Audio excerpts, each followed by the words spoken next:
In the name of the Holy Church of Art, I consecrate this wave pool telethon.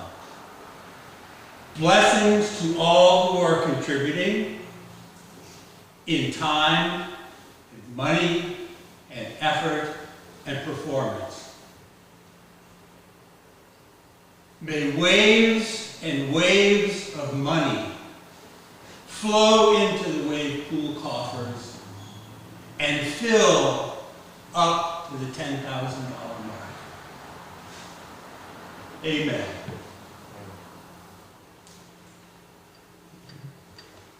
No, you. Good, yeah. So everybody, this is Gary Gaffney and the Holy Church of Art.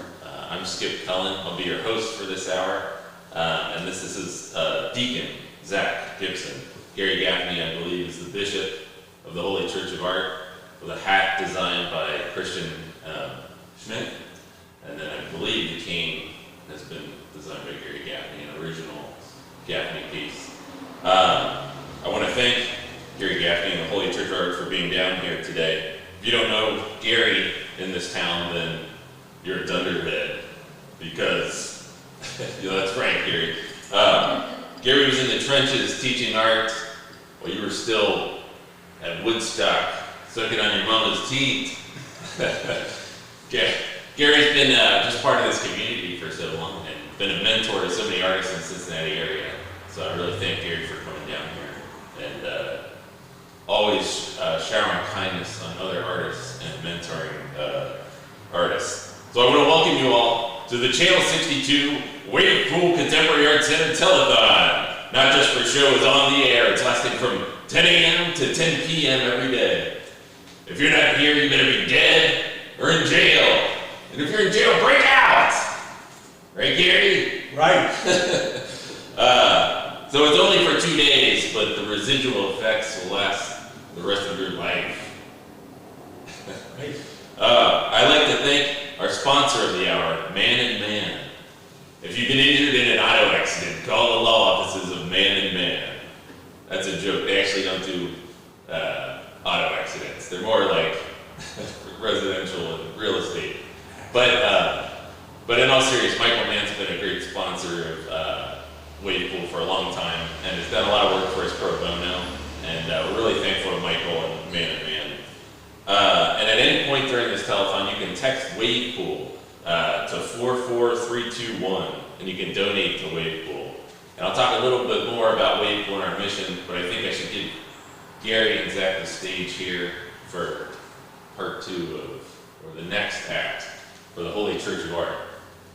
Thank you, guys.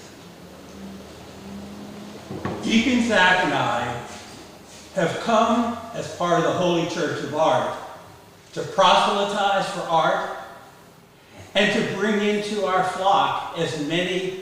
Those of you who already belong to the Holy Church of Art, we hope that today you will be energized. You will go back out and proselytize for us. If not, we'd like to introduce you to the Holy Church of Art. And the best way to do that is to let you know what our 10 commandments are, because those are the things that drive us and our faith in the Holy Church of Art. Deacon Zach, would you bring the holy book that I may read our 10 commandments?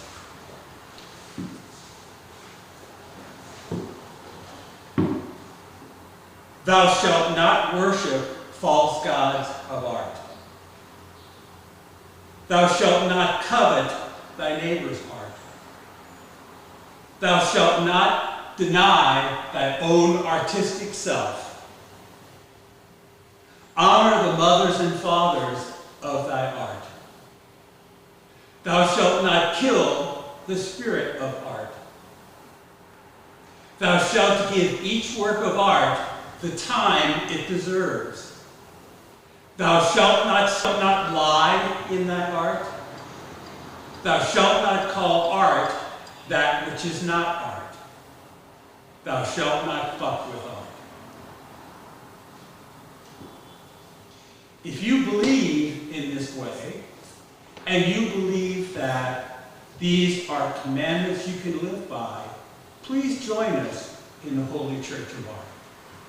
In the Holy Church of Art, we do baptisms, exorcisms, communions, services of all kinds. But today, in order to be able to bring people into our flock, I would like to do a baptism.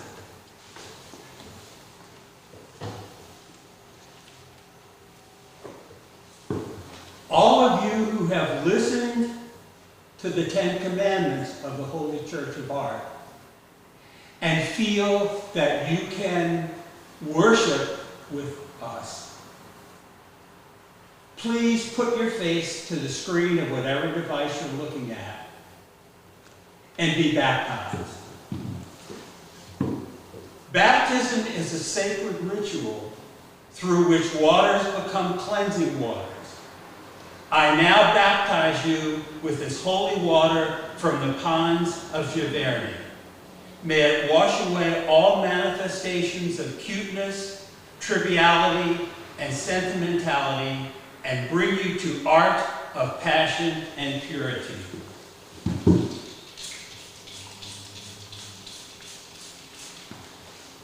Amen.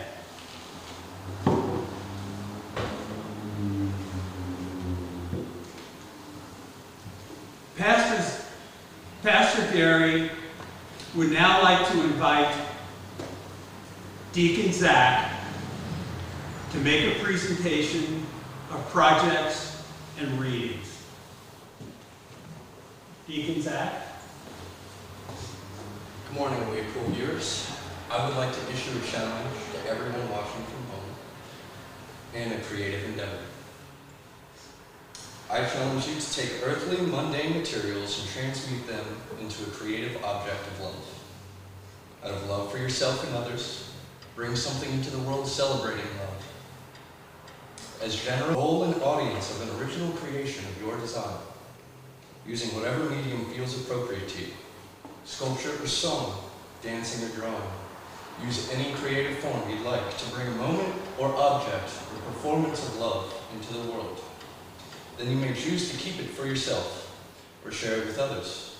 We'd love to see your creations. Send them to Wavepool or Gary Gaffney or the Art Academy. But then reflect on what it all means to you and relish in the fact that even if it is just a small token, you have brought another moment of love into the world. Now I would like to read some short art sermonettes.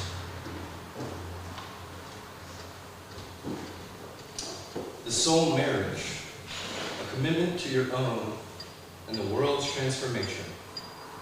For the benefit of myself and all beings, I, my ego and personality, do solemnly swear to love, honor, and obey my soul, my path to realization, and relationship with a higher, deeper creative power, for better or worse, for richer or poorer, in sickness and in health, from now and forevermore.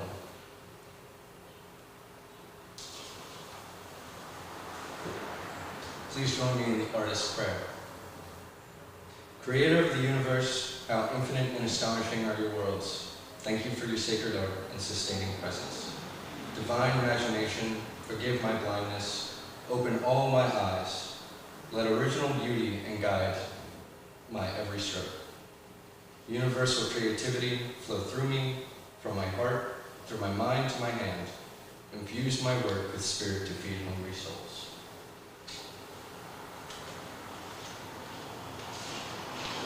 For my last piece this morning, I will read The Nature of an Artist's Soul. The artist's soul is like wildflowers growing in a ditch. The artist's soul is like the bee, busily gathering sustenance from God's beauty, returning to the nest of the studio, transforming the pollen of inspiration into the honey of art, the sweetness for all. The artist's soul is like a mountain, indistinct and mist-covered. It sometimes fades from view, as if not there at all. The artist's soul is like a tree, with roots in the heavens and limbs branching to earth, explosively blooming creation. The artist's soul is like a toxic waste dump, feeding the culture back its own carelessly cast-off poisons. The artist's soul is like the outrageous colors of fall, the dying plunge of beauty bleeding over everything. The artist's soul is like a deer darting out in front of our philosophical car. In a moment of shock, we swerve, wreck our car. The deer escapes unharmed, and we need a new philosophy. The artist's soul is like a hidden spring leaking up through the ground, making pools in the forest. Both mosquitoes and tadpoles thrive in it. The artist's soul is like a rocky field. Plow it and you'll bust your plow. The artist's soul is like a wasp which builds its nest on your house. It's beautiful, but scary. The artist's soul is like a bear, big and dumb, get out of its way, it does what it pleases. The artist's soul is like the birds which herald a new dawn, up before everyone. Their song is rarely heard, breaking the still silence of night. As the sun emerges from the horizon, inflaming the world with living color, sharp, orange, and pink on the cloud, the artist's soul is like that. The artist's soul is like the sky and clouds, constantly building amazing shapes, now wispy, now tempestuous, completely blocking the source of light, then dissolving into brilliant clarity.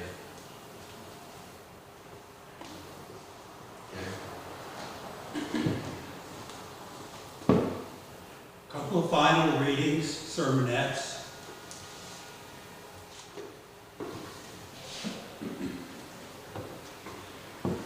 Thank you, Deacon Zach, for your readings and your project.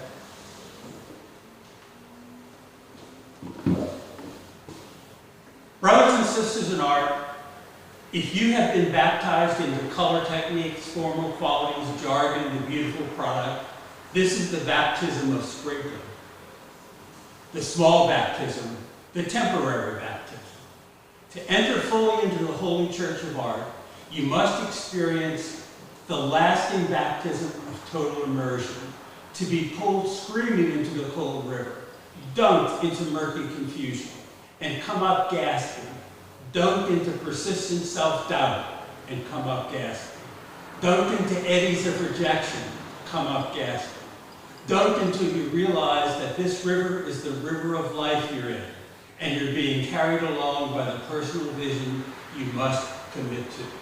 It's then that you understand the real art is the ride. Amen. One more. Brothers and sisters in art, in a vision, I saw the Holy Church of Art sitting radiant and glorious on the high mountain. I saw multitudes gather at the base of the mountain and turn away in laziness and fear. I saw many begin to climb, but turn back because they had not prepared themselves.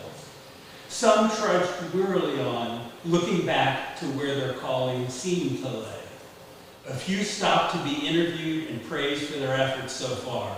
They lingered and they lost their way. Those who, even faltering, kept their focus on the light, found their way to the summit. But this was not the end of the vision. As these successful pilgrims sat basking in radiance, some got up, began the treacherous descent, and reached a hand to the struggling travelers. The journey is worthy, and you can arrive, they said. Amen, and thank you. Money, money, money.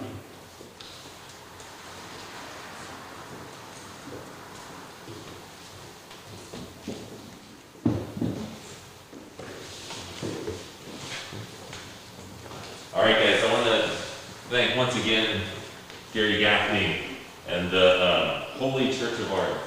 Thank you for blessing this event, for getting everything ready, for the wonderful performance. I think we can all take the 10 Commandments deep to heart. Wakeful, as I was saying earlier, is a contemporary art center, fulfillment center, where experiential art connects community and creates change. We pair community's needs with artists' sense of possibility. We started it in Cincinnati because Cincinnati needed it, and we started it about 5 or 6 years ago now. And we said that after 5 years, if it wasn't working, we would just stop and pack in and shut it down. But it's been amazing 6 years so far, and I want to thank again Man and Man, our sponsor. And next up is our act Simone Yael with Expressionism shirts. And to give you a sense of what her artwork is, she considers herself a social architect.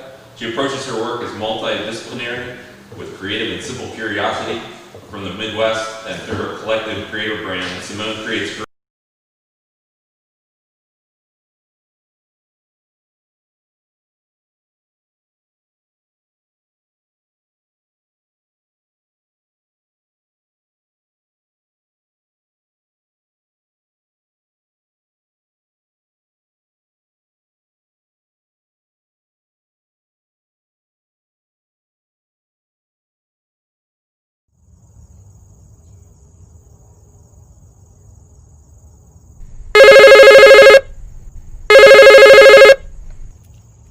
Hello? Oh, hey, Cal. Yeah, sure. Oh, you need me to? Yeah, I can do that. And when do you need it by? Ah, yeah. It's a fundraiser. Got it. Okay. I'll make it happen. Peace. Hey, y'all. I'm Simone Yael. I am your host for this virtual segment. Welcome to Wave Post Telethon, not just for show. And I'm super excited because today we're going to work on Expressionism tees. I'm heavily influenced by Solange, Jean-Michel Basquiat, Virgil Abloh, Kanye West. And so I hope you can see that in my work. And I'm going to show you all what I did to get started so you can do it with me. All right, cool. This was just a plain white tee. I really like really large tees because I feel like it's way more canvas. And so I got that from Amazon, and then I dyed it with red dye, so it is fuchsia.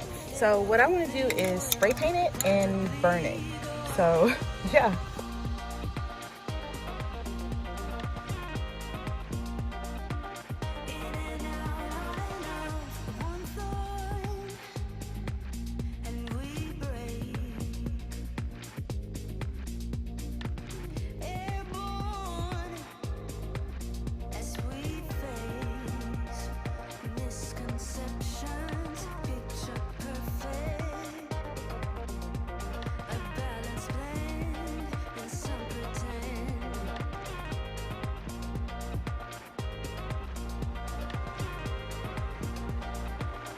Okay, so something else that's really important for me to say is that fire is really dangerous, and I do not suggest any of you actually do this. Like, I'm pretty crazy, so don't do what I'm doing.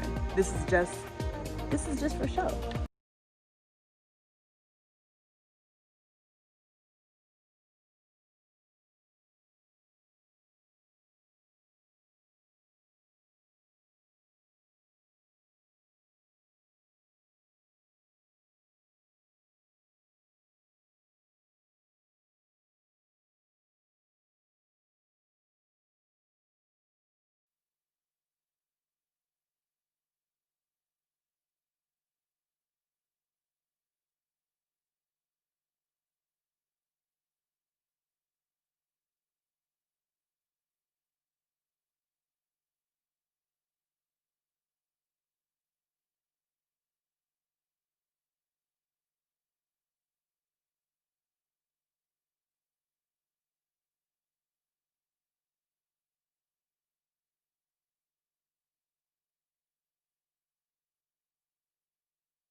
Hello, my name is Monica and welcome to Virtual Studios brought to you by the Top Museum of Art and the Welcome Project. I'm from Honduras and I came to the US 2 years ago with my husband. He is a student at the University of Cincinnati.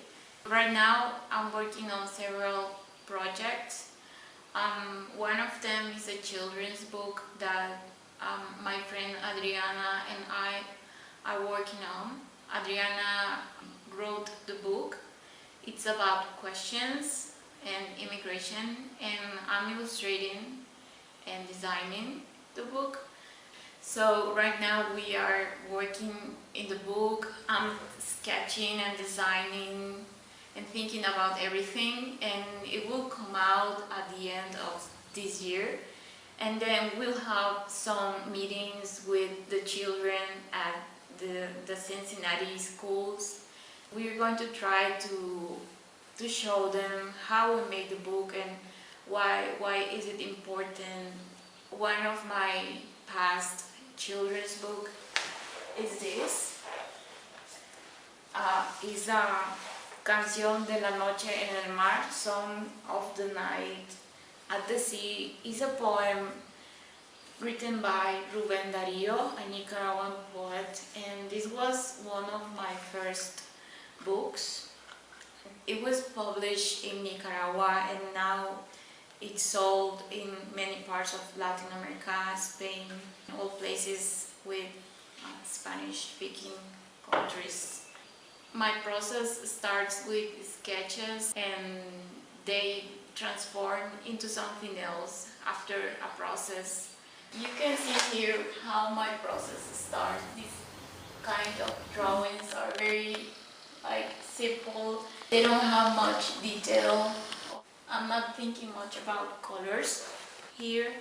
I'm thinking more of a message. So I try to convey a message with this first thought.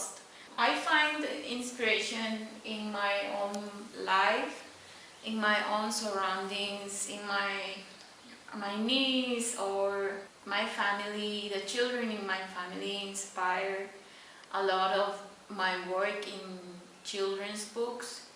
Adriana and we met in the same year that I arrived. Adriana was the first person that I met. Our thoughts are very alike. We come from countries that have problems. We're both immigrants and we have had the same experiences. I was a teacher too, and Adriana was a teacher, and in your country you do your work, the one that you studied, and then you move to another country and you're new and you have to start all over again. So we felt that, but at the same time we felt the desire to do a project like the ones that we were making in our countries. Soy Adriana Prieto Quintero. I'm a Venezuelan writer. In my home country, I study education and literature. For many years, I taught children's literature and worked in my city's public library and wrote textbooks. I came to Cincinnati in 2017 with the goals of studying English, applying to a graduate program, and seeking new opportunities because my country is currently passing through a very difficult time. I met Monica Andino. She is a wonderful Honduran illustrator who had come to Cincinnati for reasons very similar to mine. I think to write being an immigrant is sometimes harder because you have, at least in my case, to develop your projects when you are free and you don't have the same support that you have in your home country, like family, neighbors and friends. So it is always a challenge. Last year, Erica and Jay Allen invited us to create an exhibition with the Welcome Project. I was already familiar with the work they do, so for me it was a great honor to be invited to contribute to their gallery. For this exhibition, I wrote a poem entitled Cualquier cielo como refugio, any heaven as a shelter, and Monica did the illustrations. Thanks to the invitation of Ina Nieron, our work was also displayed at the YMCA during a collective exposition of female immigrant artists. Any Heaven as a Shelter is a poem inspired by all the people who, like Monica and I, felt obligated to leave their country. often without knowing if they would find a place to live. Any heaven as a shelter.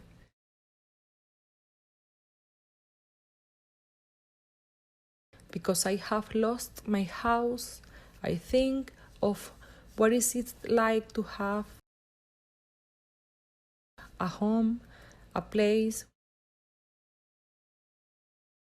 where the light is on, where a plate rests on the table, where there is a space waiting. Because I have lost my house, I think of those who continue to search for it. About those who don't abandon the desire to have a place to spend the night.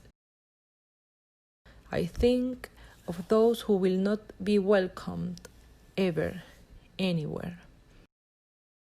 Those who left bread and salt served on the table. Those who will never see again their home next to the river, the patio where it's always spring. Because I have lost my house, now I find a tree that gives shade, clear water that refreshes, a long embrace, the eyes of a friend, and heaven as a shelter. The next thing we expect to happen, I don't know. I think that we will keep working on our projects. These are weird times, so I think that no one knows what is going to happen.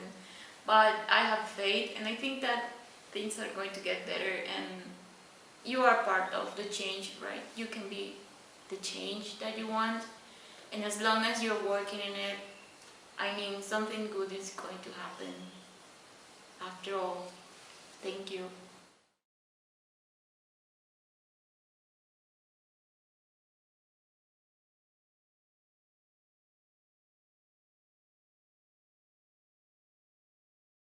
Cualquier cielo como refugio.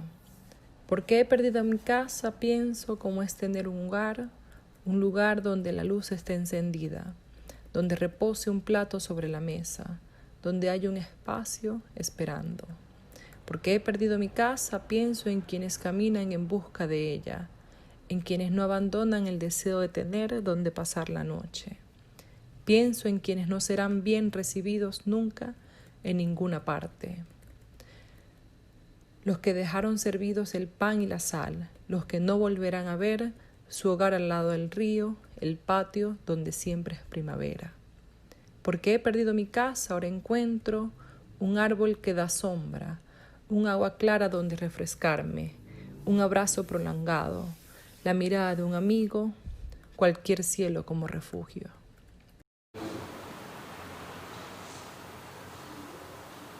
All right, everybody. I want to thank you again I want to thank Adriana and Monica again for donating that video and their time to Wavepool. I really appreciate it. At any point during this broadcast, you can text Wavepool to the number 44321 and then donate to our cause through that means, or you can go online other ways. First, I wanted to thank our very important sponsor, who technically is not our sponsor, which is Golden Corral. Golden Corral offers a legendary endless buffet at breakfast, lunch, and dinner. From our home-style menu favorites to signature sirloin steaks to seasonal promotional specials, there are always new items to explore. Lunch and dinner includes all-you-can-eat soup and salad bar, signature yeast rolls, and homemade desserts, along with soft-serve ice cream. And our famous carrot cake, our great value for a good price, makes Golden Corral a favorite family restaurant among adults and children alike. Golden Corral's unmatched variety accommodates most all nutrition needs, such as low-carb, vegan, paleo, and plant-based diet plans. To-go and delivery available, a free private party room is available for large groups and special occasions at every one of the 400 Cincinnati locations. So stop by. I got good news over here. We're up to $400. So we're getting closer to the 1,000 mark and eventually the 10,000 mark. If you're just joining us, this is the Wave Pool Telethon and we're trying to get to $10,000 and we just got the 400. So thank you all so much for your donation so far. Right now I gotta thank our actual sponsor, Man and Man Law Group, and the next video coming up is called The Art of Asana, and it's from the artist Hannah Lane Russell, which I hope you enjoy.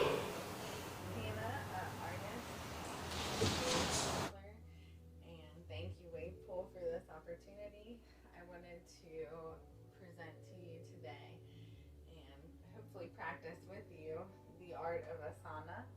So I'm training right now to be a yoga instructor, and so I just got Reiki certified as part of that, and then I'm also working on a natural medicine practitioner certification. So just really into the holistic perspective when it comes to mental, physical, and how to bring that into the healing practice. And so if you guys would like to learn more about chakras and some of the natural healing as far as energy works goes and body work, I'm going to do a brief yoga flow and a brief kind of rundown of the different chakras, and we're going to be creating a art piece out of this. So first we will start with a brief introduction about what these colors even mean,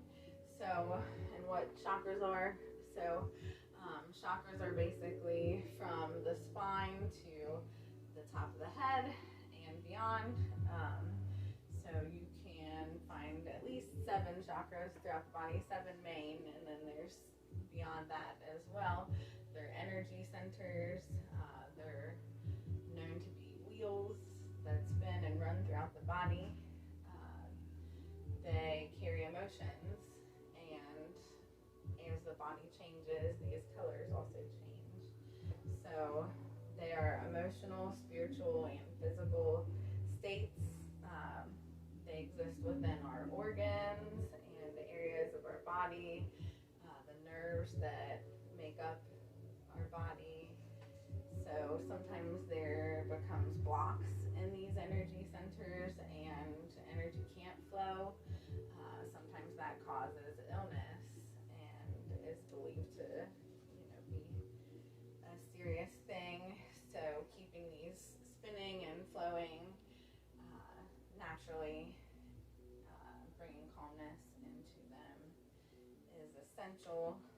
These colors are seen as a universal language. Some of where I got source this information from is a colorpsychology.org, and so the root chakra is red, and get a little of that going. So it is blocked by fear, and it releases frustration, blockages, allows for healing, allows for manifestation, physical pleasure, and survival. It is in your coccyx, so your low spine area, so the lowest tip on your spine. But red is the densest color. It's related to the earth, the root chakra, from where you're rooted into the earth and grounded, and your instincts come from here, your lineage, your heritage, and it's thought to give courage, power, strength, love. It's where trauma is stored. It's where instinctual things come from. So our basic needs are rooted there. Even it's thought to hold knowledge from the past. And red signifies danger. There's a balance that's essential here in the roots. So that fear that keeps us alive, and then that fear that also kind of keeps us stagnant. So kind of finding balance there can be essential. And then we move up to orange, the it's blocked by guilt. It is known to be pleasure, a pleasure center. It releases anger, allows for creative forces, desire. It's in the pelvic area. It's enthusiasm, attraction, happiness, joy, creativity. In yellow, our solar plexus chakra that comes from navel to breastbone, and it's willpower. It's blocked by shame. It releases fear, allows for courage, pleasure, and our accomplishments. It's essential, and professional success and general life success is derived there.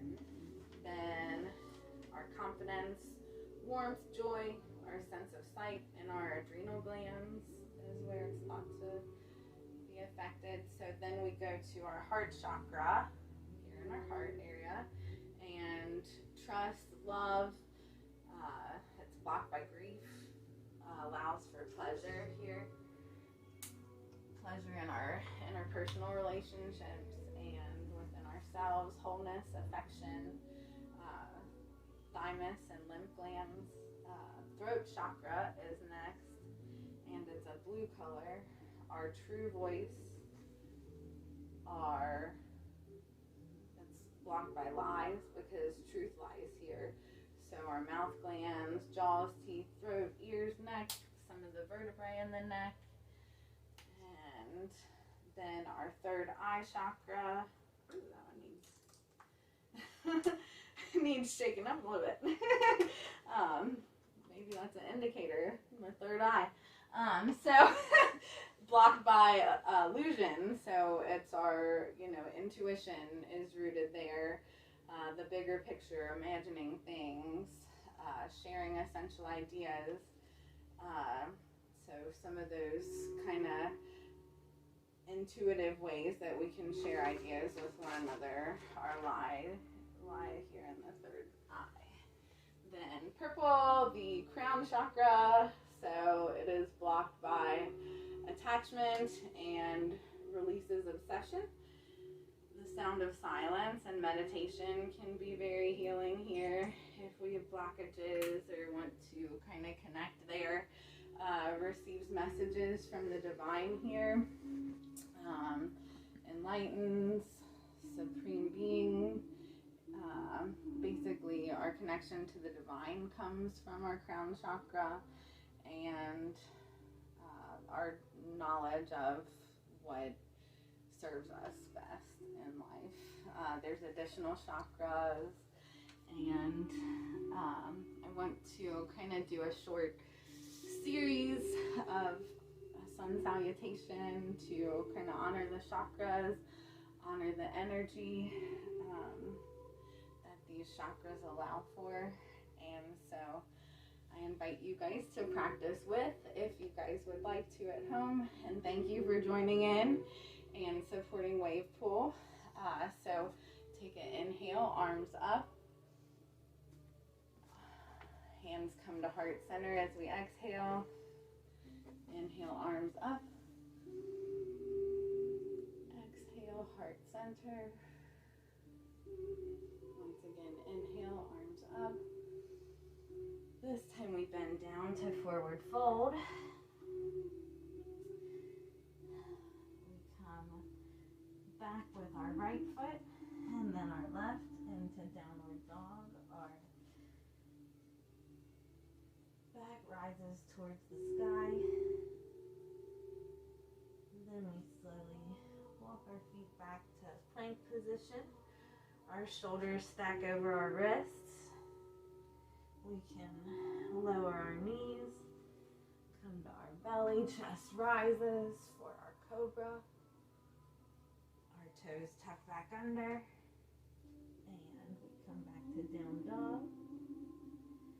Step up with your right, and then your left, back to forward fold. Hands come down below our knees or above our knees. We come halfway up, in breath. Exhale, forward fold. Inhale, rise all the way up slowly, shining our head towards the ceiling. Our hands come down to heart center with that exhale. Another inhale, arms up. Exhale, heart center. Thank you for joining, and thank you for supporting Wave Pool. Thank you for learning about the chakras, and we have made quite the art here today. So thank you for supporting the arts, and energy and light be with you. Thank you. All right, we're back live at the Wave Pool Epicenter, deep in the heart where it all happens. I'd like to thank Chase Melendez for painting this backdrop for us. Great Price is Right-esque. Thank you, Chase. Chase is a studio artist across the street as well, part of Wave Pool. At any point during this time, you can text Wave Pool to 44321 to donate.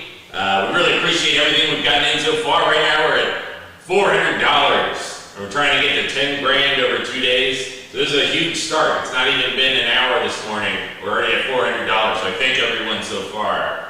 I'd like to thank Man and Man, who are our sponsors for this hour. Man and Man are attorneys at law.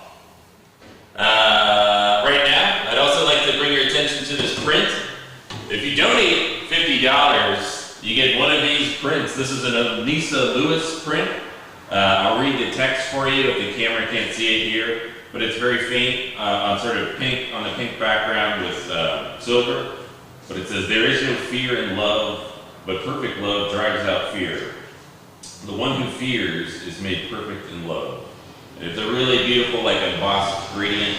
There's a little bit of shine and sparkle. I don't know how much that's picking up, but it's on a nice sheet of printmaking paper, which has almost a pinkish hue as well with this sparkly side. So we have about 20 of these left, and if you, once again, if you donate $50, you get this print sent to you as well. So thank you so much, and thank you, Anissa, for these prints. They're wonderful. So next up, I'd just like to briefly discuss the salmonella outbreak in 2003 at the Golden Corral restaurants.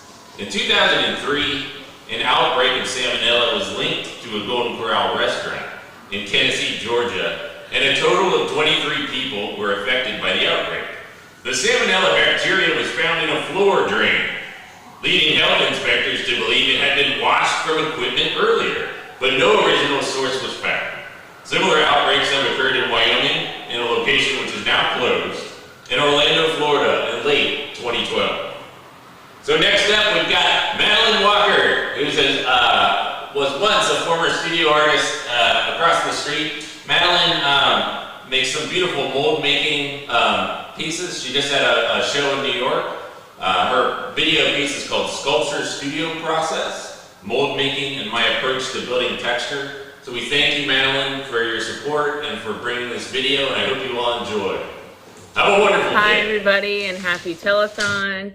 This is Madeline Walker in my home studio, and I am a sculptress, painter, and I work across different mediums. So my video today is the Sculpture Studio Process video, and I'll show you sort of some bits and pieces of how I make what I'm currently doing.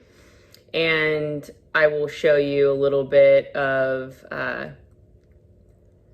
the things that I think would be really useful for people who are working really in any medium in art, but especially for people who are trying to be resourceful with what they already have laying around their houses and what you can find on your daily walks that can actually create some really fun and interesting textures that you can build off of and make your own into something else that can be painted, can be used as parts of bigger sculptures, or could be used just as a fun experiment. So I kind of think that this could be seen too as like a way of getting back into something if you're stuck. So a lot of times we feel like we can't get out of the current state that we're in, and a lot of times just small exercises that are creative can kind of get energy moving and can help you to get out of that kind of rut. So I'm gonna do the things that I think would be fun and interesting for people. And I'll start out with a frame, and a lot of my frames are repurposed. I find them at thrift stores, I find them at garage sales, I find them on Facebook Marketplace. Almost everything in my studio is repurposed to some degree, and that goes for the materials that I cast in plaster too. So on the material art side of the sculpture process I'm going to talk about what I use. And the first thing I use is called hydrocal, and it's kind of plaster that's really hard. So you could use pottery plaster, which is one of the cheapest art supplies that can be found at any hardware store, really. And then the second thing that I use, which I think you can see, and I'll show up close in more detail, is pigment. And the kind of pigment I use is called mason stain. It's used for masonry blocks and for adding colorant, basically for construction and for ceramic glazes. I have also seen it used for stone work and cement, and the way I use it is to create a colored ground, basically. And I really love having sort of a surface to work from that's more unique to my surroundings and to my environment, rather than just painting on wood. I find I'm able to incorporate more personal ideas and narrative elements into my work by using found objects. So bubble wrap is one that people love, and so I think that would be a really good one to do with you guys today, because who doesn't love bubble wrap? It's really satisfying to pop, and it can be kind of cathartic, and the texture you get from pouring plaster on bubble wrap is really amazing. So I was creating those works for a year or so, and I've recently kind of shifted gears, but I'm going to show you some of that, and this is something you could do at home. So I will do that next. So I start out with a bucket of water and an empty bucket, which I then put dry plaster and pigment into. So you can see here, I'm putting that in the bucket.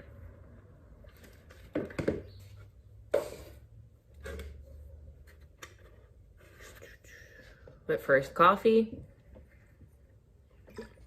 Got a bucket of water here. And now I'm going to start sifting, just dropping a little bit at a time of the plaster into the water bucket.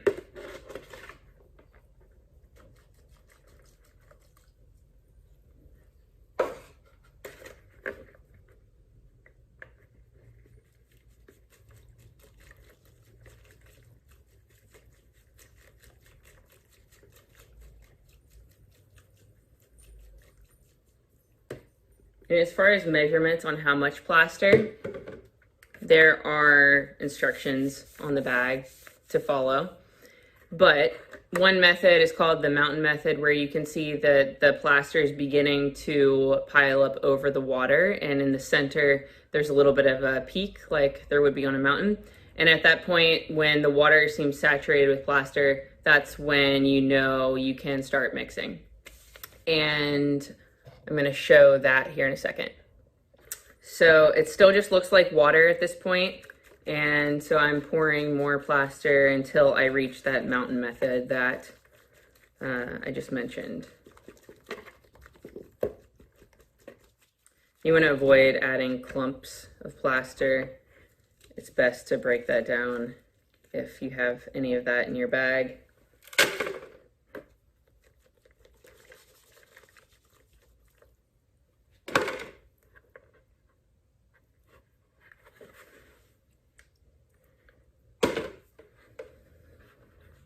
And now is the point where I begin to add pigment. You can do this a couple of different ways, but this is the way I'm going to show you now.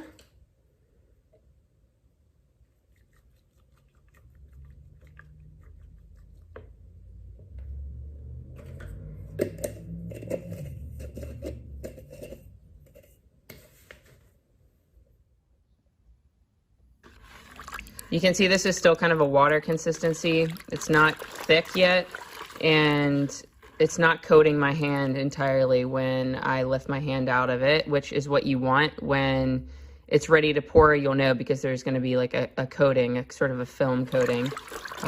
So I know I need to go get more plaster and add that to this.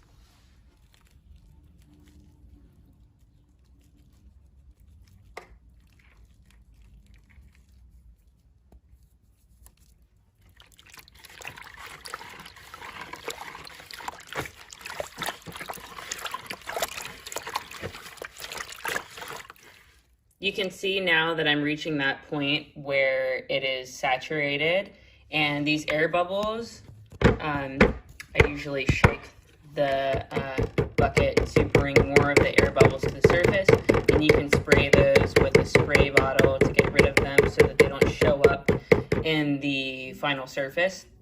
You can also just flick them, but it's a good idea to have a bucket of clean water next to you too, so you can rinse your hands throughout this process.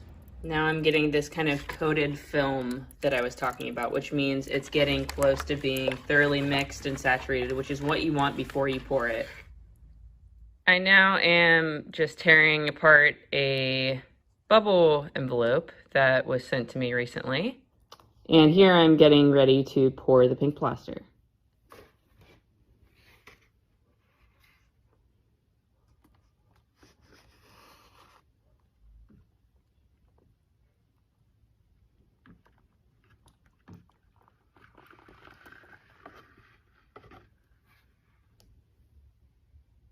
You want to make sure that you clean out your buckets right away.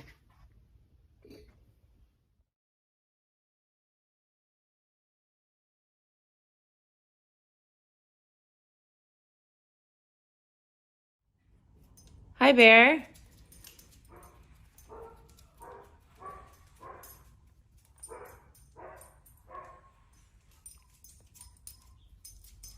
Come here.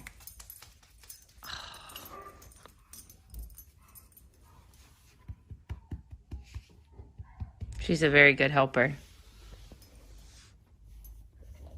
Now, while the plaster is curing, it's a good time to stretch, do a little dance, dry some laundry, fold some laundry, have a snack. Big on the studio snacks. And there's a waiting game. So, gotta do something else now. So while we are waiting on this plaster to dry, I'll just do a quick walkthrough of the space that I've been renovating. This is where I'm keeping my lumber now because I wanted more shelving space. I do make my own frames as well. This is total chaos in here right now because it's not done yet, but it's getting there. And this is some of my recent work, and you can see that they are painted after they're cast. So this is a starting point that I'm sharing with you, and a whole nother video would be how I prime the surface, paint the surface, how I work on the frame, how I paint the wall and contextualize color and environment with the work, and then all the conceptual sort of thinking in why I make what I make. But, you know, you can transform any space into a creative space, even an unused garage. This is basically what that was, and it will be completely done very, very soon. And now, much like unwrapping a gift,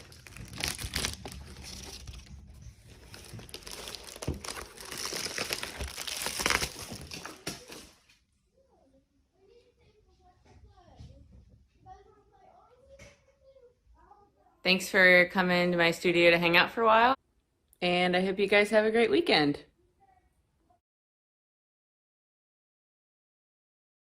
All right, guys, welcome back. I'm Skip Cullen, your host, for a few more minutes here. At any point during this broadcast, you can text WavePool to 44321 and donate. Right now, we've got $426 donated in the bank. We'd like to thank Man and Man, attorneys at law, looking after the Cincinnati needs for quite some time. I don't know how long they've been around. I'd like to bring your attention to Anissa's print here.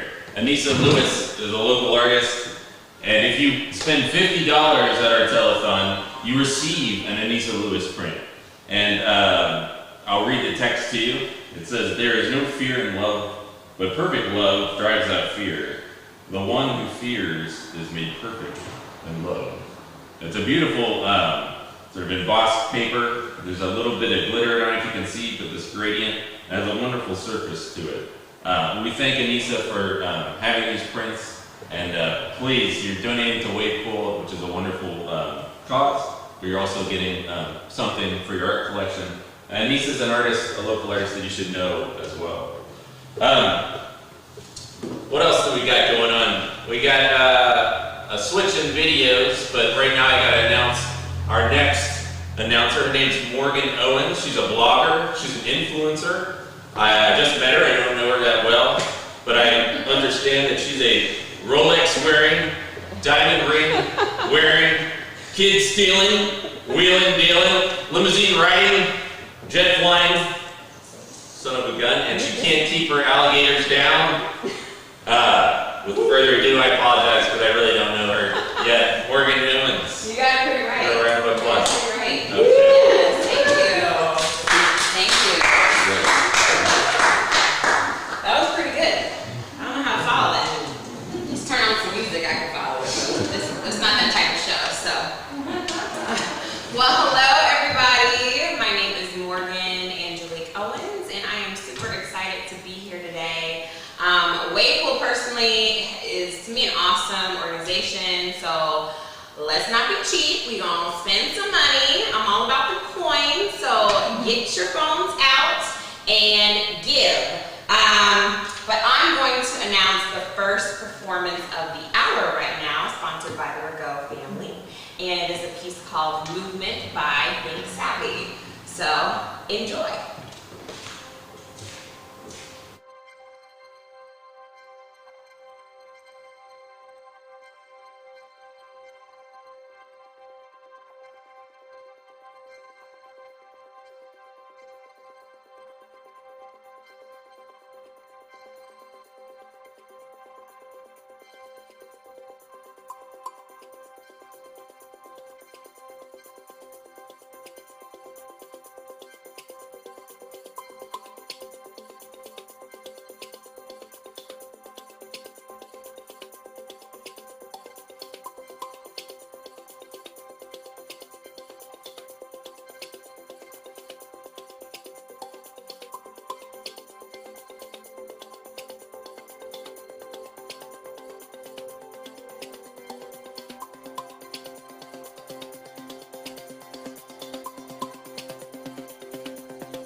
Hello.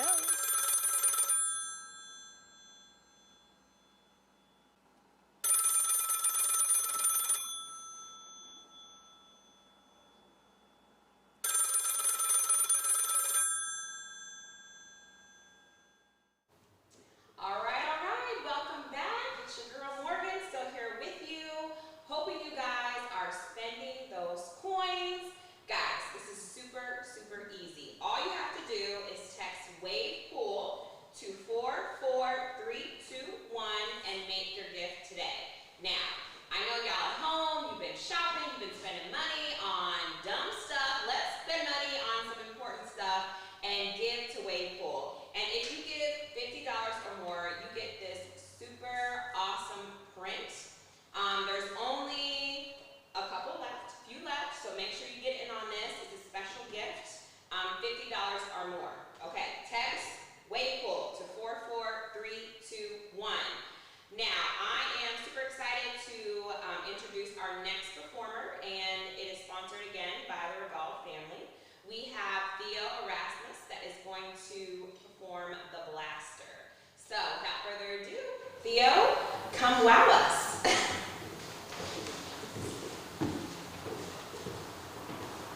Hey everybody, so not much of a performance. So this is a short story from my new collection. It's pretty sad, but hope you enjoy it.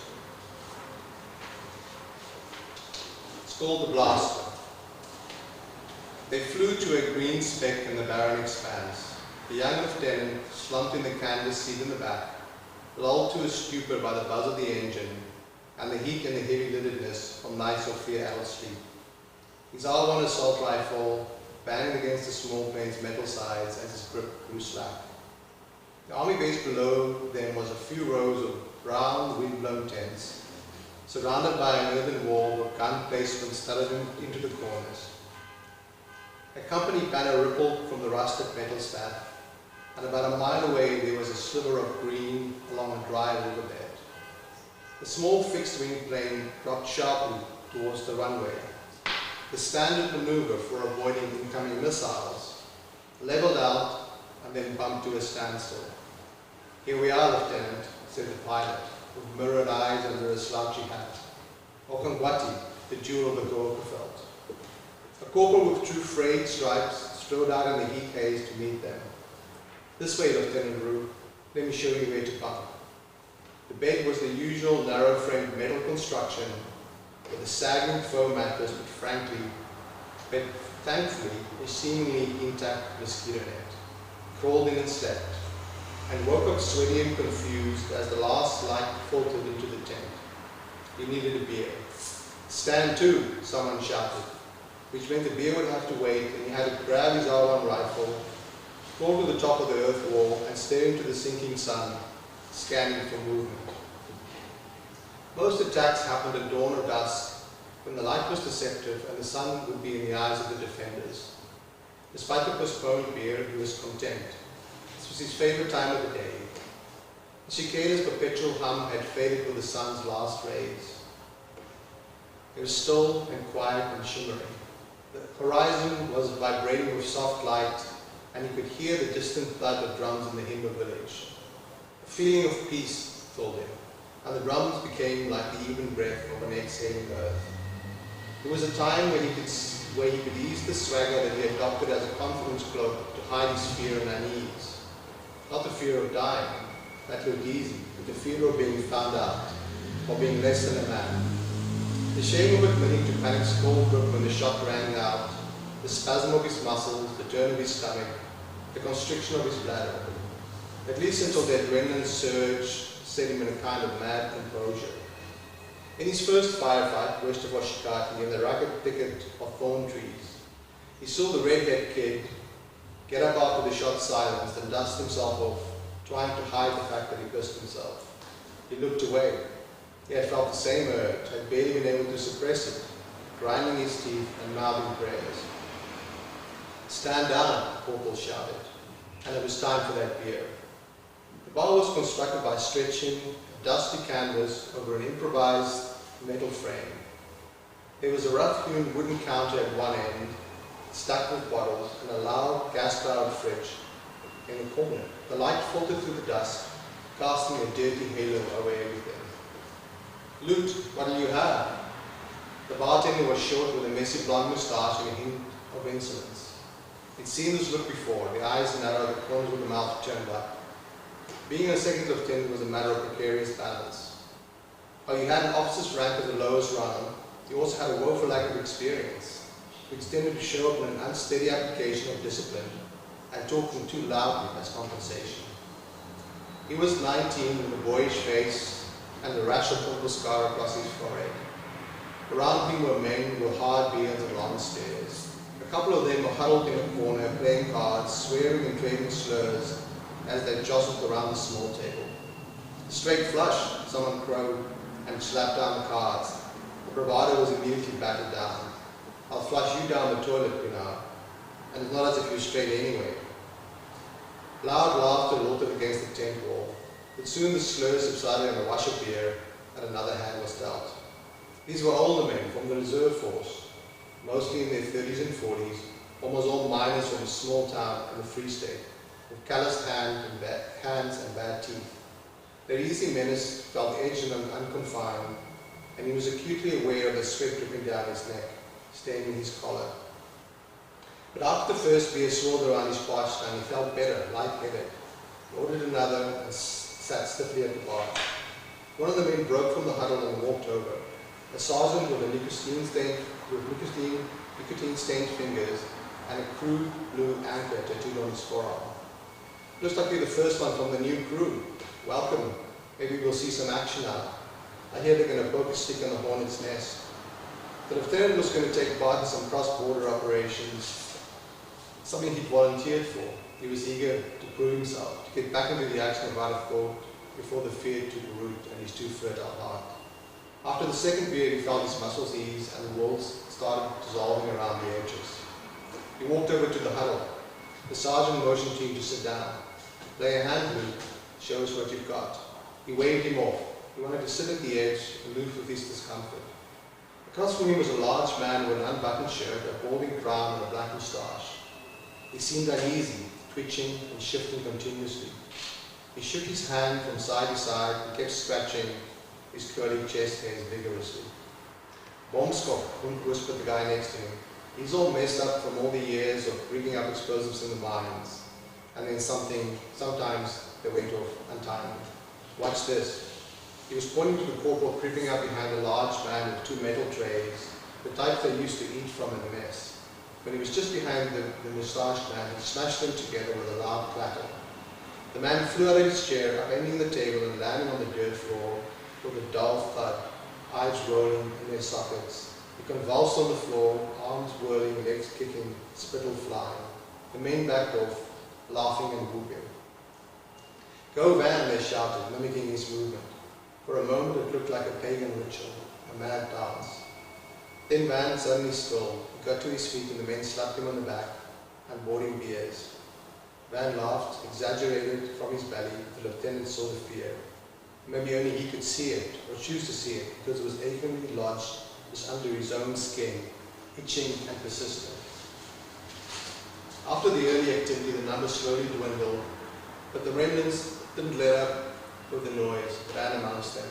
They sang loud, bawdy, defiant songs, their voices occasionally cracking with barely conceived longing for normalcy, women, and the comforts of home. The lieutenant didn't have any of those things to long for. Home to him was a place of rules and rectitude. He hardly missed, he had no knowledge of women, despite a few awkward fumbles in parked cars. His previous experience with drinking were equally underwhelming.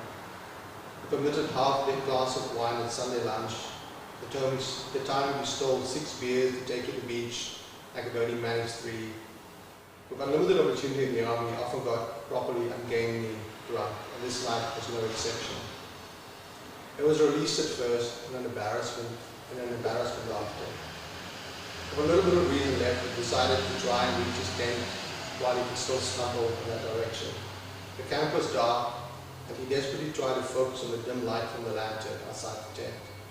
He shuffled forward cautiously, but heard something curious, a loud sob a few feet away. It was Van, the blaster, sitting on a pile of sandbags in the low light with his hands in his face, his broad shoulders shaking. The lieutenant shuffled closer, thinking of something to say, but no word would firm in his mind, and he sighed and headed to the tent, falling on a creaky bed, fully clothed. He woke up with a groan, with the sun's first rays sharp in his face. He smelled foul and remembered he hadn't showered for more than 3 days. He stood under the thin trickle for as long as the flow stuttered out. Afterwards he lay on the bed, thinking about the previous night, and wondered what he could have done.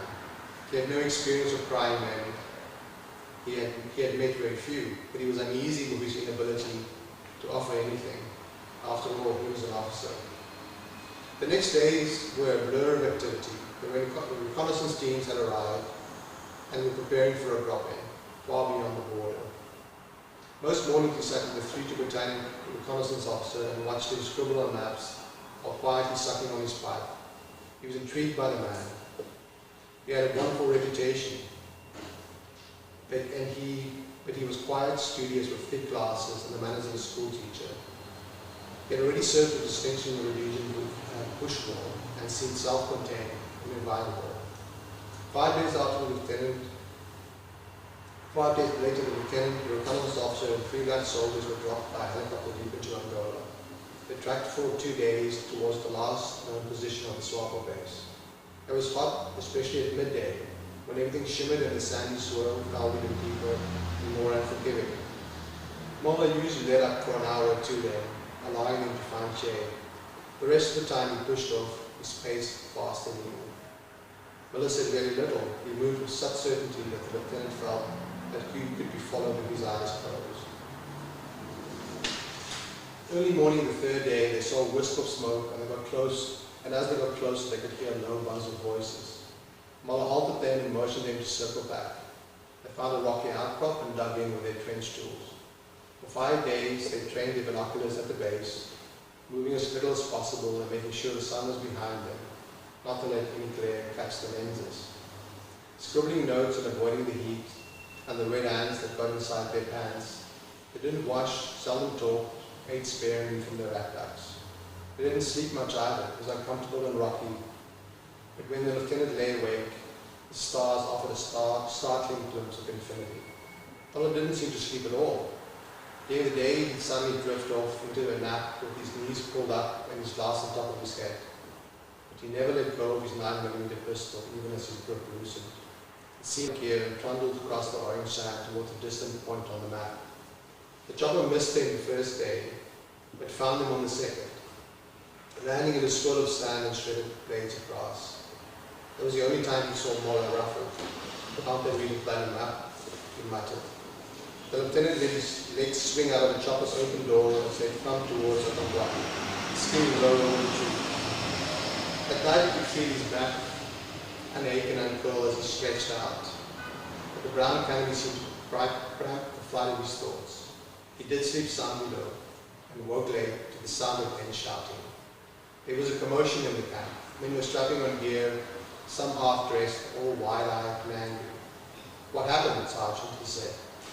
The reconnaissance plane saw an explosion. It looks like one of the Brittles hit a landmine.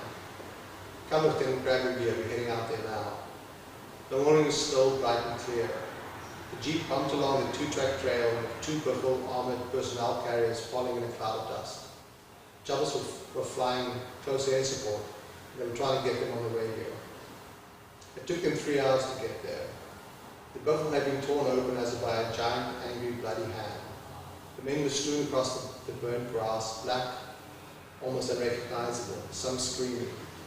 The medics got to work, but out of the 10 men in the vehicle, 7 were already dead. The 3 left alive wailed and wailed and wailed. Finally, one of the choppers approached, the blades swirled, briefly fanning the smoldering grass into flames. The men were carefully lifted onto the stretchers and loaded to the chopper. "Go with them, Lieutenant," the sergeant pleaded. "There are no other officers here."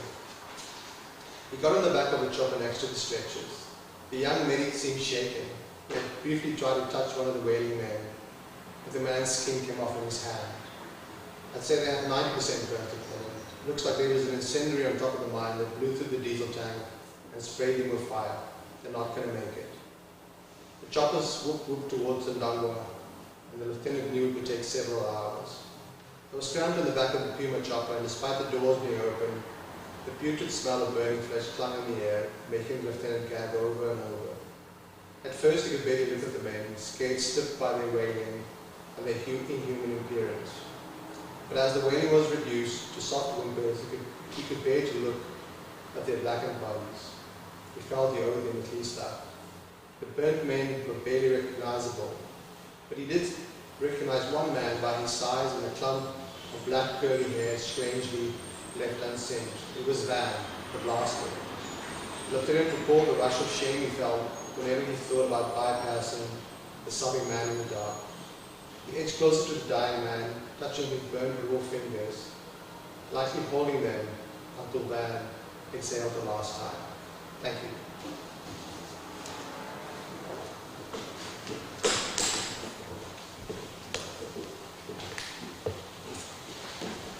Thank you, Theo, so much. That was awesome. So you guys, again, I'm here to tell you, Wave Pool is featuring more than 100 artists in a 24-hour, what we're doing, telethon and variety shows. So our goal is to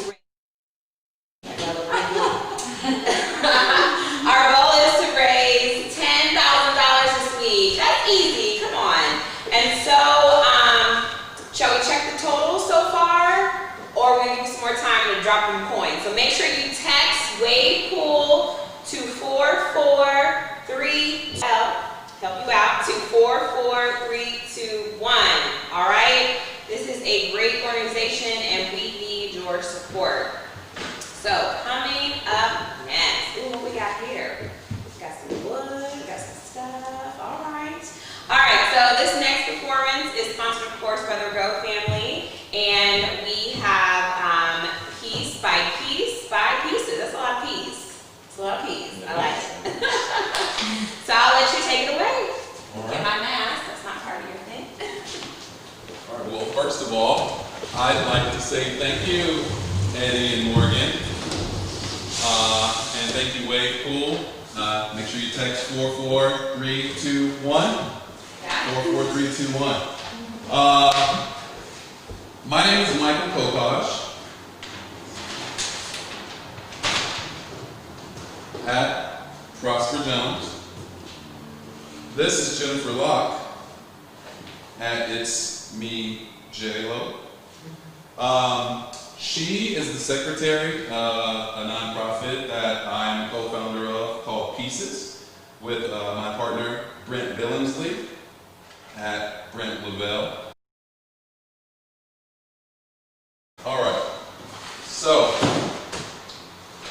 imagine being a 14-year-old girl and being molested by 3 men in your family.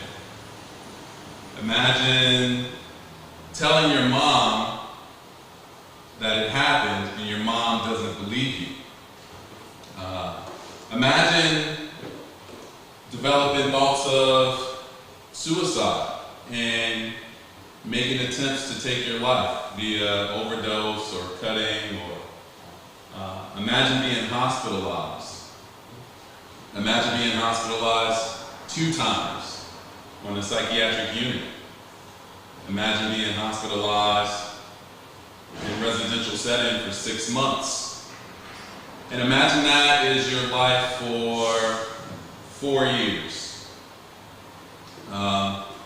Imagine being a young man, 15 years old, no father figure. The street is your mentor and your teacher, and falling prey to environmental traps. Imagine getting arrested, but because you voice thoughts of harming other people or harming yourself, you're brought into a hospital setting. Imagine this being your life for 4 years, 5 years. Imagine entering the hospital system at 5 years old and visiting every year until your 18th birthday. These are the type of people that we work with at Pieces. We use art to help people resolve some of the trauma, some of the behavioral issues that they have. So we partner with places like Cincinnati Children's Hospital. We partner with some of the local high schools, Montessori schools. We work with teams of professionals who work with Checkbreaker. It's not as sad as some of these stories. All of our groups are underpinned by the DBT therapeutic model, dialectical behavioral therapy. And although we know that we're providing a therapeutic environment, no one else does, because we're doing art, and art is fun. Art is one of the best coping skills that any of us could have. Galleries like Wave Pool, who pour so much time and energy into the community, I think are a great kind of representative and advocate for that statement. So let's get into the project. All right, so let's say I struggle with self-esteem. I have poor family relationships. I isolate. I feel like I'm stupid. I feel like no one likes me, or wants to be around me. And I feel so strongly that I wish I was dead. That's a lot of things for someone to deal with, adult or a young person. So what we do is we try to create a list of all of the things that we're struggling with as a person. And we attempt to deal with the lowest hanging fruit first. So to solve then, me wanting to kill myself. So we set up an environment where not only do you have to work with people your age, but you have to work in a team setting, and communication is the key element if you intend to be successful. Without you really recognizing that this is what's happening, we put you in a situation where you're set up for success. We take images that everyone is familiar with. So most of the time they're portraits, some of the time they're not. But in the last 4 years, we've created roughly 400 large-scale portraits of famous people, athletes, teams, animals, and this is the average size. Sometimes they're 2 times or 3 times bigger than this. Sometimes they're a little bit smaller. All of these images, and the image that you're about to see, was created by children on a psychiatric unit at Cincinnati Children's Hospital. So what we have them do is we grid out an image. They don't know what that image is. We cut that image into pieces after we number it, and we give them a little bitty thumbnail, about this big. We also give them a blank sheet of white paper, this big, and that paper has a number on the back that corresponds with the number of the thumbnail that they got. And what we ask them to do is draw what they see, right? Now, you need no artistic ability to do this group. So we say, okay, here's your number. We want you to draw a line drawing, and then we pre-mix the tones. They're usually black, white, and a couple of shades of gray. And we say we want you to paint it. And it doesn't matter if you believe that you can paint or not. We just want you to paint it. So Jennifer, she gets her piece, she paints it, and after she's done with it, she just pops it in place. All right? Now, of all of the things that we're dealing with in life, this piece is a metaphor, all right? This is the lowest hanging fruit. This is a very easy piece. We can handle that. It doesn't take a lot of time, a lot of energy. It doesn't raise my anxiety level. It doesn't raise my stress level. And after I'm done with it and I can see it, even though I don't know what it is, I now have momentum going into the next piece. So the next piece is a little more difficult, but this is the progression, right? It's supposed to get a little more challenging as you go so that you can get some wins under your belt. When you get wins under your belt, you get momentum, your esteem raises, your communication improves, your affect brightens. You know, you feel differently about yourself in the moment. All right, that's the next piece. No, that's fine, that's fine. So, let's say I'm that young lady who has experienced this trauma in my childhood. I told my mom, she didn't believe me, and I've been in the hospital again and again and again. Okay, so now we want to give you coping skills that replace you cutting on yourself. Although that is a coping skill, that's what we call a maladaptive coping skill. That's a coping skill that is not going to improve your life, but instead make your life worse, make your sense of self worse. So, we give you a paintbrush instead of a safety pin or a knife or whatever you might use to self-harm. And we ask you to paint this, all right? Now, you're at a place where you're at your lowest point that you've ever been in your life. So we need to make this as easy for you as possible. So we give you this piece. All white, just a little line of black. I know you can do this. I know you don't want to do this, but I know you can do this. I believe in you, all right? So she gets the piece, she paints the piece, begrudgingly, throws it to the side, I'm done. Okay, well that's great, that's great. Now that we know you have some skills, we're gonna give you this piece, all right? And we want you to take your time, you know, we want you to focus on the piece, and we want you to do the best you can.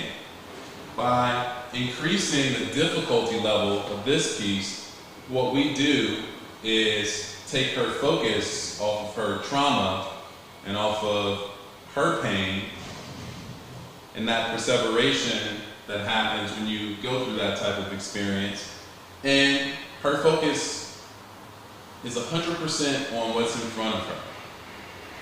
Without her knowing, she's helping herself. She's discovering something that offers her temporary relief that's not drugs or self-harm.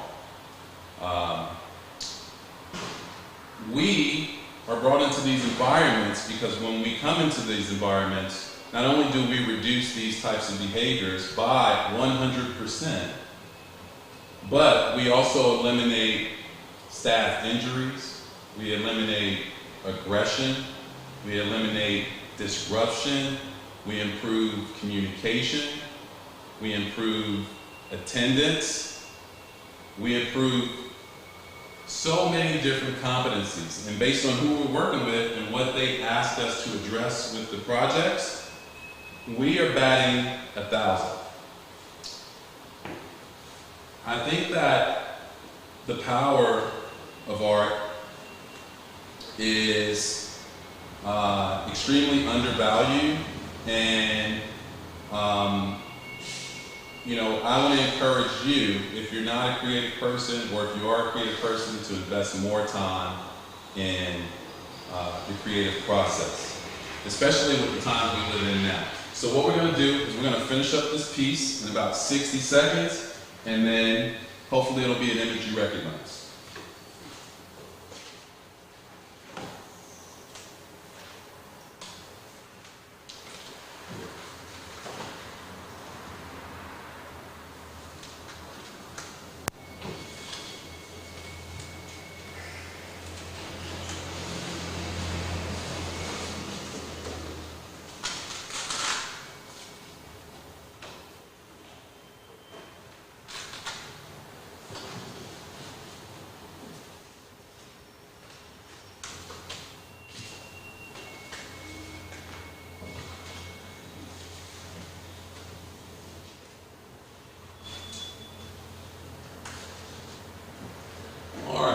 So, I'm sure this is an image that everyone recognizes. This painting was completed. So much.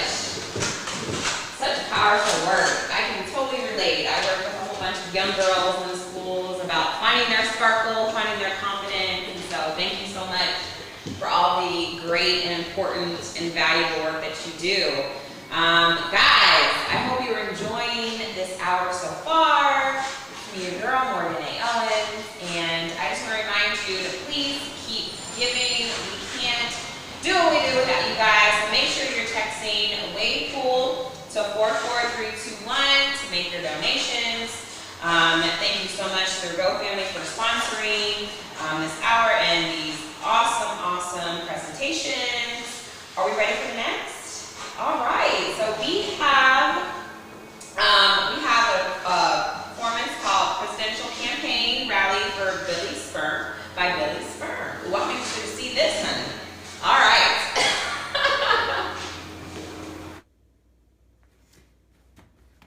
So what are we filming today? What are we filming? What is it? This is your campaign rally. My campaign rally for who? It's yours. It's mine? Am I doing it in conjunction with anyone else? Like, psst, Wave Pool, I think it is. Wave Pool, isn't it? Is it for Wave Pool Gallery?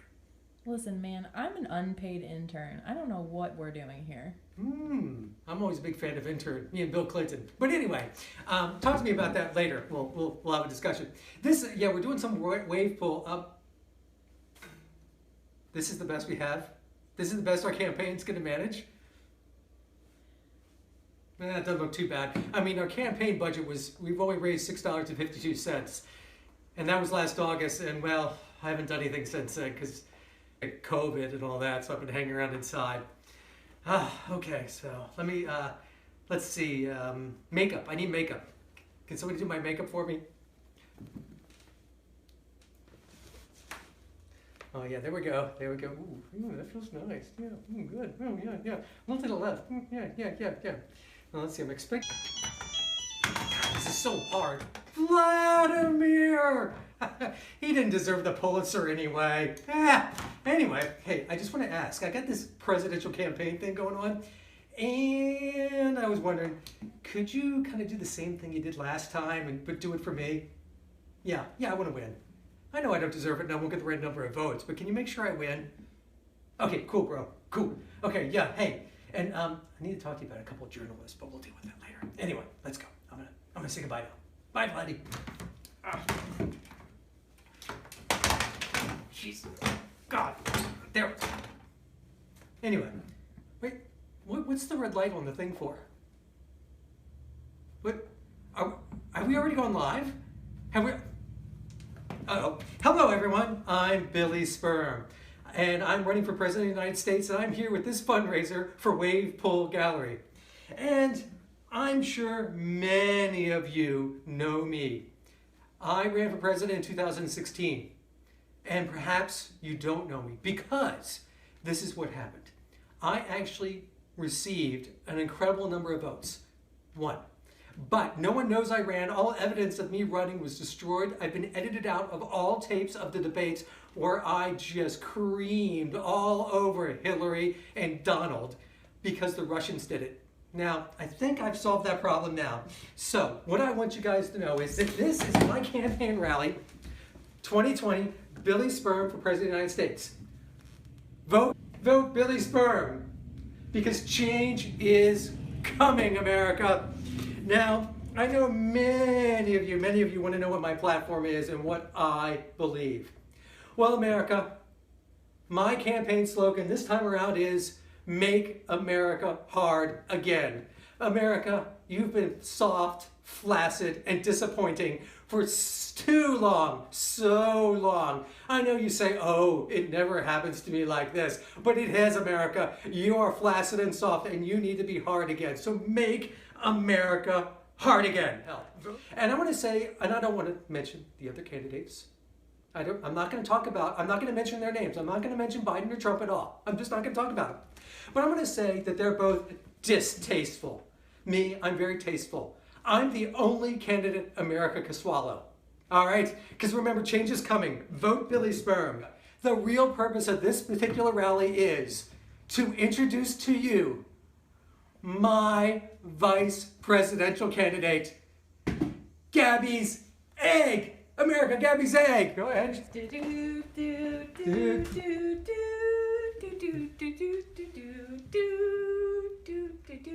Oh wait, that's the wrong song. You know, I actually didn't want to be here today, but unfortunately, when you don't read an entire contract before you sign it, you apparently get wrangled into doing this job for a full 8 years. I can say, side by side with Billy's sperm, it's felt like a full 4 eons. I mean, I don't really have any specific plans. I'm mostly just completely flabbergasted that I'm here again. I really just, I don't, why am I here? How did I get here? Why did I not read that contract before having it sent off to be signed? Well, it did say that you would be my candidate for the next 2 terms, and no. I guess I can do some good things for the nation. Like, I can have a campaign about eggs. Eggs. Scrambled eggs. Hard-boiled eggs. I think that's all. I think that's it. I mostly just want to tell people about my favorite way to eat eggs. Okay, I think that would be excellent. I'm going to take over. I need to take calls from my fans and my voters. Oh, there it is. Good, the phone rang. Hello? Hello, my name is Brandy and I'm calling from India. Hey, Brandy. From India or Indiana? India. India, that's a long way away. I used to live in Indiana and now I live in India. Are you an American citizen? Yes. Oh, well then you can vote for me. I'm an expatriate. Well then that's fine. You can vote for me as long as you're a citizen. That's great. Because I would be sending a mail. Well, I'm not an expatriate. I can still vote. Okay. But did you play with Tom Brady? He was a patriot. Yeah, but not my type of patriot. Oh, he's an expatriate now. He plays for the Buccaneers. But anyway, what's your question?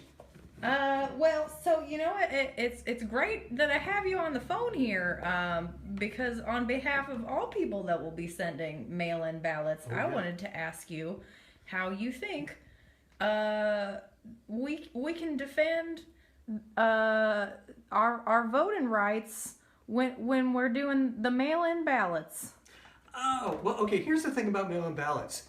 There's actually not a single problem with mail-in ballots. We just have, I don't want to speak poorly of anyone, an asshole in charge of the country who did, I didn't say that. I did that out somebody, okay? But anyway, he just decided to start saying that there's a problem with mail-in ballots. Now everyone thinks there's a problem with mail-in ballots. There's no problem with mail-in ballots. They're perfectly fine. Some states you have to vote by mail. It's absurd. I'm sorry. It's absurd. So you don't worry about that, okay? All right? You still there? Okay? Well, she must have hung up. Oh, God. Well, these phones really work great. Hello, Billy Sperm, presidential candidate.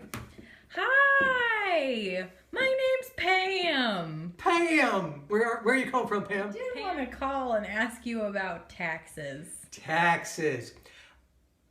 Taxes are very important in America. We all have to chip in to help each other and to build a common country that is brilliant and great and serves all people of whatever economic and financial strata you belong to.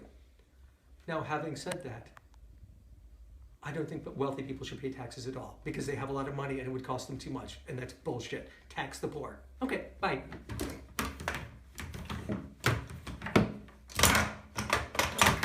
You'd think this would get easier. Little help. Okay, I think we have time for 1 or 2 more calls. Oh, there we go. Hello? Hello? Bro, I love your campaign. Yeah, hightail, man. I love what you're all about. Thanks, man. You're totally like business in the front, party in the back kind of life. So I just wanted to know, like, what your thoughts on society are. Oh, man, society. That's deep. Can't we just be nice to each other? Can't we just do that? Please, be nice to each other. Love each other. I'm super into love. We should make love whenever possible. Super into love. Thanks for calling. One more call. God. Little help. One more call, please. Oh, there we go. God. Hello? Hello. But no, this is Billy Spurn presidential campaign. Do you have any good important political questions for me? I mean, I don't know anything about your presidential campaign, but I think I Googled and you're a giant sperm. That's true. So I was wondering your thoughts on immigration, considering you used to live in one body and now live in another. That is a good question about people coming into our country. And I think people should be able to come wherever they want. They can come in our country, they can come out of our country, they can come here, they can come there, they can just come everywhere as far as I'm concerned. It just sounds good to me. And I don't believe in having walls. I mean, The Wall is a great album by Pink Floyd, but a wall is a barrier method, and I just don't approve of barrier methods of controlling things. So that's what I have to say about all that. All right? Thank you for calling, bruh. God, where is the guy who hangs up the phone? Oh, here he is. All right, I think... Oh, we're out of time, everybody. America, goodbye. Thank you. Thank you, Wave Pool. Goodbye.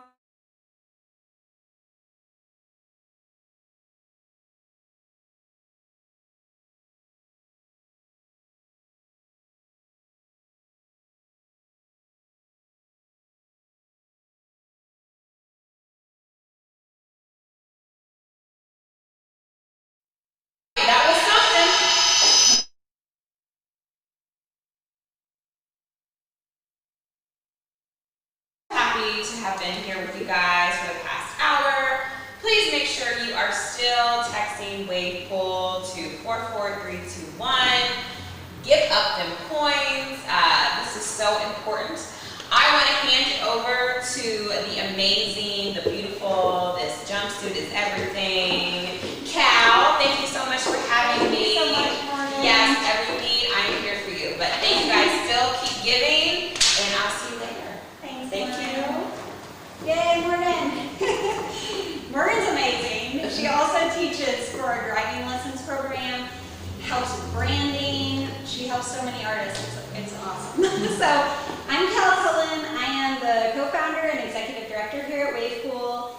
I'm so excited about this telethon. We are almost to $500. We're about 2 hours in, 22 hours to go. I want to remind you that if you donate now over $50 or more, you will get one of these lovely limited edition Anissa Lewis prints. They don't photograph that well, they're very subtle, but beautiful in person, you have to trust me. Beautiful text, embossed print. So next up, we have Rebecca Hackman.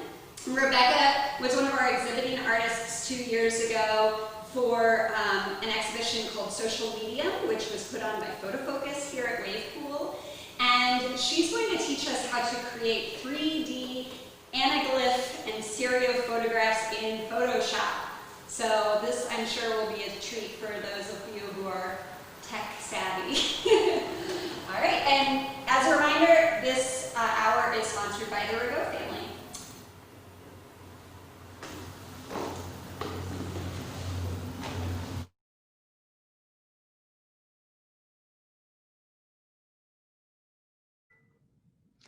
Good morning, everyone. My name is Rebecca Hackerman, and I am an artist and a professor of photography at Kansas State University. I'm going to do a workshop today that is online, and I'm going to show you how to make a stereoscopic photograph. Now you can make a stereoscopic photograph from a regular photograph, and that's something that you can contact me about. That's quite complicated to do, but it is possible to turn a 2D image into a 3D image in Photoshop and in some other programs.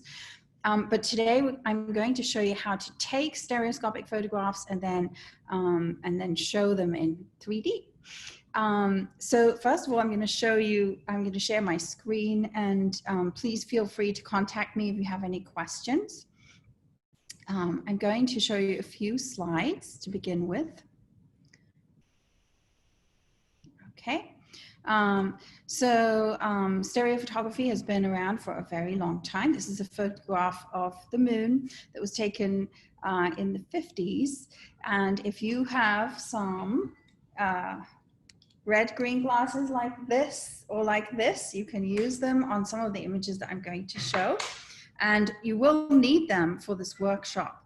And I'll tell you what else you will need as well. So you probably pause it and do the things you need to do and then play it again, I'm assuming.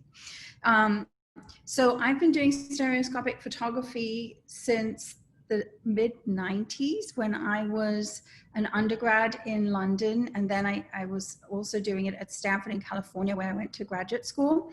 This is one of my stereoscopic pinhole images that I did with a flash and 120mm film. Stereo photography basically involves taking one image of something from the left and one image from the right. The standard distance between those two shots is usually 2.5 inches. You can buy stereo cameras like the one on the left here. That is a Sputnik, and it's a 120mm stereo camera. Those are available on eBay. There are not very many 120mm ones, which are handy because it makes the image that much sharper. You can do it digitally too. And you can get adapters that take two images that you screw on top of the lens.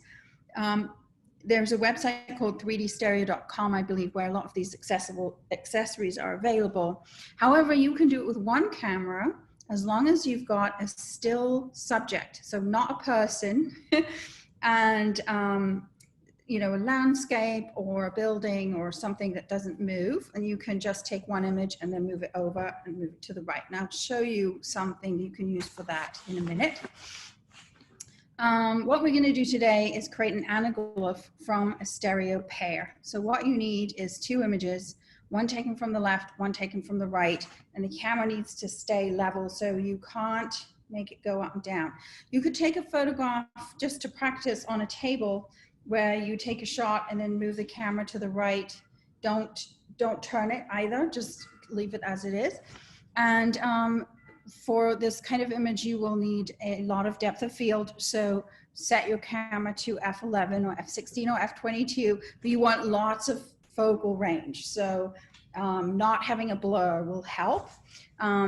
And obviously this would require you to have a camera with manual controls, but you can try doing it with your phone as well. Most phones will have most things in focus, so try it with your phone. So stereo drawing has been around since the 1500s. So this is a drawing by Jacopo Cimenti da Impoli, and it was done in the 1500s sometime in his lifetime. So people have known about stereo vision and binocular vision for a long time, and it was really used a lot when photography came about in the 1800s. This is a Wheatstone stereoscope. There are different ways to view stereo. You can see behind me there on the wall, there is one of my stereoscopes that I have 3D printed. They use glass lenses. This one shown here on your screen is a Wheatstone, which uses mirrors, where you sort of stare at mirrors and the image is sort of reflected into the mirror. Actually, William Kentridge used one of those for his painting, his stereo painting. And then these are just some images. There's NASA image on the right. You can use your glasses for these. And then there's a stereo card from 1905 showing a comet. And on the left, you can see another one from the 19th century. Stereo was used for looking at nudes, and then that was sort of also its demise in America in the 1930s. In Europe, stereo was much more popular in the 1880s, 1890s. So it was popular about 30 years before that. All right, I'm going to stop sharing the screen and I'm going to show you more detail on how to prepare for this. And then I'm going to go to Photoshop and show you how to actually do it.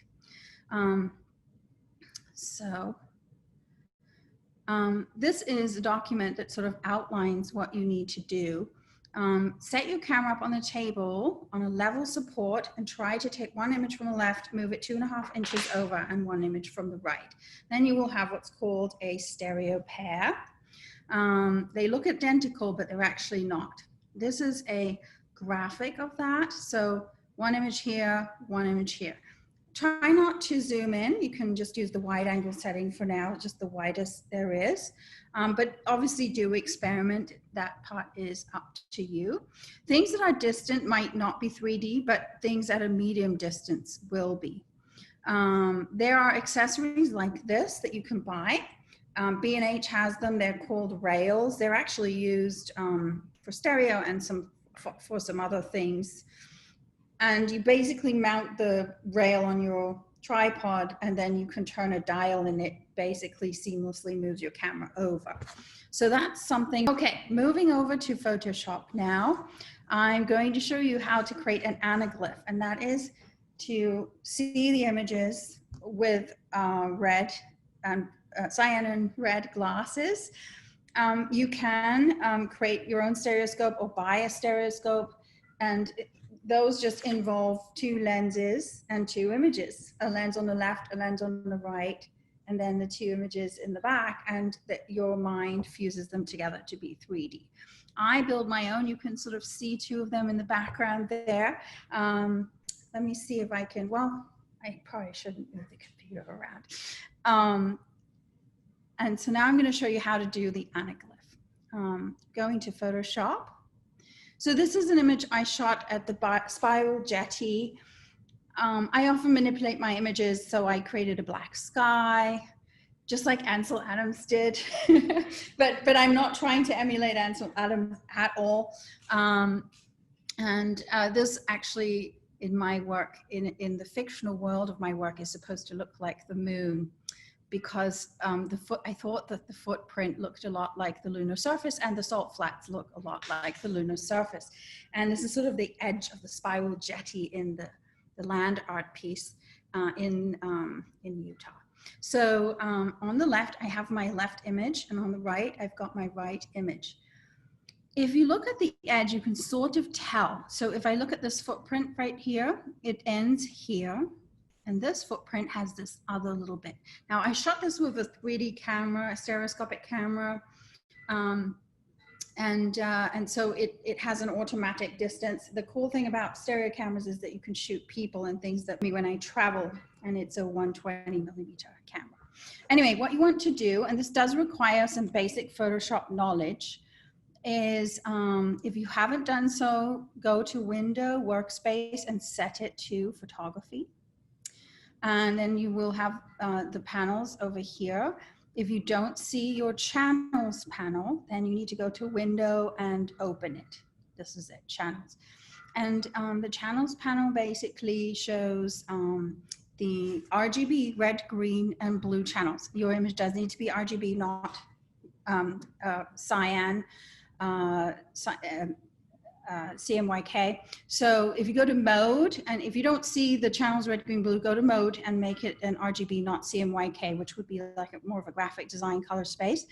So RGB color, then you're going to select red, and then you're going to select all the eyes. We want to make sure we can see all the channels, but we're only selecting the red one, okay? And now I'm going to select the rectangular marquee tool on my left, and I'm going to just draw a square around the left image. Then I'm going to select the move tool and put on my 3D glasses, because now you need to see what you're doing this way.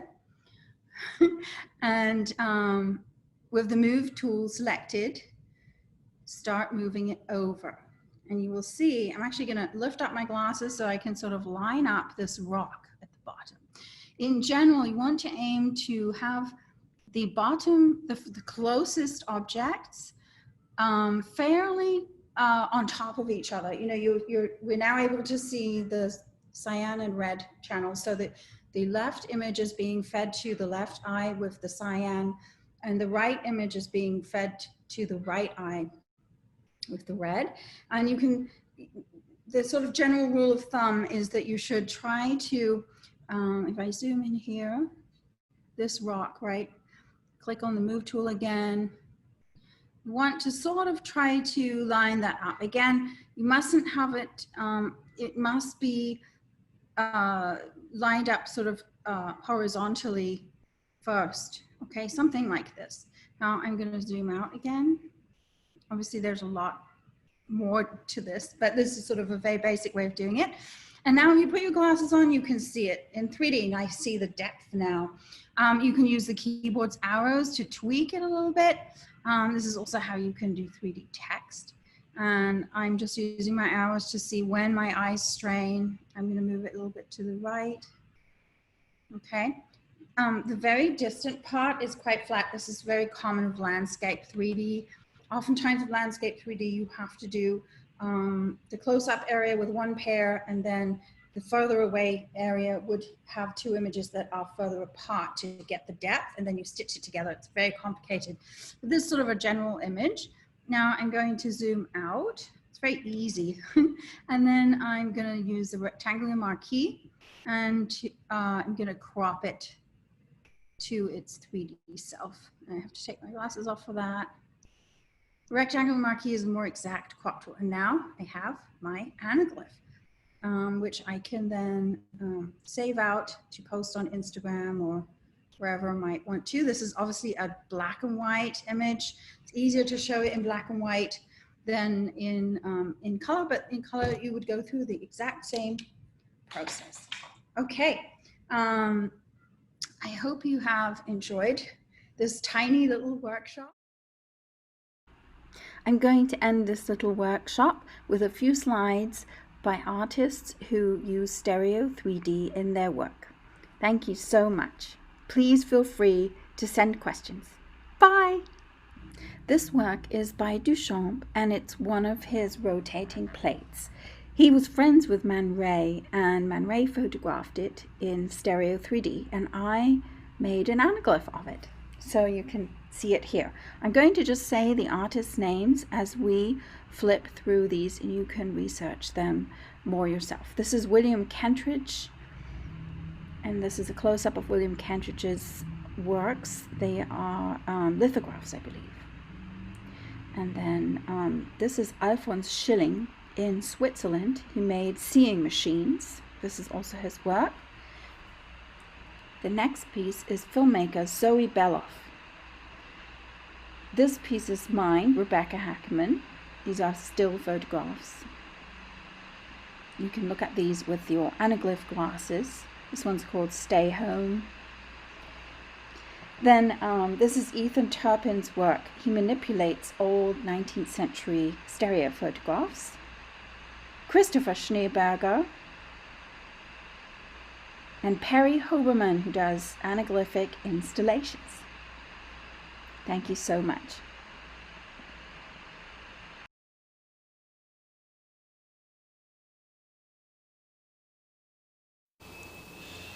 Hi everyone, Cal Cullen back here at Wave Pool Gallery at the Not Just for Show Telethon and Variety Show, our annual fundraiser for Wave Pool. I am so excited. We have 99 acts over the next 2 days, 24 hours of content. It's insane, but we're doing it. This hour, I want to thank Ombre Gallery. They are the sponsor for this hour, making this hour possible, allowing these artists to get paid, even if it's a little bit. Thank you so much to Ombre Gallery. Next up, oh, and also remember, text WavePool to 44321, easiest way to make a donation. You can also, if you visit wavepoolgallery.org, there's a big pink button where you can donate if you're on a computer. So either way, we've got to raise the money so we can have exhibitions and programs and things happening all year round. This is to make residencies, curatorial fellowships, all of that happen next year. This is our annual fundraiser. Please give us the money to make these things happen. So next up is a video by C. Dax and their lovely singing voice called Songs with C. Hello. So I'm going to be singing some songs for y'all. Even though I'm pre-recording this in my studio, I'm still very nervous, so sorry. I have been singing for a long time, but only in the last couple of years been getting like really more serious about it, and I have been writing songs for a while, but have only been sharing them recently. So I'm gonna share just one song that I wrote last fall called Move On, and then I'm gonna sing a couple of covers for you, and I'll just introduce them in between them. So this first one is called Move On. Here we go.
It's very hot in my studio, so I'm very glossy. You're welcome. Next song I'm going to do is it's a Bright Eyes song. Anyone who knows me knows that I am a big nerd for Bright Eyes. I've been listening to them since I was like 16 or 17. I'm almost 31 now, so for context. And this one's called Lime Tree and is one of my faves. It's a little bit longer,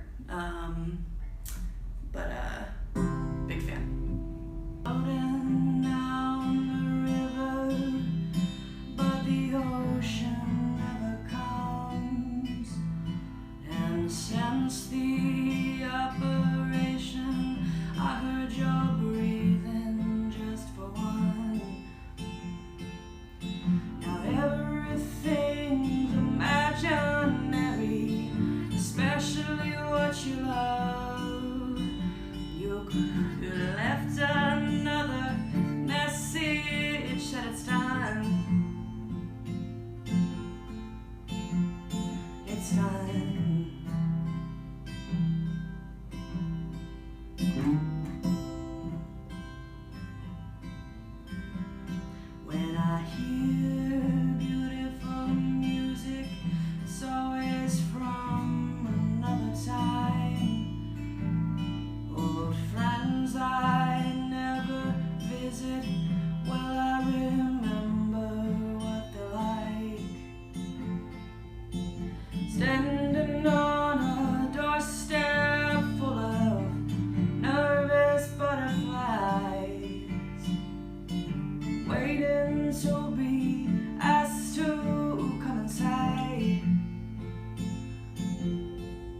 and I can't sleep next to a stranger when I'm coming down.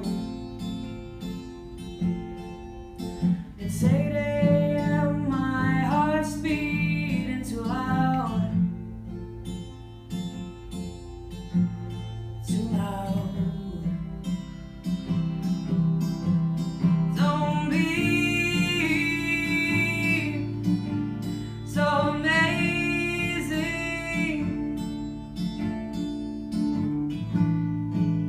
or I'll miss you too much. I felt something that I had never touched.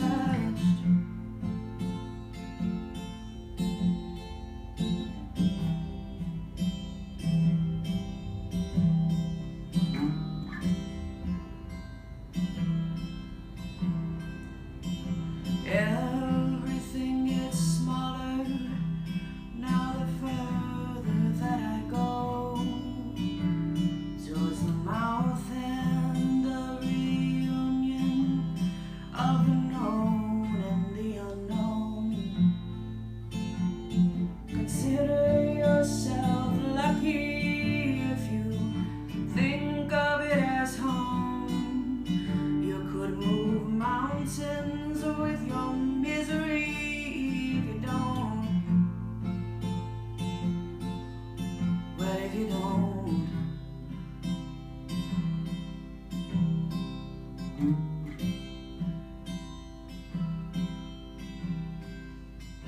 comes to me in fragments, even those still split in two. Under the eaves of that old lime tree, I stood examining the fruit. Some were ripe and some were rotten. I felt nauseous with the truth. There will never be a time more opportune.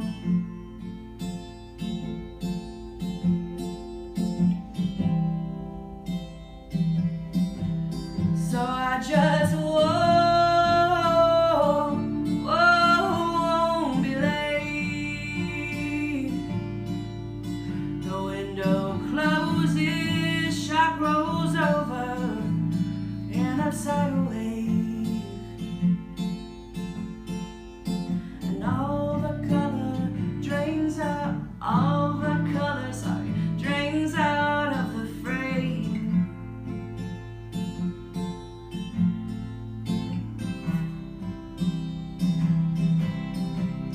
So please, with a daydream,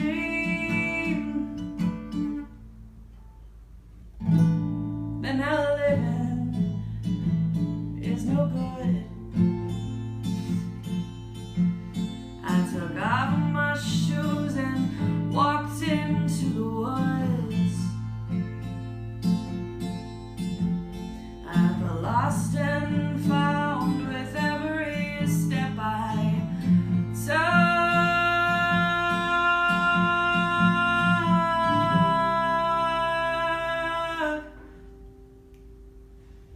My apologies for the mess ups there, but thank you. The last song I'm going to be doing is called Never Gonna Get My Love. It's a little more hype.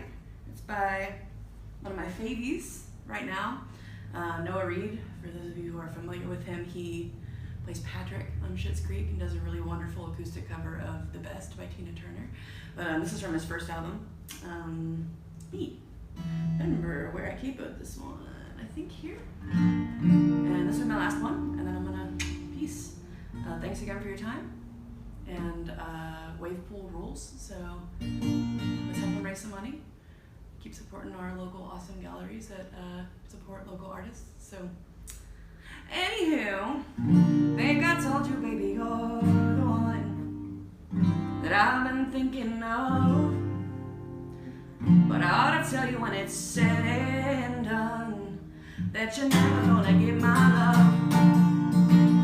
Remember when I held you tight and you couldn't get enough?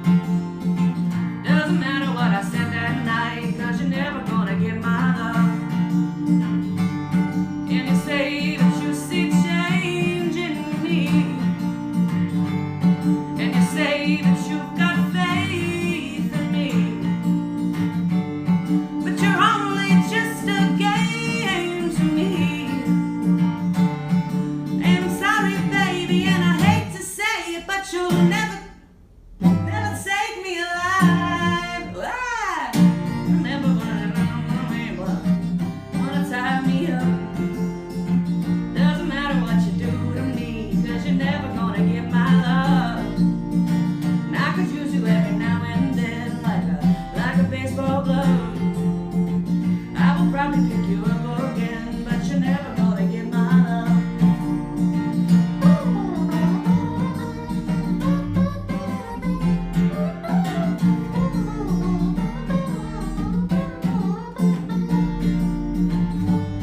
And you say that you could wait for me,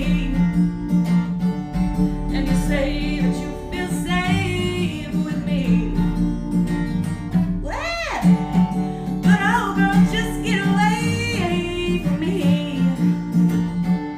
'cause I'll take it, baby, but I'll never be able to return what you gave me now. I'm sorry that I'm not the man that you thought I was.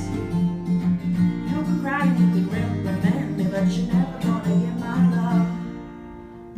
Said I'm sorry that I'm not the man that you clearly thought I was. You can cry and you can hold my hand, but you're never gonna get never gonna get my love. Something like that. Obviously, I'm still learning that one, but I figure no matter how I record it, I'm gonna fuck up a little bit, so take me or leave me, baby.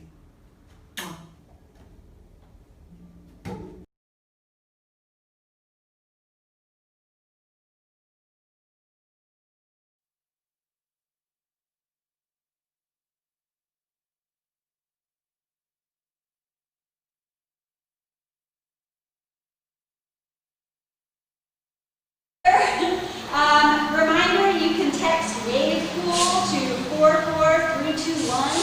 That's the easiest way to donate.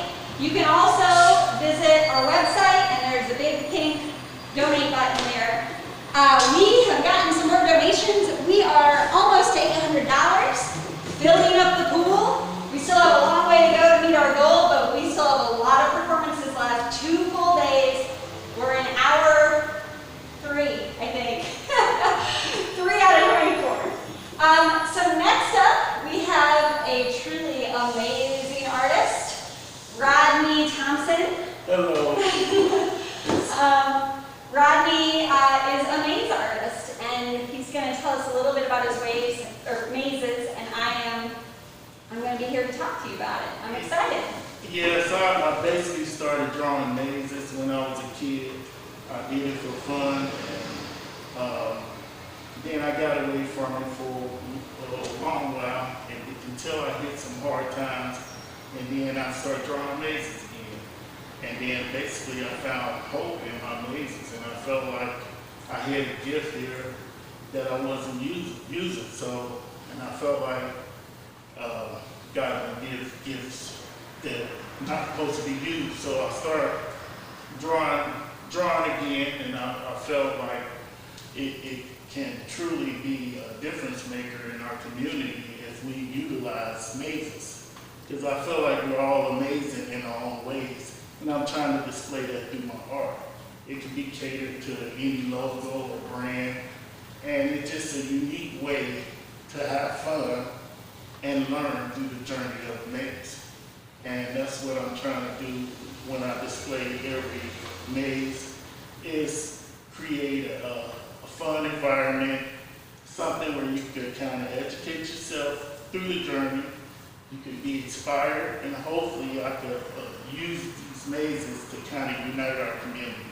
Something we really need right now. This here I created out of scrap wood, just because they was gonna throw the scrap away, so I said I better use it and put it together, and they just say vote. And I feel like it's power in the vote, but also it's also power in the voter too.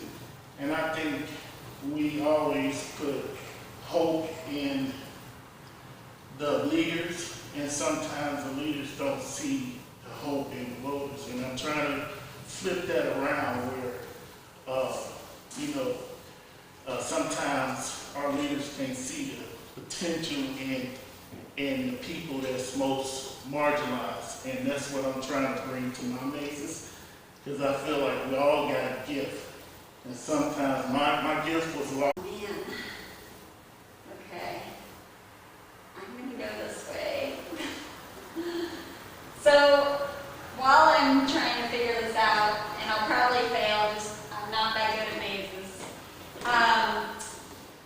Can you tell me a little bit about like how old you were when you figured out? Oh wait, no, I got way out.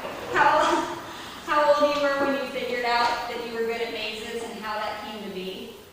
Well, I was in preschool when I found out I was good at mazes. As soon as they gave me a pencil, I was supposed to be writing my alphabet, practicing, and I was drawing mazes. And That's so it was something I always was doing. So, and I did it for fun, and I used to pass it out to whoever wanted to try to solve them. And I got away from it for a while, and I'm back at it. Oh, you made that look pretty easy. Oh. See, that's what Oh my God! I don't think you ran into any roadblocks. No. I think you know what? I'm gonna no problems. Yeah, it's gonna be smooth. I hope it's so true, because you flow through that, and if I could just flow through the line, yeah, and get out of there. Yeah, everyone's vote counts, easy, no roadblocks. Oh, I love it. So you talk a lot about symbolism when you talk about mazes. You talk about like, just hearing you talk about the meaning behind mazes and how it's fun, but it's also like significant for getting you through things. Yeah, I believe I define a maze as a universal symbol and utilizing them enough.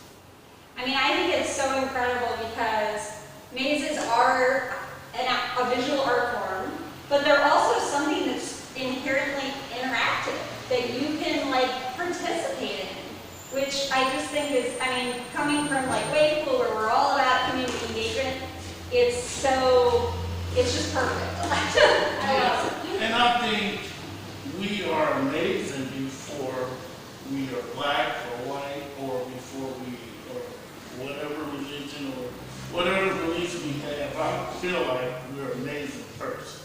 And I feel like that's something we should be trying to connect us. Because if you look at your hand and look close, your fingerprints is like a maze that got it. You sometimes take commissions, or like you'll make logos into mazes or images into mazes. And this is one you made for us, a couple of years ago. And we use it sometimes when we have public events. And it's a whiteboard, which is so cool. So there's been kids trying to solve it, and we use this to try and like brainstorm ideas. And I have to say, this has been so useful for group meetings, just to kind of break the ice and have fun and not be so bogged down in what we're doing, but think generally about big picture. Where are we going? Where are we starting from? Where are we going to go? So, I don't know. You have any? Because I know Wave Pool is doing a lot of great things in the community, and for people like me that would come up with creative ideas, Wave Pool embraced that. So that's why I was happy to draw this, and because I feel Wave Pool is amazing, and I feel like it should be a wave pool in every community.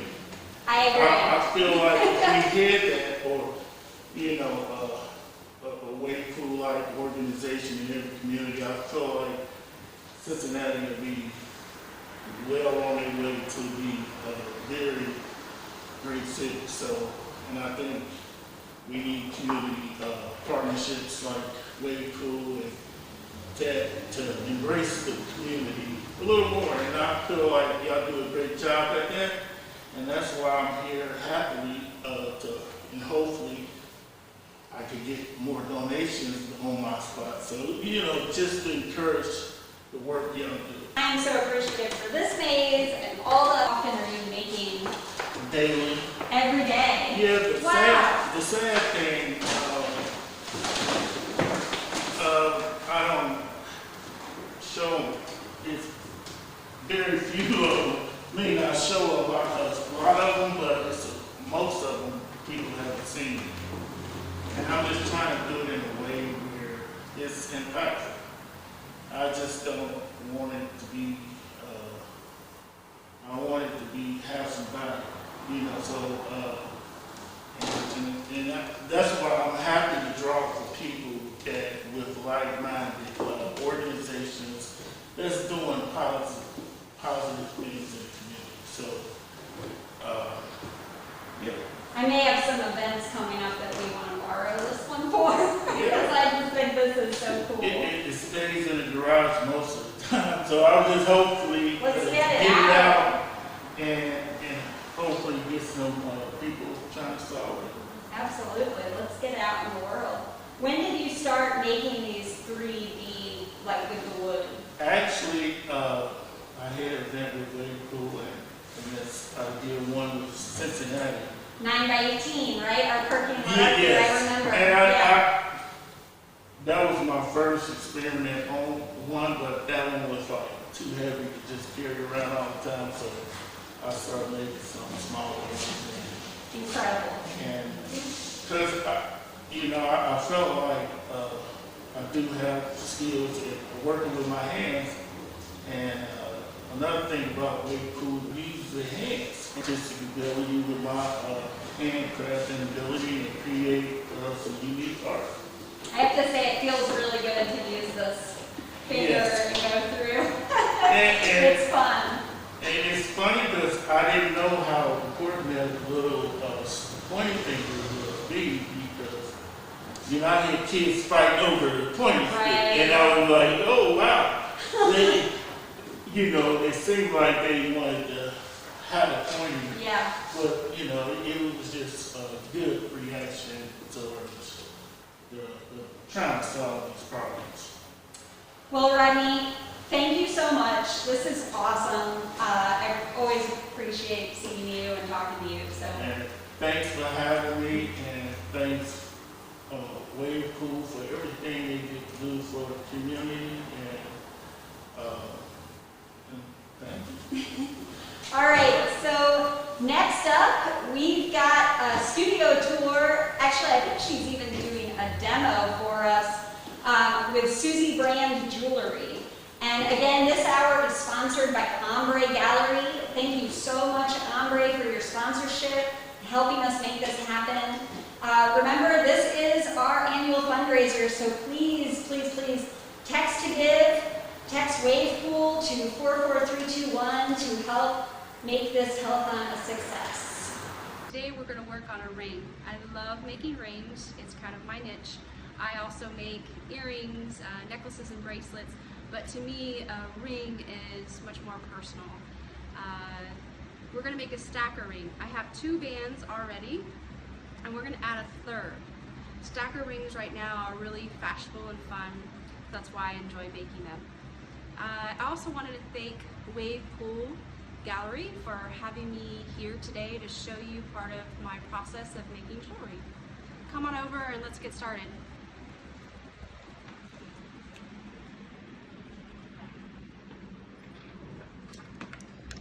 We have to start off with our metal.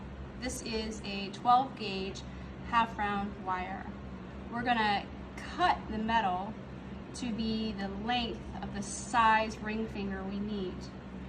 So with experience, I know, because I've made so many rings, that my size 7 is about 56 millimeters. This is a millimeter reader. So here I open it up to the 56 millimeters. Glasses. Okay. I'm at 56. You have to take your piece of metal and lay it flat.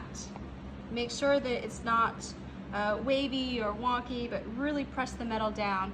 You take your Sharpie. Sharpies are great for jewelry, marking on the metal. You go ahead and you mark exactly where that 56 millimeter mark is. Okay? Next thing we're gonna do is go over to my jeweler's bench and we're gonna file. This is my file. It's my least favorite part of making jewelry.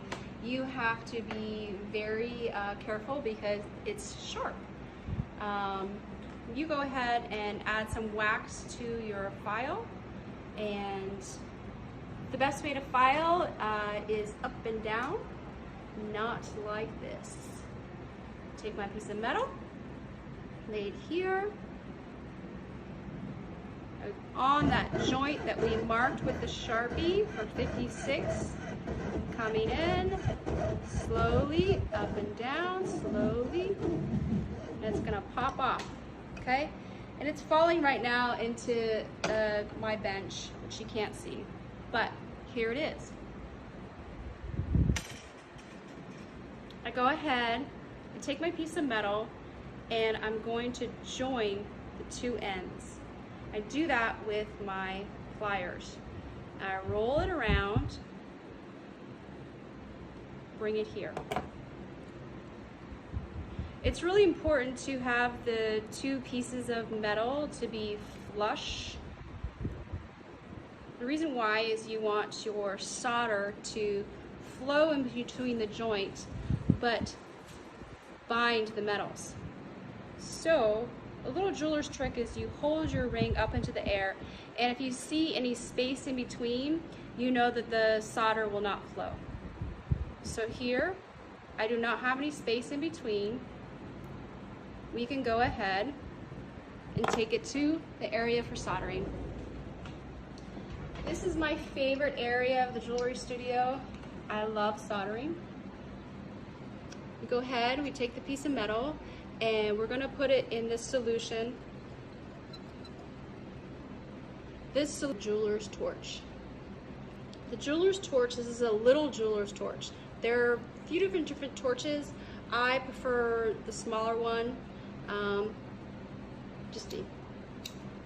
Go ahead and turn your gas on.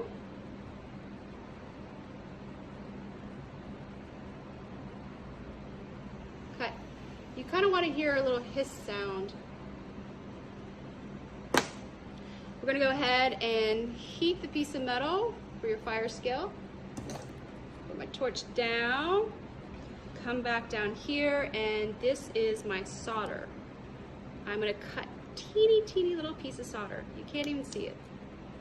I'm going to put it on my bench. Now, I can't touch the ring. I have to get a pair of pliers because we've already heated the ring. And I'm going to put that over the joint. I have to take solder and flux. It will not work without it. There we go. This is silver.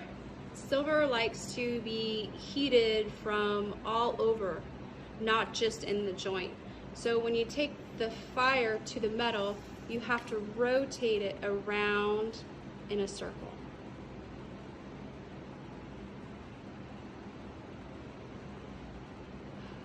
It floats. Your ring is made. How cool is that? So simple, right?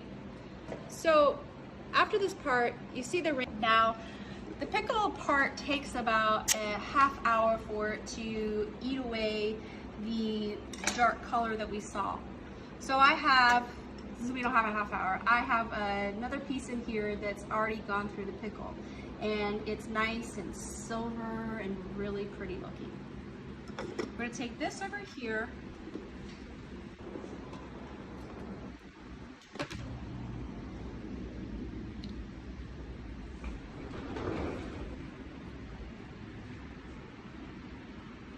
We're going to go ahead and size your ring. Make sure it's the correct size. Okay? I take the ring and I put it on a mandrel. And a mandrel has all 16. Okay? I take my hammer and I come in and I hammer. Sit down for this. I hammer it to the size that we're going for.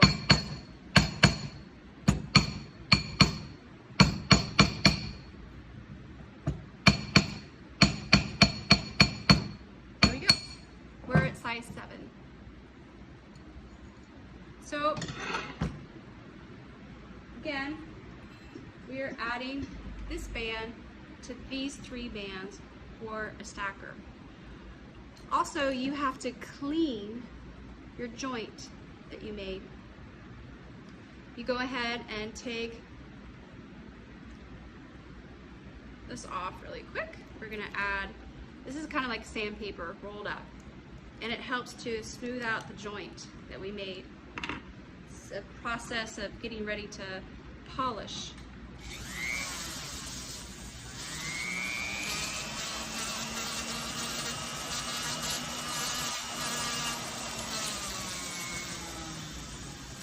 This allows you to see the ring as a whole and not to see the soldering joint.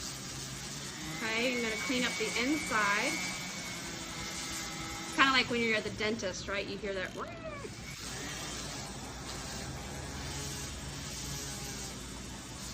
Okay, that joint looks really good.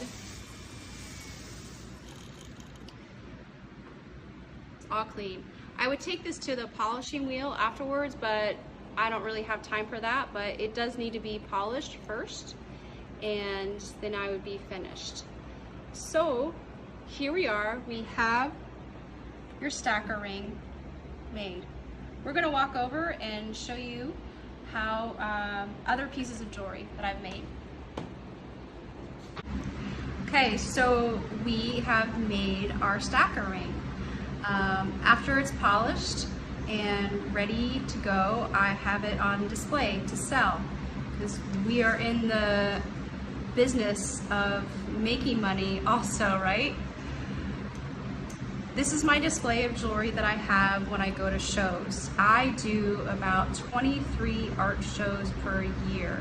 That is how I make an income off of my small business. Here are some rings I wanted to highlight and show you that are really popular. First, my spinner ring is very popular. It's a ring where the band on the middle. Solitaire rings always sell really well. This is a great size of a solitaire ring. They're very magical. Here I have a kyanite ring. I love kyanite. I've always been drawn to the color of that blue.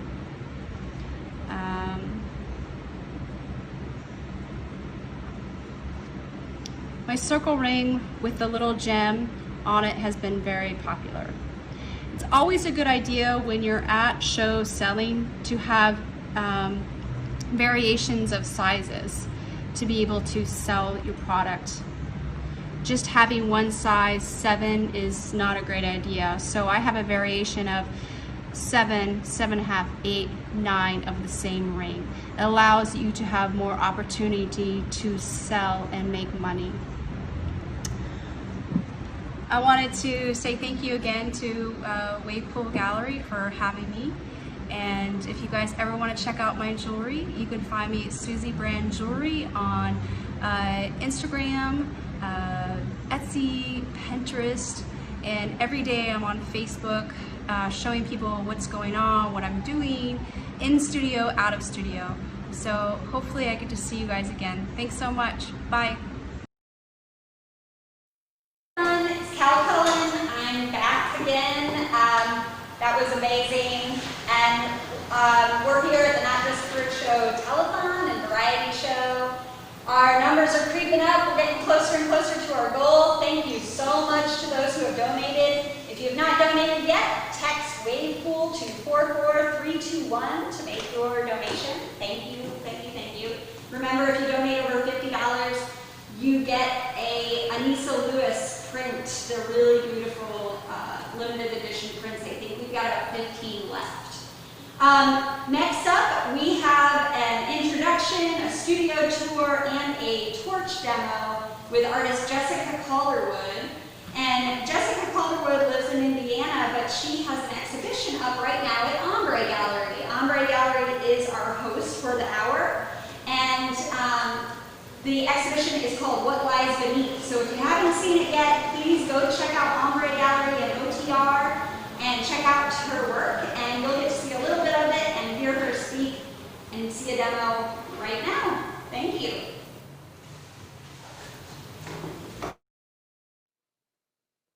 Hi everybody, my name is Jessica Calderwood and I'm a visual artist who works in obscure craft media, and I am really happy to be with you guys today to support WavePool and their fundraising event. And I am going to share a little bit of my artwork with you, and then after my presentation is over, I'm going to do a quick demonstration on how to torch fire vitreous enamel. So I hope you like it. Thanks. Hi, this is Jenna Schaefer, Director of Ombre Gallery, and also a board member of WavePool, a fantastic community arts organization. I'm going to give a little talk today about Jessica's work, and we currently have her exhibition in the gallery called What Lies Beneath. Come check us out. Jessica grew up in Cleveland, Ohio. Her grandfather was a machinist, and her grandmother worked a drill press. It seemed metalsmithing was in her blood. It may be predestined. She attended the Cleveland Institute of Art, where at the time they had this curious major called enameling, which was a subset of the metalsmithing and jewelry major and firmly rooted in the crafts. Enameling is the process of fusing powdered glass to metal. It's extremely versatile and painterly, allowing multiple color applications and firings with a kiln or torch. As a student, Jessica was really captivated by what the crafts had to offer, the exposure to new skills and processes, and the community that forms through the use of shared space and tools. Jessica's work has always been a reaction to her own life experiences and a way to figure out how to navigate the world. She had always considered herself an image maker, but working in metal and enamel allowed her to explore drawings and sculptural forms, which she found to be exciting and challenging. As Jessica continued her deep dive into metalsmithing, she began to hone her skills and explore historical formats while trying to find her ways to still make the content relevant. This piece, titled Sticky Fingers, is a die-formed wall platter.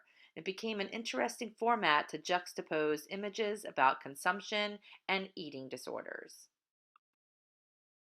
Jewelry is a very large part of the metal idea of these pieces interacting with the body. She enjoyed the intimate scale, the challenge of functionality, and the fact that these works, when worn, created opportunities for dialogue in a way that something hanging over a couch could never accomplish.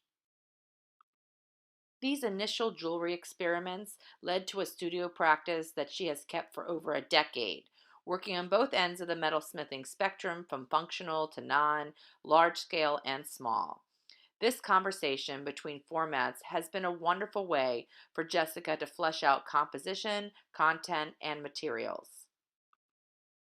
Floral Fictions is a series that Jessica began in 2010, which combined botanical elements with fragments of the figure. She created these works to be funny, with a twinge sourness. The flower forms became a negation or denial of what lies beneath. They are at once powerful and powerless, beautiful and absurd. At a certain point, Jessica realized that she needed to make something in the round. She became interested in the conversation surrounding high and low craft materials and the emergence of the DIY craft culture.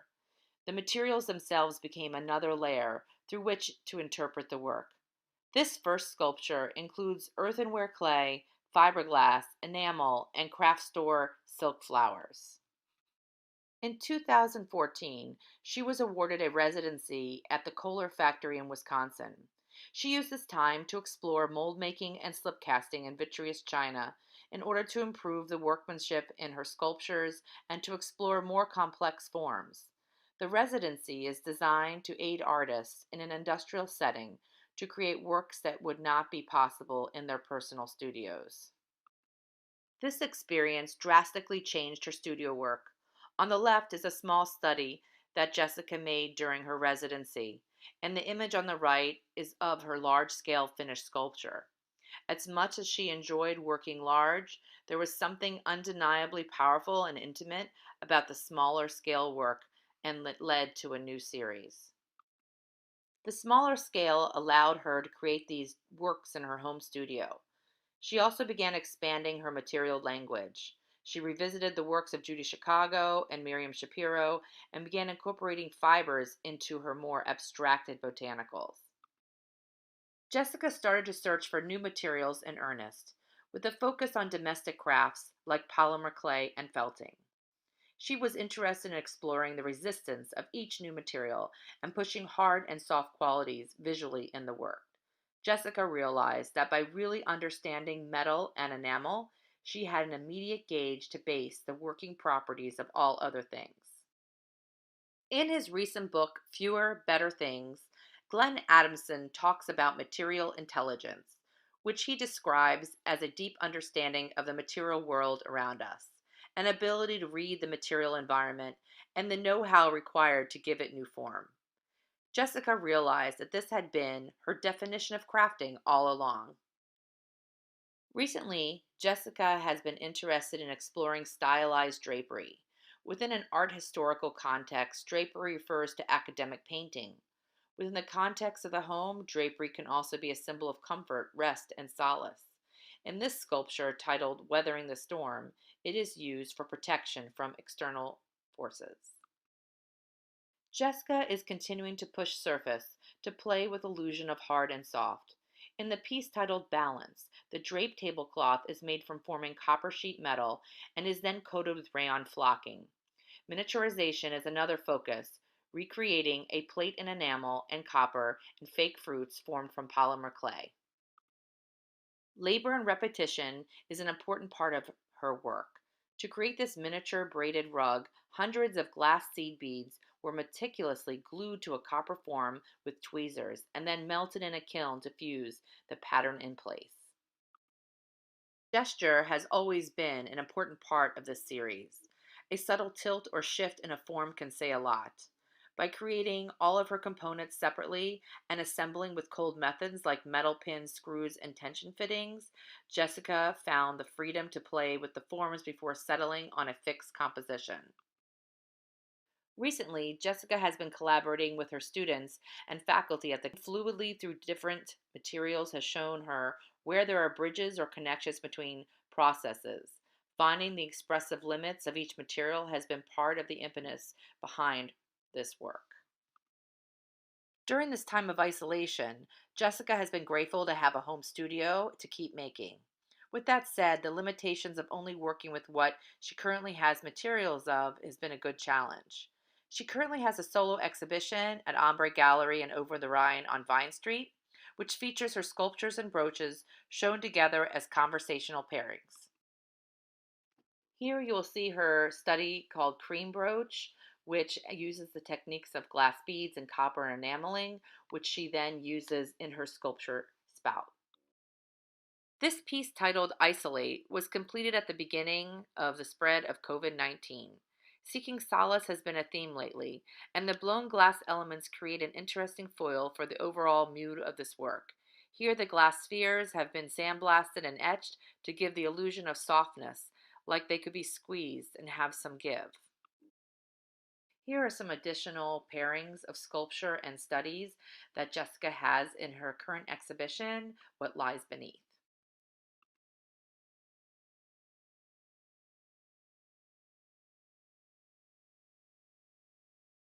Now we'll return to Jessica in her studio, where she'll show us her enameling techniques. Okay, so now I'm going to show you how to torch fire your own enamel project. So I'm going to be using a small sheet of copper, and I have some enamel, which is powdered glass, and this is a clear enamel, so it looks white now, but after we fire it, it's going to come out kind of peachy, coppery, and beautiful. So to apply the enamel, I'm going to sift some, so that way it's a nice even coating across my metal.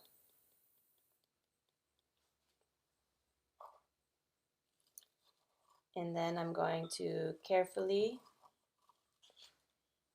place this on a trivet, which is a fireproof surface that's going to allow us to get heat underneath it with a torch. So you can use a kiln and melt it on, but we're going to use an acetylene torch. And the enamel melts at 1500 degrees Fahrenheit. So I'm going to actually get my torch right underneath it.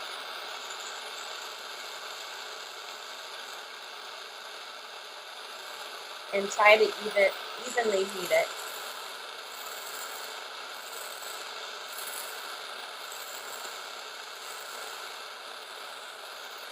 Until the entire surface goes glossy.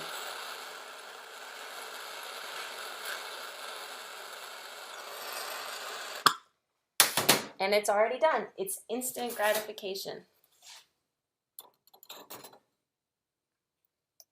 Let's see. And here.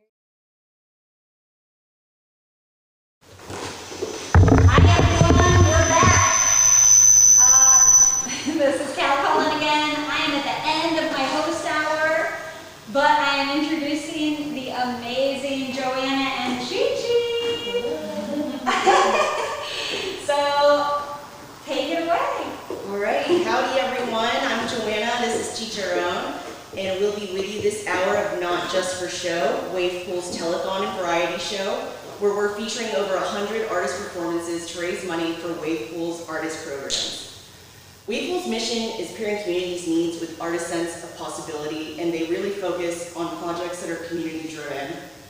This hour is sponsored by the Rigo family, so we want to give them a big thank you, gracias, and salamat po to our sponsors, and thanks to everyone who's joining us online for your continued support. Wave Pool is a 501c3 organization that relies on donations, so it's really important that you all help if you can. It's super, super appreciated. It's really easy to make a donation. All you have to do is get your phone out and text Wave Pool to 44321, or take a trip over to their website at wavepoolgallery.org. So this hour includes some amazing performances. The first one is by Julia Lukovsky. It'll be a live performance, followed by Prince Lane and Asa Featherstone and Elise Daniel of Storm Cycle. And again, thanks to our sponsors, the Rigo family. By the way, we have a series of prints that are available to anyone who donates over $50 while supplies last. So if you donate $50 or more right now, you'll receive an amazing signed limited edition print by the artist Anissa Lewis. It's an amazing print. It doesn't show up that well on camera, but I assure you, it's really beautiful. And so I hope you all will consider donating 50 or more. So to start the hour, we have Julia Lukovsky performing Phone a Friend. Julia is based here in Cincinnati, and her day job is helping to promote and assist with all the things at Wave Pool. She's also the lead artist for Camp Cartwheel. She's an illustrator and an incredible mixed media artist. So everyone, please put your hands and paws together for Julia. Wow, thank you so much, Joanna and Chi-Chi. I feel truly blessed to be here, especially with a Chihuahua. Did not know that was happening. Didn't think I could be more excited. But here we are. So I'm doing a segment called Phone a Friend. I'm the friend, and the phone is right here. So you can give me a call at this number. It's Wave Pool's number, 513-257-0855.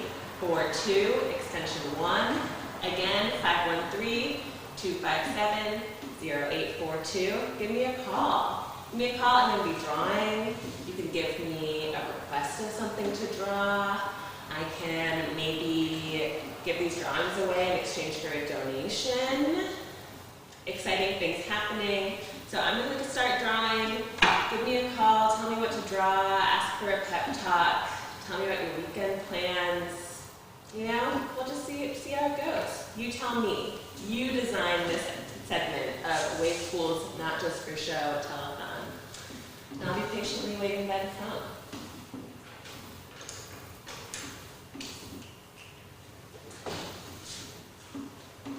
Let's see.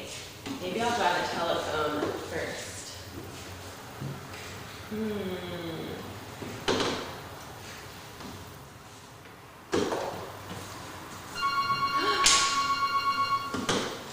could it be?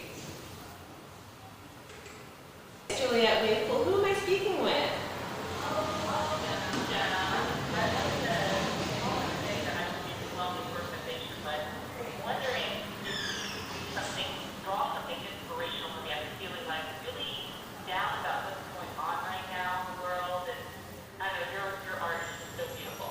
Thank you so much, Jenna. I can absolutely draw something inspirational for you to get you through these hard times. I am right there with you, and art and drawing has been really something that can lift me out of the darkness, and so is Wave Pool, you know? We all need hope. The Wave Pool and art and artists and community is what gives us that hope. So Jenna, I will be right on that. Is there anything else you want to chat about?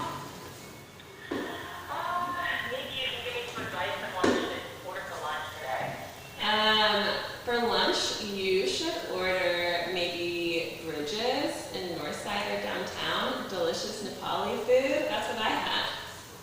So be like me and get some bridges. I love it. Thank you so much, Julia. Yeah, thanks for calling, Jenna. Of course. Can't wait to see you.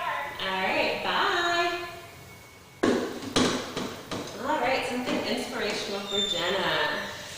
Okay, so we're gonna start by drawing a circle. And this circle is a hole into the depths of our seasonal COVID and regular depression. But through that, there's some light. We're gonna have maybe like a beautiful flower. Oh, another friend. Hello? Hi, this is Julia. Who am I speaking with? Good. Thank you, Sarah Day. What's up? Thanks for calling Wave Pool.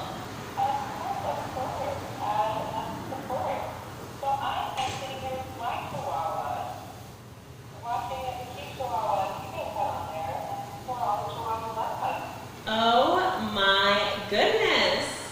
Chihuahua Day. Chi-Chi, did you hear that? Yes. Chi-Chi did hear. Oh, hi Izzy. Oh my goodness. Will you wake up that lazy pup? You know, she needs that beauty rest, and we understand and we empathize. Things are going well. I'm drawing like a goofy flower drawing out of a hole for my last caller. Something fun to get us out of the funk of 2020. That is the truth. Chihuahuas definitely help. They do. I feel like they know when you need a little something, and they just either give you a little snort or maybe they'll give you a little surprise and carpet or whatever it is. Yeah, maybe less of that last one, but I fully agree. I'm a cat owner myself, and I project a lot of love and affection that my cat feels for me onto her, whether or not it's true.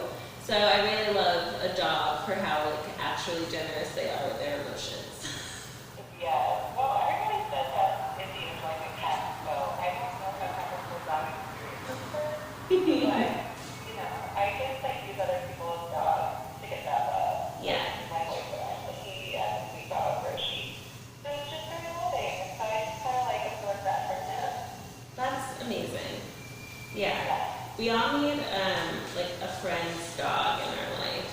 Like a dog that we don't need to care for, but that we can just like love and adore. For me, that's Bruce. That's Cal and Skip's dog at Wave Pool. He will come and scratch at my arm until I stop replying to an email and give him some pets.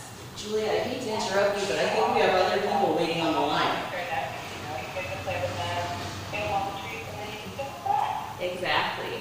Well, Sarah, it sounds like the line is busy. There are friends who are waiting to phone in. So can we chat another time?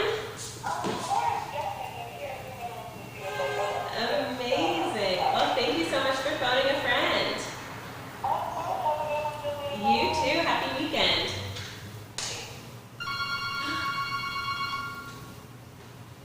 Hello? Yes, this is Julia. Who am I speaking with? No way! Hi, Ralph. We are on the air. Hold on, let me put you on speakerphone so you can be famous. Yeah, the people are listening. We've got Ralph D'Elia, internationally famous, incredible painter on the phone. Grace and Wave Pool Gallery. Things are going well. I'm so happy to hear your voice. Have you made your donation to Wave Pool yet? I will be. I hope so, or that's the end of our friendship. Hang out now. See you later. And thanks for calling. How was work? It's good. I'm on lunch break right now. Amazing. Did you take your lunch break so that you could phone a friend? Yeah. Good. Yeah, I think That is the only answer I would have accepted. so. I was fine with the pep talk, and I think I might be one today. All right. Well, let's get into it. What are we boosting you for?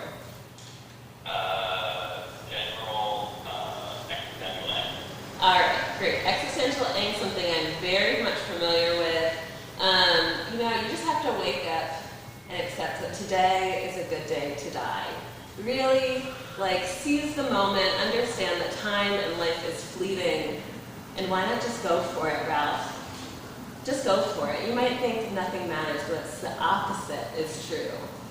Everything matters. Every little choice is an opportunity to create a new moment, a new reality for yourself. And I know you personally, and I can say that you are the best of the best and should have nothing to dread. Wow, that's so nice of you. Of course. I feel much better now. I am so glad. And once again, everyone watching at home, we have Ralph D'Elia, internationally famous painter, artist extraordinaire, and art handler to the stars on the phone. Yeah, that's what they say. I don't say it, but that is what they say. That is what I say for you. Well, thank you so much. Good talking to you too. I'll talk to you later. All right, have a good one. You too. Bye, Ralph. We have a request for you to draw a wheelbarrow. A wheelbarrow. Okay. Well, let me show you this Beetlejuice flower coming out of maybe a sewer. And that's for you, Jenna. Oh. Connected from the earth. Wheelbarrows really make me think of just carrying someone's legs as they crawl through a field, which is an even weirder image to wrap my head around drawing. So this may be one of those situations where I'm going to draw a wheelbarrow and then I'm going to actually look at what a wheelbarrow looks like, and we'll see how I did. I'm going to tell you right now, I'm not good. And once again, if you want to phone a friend, that number is Wave Pool's number, 513-257-0842, extension number 1. I'm happy to pull you out of existential angst. I'm happy to talk to you about your chihuahua. I'm happy to, just wish you well. Maybe give a shout out to a friend of yours whose birthday is. If you call, I will guilt you into donating to Wave Pool because that is what we are really here for. So just be prepared for that. dial the number, and then like text 44321 wave pool. A wheelbarrow. I've drawn kind of like a boat with handles, and we're just gonna carelessly add a wheel at the front.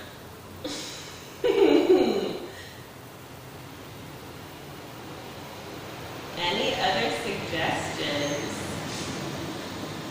Please feel free to call me, or you can use that chat function on Facebook, leave a comment. Get at me. This wheelbarrow is not good, but wave pool is good, so there's balance. I saw we missed some calls when I was talking about Sarah Day's Chihuahua, and I really don't regret that decision, but if you would like to call back, now's a great time. We got a request. Ah, finally, let me stop driving this wheelbarrow. A drawing of Chi-Chi. Chi-Chi, get over here! Here's a wheelbarrow, and we're just getting it out of there. Chi-Chi. Not just for show, Chihuahua edition. Oh, finally. This, I hope it's 24 hours of Chihuahuas next time. Okay. You are such a good boy. You're such a good girl. Sorry, I heard once. Okay, she's not offended. Gender is fluid. That's true. So true. Those little eyes. She has my eyes. They look like they. But not my temperament. Oh, you guys both seem lovely to me. I don't know who that was a dig on, but you're both perfect. And don't be hard on yourself. Chi-Chi, you are one of the most beautiful ladies I've seen in so long. Same with you, Joanna. I feel like really blessed to be here in all this beautiful company. I want every request to be Chihuahua related, like long after my segment. If you'd like to phone in and request a Chihuahua fashion show in the future, also taking those suggestions. Yes, everything Chihuahua. Chi-Chi, you're a model. Someone get like the Art Academy on the phone. We need like manifest. Anyone who's doing figure drawing, we have a new model in town. Her name is Chi-Chi. Only doing dog art from now on. You can follow her on Instagram at Chicharon Weasley. ChicharonWeasley. Yes, go ahead and call me and tell me about your favorite dog accounts to follow. Make sure it's Chi-Chi. Alright, now we gotta get this chicken costume in here. Full chicken. Full chicken. So fun. Big chicken energy. Big chicken energy. We're getting energized.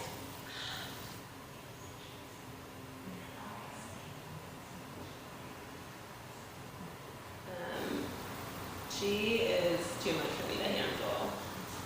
I feel like we're really doing a lot in this segment. I feel like we've helped pull Ralph out of the depths of despair. Once again, world famous painter. Sorry, Ralph is one of my best friends and does not ever do any self-promotion, and I really have to tell you that he's amazing.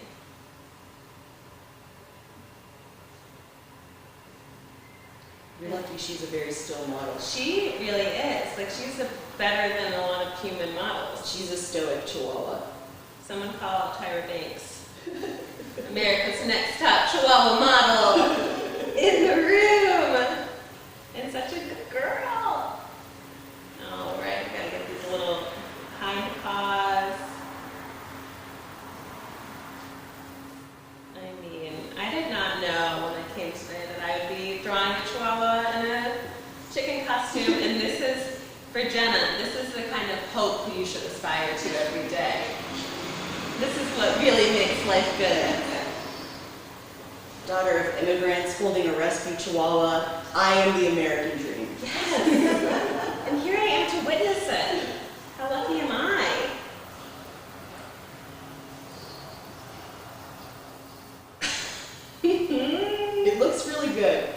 Y'all can't see it yet, but I'm use, impressed. if you want a drawing of Teacher Own, you can donate, you know, $1,000 to Wave Pool.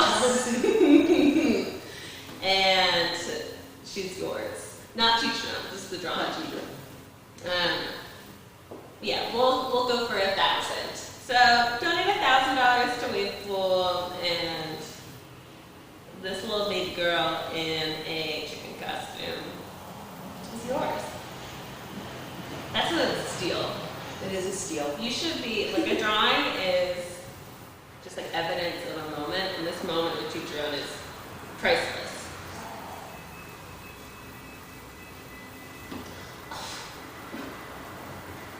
She looks at me. All right, guys. Well, we are almost out of time. I'm gonna finish this up on my own Anticipation time. is killing us. Yeah. Don't worry, you'll see her. I'll post her on my Instagram at @JLukovsky, and we'll get that bidding war going for Wave Pool. I'll live every other day of my life in memory and honor of Gigi. Gigi. Can I give her a pet? Yes, you can give her a pet. Thank All you, right. Becky. Thank you, Julia. What a great way to kick off the hour. Thanks for calling. And I know I'm biased and she drew a picture of my dog, but I think that was some incredible talent. So thanks, Julia, and thanks to everyone joining us online. Shout out to Izzy the Chihuahua. We appreciate all of your support. So just to rehash again, today Wave Pool is featuring more than 100 artists in a 24-hour art-making, telethon, and variety show extravaganza. Our goal is to raise $10,000 this week. So far, we're around $800. We really need your help to reach our goal, so please text Wave Pool at 44321 to help us reach 10K. So now we have our next performers, Prince Lane and Asa Featherstone. They are two artists in the upcoming exhibit at Wave Pool entitled Exposing the Limits, and they will be having an artist discussion about art and current social issues. So everyone please welcome Prince Lane and Asa Featherstone. Bow, bow, bow, bow. Well, we're here not just for show. I'm with Asa. I just want to say thank you to Wave Pool and the work that you're doing with communities, bringing communities together, artists, their needs. It's just really amazing what Wave Pool is doing. And if you can donate to Wave Pool, you can do that. I think there's a link in the bio. So definitely donate. They are doing amazing work. We need your help. Let's come together as a community and really just love on one another and build something. So I'm here with the legendary, the fantastic, the beautiful, the great Asa, and we've been just building a friendship, bro. That's been really cool to see. And I kind of just wanted to see what community is for you. I kind of wanted to talk about community and some of your work, and yeah. Yeah, of course. So appreciate you starting this conversation. Shout out to Wave Pool, shout out to you. Yeah, this is community is an interesting question, and I think a lot of people have a different way of thinking about it. But community is like one of the sole things that kind of drives the work that I do anyway. And so when I think about something like a community, it is. It can be nebulous, but it is essentially, to me, it's like a body of things, and it can be a collection of things, whether it's it's people, it's places, it's food, elements of culture, all these things together kind of they work together and they stack on top of each other to bring. Really, I think it's the thing that kind of makes it a community is that there's some sort of likeness or some sort of underlying kind of like likeness between these different mediums and these different aspects that kind of that makes them unique.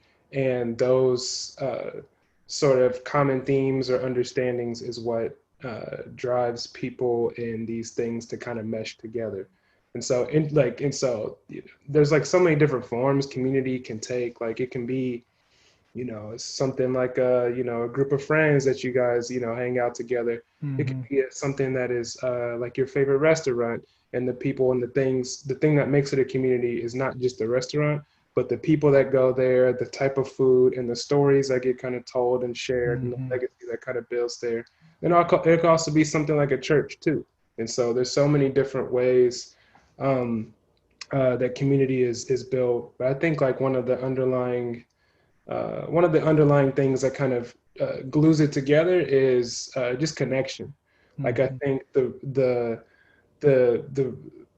ultimate desire or the function of a community is to bring people together and to bring ideas together and to make some sort of through line and connection so that we can do things as a unit, Yeah. instead of being isolated.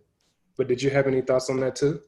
Bro, you just went $100 on that. I don't think I have a formulated answer, honestly. I think when I think about community,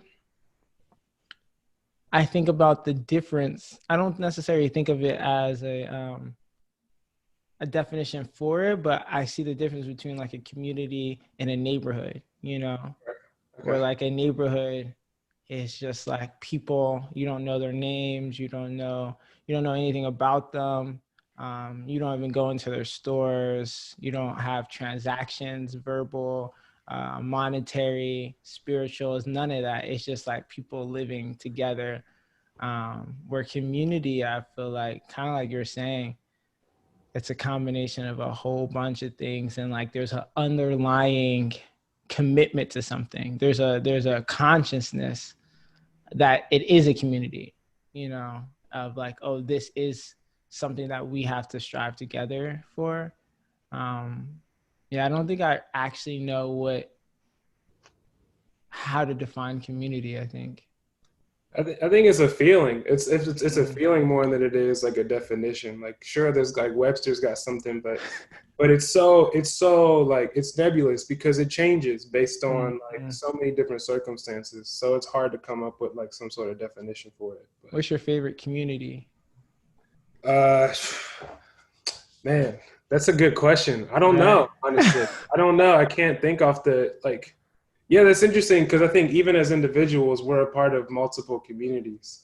Like, I don't know. I think it's interesting, like, because you pick and you pull and you get different things in each community you're a part of, and so. And again, that gives you like a holistic experience. Yeah. But without one of the pools of the community that I'm a part of, I'm not me anymore.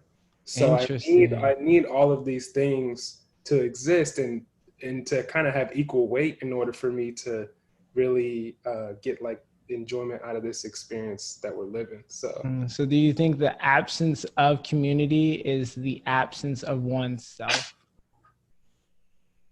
I think that it could potentially lead to that. Yeah. I think it's so rooted into just the nature of how we are and how we interact with one another. Without that, like, I don't know, even, let's say, even if you are, because again, community takes so many different forms. You could be a person that like, doesn't go out and doesn't do anything, but like maybe you stay home and like you game or whatever. You got a community in that gaming platform. Without that, you are not yourself. You know what I mean? So I think it's one thing like you almost can't even get away from it. But everything is connected. So kind of side question before we kind of talk about each other's work and what we're kind of doing. What do you think the Black community needs? Or demands, needs, or what do you need as a Black male to maybe make it more specific during this time? Okay, that's a really, how much time we got? Bro,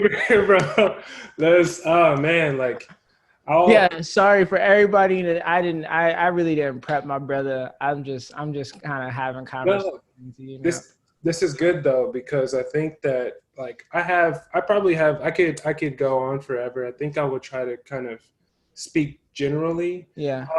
As far as what I feel that that Black people need, as far as, or the Black community needs right Yeah. now. You know, I would say we need time, and we need man, this is a good question, and we need support, and we need doors opened. Like, we need people to open their arms and welcome us into communities, so that like it's our turn to lead conversations. It's our turn to lead movements. And like, to be for real, like, we need people to get out the way so we can start to make some movement. So I think agree. in a nutshell, that's kind of how I would say how I feel about it. What do you think, though? I'm thinking. You got me thinking. Yeah. I think we need soldiers. You know, that's not just, you know, down to do a protest. You know, I mean, protesting are amazing and it applies pressure, but I need someone I think we need, as a community, people that's down for the cause, ready to die for it, you know, like to advance. So it's really to advance civilization, right? You know, and to advance the culture at all costs. Because we had that. If you're down, and I know we're down, right? There's a consciousness between individuals, you know, that's like, all right, let's make this work. You know, let's get this together, and a willingness to, because what we need is inside ourselves. Yeah. You know, like, of course, open doors is cool, but that's cool. I'm gonna build a building over here. Facts. Like, if you don't want to open that door, I'm gonna just build this building over here, and I have my own door. I'll let whoever I want come in my door, and you're welcome, you know, but you're not gonna, you know, take the building, thinking like you own the building that I just built. You know what I'm saying? But you're super welcome. Even though I wasn't even welcome into your building. You know, some people don't take the same approach as I do. Some people be like, fuck you. And I don't know if you can curse. Oh, you probably cut it out. I'll beep it. But yeah, I think we need people that's really down to put in the work, you know? I think, you know, we've never been, as a people, lazy, even though the media might say something different, people on welfare and stuff, but like, we built this country and we're still building this country as Black folk, you know? So I don't think we're lazy by any means at all, you know? And so I think we need people that's like, all right, I'm in, let's go. Let's hit this, you know? That's a really good point. I think that, and I would agree with everything that you're saying. I think in terms of, what really hit was you're talking about, we need some riders. Like, we need soldiers. Like, we need, like, because we're putting everything into this in order for us to make sure that this happens. Sorry if you hear that alarm or whatever. That's real life. But I think that right now we're in a space where your support can be temporary, and it can be passive, and it can be, you know, you don't have to be all in, but that doesn't get anywhere. Even the term allyship kind of suggests that you can take turns whenever you want to, you know, be about the cause. I think we need people who are willing to be on the front lines with us, not behind us, not here on Tuesday, gone a couple weeks later. You know, we need people that are here throughout the whole time, because we're living this life together and we're trying to push forward. And like you said, we're going to open our own doors. We're going to create our own spaces, but we also need some riders who are going to be like, okay, I'm willing to give up just as much as you are, because I think this is the right thing to do. So I think that's something I think would help progress and push things. I think that's needed right now. And then I just want to add, what the Black community needs is for our government to acknowledge its atrocities and make amends. I want my land. Like, I'm gonna just keep it 100. It's been done for the Jews. It's been done for the Japanese that were in America. Like, there's a historic precedence for it. If you can prove that your family has slaves, were slaves, you're owed your 40 acres and a mule, man. Please give me my equivalent of today, Thank you very much. I want land. So I just want to make that specific. I think we can't have this conversation of what we need without addressing, like, really we need equity. Like all the wealth was distributed to everyone in America, and Black people, except Black people, it was all gone, Yeah. And so we have to make that right. Y'all gotta make that right. Let's all be on a even playing field. Like, let's make it right. It's, even though it's 300 years, I'm like, bruh, it don't matter. Like, y'all need to, it's going to haunt us the rest of our existence. Yeah, exactly. Until we address it on a national level, and make amends. Yeah, you're right. That's facts, bro. Once we do that, we can then start talking about reconciliation. Mm-hmm. You feel me? Like, then there's models like Germany and the Jews that they made amends. Yeah. It's taught in schools. I mean, there's a whole range, you know what I'm saying? And so I think that needs to happen. But with all that being said, I just want to wrap up saying, like, man, Wave Pool is having a show. It's having a show sometime next year. And like, we've been blessed to be in that show. Thank you, Cal. Thank you, Wave Pool. Just the openness, the doors being open. If you want to talk about that, we can talk about Wave Pool doing that, with the mini grants and, just like the work that they're doing. I just want to give praise to Wave Pool for a second. Yeah. Shout out, for real. Shout out Wave Pool. They've been doing this since the jump. It's always been community focused. They've always been really great about giving like the local artists the platform to really say what they feel about certain moments, and they're always just right there pushing us along. And so I think that they've been really great and super supportive. And I'm really excited that we even have the opportunity to have this show together too coming up. I think the dates are still kind of flexible, but it'll come around soon. But I'll talk a little bit about my contribution to that. Just some background about the type of work that I do. Like, I always tell people that that the work that I produce, it's primarily visual, so it's video and photography, but I create work that offers new perspectives on shared experiences. So, and kind of what that means is I try to use the analogy of like a coin or a quarter, a dollar bill or whatever. Mm-hmm. Let's say that we all understand what this quarter is. We understand the value of it. But imagine if you looked your entire life on one side of the quarter, and it's the side with George Washington on it. Mm-hmm. And you're looking at that your whole life. And whenever you spend a quarter, you're like, man, this is an amazing person on this quarter. This is the best thing I've ever seen. And I understand, and you think that you understand that quarter fully, but you've never ever flipped the other side of that quarter. And so, but maybe until one day you flip it around and you realize that on top of George Washington being on that one side, you could flip it and you see like a beautiful artistic piece that's representative of like a city or a state. I think that's what they are. There's states in the back.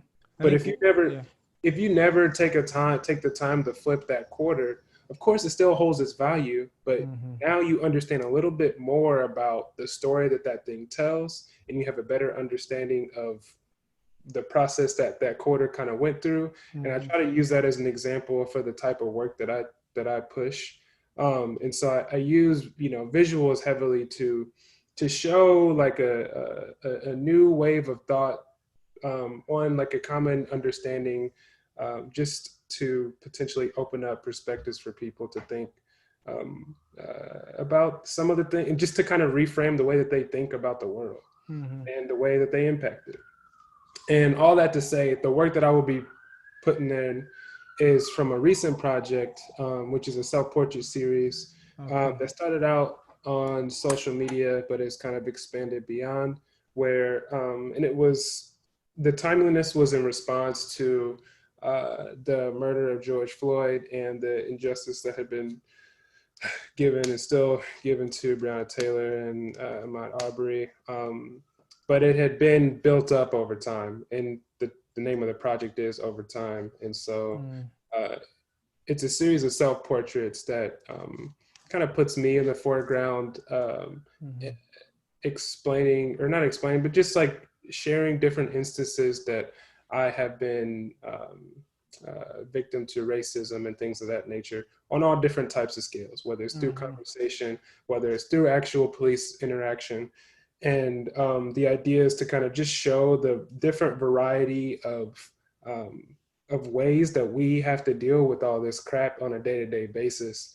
And to show that, like, just because we're not on the news or we're not talking about it, blabbering about it every day, we still have that impacting us on every single day, mentally, emotionally, spiritually. And I wanted to put that perspective in the forefront, because people that will see that will understand that the things that maybe they do on a small scale to other, in the way they interact with other people and people of color, can really have lasting effects that stick with them through their entire life and change their perspective of who they are and things of that nature. So I'll be sharing a smaller series of those. I did 26 portraits, self-portraits, but I think I'll be sharing like 5 or 6 of the selections in that group show that we'll be doing.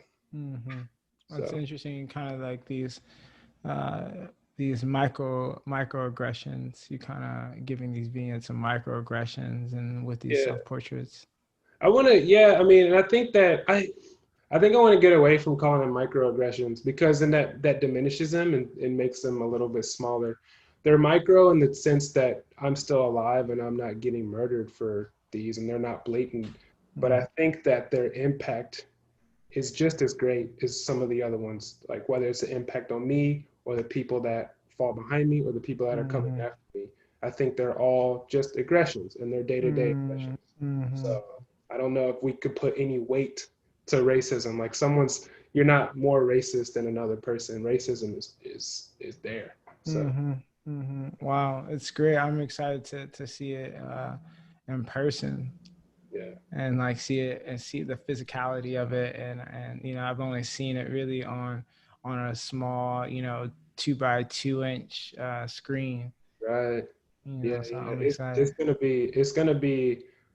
I want to scale them so they're so you sit with them for a minute. If you're looking at it on your phone or something like that, you're gonna look at it for a moment to move by it. But this is designed for you to sit and really think about each of those interactions and those situations, and think about how you have impacted some of those, whether you're a recipient of some of those or whether you are like the aggressor or whatever you want to call it in those situations. So that's good. Let me see where we are. So I'm also in that show, and my work is really simple. I think the work that I'm going to be putting in the show is going to be really simple. I have these beautiful still images, really, or still lifes of objects in my house. It started out with a friend of mine coming to my house, and he clogged my toilet. He came to buy a bus. He bought a bus, and it's already it's remodeled already. So it was a couple months ago, but he went to Home Depot to unclog the toilet and like to get a plunger or whatever. Oh, he got a snake. It's called like a snake. Yeah. And a thing of cotton, like a stick of cotton. And brought it to my house as a housewarming gift, because I had recently just moved in. I still had boxes everywhere, and I thought that was really, really interesting. first of why Home Depot sells cotton in this form. You know, and thinking about, of course, like cotton was one of the cash crops of America. There was maybe 3 cash crops in America. One was cotton, another was sugar, and another was tobacco. Those were like the cash crops of the South, you know, North and South Carolina. Georgia was like more of the cotton, and then even if you go further down, it kind of turned into the sugar. And so I was thinking about how home objects are laced with the history of slavery. That's what I was thinking about. And so I started just photographing many objects in my house. I think I have maybe like now like 80 images of objects, like a plethora of objects. And I wanted to have text in them to really kind of dig at the connection of the racism in the object, but I felt like the images weren't allowing the text to live with it. So I let the text go, and now they're just like these really beautiful images with like a hand or something holding it. And it's just this place of meditation, really. And then what I'm going to be doing is, right now I'm making wheat paste around the city at specific spots that correlate with the objects. So like at the check clashing place, like I'm about to do a poster of wheat paste that's like really large of like a paper plane that's $1 bill being thrown, you know. Yeah, these like little really cute, like, yeah, I want to say cute. They're cute and beautiful, and like these moments of mundaneness almost with this like black hand, you know. And I intentionally darken my skin just to really embrace blackness, you know. And so at the Wave Pool show, I'm still not sure exactly what I'm going to do. I have a show at Manifest that's happening on the 25th. And so if y'all are trying to go to that show as well, the 25th at Manifest Gallery. September? Yeah. Cool. Yeah. And so I'm also having a print trade on the 26th from 4 to 6. You can follow me on Instagram at Prince the Artist. And I'm having a print trade. I'm looking for just like 10 people, man. 10 people to come with 3 prints each, from 4x6 to 11 by 8.5. And us to just trade prints and kind of have a really great fun time. And so that's going to be really fun. And I know you're thinking about making some programming, so be on the lookout for that. But yeah, at the show, I'm not sure what I'm going to do. I think I'm just going to maybe just have some of the images and to view and for sale. Like a lot of people have been asking me for prints of them, so I'm sure they can buy them at the gallery, so that you can also support the gallery by buying some of the art, you know, in the shows. That some of that money goes to the gallery. So cool. That's what's up, bro. I'm hyped for it. I think like, yeah, the work that you're putting in, especially in this one, it's wonderful. I love it. So I can't wait to see it in person too. So yeah, I just recently got one frame for the Manifest show, and it was just like, it's just like, so get it all put together. It hits different. Yeah, and I think if you ever need framing, there's a framing place in Exodus Studios. XS Studios, yeah, XX. Custom framing, I think it's called. I need to look that up, bro. Yeah, her name's Lynn. She's amazing and teaches you a lot. Just a great person, a great framer, and I'm definitely be going back to her. I feel it. That's what's up, bro. But thank you for talking to your boy. Thank you for everyone who's listening. You know, we're just really excited to be alive and to be in this moment. And shout out to Wave Pool, man. Yeah, shout out Wave Pool. Can I do a plug real quick for a couple things? All right. Of course. So if y'all want to follow what I'm doing, I'm on Twitter and I'm on Instagram heavily. Savvyoso, SAVVYOSO, and I'm working on a project, and like it's actually a continuation of the Overtime project, where there are self-portraits, but I'm looking to extend the stories beyond just myself and try to get other Black individuals to participate and share their stories where they have felt oppressed or in a day-to-day basis, but also want to take some portraits. So if you or anybody you know wants to be involved, just hit me up on any of those platforms and we'll get it popping. Oh, that's fire. That's fire. You need to read the book. Have you read the book Citizen? No, not yet. Oh yeah, you gotta read that. It definitely inspire this project and give you some more to think about. But yeah, I'm down. Please. Okay, bet. Yeah, I got stories. I got stories, bro. You got a bunch, man. I got a bunch, bro, that are just wild, bro. Wild. We all do, man. We all do. Yeah, I got some wild ones though. Like. Okay. All right. That, man. Much love, my man. Oh, I appreciate it so much, dude. Take care, man. Yes, sir.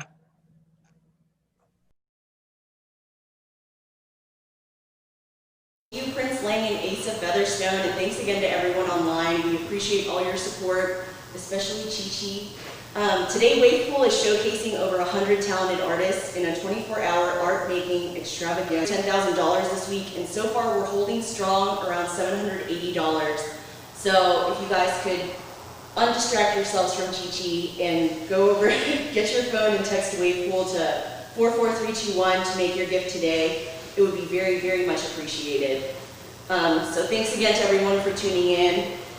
This is Chi-Chi, I'm Joanna, and next up we have the very talented Elise Daniel of Story Cycle. She's a bicyclist and poet who lives and works here in Cincinnati. So everyone, please welcome Elise. I don't know where I should look and everything, but so yeah, I'm Elise Daniel, and I brought this awesome bike with me, and this is a Story Cycle, and it's a typewriter bike. Clearly, I got my typewriter up top here. I've been composing a few poems, courtesy of some suggestions of themes and ideas and questions and strange things that people have messaged me over the past couple of days. And I composed a few poems to that. I composed some poems this morning on site with a few people at the Breakfast on the Bridge with Tri-State Trails. And I'm here today just to share some of those poems that I wrote and to thank Wave Pool for making this project possible, and the funders that make this project possible. And I really think that having my ideas, my random, strange ideas supported, is a really true testament to like what I think Wave Pool is doing. Not only is it, supporting my random idea of bringing bikes and poetry and like people together. It brought 7 different residents into the project too and funded them as well. And I think that's a real testament to like how much Wave Pool does like value creatives, artists, and the things that they have in mind, and giving them the space to like explore that and figure it out. Fail sometimes, try again, do something really, really cool. So I'm just going to share a couple of poems, but I also wanted to give a shout out to all of the Story Cycle residents, Jerry Neri, Scott Holzman, Prince Lang, Shakira Militia, Adriana Brito, Quintero. I think some of these folks you heard from earlier, maybe you'll hear throughout the day. Maya Spalding, Daniel Dada Stevens, Ricky Williams Jr. Some of them you've seen on the Story Cycle Instagram page. Some of them you'll see in the coming weeks. You'll see me popping up throughout that. But yeah, I guess I can stop chatting and just share some poems. I didn't know if it would be appropriate to. I mean, none of the content of the poems is bad. It's all wholesome. But I didn't know if, so these poems, the topics and ideas and etc. were suggested by individual people. And I don't know, I didn't ask them beforehand if this is like a surprise out reading live as I wrote them in the last 24 hours. And I didn't know if it would be appropriate to say who suggested which theme. So I'm just going to give all of them a shout out, and I'll read through the poems so that you don't know whose is whose in case they don't like it. Or if it was like not content that they wanted connected to them. But Prince Lang, Marm, I'm just gonna read their Instagram handles. Marm, I'm not gonna try Cody's Instagram handle. Cody Columbus, thank you so much for suggesting a topic and theme. Liz and Blue Bear, Taylor of Earth, oh my God, Becca Faye, Hiroshima, Scott Holzman, Squabtastic, Gizo Ghost, Petite Dorion, Prig, Nikki Mayu, Toast Julia Wood, my dad who did not shout it out on Instagram, was on a phone call, he got really excited. He might actually be watching, which is super cool. He doesn't really get to see me do anything, performance or creative-wise. Davita Lynn, The Arachnid Kid, Dyed in the Wool, and Sacred Shitless. So thank you all for sharing themes and topics with me. Some of them I'll read today, and then some of them I'll just send you the poem that I wrote for you. I feel like I should share like some of the things that they suggested too.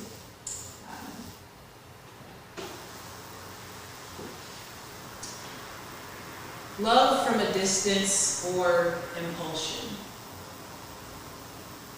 In a U-Haul box truck on I-75, 3 days after the new year, 3 abreast on bench seats, 3 months after Tall Boys in Indiana, where I bet the same glitter, which is not a long time. Snails, which I have a huge phobia of snails and slugs, and so when I saw this suggestion come in, I did not like it, but I tried to think about the most positive experience, the last positive experience I had with slugs and snails. Snails, quietly collected by small pruned hands and hidden in the wet folds of swimwear or an unscrunched plastic bottle torn into a cup, secretly and slowly turned in the dark of a car, a revolving world to explore, new sun at every street light, blinking by on the drive home. I grew up in South Bend, Indiana, and there's a state park called Potato Creek, and it has a beach that you could go to, and I collected a bunch of snails and slugs as a kid there, and I don't know what happened to turn me off from them, but I have a huge, like, snotting, gross, like, panic attack sort of response to them now, so to play around with that. Magnetism. I sometimes refer to paper clips as multi-tools, considering the number of things I've stuck them in, how they hold the shape I manufacture, how I find them clinging to the corner of my laptop, the backside of my phone, occasionally lost and found again by the hand.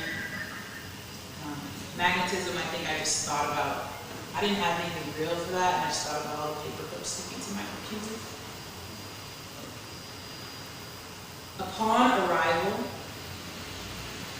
a tumbly crisp and colored barbecue chip crumbs fall like leaves from the content lips of Eileen at home alone after work. She too sheds her day, dropping all but a bandana to the floor, bearing nothing but the wind. And I'm going to read the prompt that I was given there, which was hilarious and included this GIF that was like a potato pooping French fries. It was really good. She said,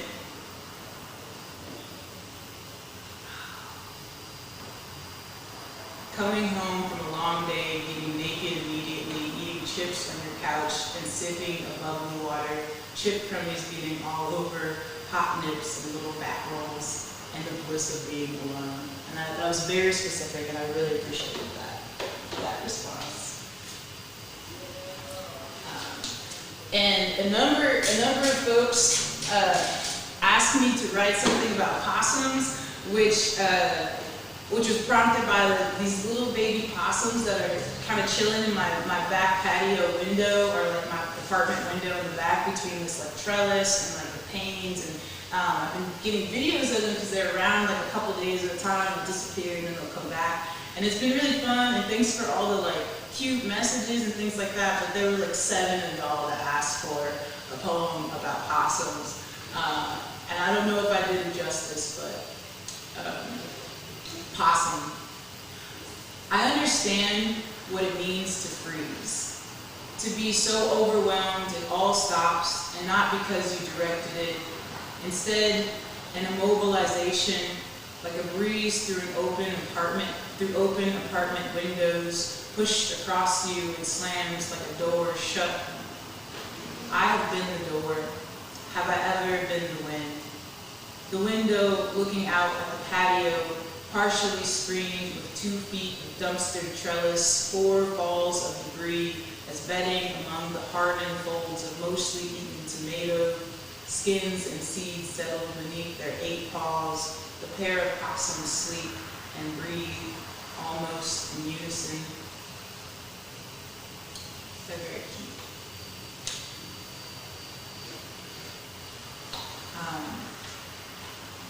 Scott had I said his name. His prompt was like the second one to come in, and it was really good, and I really got excited about trying to write to it, but I didn't know what to write, and I went in a weird direction that's very I don't know how interesting it is, but the prompt was, or his suggestion was, what would you get tattooed on your eyelids?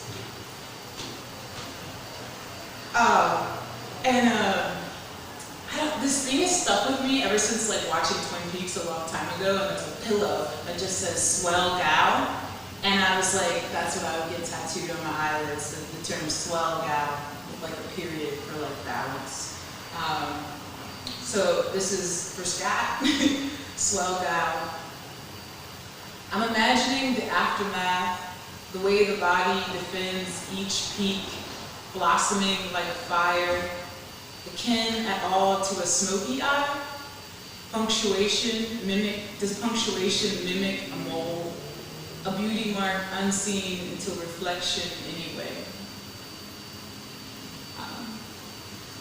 That was very difficult to write in response to that.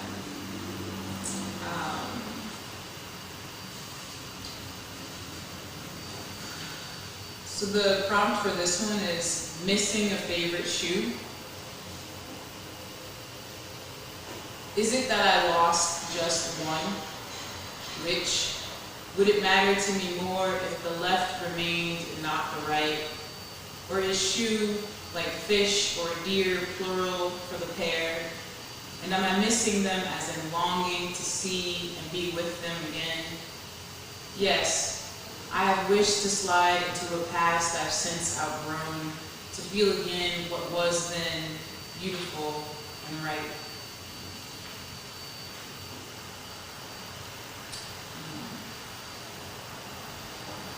Alright, I'm going to read one last one because my dad is watching. I'm just going to give this one to him. Somehow I forget. I met this city before adulthood, maybe only once, maybe actually a black suburb, likely split by the highway, still under construction. But this is not a poem about the divisions we uplift and avoid. And by we, I mean to say I am here because of you. This began as dessert. Coffee, cake, canned peaches, and heavy syrup lapping at the end of a spoon someone might let me lick. And days later, after the drive, the intact paw of a raccoon turning in the flames like a handful of luck, like a spell cast to remain in the moment a little longer, not too long, just enough. And by we, I mean to ask if you'll hold my hand.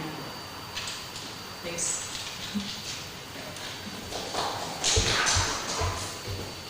Thank you, Elise. I can't think of a better way to close out the hour. Thanks again to everyone who has been watching, and thanks to all of our performers, Elise Daniel of Story Cycle, Prince Lang and Asa Featherstone, and Wade Pool's Julia Lukovsky. We'd also like to thank our sponsors one more time, the Rigo family, and thanks to all of you watching online. We really appreciate your support, encouragement, and generosity. It's been an honor for Chi-Chi and I to join you today. We'd like to welcome our next host, who is a fellow Chihuahua parent, John Humphreys. Hi. guess that's more welcome to me. I want to thank you all for being here, and all of you online, don't forget to donate. You can text WavePool to 44321, and right now we're going to have some live music, and I'd like to introduce a joke, and it should be really exciting.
Hello, everybody.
Exciting. Collaboration. Amazing. Important. Supportive. Awesome. Innovative. All right. We believe that experimental art can connect communities and create change. We work with organizations, individuals, and artists to connect them to each other and build projects through service, listening, and support.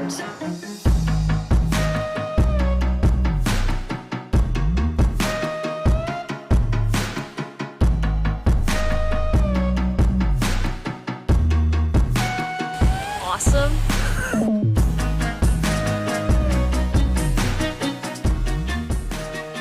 WavePool's mission is to pair communities' knowledge of their needs with artists' sense of possibility. I think that pretty much sums up what we do. We know that experimental art can create change, and we don't shy away from the big problems. We are optimists at the core, and we have lots of work to do. We need your help. We're asking for support in any way that you can. Become a member, volunteer, attend our events, contribute. We can't do this without you. Please donate at wavepoolgallery.org/donate. Thank you. Together, we can create change.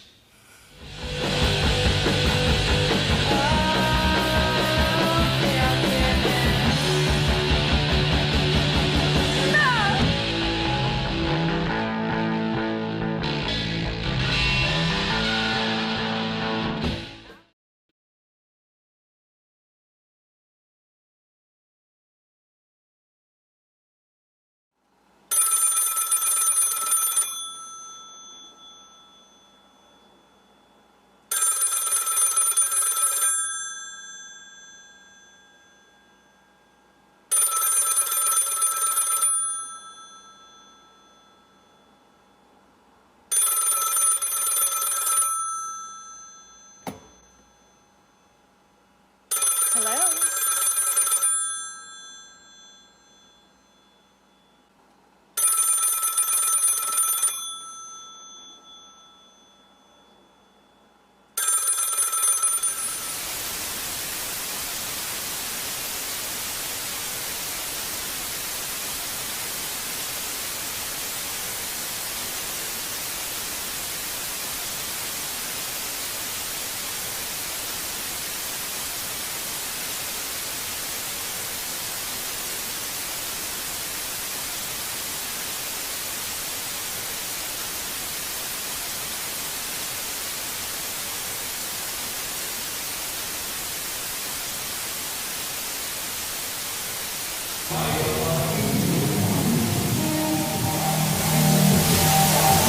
Hello, how are you? My name is Ajoke.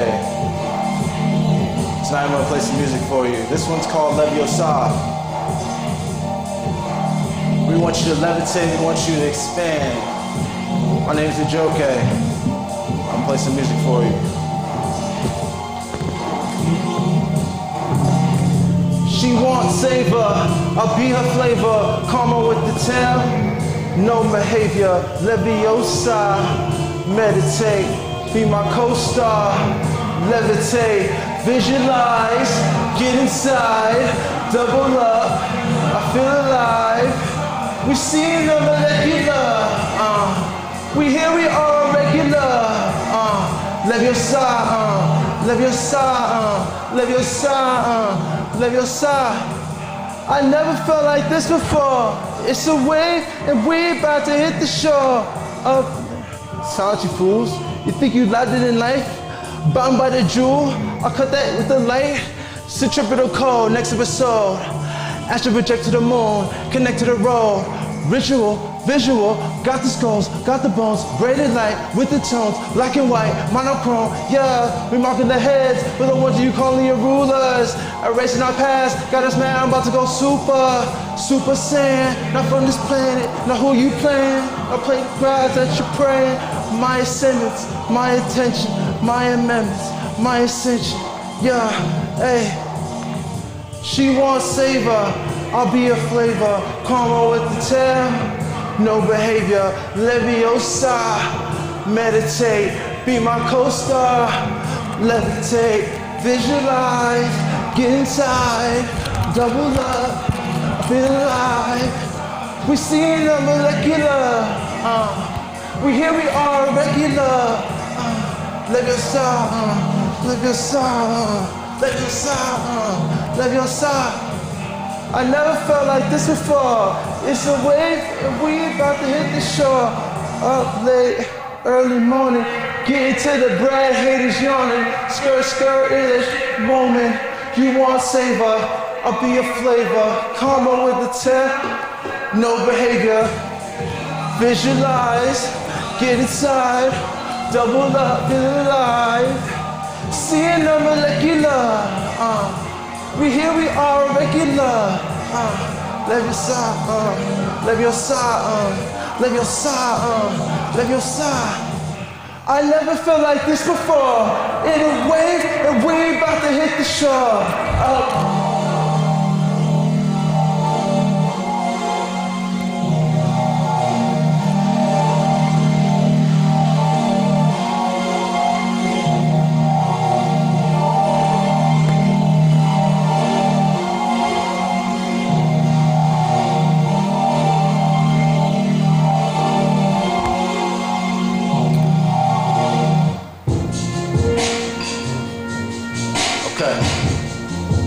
called Rainforest Cafe. How I feel in this current time period right now.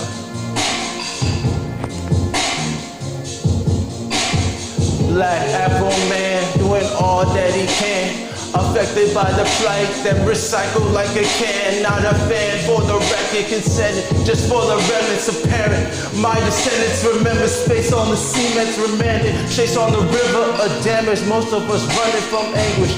What we eat for breakfast, why are we speaking the language? What else is tag the soul, just for the rags and gold. Spoke from the soul, intercepted how the story was told. I'm not an actor, sun reactor. Skin hold the light, fact that light abstractor. I'll doom, feeding from afar, accountability. My people doing well, I can't say, but I may as well pray into the starlight. Get me through the long night, the next day, pacing to and fro. Let the pendulum sway up in my mind. Cold dinners on the grind, waiting on to get mine. No patience, no design. Lesson learned from the trials and tribulations. Situations to divide, but we are all one. Soon organized like the organized. That's some argon. Biometric data, that's what I'm on. Growing to a tree, I'm just a scion. Let it all build in the climate. Animatrix, it's a Zion. My vibe is my shield, send a vision to Orion. I'm dancing in the fields, get a feel from the Mayans. Born to a trident, not looking for appeals when I'm deep up in the riots. No, they watching when we kneel, just pretending to be lions and lying to the kids. And best believe the kids are the future. Keep it quiet.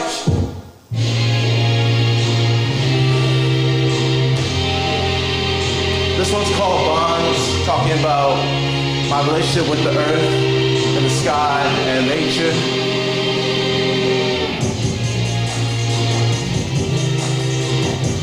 I guess we call it as above, so below.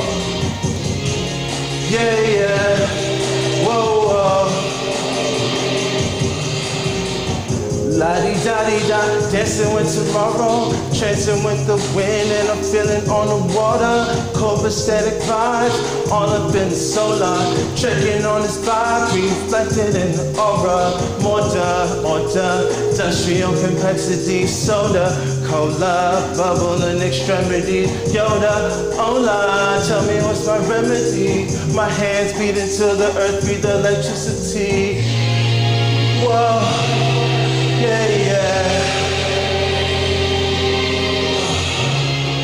As above, so below. Whoa, yeah, yeah. As above, so below. Kissing on the ground that I met. Earth is my lover, even though we're separate, I find time to cover consciousness. Dance with her essence, I remember, reminisce our connection. I feel so I feel, so feel I. So I feel so feel I. Grid like amethyst, testing on my mindset. My environment expanding in the highest demographic. Connecting all people, all desire sequel. Sequence DNA.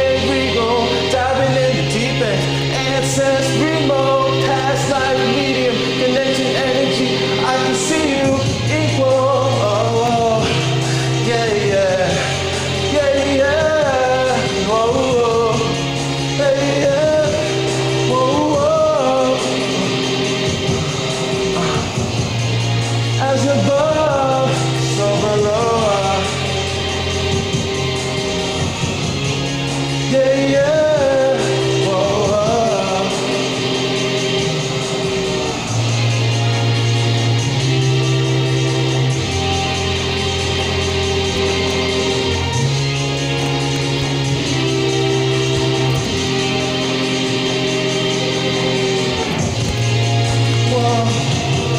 yeah, yeah. As above, so below.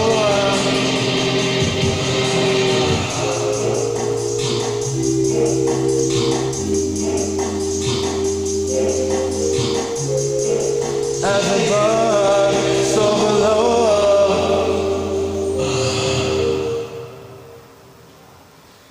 Thank you. That was my set. Thank you. Also, thank you, Way Cool. Are we all, well, and yes. Hey, thank you very much, Joe David. It was great. Again, we're going to transition here, but don't forget to text Way Cool at 44321. Do it. I did it. You can do it. And we'd like to thank the Rigo family for their support in this effort and everything we get done. Without them, we couldn't do this. Without you, we can't do it. And we need to support Wave Pool, and so they can support the community-driven work that they do that's led by the artists. I kind of mixed that up, but that's okay. Again, I'm John Humphreys, and so for those of you, do we still have prints?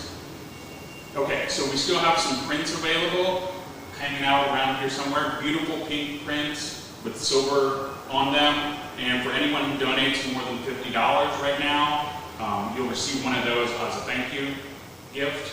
Should I give your name? Yeah, and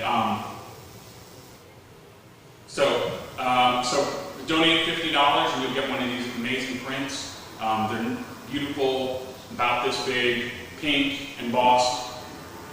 What? Oh, and then we're going to take a little bit of a break now before we introduce the next artist. Exciting.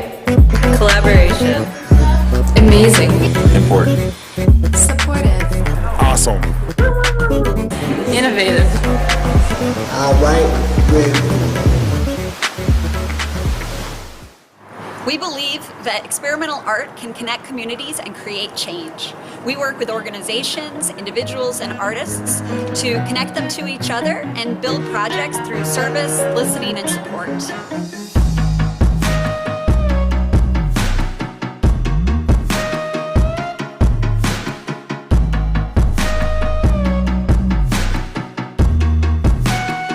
Awesome.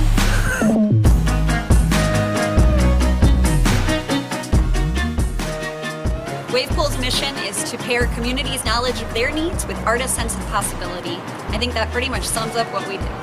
We know that experimental art can create change, and we don't shy away from the big problems.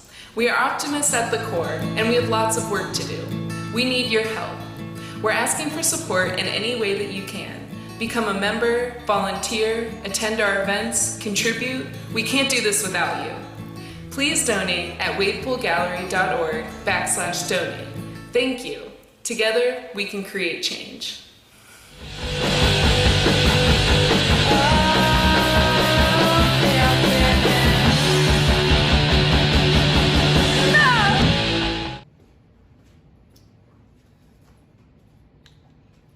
Hello, everybody.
this is the ghost of John Humphreys, his disembodied voice here. And welcome back to Wave Pool. We're starting with a new artist in just a moment, and I want to remind you to text Wave Pool to 44321 and contribute. You can also go to their website, and there's a giant pink button, which is mighty handy. So let me introduce Renee Martin, architect and bowling enthusiast, who's going to perform for us some non-figurative puppet show. So, and again, thank you for the Rideau family for supporting this. You're up, Renee.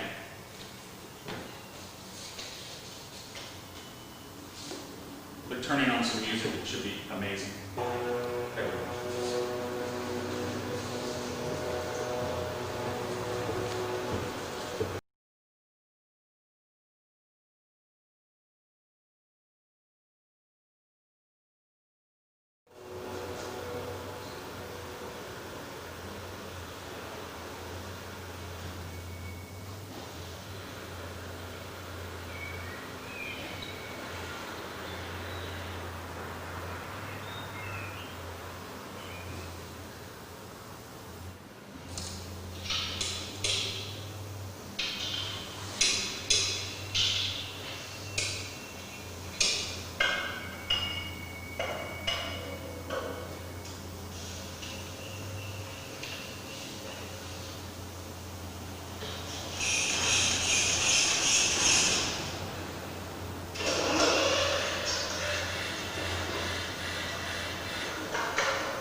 All right, thank you, Renee. That was amazing.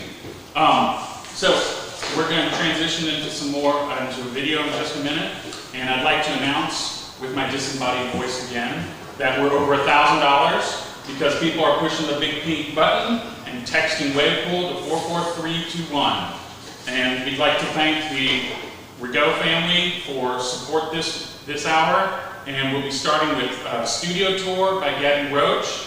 And so let me remind you of the WavePool goals and mission statement here. So WavePool mission is pairing community's needs with artists' sense of possibility. And again, they focus on projects that are community-driven and artist-led, though I bet they would settle for being artist-driven and community-led also.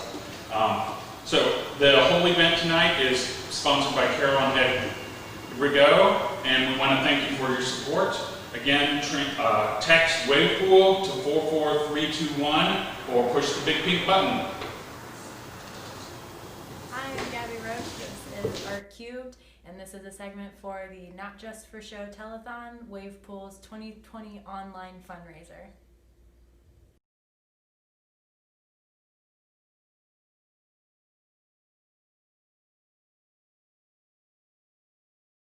On today's episode of Art Cubed, we're going to do a quick history lesson. We're going to look at the paintings of Gustav Klimt and Carrie James Marshall. We are going to do a quick studio tour and talk about my current body of work, Oh Home, and then we're going to finish by doing a quick drawing demo. Gustav Klimt was an Austrian symbolist painter of the late 19th and early 20th centuries. Besides taking killer selfies and being a cat enthusiast, Klimt spent much of his time stirring up controversies with his pornographic murals, his love of gold leaf, and his general fuck you attitude toward traditional Austrian painting schools. One of the most prominent members of the Vienna Expressionist movement, Klimt helped shape attitudes toward a modernist art that favored autonomous artistic creativity and not the strict copying of a state-approved style of artistic production. Arguably one of Klimt's most famous pieces, The Kiss, is often what comes to mind when we think of Gustav Klimt's life and work, but there's much more to his oeuvre than gold leaf and female nudes. Klimt's landscapes, including Avenue on Scholl Kramer Park, farmhouse in Upper Austria, and Scholas Kramer at Lake Atter, illustrate the artist's range of formal talents as well as his attitude toward experimenting with the application of paint in the pursuit of stylistic enrichment. Carrie James Marshall takes much better headshots. A contemporary American painter, Marshall was born in 1955 in Birmingham, Alabama.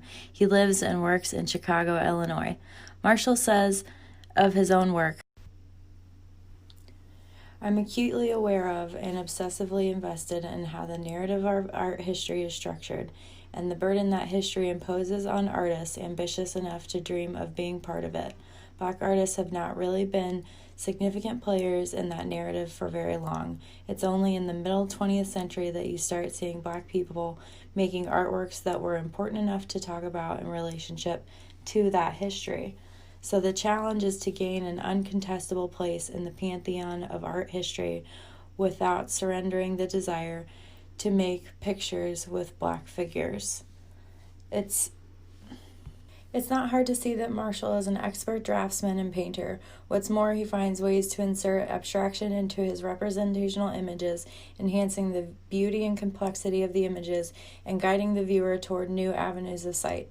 There's no doubt Carrie James Marshall has made it into the pantheon of master painters, greeted by his forebears like Klimt and others who push the envelope infusing style and representation. So this is my current body of work. It's called Oh Home. Most of these are from small businesses in Cincinnati, Dayton, and Hamilton area. It's a series of 17 paintings and one drawing. Initially, I was drawn to the idea of working with rooms with wood paneling. had a different relationship and attitude toward wood paneling growing up. I thought it was provincial and ugly and cliche. When I moved to Ohio in grad school, I didn't have any particular feelings about wood paneling really. But in 2017, we moved to Hamilton, Ohio, and my husband and I started going to Hyde's Diner a lot. And my attitudes about wood paneling and the feelings it elicits and its stylization and use as a design or decorative tool started changing. And it's obviously that more I had developed this love of Hyde's Diner, and then I just started to recognize it as a recurring theme in other places that I really loved. But I thought it was important as a series to capture that change in attitude from really hating something to growing to understanding and loving something, even if that is just wood paneling. I started the first painting for this series in 2018 and have worked on 12 pieces this year. In 2020, the work has taken on new contexts. Almost each painting portrays a small business, so with the advent of COVID-19, the work is much heavier because it carries with it a fear that these places will not survive. Look at the work, I think of love, and I think of home, and I think of memory, but there's also just a looming anxiety that these places that I love, and have poured love into the paintings of them will no longer be around, and so maybe these will be the remnants of these places. So I think that that's important to the work too. Putting them all together, there was no eureka moment. I really wanted just to see how they lived together, and what they felt like as a collection. I can see them not living in an amalgam, but I do think it does some interesting things for viewers because they end up being drawn into details and spending a lot of time. The diptych does that in a way, but not to the same degree that the really large collection does. So I think we'll stop there for the studio visit.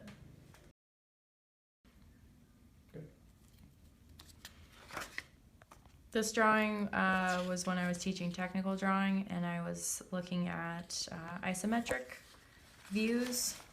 I did want to go through a couple of these to show how maybe sketching multiple variations of an idea can get you to a better composition. I did end up settling on this for a smaller paper painting. Even then, I have some interest in going back. We went through the books for Carrie James Marshall and Gustav Klimt, but I also have an Ang book out in my studio currently, and you see some similar things in a lot of the master painters, was that they would go through various iterations of an idea. I was reading Einstein's Dreams, and each chapter goes through how a conception of time would play out. Einstein had various conceptions of time. So each chapter I thought of something that could represent that iteration of time. And then eventually I do want to do a still life, but you can see how those representative objects have then worked their way into various compositions for that still life. It got more refined, but there were other working sketches. I'll just show you guys a few more pages and then we'll go to the painting demo. But you don't have to always have sketches in your sketchbook. DS 113, The Storyteller, that's Deep Space Nine season 1, episode 13, The Storyteller. So I wrote down, the Del Rock waits, but we are ready. In the shadow of the night he hungers. With a hatred of the ancient he rages. From the twisted bit of chaos he approaches. The Delrock anger is like a wave crashing down on the village. The weight of its fury threatens to crush us all. The Delrock thinks the village is powerless to defend itself. So we'll skip to the back and get to our drawing demo.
Do it.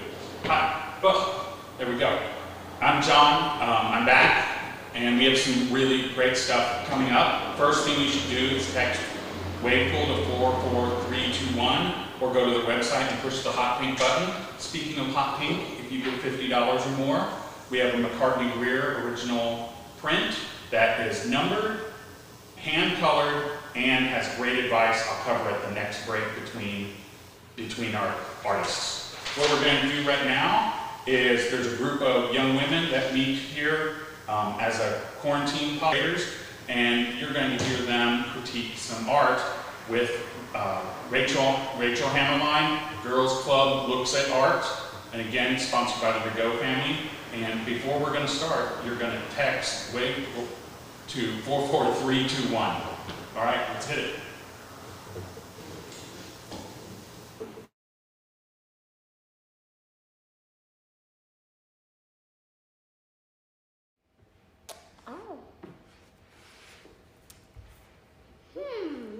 Hi, what is happening in this picture? I see a lady, and I see a lion. I see a guitar.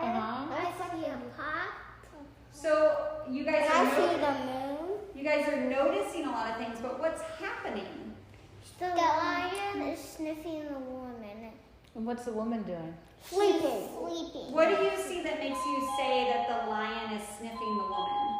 Because he's close to her. He's close to her, okay.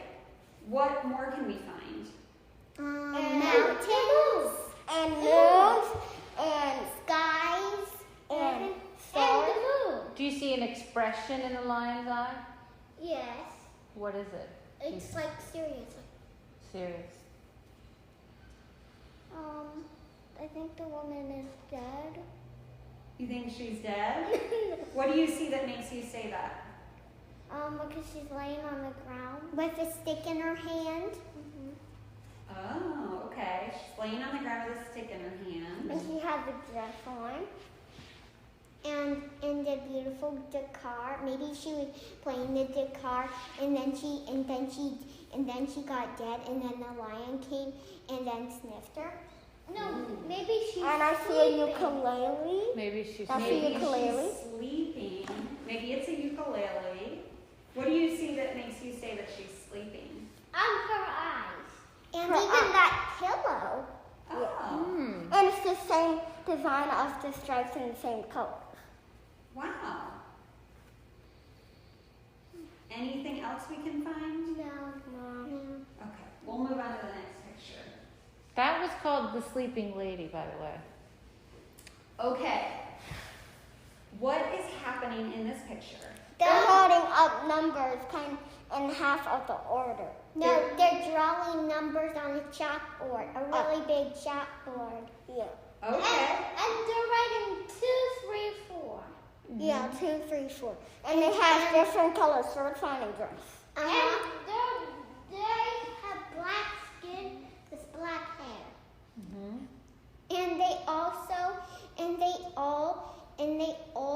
have and when you look at the bottom, it looks like they have no feet. No, but they have black leggings on. Farida, what were you gonna say? Maybe they're because that thing around that we can't see their feet. No, that's the floor. Yeah. Oh, so it maybe has a frame or it's maybe a floor. Okay. Huh. Why do you think they're doing this? Because so that they can learn. So they can learn? So they know their numbers in order. Do you guys like this painting?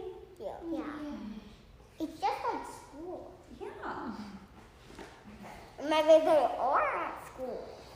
Maybe they are at school. What is that? Okay, what is happening in this picture? I see a woman holding scissors and the other woman holding a head or whatever that is. Yeah, and they're holding hands. But their blood, whatever that thing is, their blood or whatever that is, it's connected. Oh, they're connected. They're connected through some sort of blood, right? And the clouds are dark, and it looks like that a storm is coming. Yeah. And they're wearing beautiful clothes. And they're sitting in chairs. And they both have light skin. That's what I was going to say. What do you guys think this means? It means that they're going to be dead. Oh, really? Why don't you say two were dead? Well, you said they're connected, right? Yeah. Which means if they hit one of them, if the thunder hits one of them, then they'll both be dead. So if the thunder hits one, the other one feels it, or is dead. Interesting. Do you guys like this painting?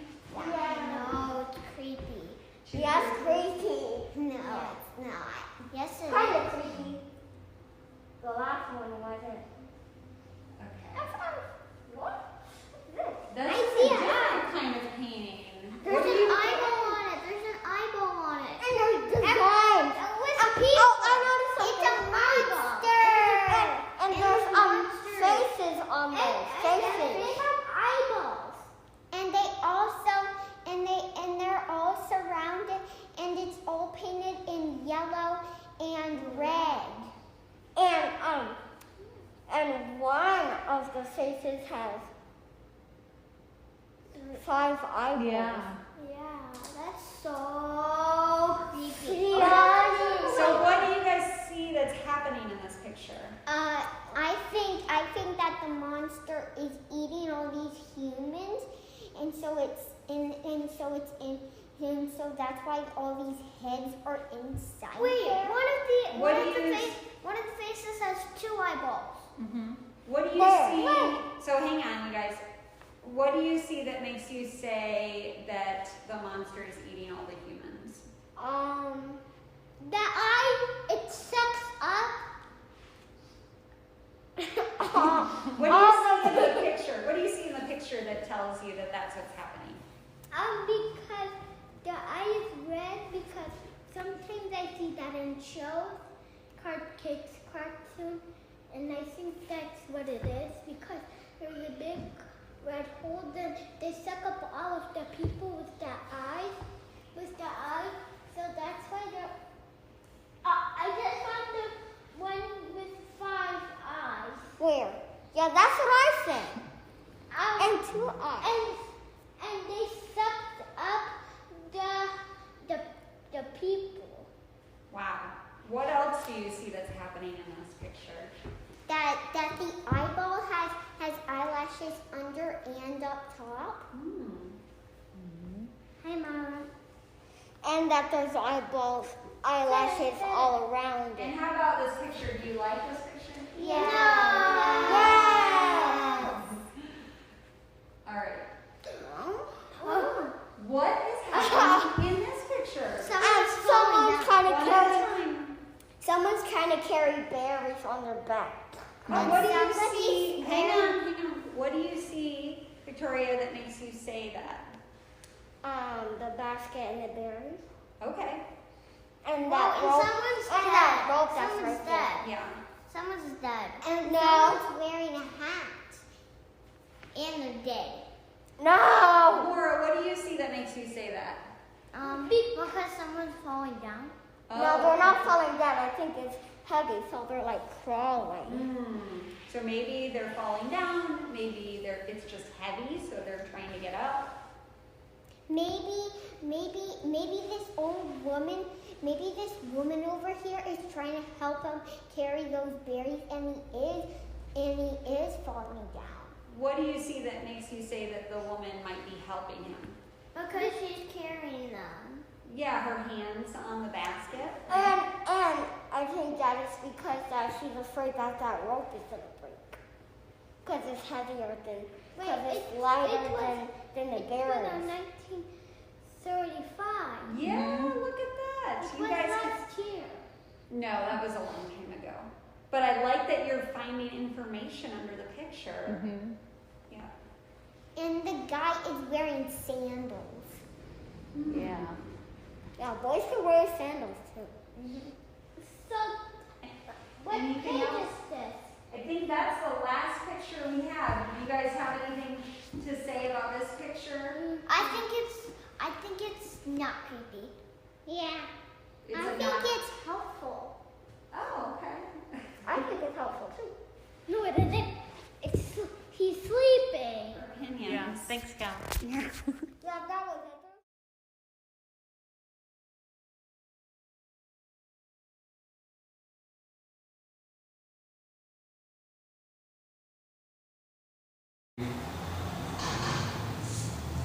Hi, I'm John. Humphrey is back, and if you can believe that, then you can believe enough in yourself to text WAVEPOOL to 44321, and we're ready for our next artist, already queued up and hopping to go.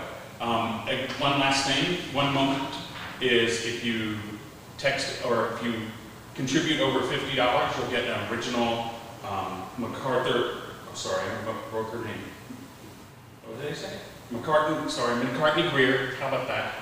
Numbered, hand-colored print, original print, and it'll be yours for just contributing $50 or more. Now we're going to start with Sleepwalk, OK Zoomer Mix, with the artist Chris Reeves. And again, thank you for the Rigaud family for sponsoring this hour.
John Humphrey's here again.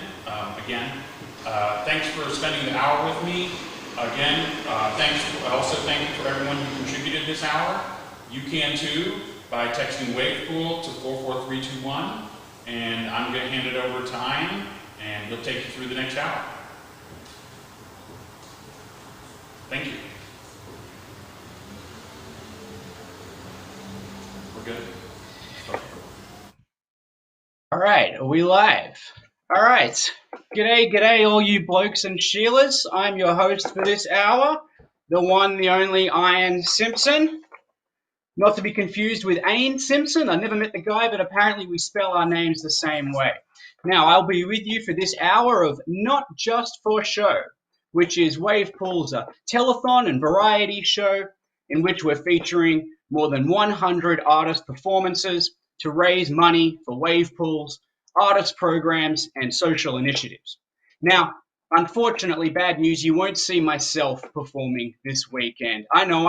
Why even keep watching, right? But you can, of course, find me on the YouTubes. Just search for my name and you'll find some lovely piano music. Now, more importantly, on to WavePool. Now, WavePool's mission is to connect the needs of a community with an artist's sense of possibility. Accordingly, they focus on projects that are community-driven but are led by artists and artistic interest. Now, this event is sponsored by Carol and Ed Rigaud. And this particular hour is sponsored by a different pair of Rigauds, Morgan and Eddie Rigaud.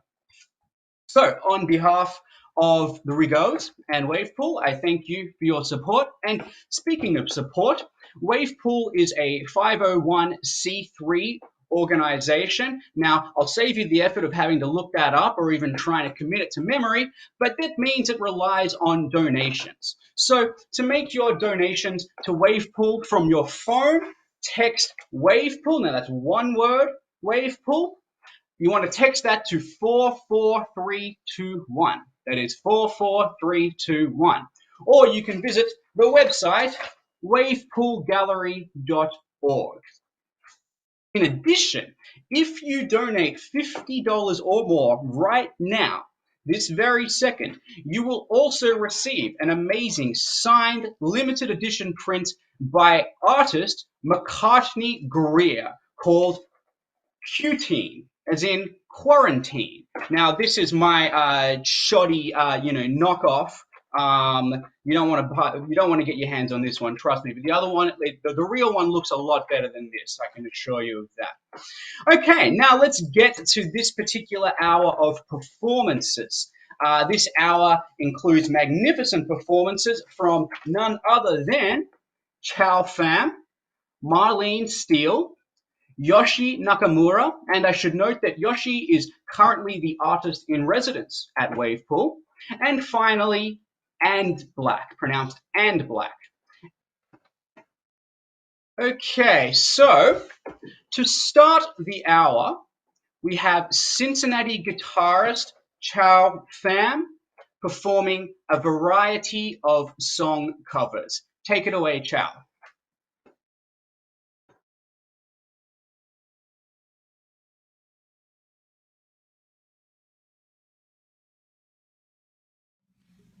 Fly Me to the Moon by Frank Sinatra, take 5.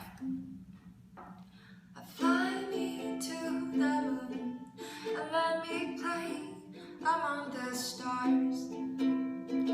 Let me see what spring is like on Jupiter and Mars. In other words, hold my hand. In other words, baby, kiss me.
You're just too good to be true.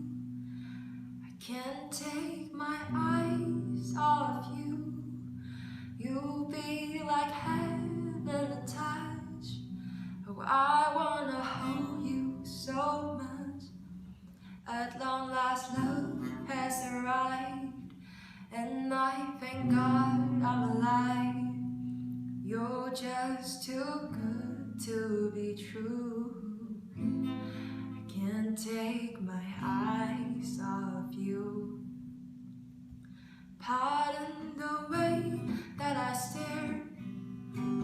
There's nothing else to compare. The sight of you leaves me weak. There are no words left to speak. So if you feel like I feel, please let me know that it's real. You're just too good to be true. Can't take my eyes off you. Da da da da da da da da da da da da da da dee da da da da da da da da da. I love you, baby, and if it's quite alright, I need you, baby, to end this lonely night. I love you, baby. Trust in me when I say, oh, pretty baby, don't bring me down, I pray. Oh, pretty baby, now that I found you, stay and let me love you, baby. Let me love you.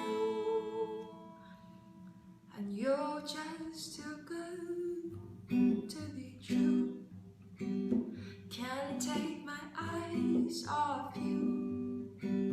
You'll be like heaven to touch.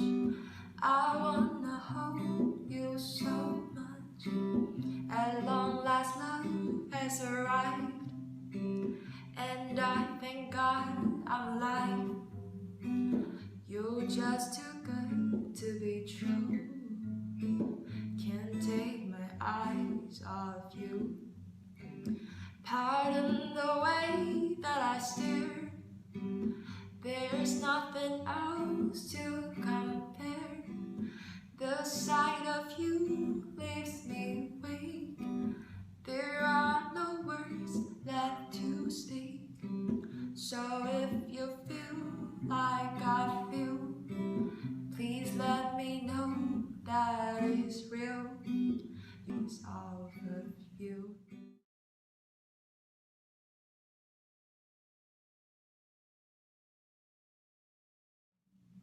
Hallelujah, take 100.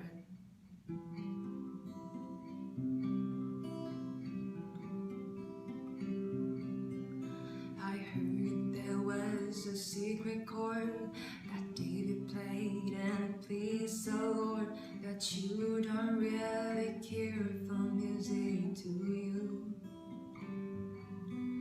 What goes like this, the fourth, the fifth, the minor fall and the major lift, the baffled king composing hallelujah, hallelujah, hallelujah, hallelujah, hallelujah.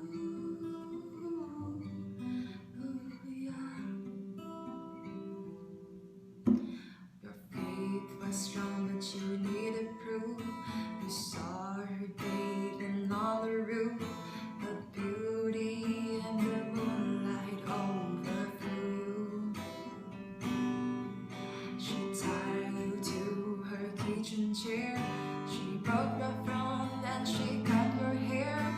And from your lips she proved the hallelujah. Hallelujah, hallelujah, hallelujah,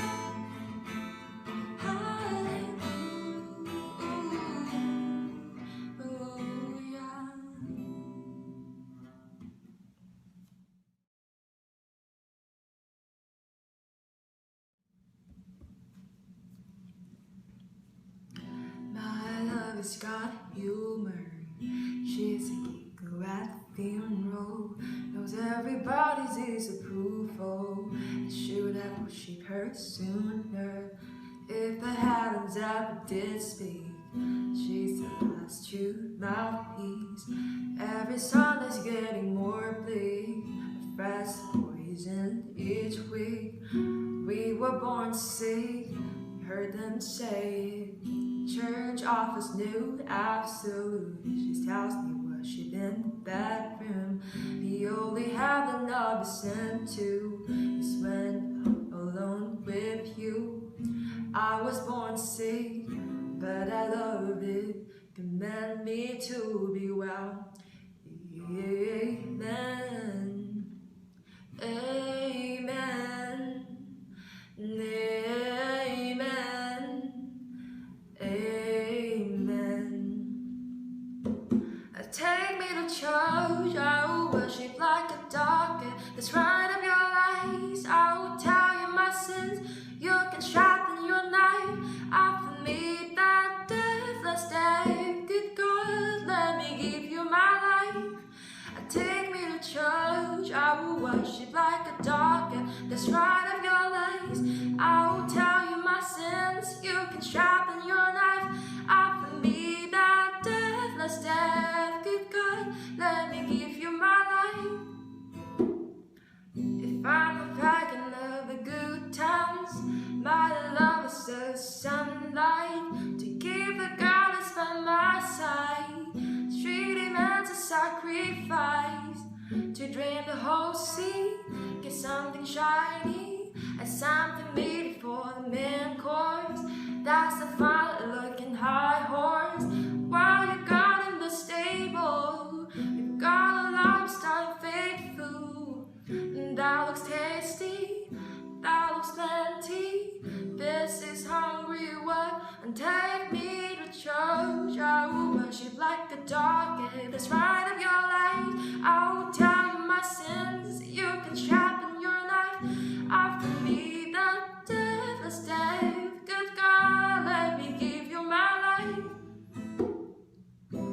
No master or kins when the ritual begins. There is no sweeter innocence than our gentle sin. In the madness and soil of that sad earthly sin, only then I am human, only then I am clean. Oh, amen. Amen.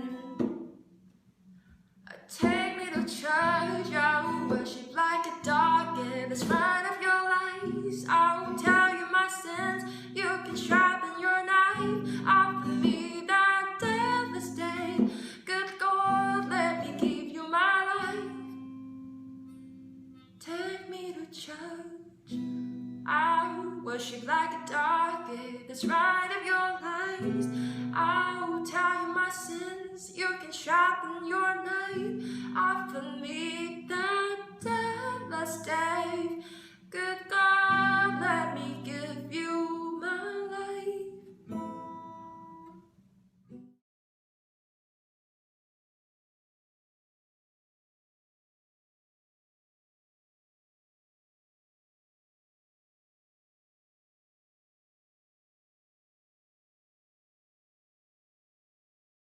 All right, thank you, Chow. That was lovely, and I think we can all agree if 2020 has taught us anything, it's that we could all use a bit more ukulele in our lives.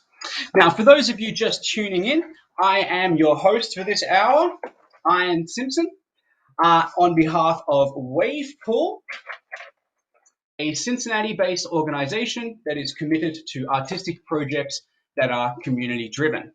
And when it comes to artistry, you don't get much more artistic than the Rigaud family. This session is sponsored by multiple generations of the Rigaud family, specifically Carol and Ed Rigaud, and Morgan and Eddie Rigaud. Okay, on to our second artist for this session. Number 2 there, Marlene Steele is a Cincinnati-based painter and courtroom sketch artist, which in my humble opinion may be one of the coolest professions out there. Now, in this session, Marlene will be focusing on working as a sketch artist. Take it away, Marlene.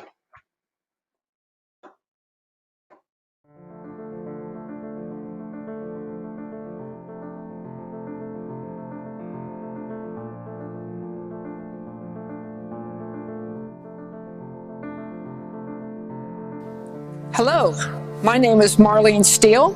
I'm a Cincinnati professional artist, and I'm going to introduce you to my work.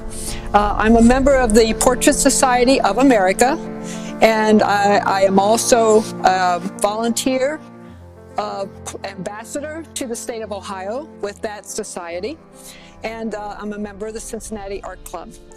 I have brought some of the images of my work. This is a oil painting of the museum.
Hello, everybody.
Exciting.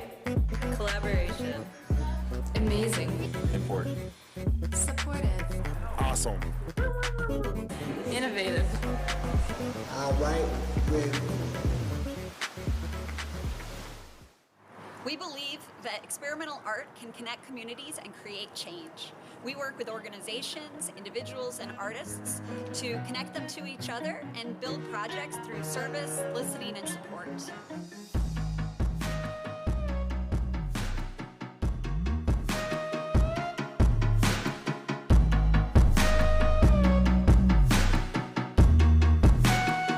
Awesome.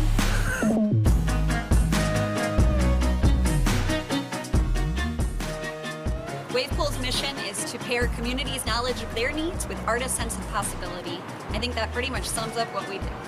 We know that experimental art can create change, and we don't shy away from the big problems. We are optimists at the core, and we have lots of work to do. We need your help.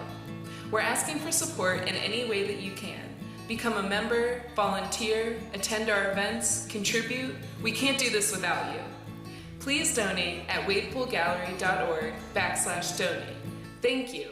Together, we can create change.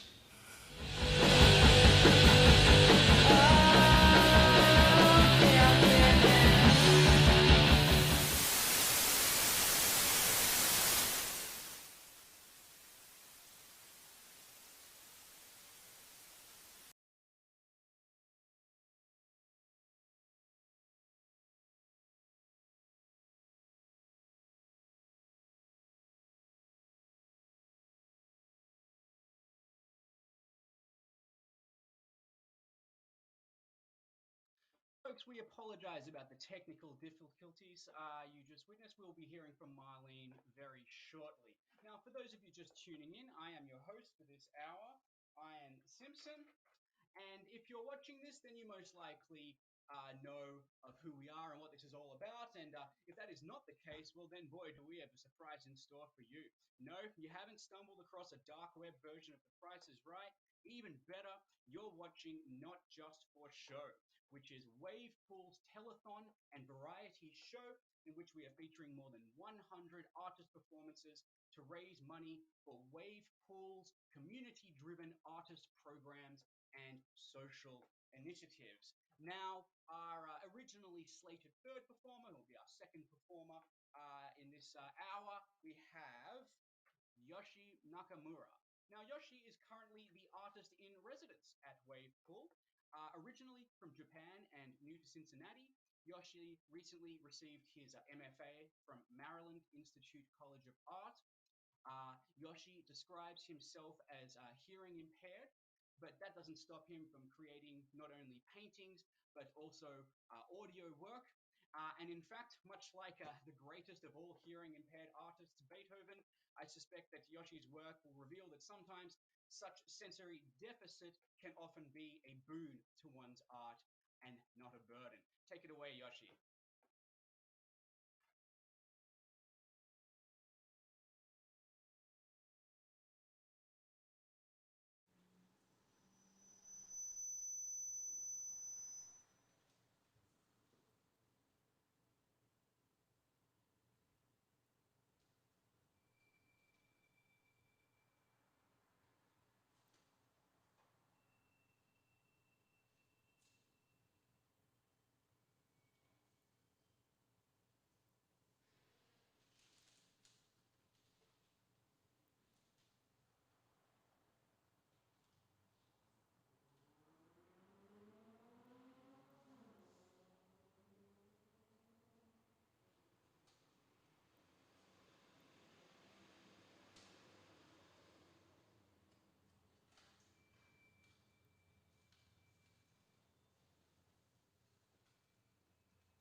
All right, thank you, Yoshi. So interesting to witness the creative process unfold in real time. Now, for those of you just tuning in, I am your host for this hour, Ian Simpson, on behalf of Wavepool, a Cincinnati-based organization which is committed to artistic projects that are community-driven. And this session is sponsored by multiple generations of the Rigo family. We have Harold and Ed Rigo and Morgan and Eddie Rigo. Also, a reminder that Wavepool needs your support, so please donate now. Text Wavepool, that's one word, Wavepool, to 44321, or you can visit their website, wavepoolgallery.org. In fact, if you donate right now, $50 or more, you will receive a signed original print of this charming work by Cincinnati artist McCartney Greer called Cutie, as in quarantine. Now, on to our third artist for this session, originally scheduled to be our second artist. So if you look at number 2 there, Marlene Steele is a Cincinnati-based painter and courtroom sketch artist, which in my humble opinion is just an amazing profession, and I can't wait to hear more about it. In this session, Marlene will focus on her work as a courtroom sketch artist. Fingers crossed that we don't face the technical difficulties that we saw before. Okay, take it away, Marlene.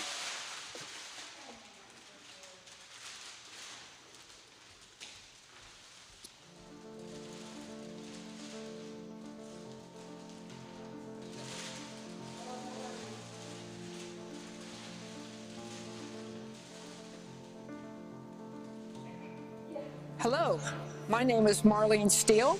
I'm a Cincinnati professional artist, and I'm going to introduce you to my work. I'm a member of the Portrait Society of America, and I am also a volunteer ambassador to the state of Ohio with that society, and I'm a member of the Cincinnati Art Club. I have brought some of the images of my work. This is a oil painting of the museum.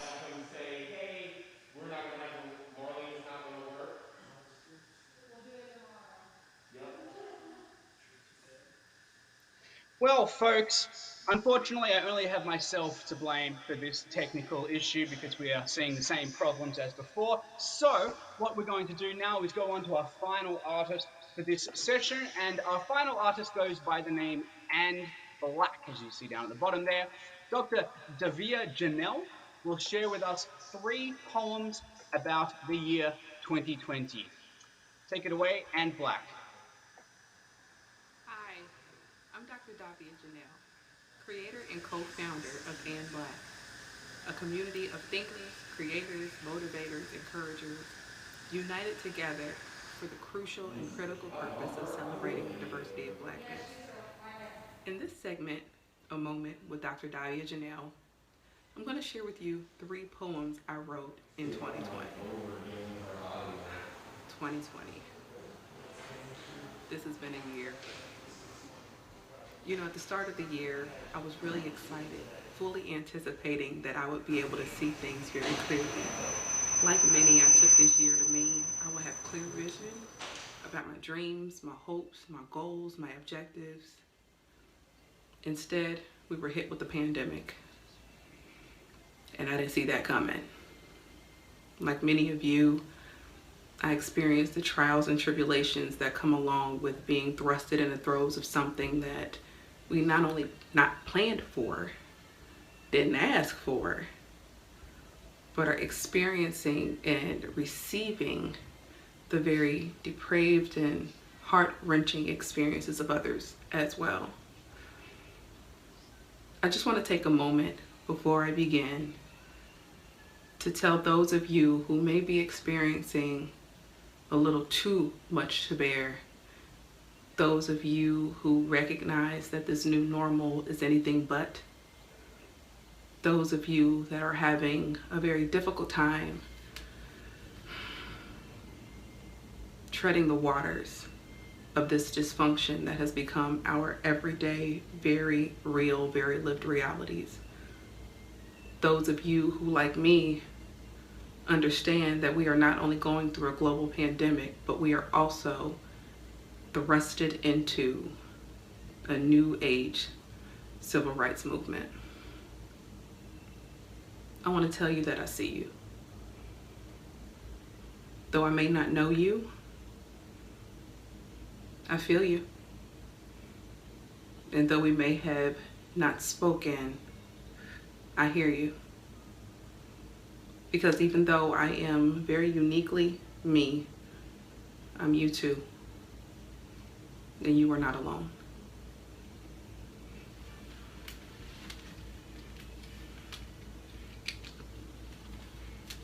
This first piece I wrote in the throes of this pandemic. This first piece is titled, When We Remember. Don't plant no tree for me.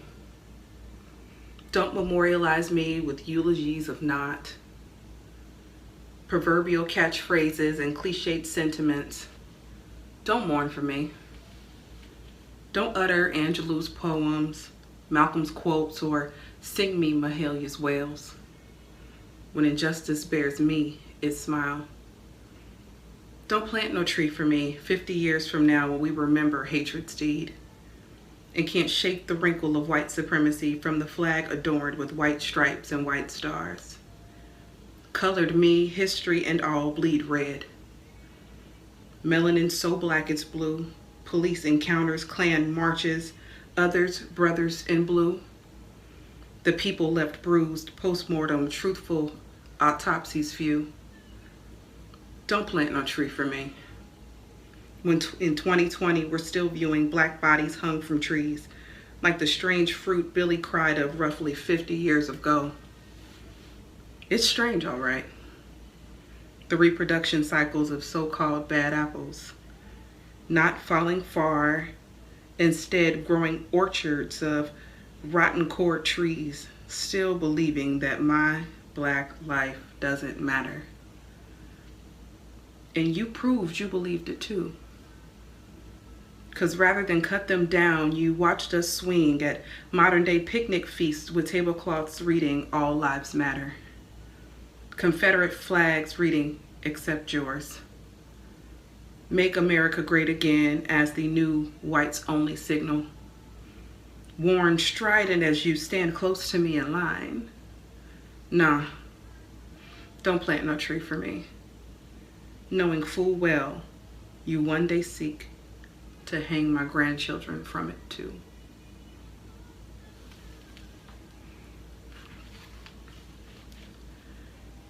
Not every experience I had during the pandemic was hellish, because like life, it came with ebbs and flows of ups and downs, sunlight and some darkness. But in a moment of sunlight, I wrote a piece titled In Search of Sunflowers. One day, my boyfriend and I decided to drive up to Yellow Springs in search of a sunflower field because I was determined to take pictures with sunflowers. And when we got there, we found out that the field was actually barren for the year. I choose my words wisely because that's how it felt. It felt like a barren voyage. But as we drove along the road, we ended up driving past someone's house and they had a field adorned in sunflowers. Before we hit that moment, I wrote this poem as we traveled down the road. We sought a field where sunflowers are harvested every year, sprouting towers toward the sun for miles beyond one-eyed hand stretches to fields in the beyond. It was legendary. A place where outsiders would come to get a glimpse, take a pic, and sort out within themselves how something with no lips could teach them how to always reach toward the sun. But this year they didn't grow. There would be no ministerial moments where the sunflowers would soothe despaired souls and remind them of the simplistic beauty of reaching for the skies. The field was never meant to be permanent. Just a moment where nature could take pleasure and having the floor and teach humankind about ambition, about sustenance, about love. The trouble is, when temporary lasts too long, we confuse it with ever after instead of right now.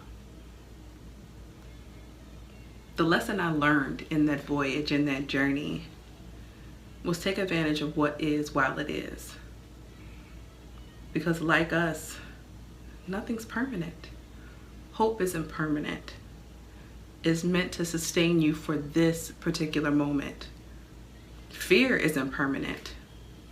It's an indicator of something trying to guardrail you to safety, and it is honestly your responsibility to sometimes talk to your fear and tell it, I know you're trying to protect me, but it's okay for me to pursue. You see, in this space of temporary that we currently dwell, we have to operate with a little bit more responsibility, not just for our own well-being, but for the well-being of those around us. We are a community. And like many communities, we don't always get to pick and choose who we live next to. But while we stand in the plot that we selected, we do well with the soil. We toil it well. We feed it. We grow things that are not just meant to satisfy our visual appetites, but that don't abuse the land that we use, because while we dwell there, even our dwelling is temporary. This next piece I'm going to share with you is titled Of Home. And I wrote this shortly after the pandemic began, after reading through some of my journal entries from over the past 10 years, many that I wrote actually while I was pursuing my doctorate degree. I remember feeling so displaced in this world. I read over entry after entry where what I wanted was a home of my own. And even though in the irony of such, I was writing it from my now dwelling space, I recognize that even this space is not my forever dwelling. My dreams and my calling will send me elsewhere. But in that moment when I was searching, I wrote something to honor that pursuit. Until I find my place in the world, I find myself knocking door to door for respite. A place to rest my legs, get a cool drink, and sit my words down beside me before carrying them along the road again. I'm out here looking for a place that is foreign yet familiar. A place where comfort may not come with luxury, but is my own. A place where I can gaze onto the horizon for as long as I please without concern for approval from the window's keeper. A place where I am the Lord of the land. A place where no dogs allowed doesn't apply to me and I can eat off of the dishes of my choosing. A place where my imperfections hang perfectly from reinforced walls because the burden of my faults isn't too heavy. A place called home, one I named and claimed. But until I find my place in the world, I'll pack up my words, one bag inside of the other, organized loose leaf papers and rubber bands clipped and so on, one legal pad after another, dressed in color-coded pens, one sentence spun after another like scripture or incantation. Just word after word from the divine to my mind, to my pen, until I have a place with acres of unprejudiced land and unpolluted sky to let them run and fly freely.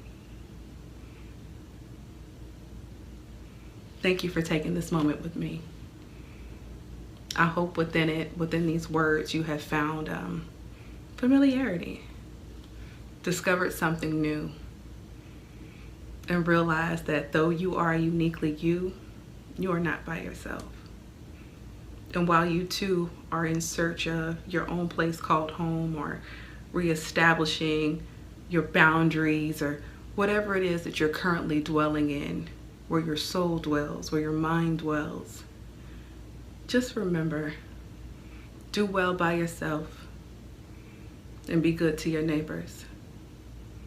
Because the reality is, in this life, you will need more from them than just a cup of sugar. Until next time, you can find me on Instagram at dr.davia, DAVIAJNL. Please visit our Instagram page at visitandblack.com, and that black is spelled BL_CK.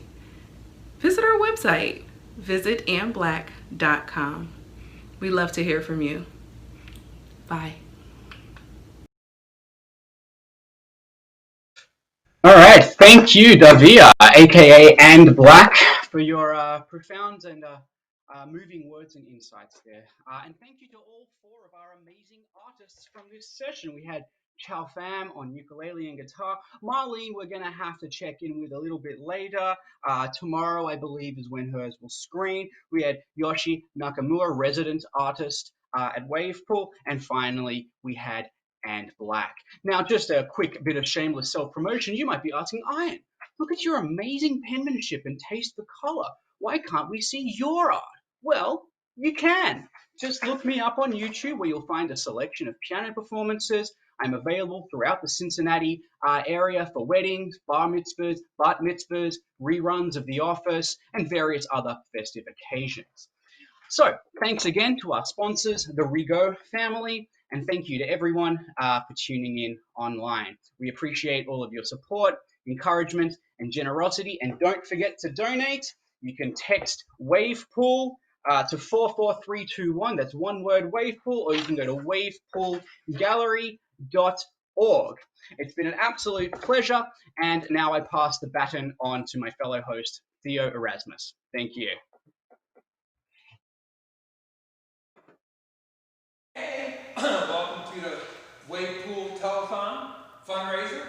And to start off, I want to show the pool, which needs to rise a little more.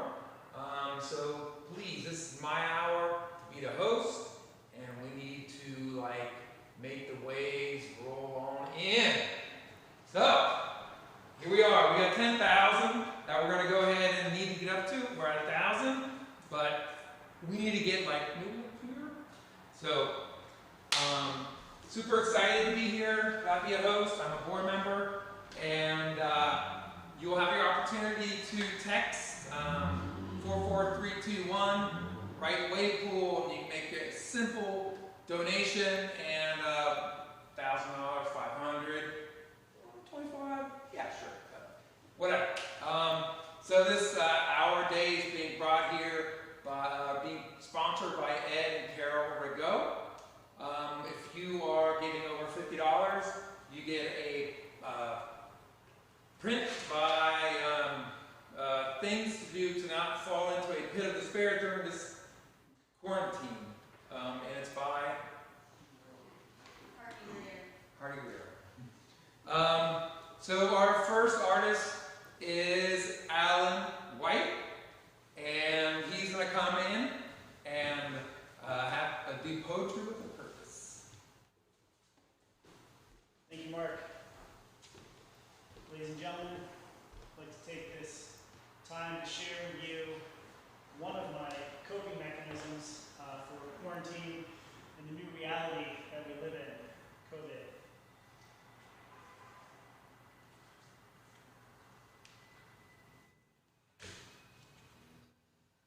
Drift, wander, focus, all in one breath.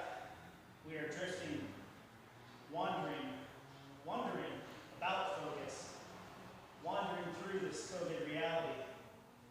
It is a fuck this scenario. Huge social, economic, structural, global pandemic shit, shutdown scene, huge disruption. And I wonder, into opportunity, into upside, into risk, into the market. Day 70? Maybe, almost. Can't keep me down, says Grizz. Can't keep me down. Can't keep me down can't keep down, keep me can't down, keep down me can't down me, keep on Keep it on.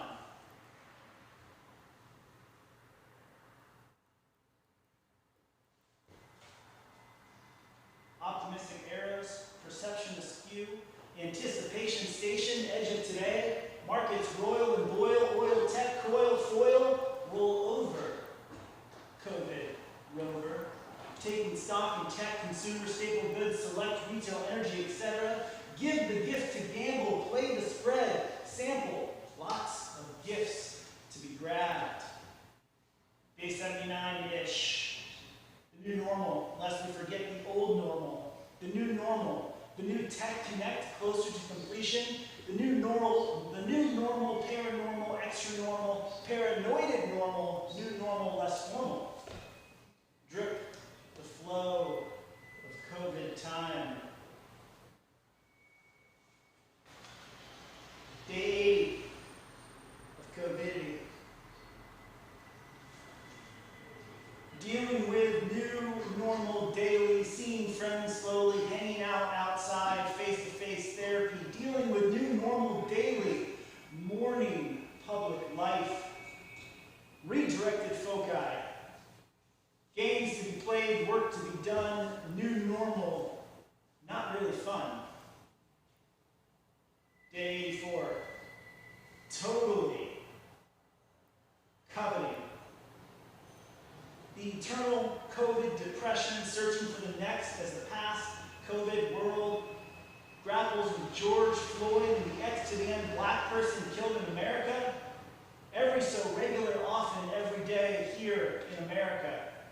Seeking therapy, seeking hope, yet wrestling, resisting the now, not ready to give up on the before. She's gone. The world we knew is gone. Acceptance is forthcoming. Perhaps a more humane space emerges. Schools, prisons, elder care, food processors, packing the meat so close is not good, you know. A food renewed appreciation, the call for local production, processing, and consumption. Perhaps this tips us. Perhaps not.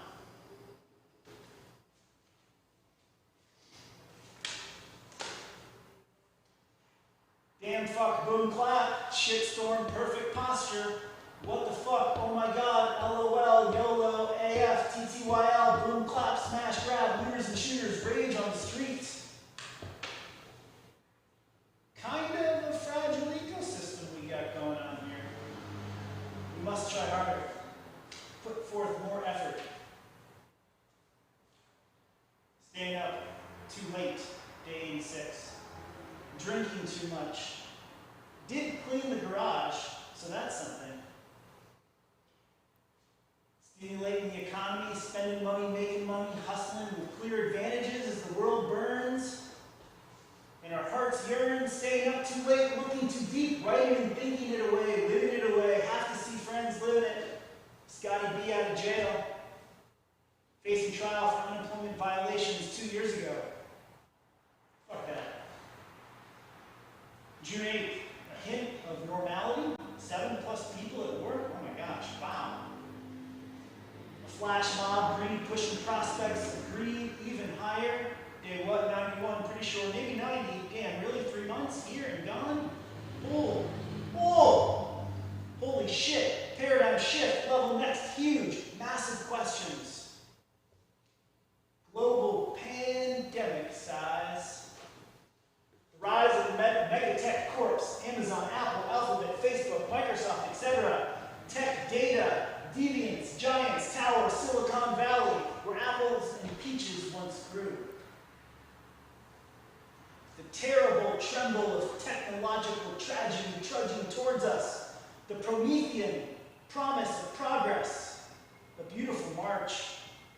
The terrible tremble of technological trajectories towards Promethean promise. 6:20. On 6/16/2020 at 4:50 p.m., my Grandpa Frost passed to the next life. He was 96. To be so lucky and fortunate to have known a grandfather for 40 years. 30 really, you know. It's amazing. And to feel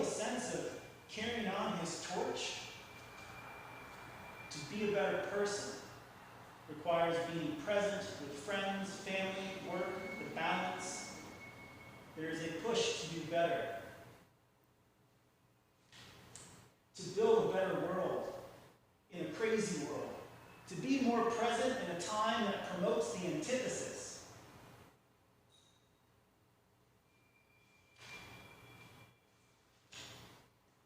(622) day whatever.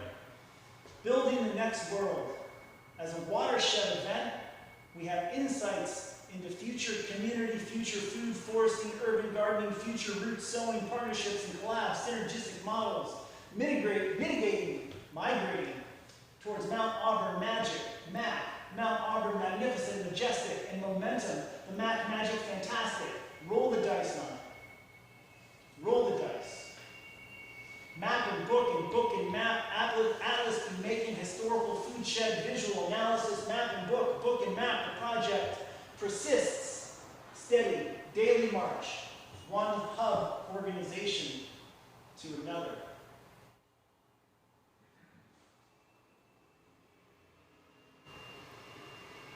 At this point in time, I found that simply pen and paper was the therapy I was requiring. July 9th, 2020. Quarantine of year 1. March 4th, 120 days? It's really not getting better. Flatten the what?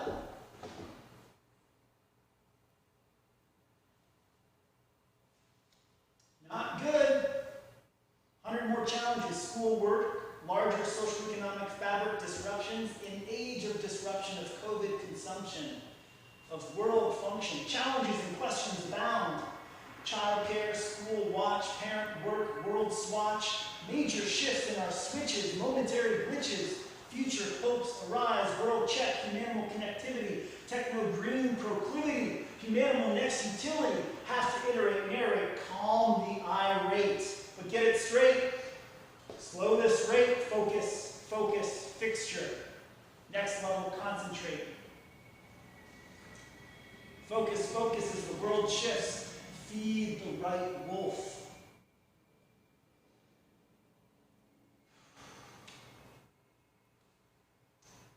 Four+ months, 124 days in. The corona contagion cannot be countered. We are consumption. We are uncontained. We are deconstructing and reconstructing and recounting and living the reckoning, the COVID reckoning, the COVID judgment of America.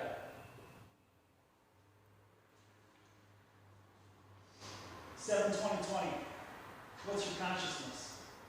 What's your COVID coping? Control the continuous flow. Go as it goes. Rapids and rages and humanity rages. Control the flow that knows. Believe in better times in the tomorrow lands. Believe in a new beginning, in the next iteration, in the next formation. Process hurts. Pain and pondering, doubt and despair. Hold tight the future light. Hold tight the rebirth. Hold tight the idea of a future so bright, so right. Delight in the hope of this possibility. Hold tight as the constant rages.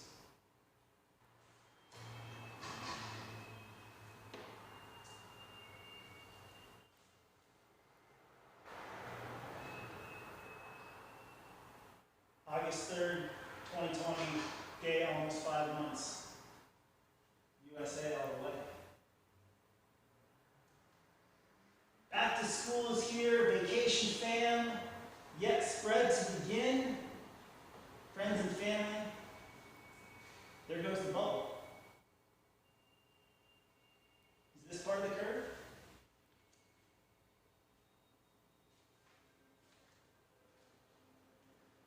Let the pages ride, black ink wide, moments persisting, people resisting, societies transforming.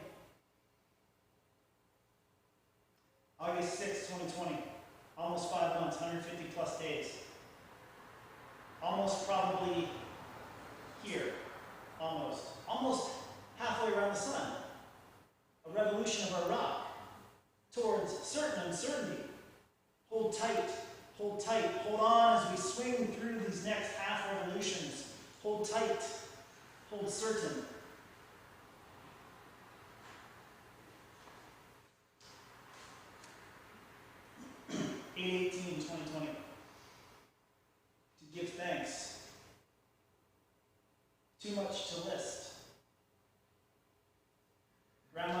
has passed on.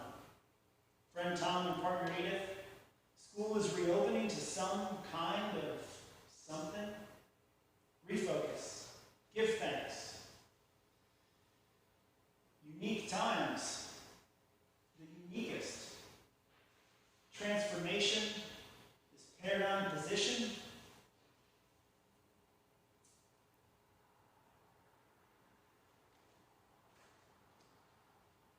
The times rage on down the COVID drip, down the societal drain. Restrain, refrain, constrain.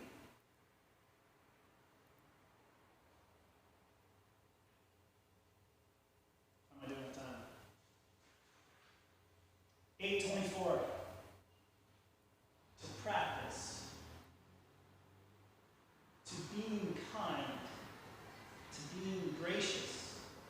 To practice gratitude. To move towards these acts.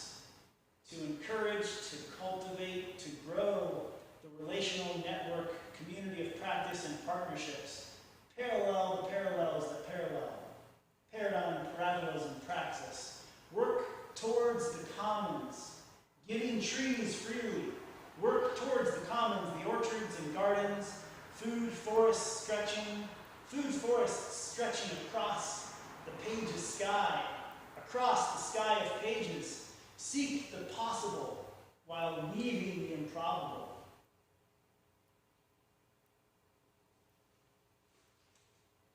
Work towards commonality. Work towards next level reality. Beyond our COVID caves of seclusion, beyond our pods and supportive postures, work towards a day beyond the pandemic paradigm. Work towards common commonalities, towards the commons, towards the new level, next reality.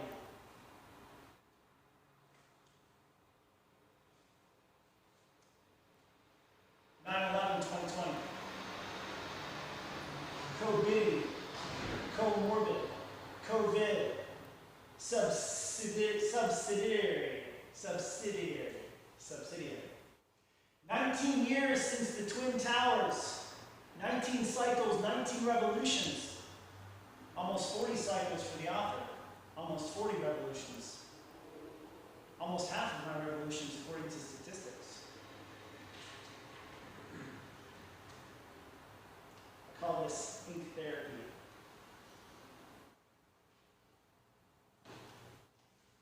All right, ladies and gentlemen. One more.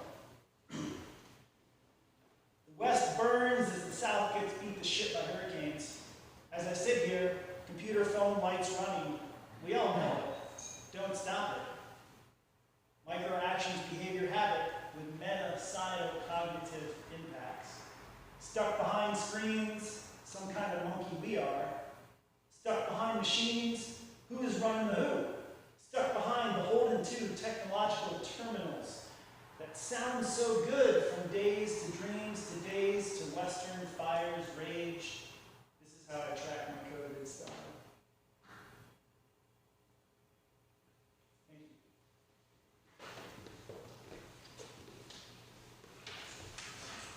Wow, that was amazing. Love it. Let me show you how easy it is to make. So, go ahead and put 4, 4, 3, 2, 1. What do we get? We place wave pool there, and it responds with an easy to navigate information. Hope to see you there. Our next guest or participant is free hand painting session with Corral. Thanks.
Thanks, Kat.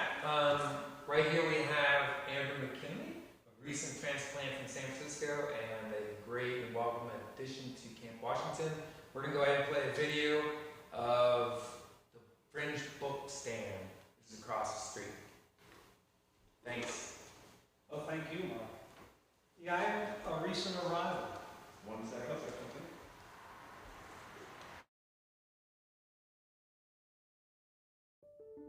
Hi, I'm Andrew McKinley, and this is the Fringe, which is sort of my bookstore, but it's more a part of this community. I owe it to the people at the wave pool who helped me get organized. It's a long story, but I have lived in San Francisco until recently, when I chose to move here to Cincinnati, because I've been pretty impressed with the place. I've been inspired by this town, and I like being here. I liked it so much I bought a house here. It gave me a residency. I've never had a residency before. I'm so pleased. And now I have a real residence. So let's see how that goes. Let's open it up. It's a really neat garden in the heart of the city. It's surrounded by asphalt and industry, but I'm loving the serenity here. And I want to invite more artists to use this space. It's taking a while. It's a fixer-upper. So the Fringe is a store that is hopefully going to build community in this region, in the city. I don't know. I think the store should, the reason for it should be to help other artists. And I welcome artists of any kind. It's fun to provide artists with books, although I've got to serve the general public in order to survive.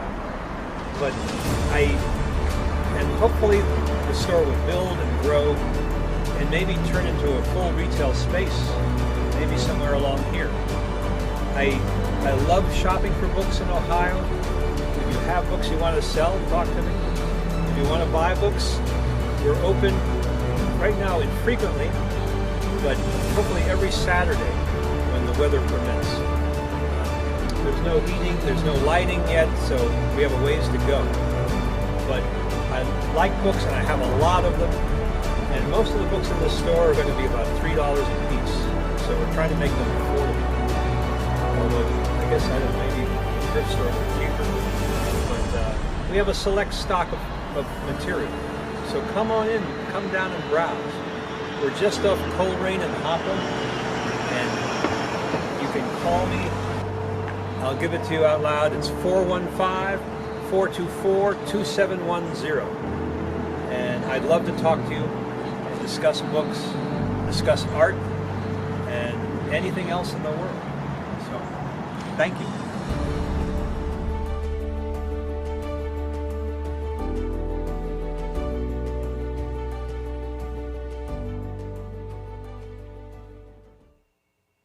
That's great, Andrew. We love that you're here. Such a valuable addition to the community. Anyway, it's been great to be here, Mark. I really am enjoying Cincinnati, and having a bookstore, it's a gift. I've had one in San Francisco for a long time, and I hope that we build community like we did back in California. That's great. It's starting slow, but the Fringe has a lot of books. That's how I got into community building, I think, through books.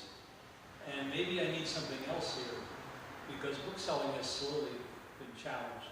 Yeah. But it's in my garage, it's easy to do. I can use some volunteers to help me run the store if anyone wants to work in a bookstore and get some credit. That's great. Talk to them. So thanks again for coming today, Andrew. And we're on to our next guest. It's the swimming song by Mark Harris and Carmel Bucky. Put it somewhere else. Is it running?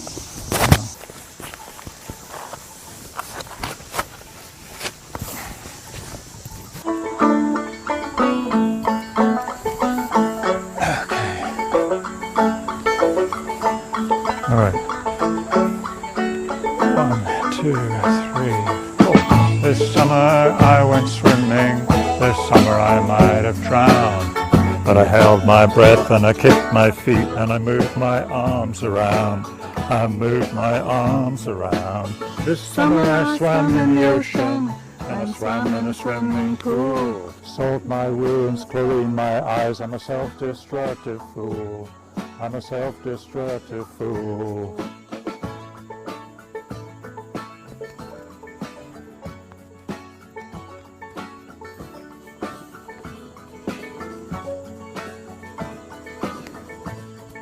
This summer I did the backstroke, and you know that's not all. I did the breaststroke and the butterfly and the old Australian crawl. The old Australian crawl. This summer I swam in a public place in a reservoir to boot. In the latter I was informal, in former I wore my suit. I wore my swimming suit. Yeah,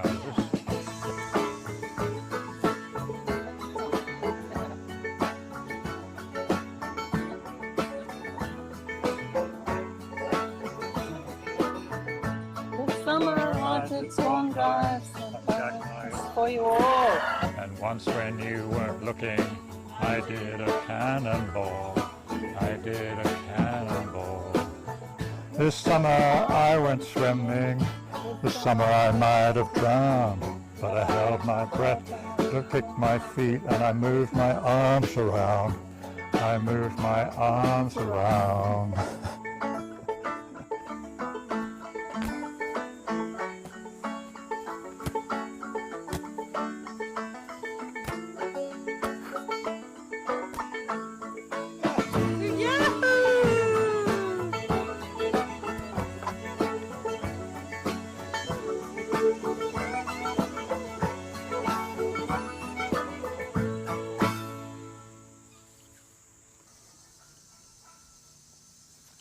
See it through to the end. That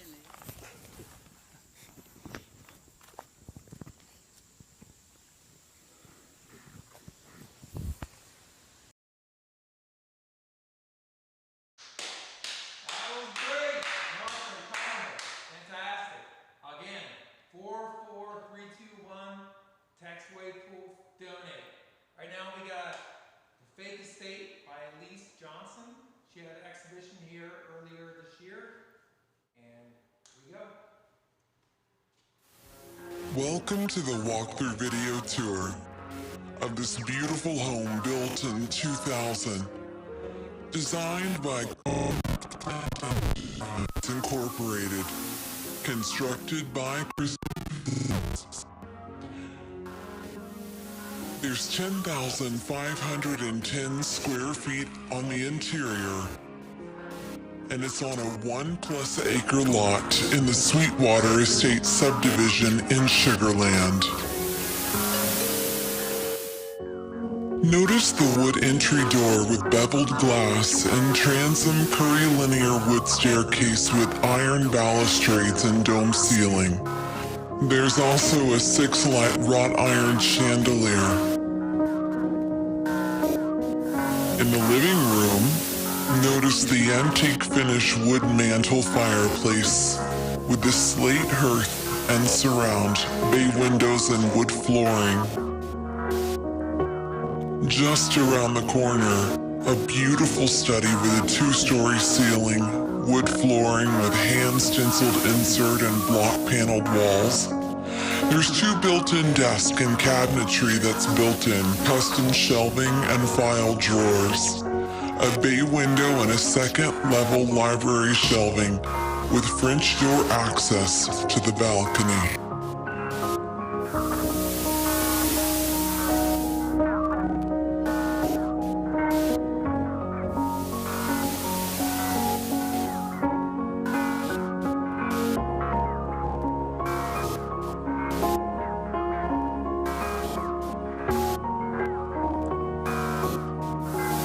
The dining room offers column-flanked access from the foyer, wood flooring and custom-painted walls, pocket door access to the butler's pantry, slab granite countertop in the butler's pantry under cabinet lighting, a custom iron grill gate accessing the kitchen, with a hand-forged lock.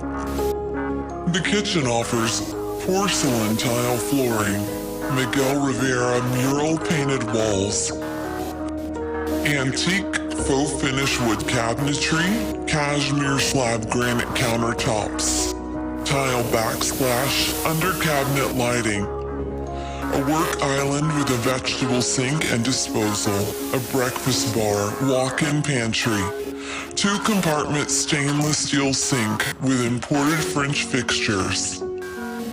This beautiful breakfast nook offers porcelain tile flooring, painted walls, and a bay window.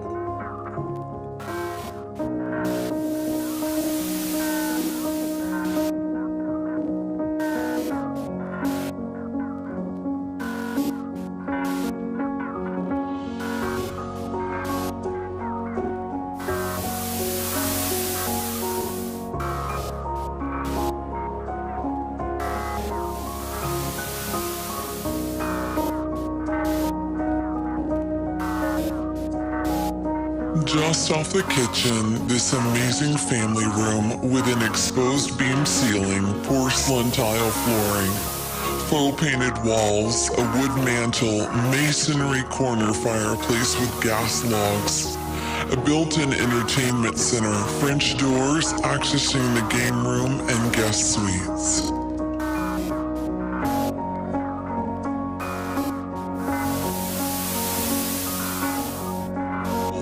There's custom landscaping with extensive outdoor and tree lighting, a 3-car attached garage with extensive build-ins, the slate tile patio, iron and brick fencing, and the exterior Viking grill, summer kitchen, with a pass-through window to the interior preparation and serving area, has a stainless steel sink, slab granite countertop, and custom built-in cabinetry.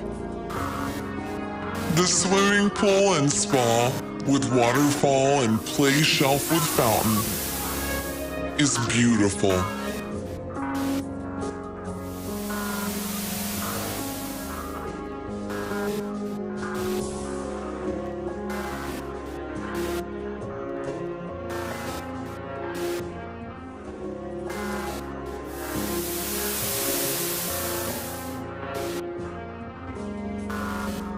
This home backs to the Sweetwater Country Club golf course. Has 6 zones of air conditioning and heating units, and a structural slab. If you would like to see this home in person, located on 1+ acres, contact the listing agent today and make this your next home.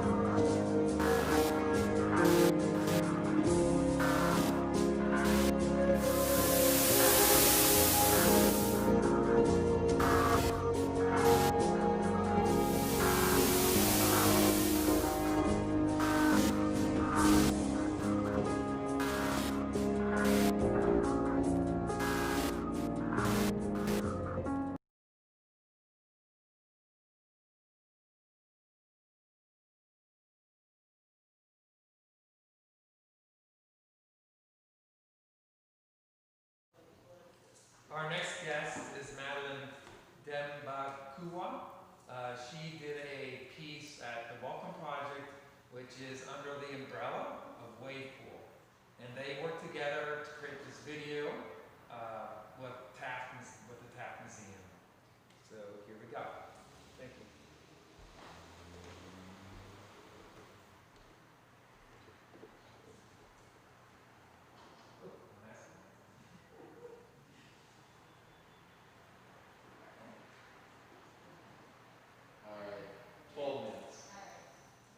My name is Madeline Dembakua, and you can tell from my last name that my last name is not English. My last name is Shona. And Shona is a language that is spoken in Zimbabwe. I was born in a city called Harare. And one of the things that happened to me when I got to Cincinnati was to discover that Cincinnati is a sister city of Harare. So I came to Cincinnati in 2001, And as an artist, I did not know what was going to sell, how my life was going to unravel as an artist. Then I had this rude awakening, one as a person of color, someone from Africa. I did not know how people were going to embrace my work or whether I was going to be able to sell or not. However, there are two people that helped me in Cincinnati to maintain my identity as a person of color, and those two people are Elliot Jordan and Joseph Clark. Both of them are gallery owners. I also did a few projects with the Museum Center, and recently, last year, I was connected to the Welcome Project by one of my friends, Clara Matonoze. And from the moment that I met Carl and Erica, I realized that I had met friends who were not only artists, but I had met friends that knew how to maneuver in the field of arts. My connection with the Welcome Project was really something that I am grateful about and I treasure. And even in this project, I also want to thank the Taft Museum for collaborating with the Welcome Project. So if you are an immigrant and an artist who is an immigrant and you just don't know what to do, please connect with the Welcome Project. Last year alone, I was able to exhibit at the Welcome Project. I was also able to do a co-op training to teach art at the Contemporary Art Center and also to teach art at Women Writing for Change. And then I was able to exhibit with the YWCA. I use mainly three mediums. I use watercolor, I use acrylic, and I use oil. From time to time, I can use mixed media, and I also do digital photography. From a very young age, I realized that creativity was one of my passions. And so raw creativity became my obsession. One of the things that is unique about me is I have realized that in being creative as an artist, I found my voice. In terms of medium, I can use words as much as I use colors. So I say colors are words and words are colors. So I use color as a language to express my emotions, to express my ideas. I paint mostly landscape, but it was through painting landscape that I am also able to paint abstract and just using different forms that are within the landscape to create abstracts. Usually an experience that I am going through or an idea that I'm still trying to process or to conceptualize. So I usually conceptualize my ideas using abstract art. When I'm using watercolors, my watercolors are light with a healing feeling to it and calming effects. That's how I express emotions using watercolors. When I'm using acrylics are usually bright colors. So when I'm using acrylic, I'm showing my passion, or I'm showing the passionate sunset or sunrise. Those are dense. So I use them for deep emotions, but I don't lose still that feeling of a calming effect and a soothing effect. I actually have a piece that I'm going to show you, and this piece is called a soothing interruption. So you can see that it is dense. It is immersive, but at the same time, it is soothing and calming.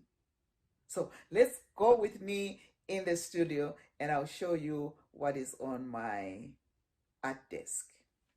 Here is my creative space. You can see I have an art desk and a chair, and I also have a shelf where my supplies are and where some of the paintings I have painted are. And you can also see that I have started some watercolor paintings here.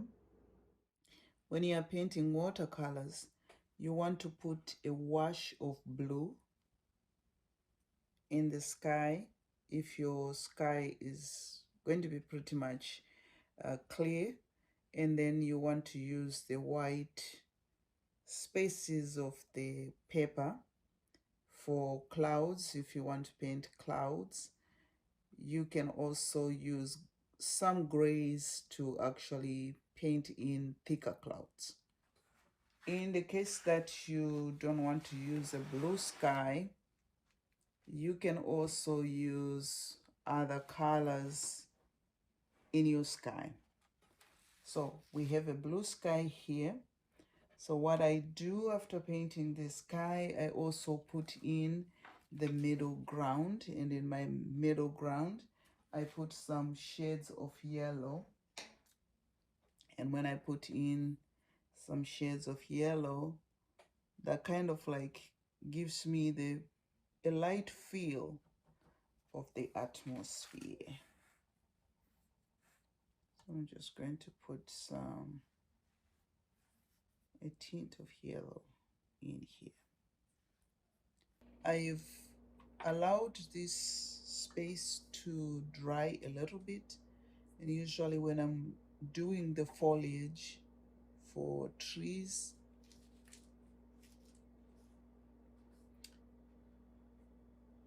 I try to start with a large brush, because when I'm working with the large brush, it kind of like takes more space, so I don't have to struggle with the details. I'm going to do the same over here.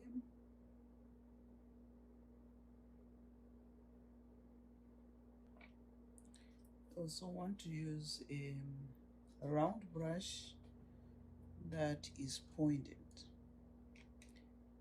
and when you're using a round brush that is pointed,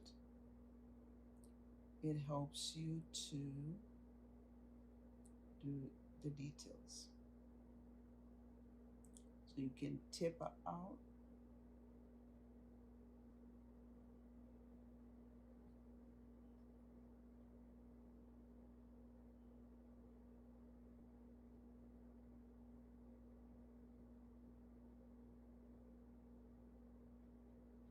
and also use this brush to make details on the tree trunks.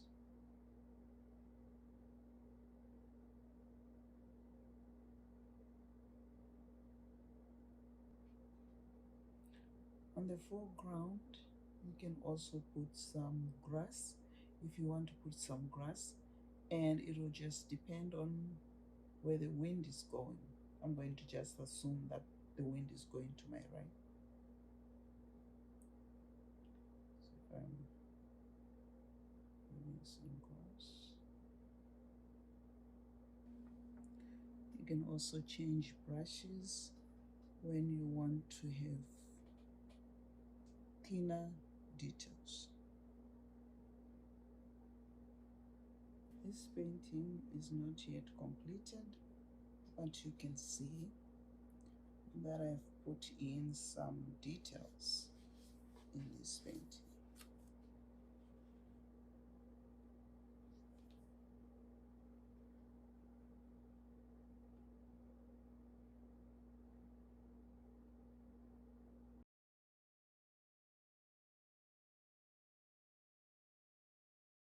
imperfection. You may see imperfections, but I choose to see value. In all the perfect imperfections of humanity, I see value within fellow citizens of the earth. Even in blindness, I see and feel deeper within. The light in my soul is beautiful and brighter than day. In deafness, my spirit transcends the sound of sound. Nothing scares me because I am a voice, more fluid than the ocean, swifter than wind, and riding higher than the earth. There is no predicament that will tie me down. There is no sickness or vulnerability that will constrain me. Humanness collides with divine interruptions. In imperfection, humanness collides with divine interruptions as each whole occupies its space in harmony. Imperfection made perfect by divinity. Thank you so much for visiting my studio today. To find more about my work, please visit madelyndambakwa.com. To find more about videos like this, follow the Taft Museum of Art Studio series at #TaftMuseumDiscovered.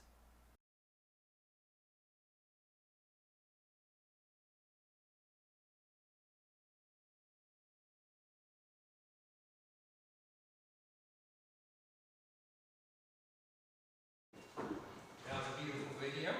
Now again, here we are during my hour, my last introduction. It's been great hosting the Wave Pool Telethon, and we have Mark Harris, who we did a performance here in Camp Washington. We're the new residential participant at Wave Pool. Yoshi did a music piece with Frog Pool, which is another musical group. So here we go. Thank you so much, and please donate. Take care.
Funny if she was running this all on her phone.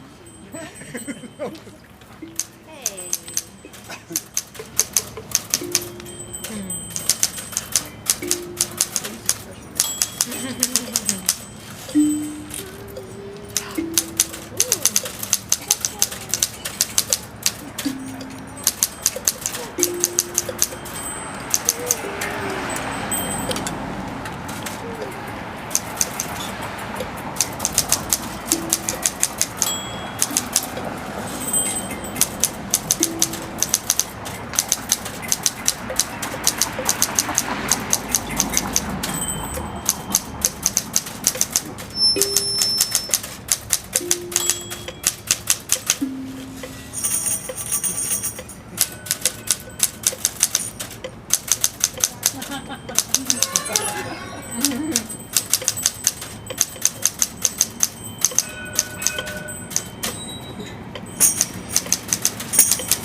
Come home. It was like, it is like, it is still like, come home. It was like if I believed there is home, I'd come like a juggernaut for gentrification. Come home like it was ever. It was like a grocery store hosting a party for the prodigal tiny cart. Come home. Like all the cities everywhere, condos reaching up to heaven. How much? They will ask. Come home. He was like a peg leg with long arms and a fat belly, warm and buttery. Come home. Returning, maybe just a squinty-eyed head nod and a tail thwap.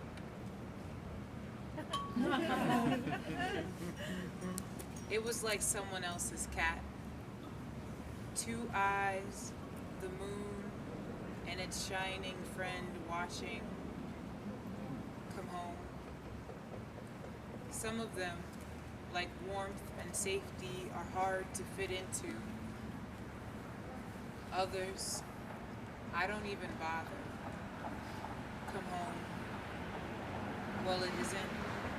The outlines of poems turned into $300,000 rehabs. Come home. It took years to leave. It looks like me because it is me, but it no longer fits. Come home. Snap back to reality. Come home. It was like stubble at 6 p.m. Generational like disease. Salty too. Come home. On the bus. I don't know. Till I get there. I don't know. Come home. Like all the cities everywhere, condos reaching up to heaven. How much were they asking? Come home. There, settled and comfy on my stoop. Come home. Bridges. Bridges spanning the gaps I couldn't fill away. Come home. Who knows what I'll look like? Who knows what I look like with people who know me by another name? Come home. Although there are others, it is warm like chaos and loud noises. Come home. Come home.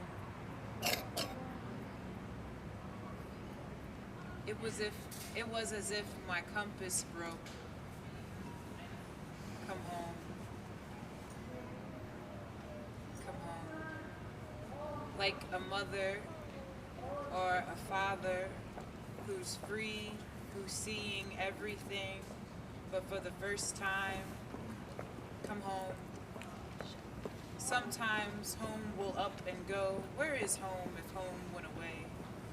Come home. I was like a ghost, maybe. You invited us to bullshit on your porch, but me and Stella were afraid to come home. I shed it not long ago. We're all suffering, come home. We're all suffering the same in the footprint of warehouses. I promise, next time, to come home. Come home. To come home.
This is a series that I've been working on since 2018. It's called Outcry. It's a social practice project where I bring groups of women together who don't normally hang out or know each other, and we talk about the importance of speaking up and out for ourselves. And so women come together, we scream together, we practice speaking up, we talk about our experiences, using our voices to save ourselves. And then everybody takes a turn in front of the camera to scream on their own or with the support of the group. I've been thinking about doing a project for years that's really creating a space for women who have experienced sexual assault or sexual violence to come together and talk about it. And then when the Me Too movement happened, I wanted to continue to propel the Me Too movement. When I started the project, I invited 5 people who identify as women that I know to come to my house and try this out. And then it sort of spun out from there. It spread word of mouth, and then women would reach out to me and ask to be a part of it. So to date, I've photographed over 375 women. So I came here to make photographs during COVID of women who live in the community, because so much of the project is really about the social practice part of it. So being together and practicing speaking up and out is the thing that's most important. Part of the concept was that the more women engage in the project, the larger, more monumental act of resistance it becomes. And I love the way that the mural here reflects onto the space. And it's about reforming America, and I feel like this is part of what needs to be reformed about America as well. A lot of people feel like the show is for women, but it's for men. You know, I want men to understand the impact that this kind of behavior has on women. And you know, I think a lot about people who are in power, who are predators, so including Donald Trump, right? And Brett Kavanaugh, R. Kelly, these people who have been like taken care of by our culture in some way, even though they're total predators. So I want people to think about that during this moment when we're voting, and really, really care for community, women, people of color, Black people, Indigenous people. Everybody needs to be cared for.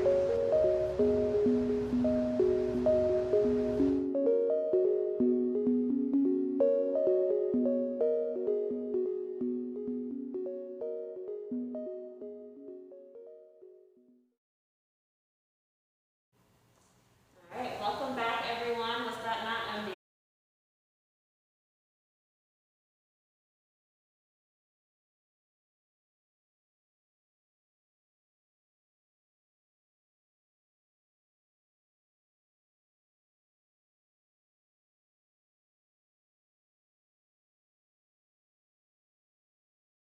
Going to show us how to make a faux stained glass window.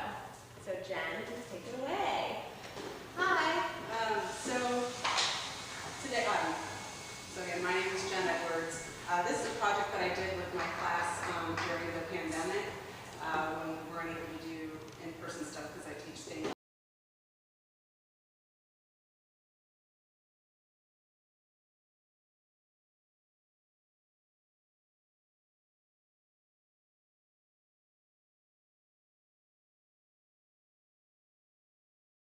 Do art at home, and it's kind of fun because you get to draw on windows and something you're not supposed to do. So the first thing is, I hope you all do this with me because I think it'll be super fun. So I want you guys to get some Windex. This is the stuff you don't want to miss. That's because you don't have a good foundation, a good clean window. All the dirt's going to get on your Sharpies. That's going to be the second thing I'm going to have you grab. Sharpies are the gold standard for this. I've used Prismacolors. They just don't work as well, and you can't build on it. So the nice thing about the Sharpies is that you can build color on them, and then you can make them darker. The other reason that we're doing Sharpies is you can do paint, but a lot of times the sun won't come through. So that's the great thing about stained glass is the little light that comes through. So, and then your drawings are going to change over time with the light. So we're going to do two different kinds of drawing. One is just drawing what you see outside and tracing it. And this stuff is really, really meditative. Once you start getting into it and then you get to see what's outside and you're really noticing these details, it's really calming and pretty fun. Now I recommend that you one-eye it. Otherwise your brain just gets very confused. So I'm just going to draw this across the street because this is an awesome building. I'm going to start with black, just to get a nice outline. So hopefully you guys went ahead and got some Sharpies.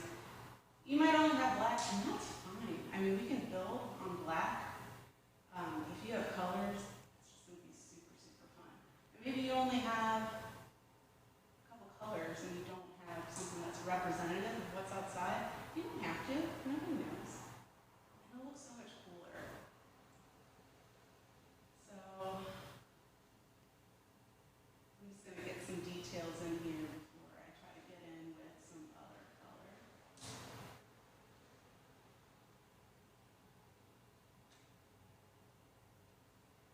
Now, when I do outside my window, I have a lot of trees. What I like to do is I like to try to get a big outline of everything, and then I focus on the details later. So right now I'm drawing windows on windows. That's all right. It's really fun.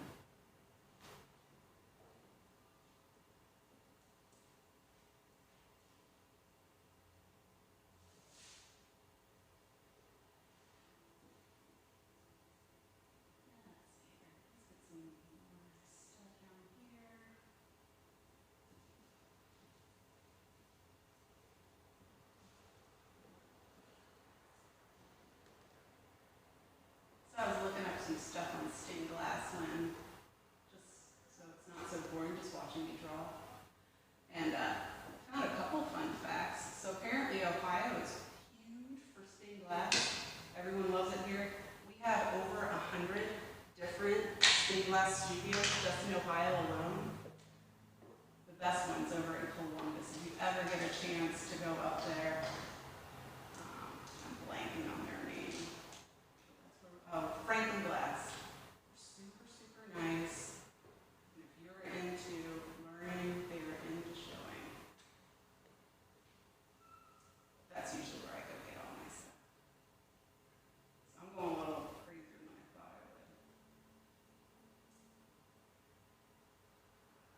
I do mess up with yours.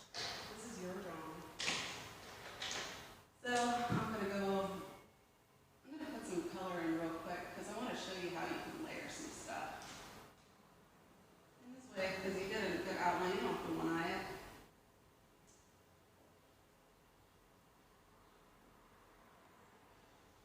Oh, the other fun fact that I found is that apparently the largest stained glass window, handmade stained glass window, is in Covington, Kentucky. It's, it had a super long name, I should have wrote it down. That's pretty amazing. Another thing is apparently in the 1940s, well, 1930s, before World War II, a lot of churches in Europe went ahead and they took down all of their stained glass windows, and then they went ahead and deassembled them, and then they reassembled them later.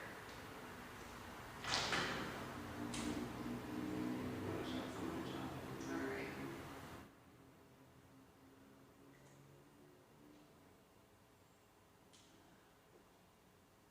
So now you see all these other little cool things. You're going to find that you're looking at a lot of stuff that's out your window that you never noticed before, which is pretty fun. You can do this like even like a long contour if you kind of want to challenge yourself, like just not pick up your pen at all, and you can come up with some really, really weird stuff. But I'm going to get to the next one, just because the next one is even more fun. So if you don't want to draw what's outside the window, that's fine. Another way that you can do this is with just pop culture stuff. So I went ahead and I printed off something. When I did the tutorial, I did Baby Yoda. But Halloween is around the corner, so I went ahead and I got a picture of Sally from Immigrant for Christmas. Because she has so many fun colors.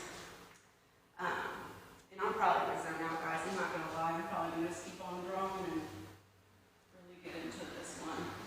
When I first did this, I was like, oh, I'll just do this for 5 minutes. And then 45 minutes went by and I just couldn't stop drawing. So hopefully by now you guys did get your own stuff.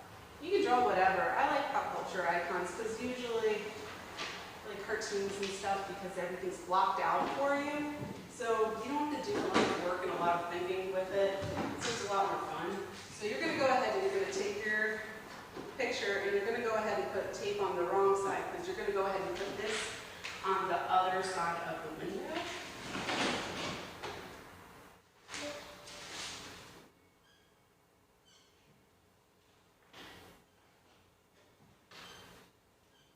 Make sure it's on there good so it doesn't go away. Put some tape on the bottom too. Just for good measure. Because cutting corners, it's never a good idea. I'm going to straighten her out too.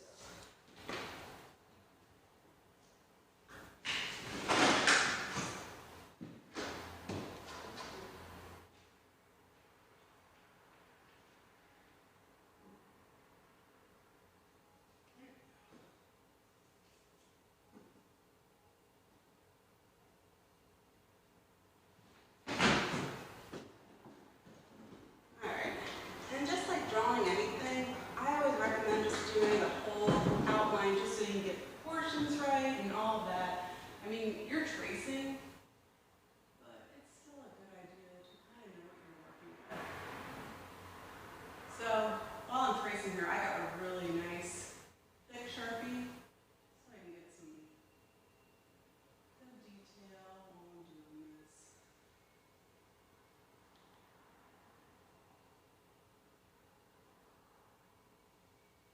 Got a little cat. Put it in there.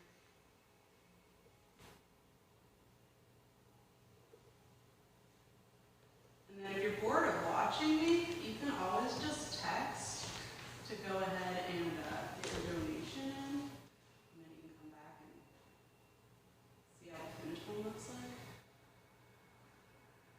If you've already donated, you can donate again. Because this place is awesome. But you already knew that.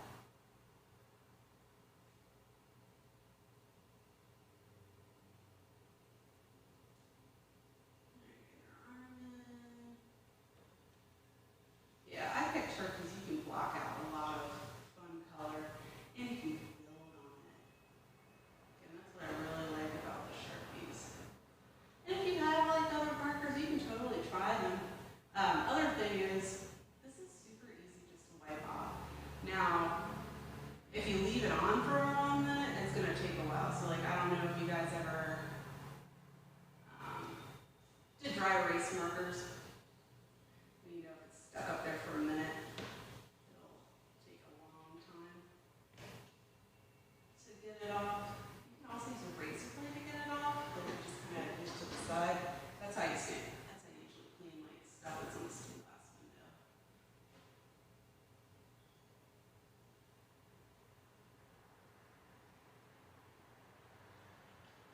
But if anybody starts freaking out and they're drawing on windows, it really does come off easy. Also, this is just like a free dry erase dry erase board for you. Fun fact. I'm gonna get some of the cute little stuff on the ground. Probably start zoning out pretty soon, but this can get to the fun part. And then just put a couple other details just so I can mark what I gotta do next. Alright, now the fun part. So she has awesome hair. I think I'm gonna do red first. And then I'm probably gonna start layering it. So you can also make your own colors. So if you got the primary colors, you know, you got yellow and blue, making green, and orange and yellow.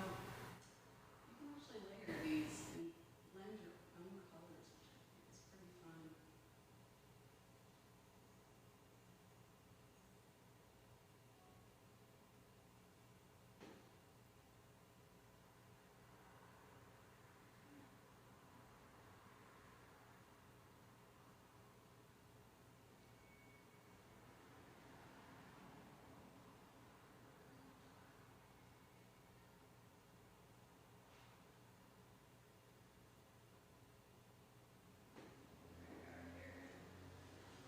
And I'll take off the paper afterwards and hopefully show it's pretty awesome at the end.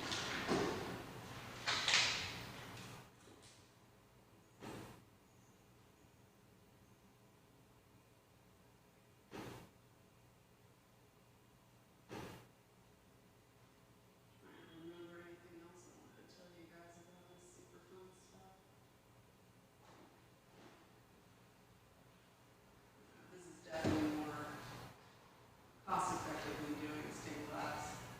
If you ever want to do stained glass, it's so easy. It's expensive, but it's so easy and really satisfying, and it might be a fun project to pick up for your team. Alright, we got all of those blues. I'm not going to make this too dark with purple, I'm going to put in some color. And you'll notice too when you take off your paper in the background, you're like, oh, I missed some spots. You can go back in. You don't need to wait. You don't need to have this paper. This is just to get it started, really. Because you'll end up like not having all the details. So this, I'm going to still go over the black part of her skirt. And this is going to go back over a little bit later.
guys take this little project and really run with it. Like, oh yeah, I can draw the Sharpie in the window.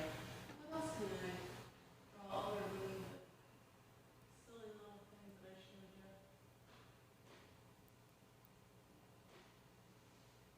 You can write messages to your neighbor.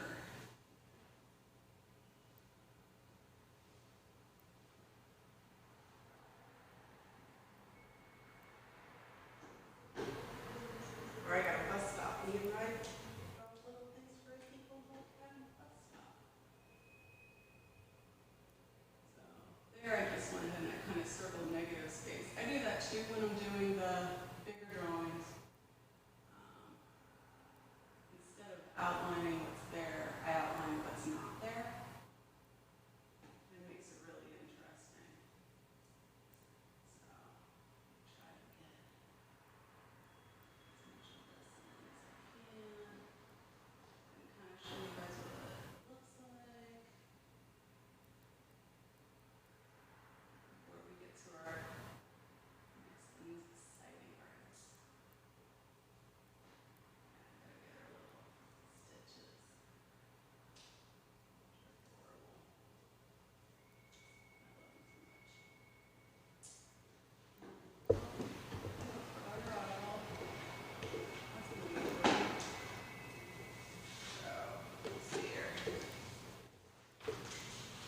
So I'm going to sneak off this drawing from the back so you can kind of see where it's at.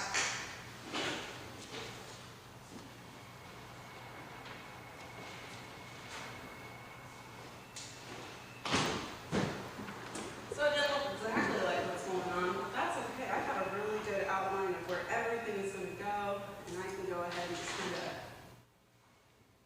copy from my drawing now and really put it down.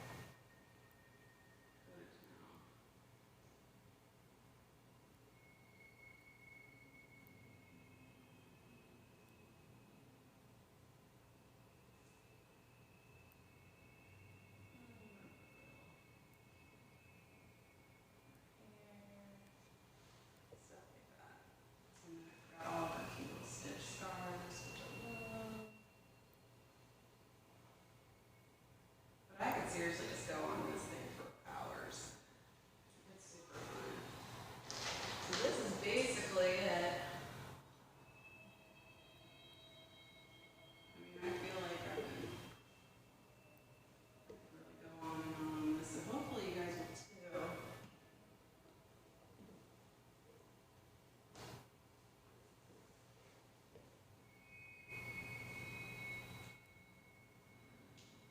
That is that in a nutshell.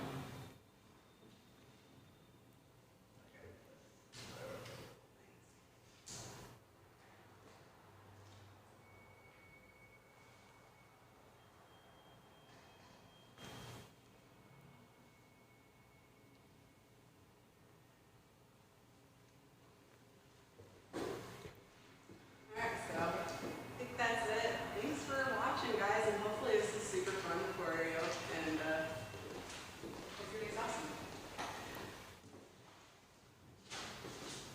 Oh my gosh, so cute! Yay! I want to do that at home. You should totally do this at I home. will.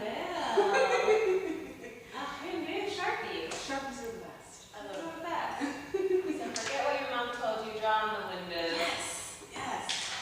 Amazing. Well, thank you, Jen Edwards, for your amazing work and contribution to Not Just for Show. We really appreciate it.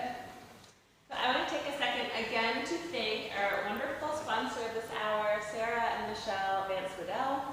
Next we have Karen Boyan, who is going to be having a video of how to turn your drawing into needle punch art. Karen Boyan is an amazing local artist, illustrator, designer. She's the creative director for Visionaries and Voices. And truly just an amazing person, just as Wave Pool is an amazing organization in need of your money. So get inspired by Karen and make a donation already. Welcome to Turn Your Drawing into Needle Punch Art. I'm going to tell you about some of the materials that I've been using, and I'm an illustrator and graphic designer, but I like to try new things. So I've been doing this for a few weeks and I figured we could learn together. So this is the type of cloth that's used, and it's called a monk cloth or tufting cloth. Stretch it. So I stretch this like just a regular painting canvas, and you have to make sure it's pretty hard, tight. You could also use needlepoint rings as well. And then the yarn, you could use all different types of yarn. And yarn comes in different forms. If you're to order it online, this is called a cone. This is called a hank. This is a skein. I think that's how you say it. And this is a ball of yarn. I would recommend turning these things into this, or else it's going to get all tangled up and you're not going to be happy. So I went to this fancy place up here in Vermont called the Green Mountain Spinnery, and I got to see these old machines working. It was pretty cool. But they do organic yarns, and I like to take the yarn and just tape it to the back of the tag so I remember what the color's called, because it's kind of like paint chips at, at the hardware store. They have all these crazy colors. So this one is called grasshopper, and this one is pistachio. So there's the yarn. Oh, and so you could use any type of yarn, like acrylic or wool. If you're gonna make a rug, you should use wool yarn. It'll just be more durable. But you could use, natural or synthetic, and you could dye your own yarn, which I'm thinking about learning how to do just to have more options with color. Because there's a lot of colored yarns, but it's not always the color you need. So, and you could ask, if you have friends that are knitters, you can ask them for leftover yarn if they had some from a sweater. I learned that trick from Rita in Tri-County B&B. She would ask everybody, do you crochet? And then she'd hit them up for yarn. It was a very good idea. Well, this is a needle punch. So a lot of people use a needle punch called an Oxford punch, which looks a little bit different. That one has a wooden handle and it threads from the side, but I like this one because it's got these different adjustments so the needle gets longer, so your loops will get longer when you're working. So there's that, and I'll show you how to thread it. So it's got like this, it's like fishing string. It's almost invisible. That's why I put this little piece of yarn on it. So you feed it through the top.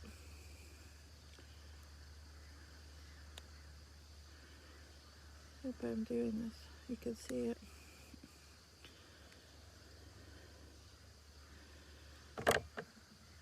Then you put that through the loop. And you see that? You pull it. And then you have to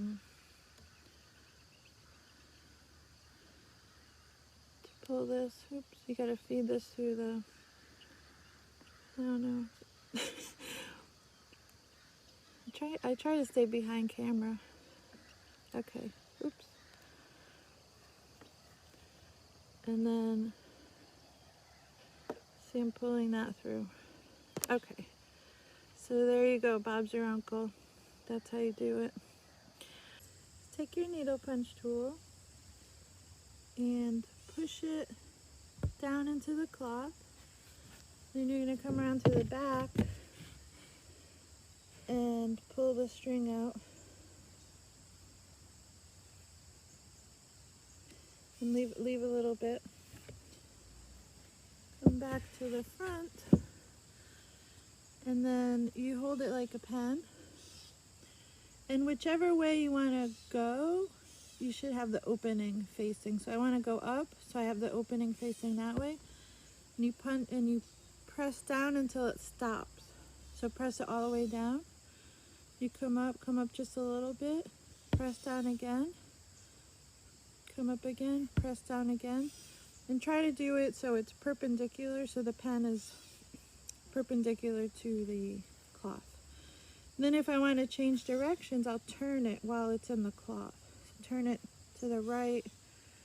So now I'm going to go across this way. It's easy.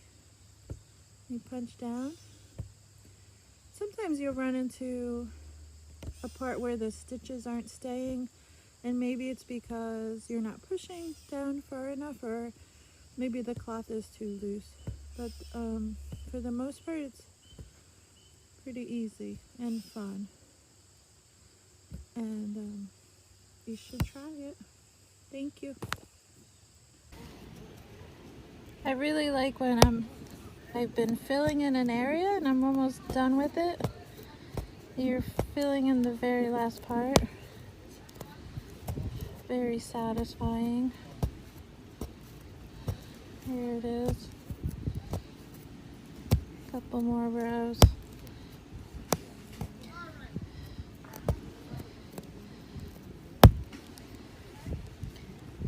And then push it through and I pull it through the other side and cut it off. If you like to draw, look through your sketchbook and see what you have, and I would recommend choosing a drawing that you really love, because you're going to be working on this thing for a while. So love your drawing, and then you're going to do color studies too. So here's, I like to, I love to just lay in the hammock and get real quiet and then listen to the wind and the leaves and the frogs. And if you're real quiet, you could hear birds' wings flapping, and you could see groundhogs and stuff. So that's one of my favorite things about coming up here to Vermont. So then did some more drawings, and this is just basically the same concept, but this is playing around with composition.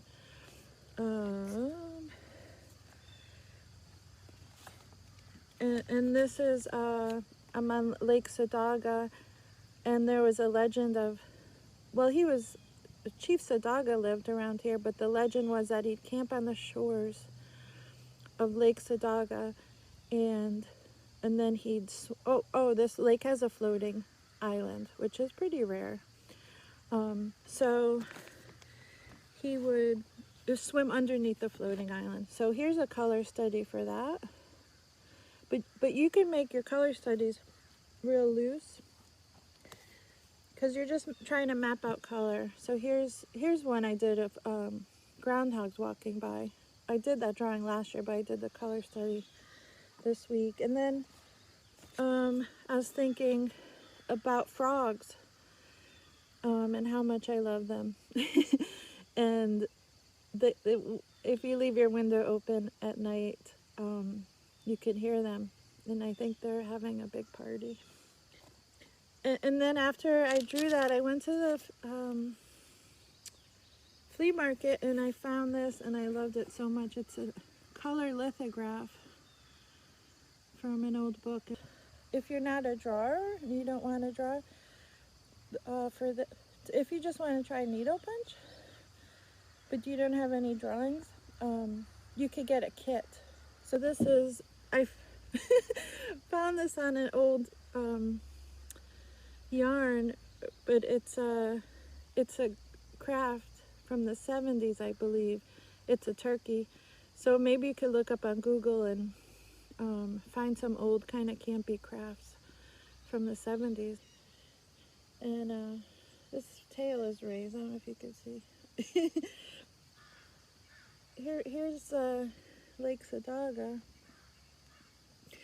So I should tell you about the different sides. So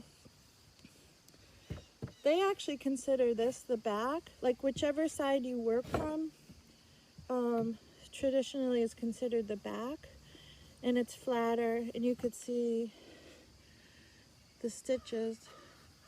But on the other side, it looks like this. So this is considered the front.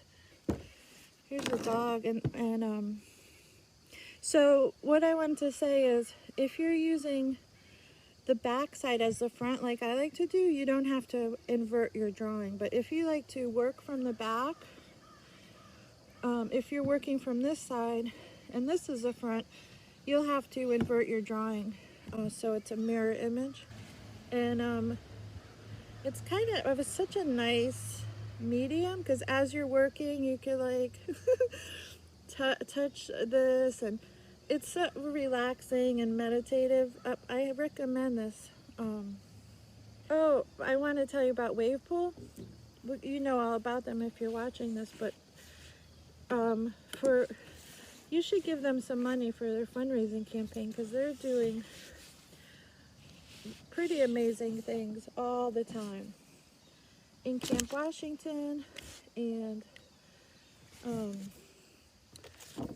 local Cincinnati artists. I've had so many opportunities that I wouldn't have had if it wasn't for Wave Pool. So I'm really grateful for them and all the cool work that they do. So I'm gonna put that drawing on there with a Sharpie. And this is pretty big, and I found after I stretched it, maybe it's too big, so I'm gonna use half of it. So I'm gonna, so if you're a super particular person, which is good to be, you might want to project your image onto here so you get it just right.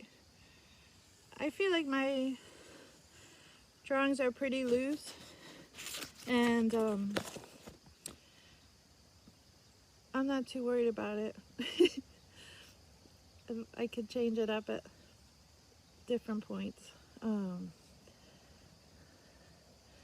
So here I am, just drawing this guy here.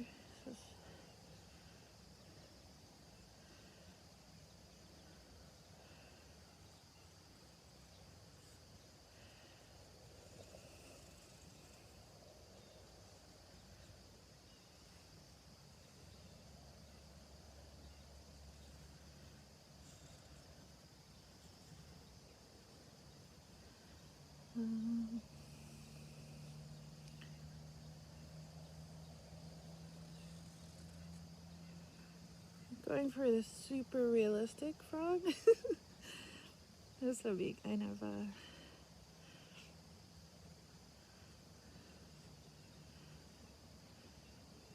my nephew Billy loves to catch frogs. We were just doing that the other day.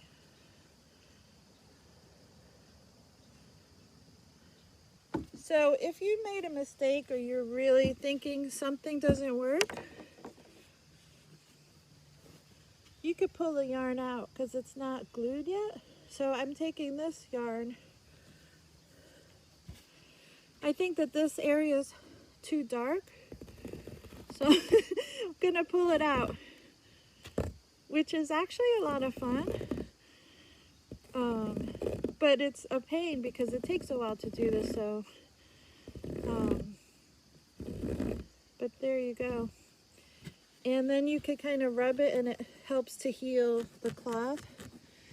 After a while, if you keep pulling out yarn, it'll get pretty beat up, but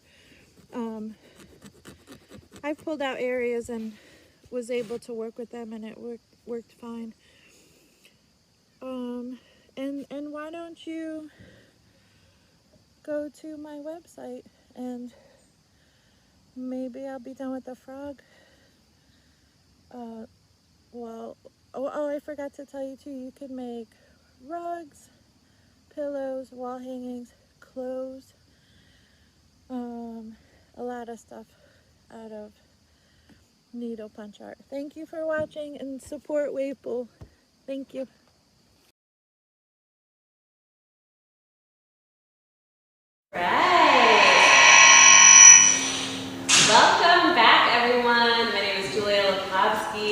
I'm closing out my hour. Once again, this hour was sponsored by Sarah and Michelle Vance-Waddell. Thank you so much for your generous support of Wave Pool. You too can generously support Wave Pool by texting Wave Pool to 44321. A quick thing about the flow and scheduling of this hour. One of our segments has actually been moved to tomorrow. Jarno Katunen will be, we'll have a video tomorrow at 11, is that right? 11:20 a.m. tomorrow, Saturday. So I'm going to turn things over to our next host, Pedro Moreno. If you'd like to come on out. Hello. Hello. Hola. Hola, gracias, Julie. Thank you, Julie. That was nice. Well, it's my turn now to introduce you to a few programs. I think this one is going to be called Artists Need Lunch Money. Like me, I need lunch money. So we all artists need money, and we would appreciate it if you continue with your donations. I think we have a text number, Wave Pool, 44321. That's a good number, good lucky number. I'm going to repeat it, okay? Repeat it, 44321. So that sounds like a lottery number. If you dial, you're going to win. So one more time, 44321. Okay, we're in Camp Washington. We're still in Camp Washington, beautiful day. And then we're going to introduce you to a nice program. I know you're going to like it. So it's called Artists Need Lunch Money, okay? And we appreciate the sponsor of the Family Revolve. So they're making it possible for us to continue. So keep giving us a little bit of money, and then we'll be seeing you soon. Thank you. Coming to you live from Lunch Money Studios at an undisclosed location. I'm glad to have you all here today, and I'm even more glad to participate in Wave Pool's Telethon. So for those of you who do not know who Wave Pool Gallery is, you should definitely go familiarize yourself with them and their mission and go support what they're doing.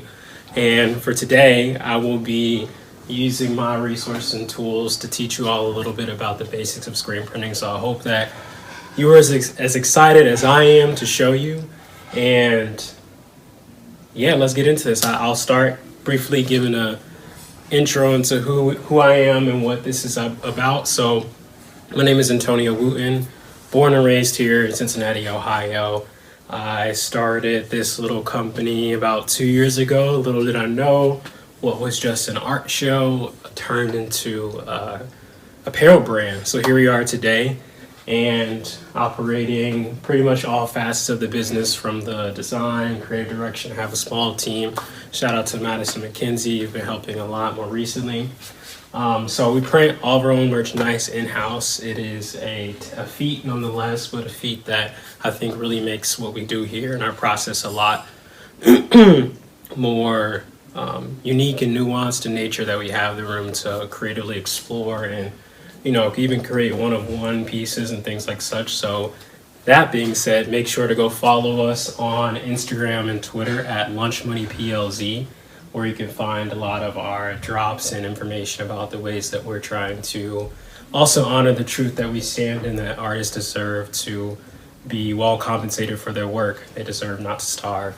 So the premise of all this was on that basis, right? The starving artist narrative is so pervasive sometimes that we think that that's what we should settle for. So we want to change that. And while you're here, maybe we'll show you a skill that you can put to use in your own home or space, wherever it may be. So I feel like it's obviously important to start off with some of the tools of the trade. So come with me over here and I'll show you a little bit of what that looks like. All right, so we're here, and I want to name a few things. It'll help explain what we're doing here a lot more easily if you understand what exactly we're talking about and looking at. So maybe obvious or non-obvious, this machinery in its entirety is the press. It's the screen press. It's a bunch of metal parts, let's say aluminum, I believe, for the sake of materiality, if that matters to you. It's kind of what you need to make the shirts happen, right? Then you have your screens, which are these individual units with aluminum frames. It's a preference for me. I think that you just get a better result and a little longer lasting versus, say, a wood screen. They work, you know, they do the job. No beef, but yeah, these are aluminum screens. They are pretty much the same in nature from one to the next, with the exception of mesh count. It's typically something you care about based on the level of detail in your work. So yeah, we're not going to go too deep into that. And as far as what you use to make the screens themselves, you got your chemical stuff, something like this. Brand probably doesn't matter much. Don't even know that I'll use that one again, but hey, for reference. It's emulsion. You coat the screen. Is very much similar to how some of us may understand how film is processed, as in film photos. It's photosensitive material. You coat the screen with this image, typically something that looks like that, right? And then you'll get a graphic on the other side. So of your other materials, you have your credit cards. Typically use expired credit cards just because they're reusable. Scooping ink. Got a ruler. You're gonna need to measure, make sure that, you know, things are centered. It'll look a little wonky if not. Got a squeegee. That's what actually goes in the screen. You use that for actually pressing the image onto the shirt. Lint roller is pretty important, if I say so myself, just for the sake of all the times that cotton beads show up on the surface of the shirt, and then boom, you got a hole in your graphic, and it's like, what the heck? And it's literally something as simple as, like, you know, the crud that's on here or whatever. Speaker, because, you know, music is essential. Screen tape, pretty much use it most frequently for making sure that my ink doesn't spill out the sides of the screen, like such. And some more tape. Variety of tapes is always important. Scotch tape, clear Scotch tape. So when you go to do your test prints, typically I put some registration marks in mine. You can kind of see them faintly here. Usually cover them up with clear tape because, you know, you still want to see that it's relatively straight or parallel or whatever to the surface you're using. This is called the palette. It's where you load the shirts, the garments onto. It's pretty important that you actually make sure it's clean. If not, it'll cause raised surface on the underside of the shirt, and it'll show up when you go to print. So I'm actually going to replace this while I have your attention. As promised, boom, new palette tape. Ignore what you see underneath. That is simply on the surface of the underside. Doesn't cause any issues. It's good as new. Trust me. But this is where you're gonna place your shirt when you're ready to get to business, right? Just so happens that we're ready to get to business. So another thing that you want to do even before you start all these steps. Oops, did out of order. No big deal. You're gonna turn on your curing machine. This happens to be the one that I use. I print with plastisol. Plastisol is pretty heat sensitive. If you don't heat it to the right temperature, i.e. cure it, it's gonna wash out of the shirt. I've seen it happen before. It's not a good day, and it typically doesn't come off as good quality. If you want to see a finished version of what we're actually gonna be making today, voila. Made that. Sir, make it again. yes, sir, yes, sir, Mhm. yes, sir, yes, sir, yes, sir. So your machine is heated up to the right temperature. You don't have to worry about that. It does what it does. Shirts fall into a bin, obviously, or, you know, make sure you got a cardboard box there waiting. So next up, I'm gonna spray this palette here so that the shirt adheres and it doesn't raise up off the surface when you actually go to print. Oh, some other important materials. This spray tack, it's pretty important, not gonna lie. It's actually what's gonna go on the surface. Pretty much reminds me of what it sounds like, a web like Spider-Man. Then you got your press wash, some chemical stuff. You know, I prefer to use the environmentally friendly stuff. It's soy based, it's great for the environment. It's a little oily, but it gets the stuff out of the screen when there's clogs and stuff like that that you just didn't want there in the first place. Whoa, you can barely see it, but basically like this sticky stuff, you know, make sure the shirt stays still, right? Printing multiple images, essentially screens on one surface, you want to make sure that the registration is always the same so that there's no misalignment or, you know, you don't get some weird situation going on. So now I'm going to load my first garment onto the palette.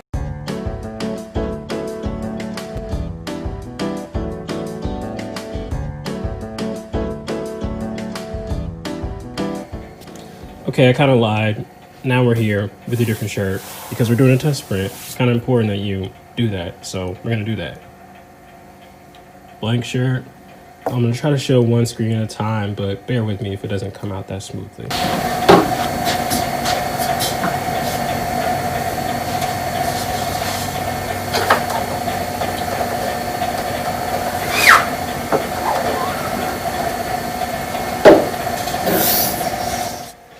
All right, so got my yellow ink in the screen, did a couple, you know, soft passes to get the ink to kind of show a little bit on this side. It makes it a little easier when you go to press it because it does require a decent amount of force to get the ink out of the screen. So stay tuned.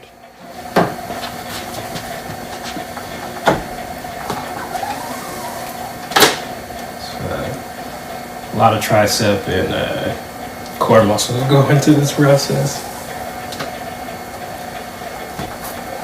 Or I might have to do it a few times. That's comes with the territory. All right, so this is our first pass. And before we can go and print another layer, because obviously we want it to be a lot more opaque than what it looks like right now. I'm gonna grab a heat gun. Of course, this would be a lot easier to work with, but this is out of commission right now. This is a flash dryer. Essentially in between printing layers, you would use it to cure the shirt just enough to print a second layer or additional layers over top. And in this case, we're printing 3. So we use this quite frequently, but it's not working today. So we roll with the punches.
Boom. Still not there yet. For the sake of presentation, this is good enough. Accept it.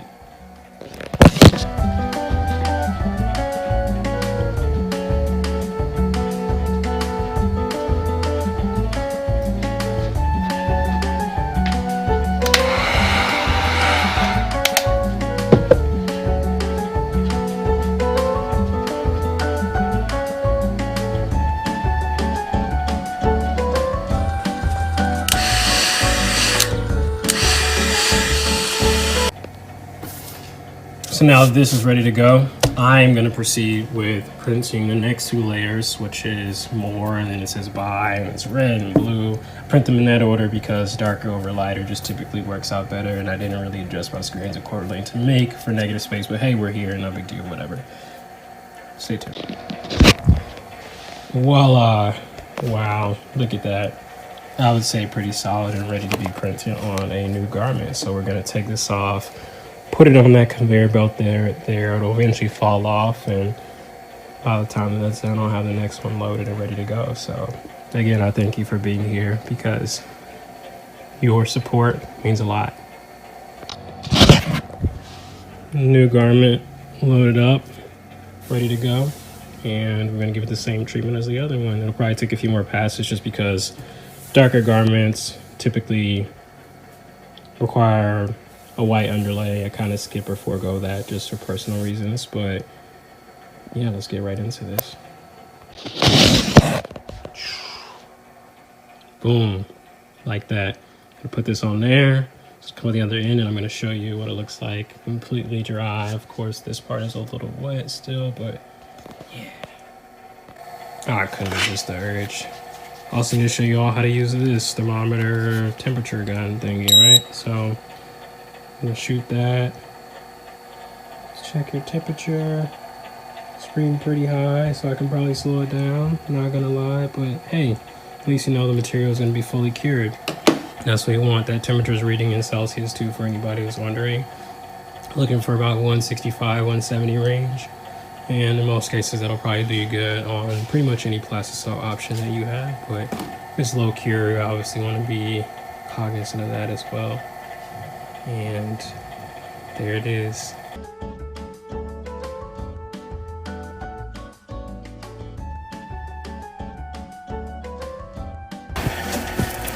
There you have it, folks.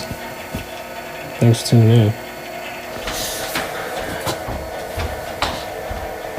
I made that today. Just a few simple steps. Of course, there are probably some things you still need to learn and figure out, but maybe I can help you with that and more content to come. My name is Antonio, and I appreciate you and your time for tuning in today. See you next time.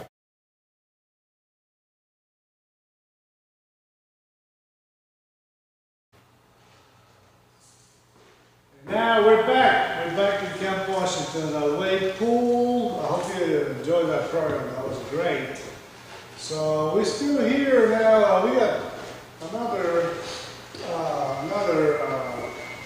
great program after this, sponsored by the Regal family. Very nice. So don't forget to text Wade Pool to 44321 so we can get that money, and then we can continue to in the future offer you more art and exhibitions, and you know, we're making Camp Washington a different place, a new brand new place in Cincinnati that is recuperating, is going to be a great artist center. Well, the next program is going to be by this amazing artist, Christian Davis. I think he lives now in Nevada. He is the artist that created and painted a mural here on a wave pool on the side. Very interesting because it has all kinds of textile patterns, something with children, that he came all the way and to just paint on one of the walls of wave pool. So that's amazing. And this program is going to be called Flying Fish. That's nice concept. So we'll see what happens. I hope you like it. And Christian Davis. And please, one more time, I want to please text Wave Pool to 44321. So we'll see you in a few minutes. Enjoy.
Yeah.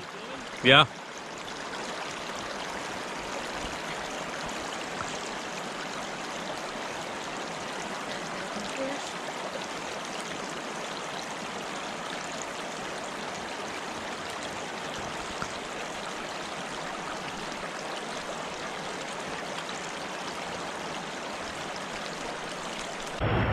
Talk about this.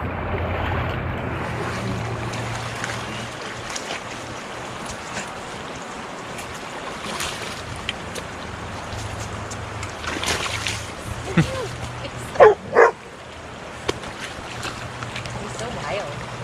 So wild.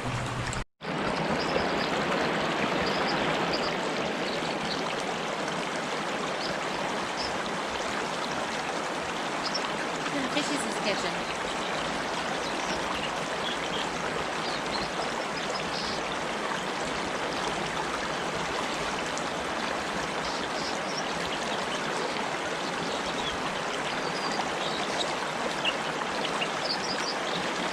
That thing can go in the water, right?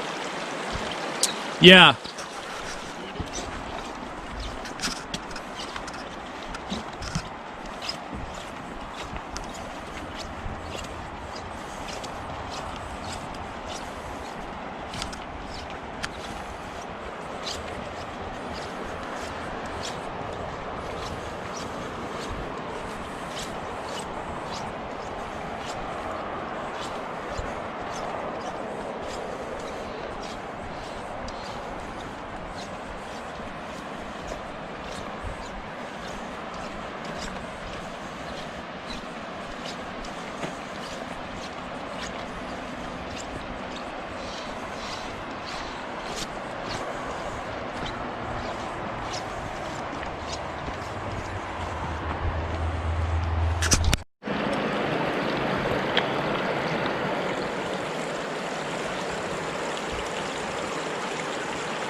Nice to be able to have space like this so close to the city. I mean, the Truckee runs straight through downtown, which is a really nice amphitheater theme downtown. Yeah. They have outdoor events all the time. Camper, come here. I got a snout and I'm gonna use it. You wanna take you all merch?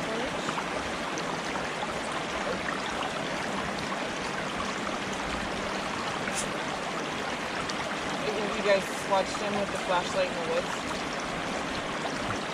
Imagine him looking with a flashlight in the woods because he's like casting. Oh. It's so true. It's totally really good. Okay, ready?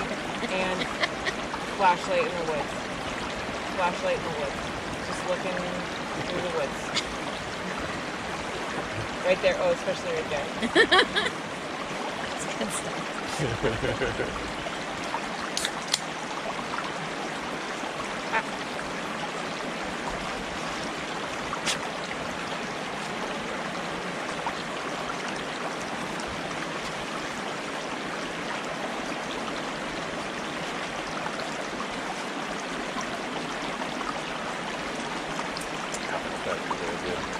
Portrait shots of him when he was set up.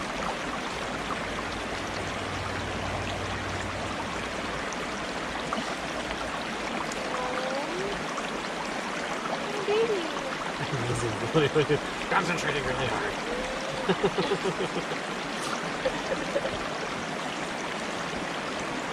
Oh yeah! Those are good.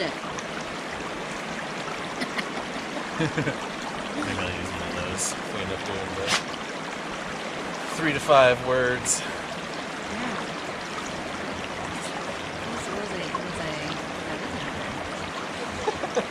You were looking at your phone and then you realized I was taking your picture and you went face. It happens when I have nothing more context.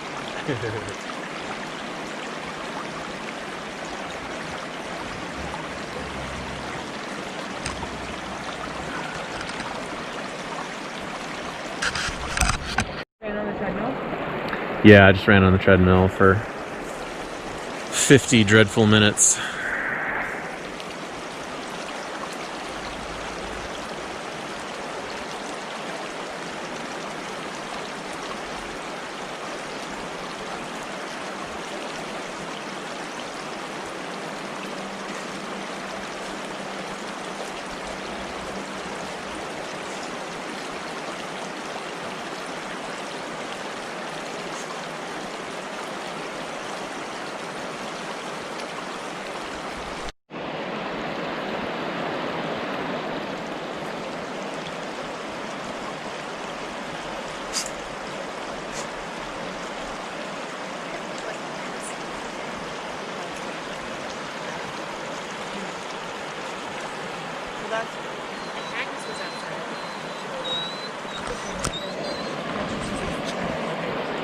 Yeah.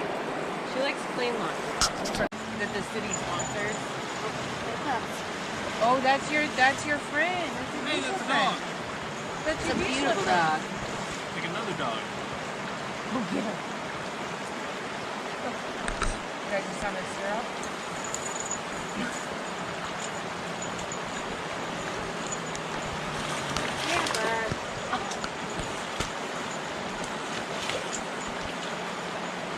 We can edit that out.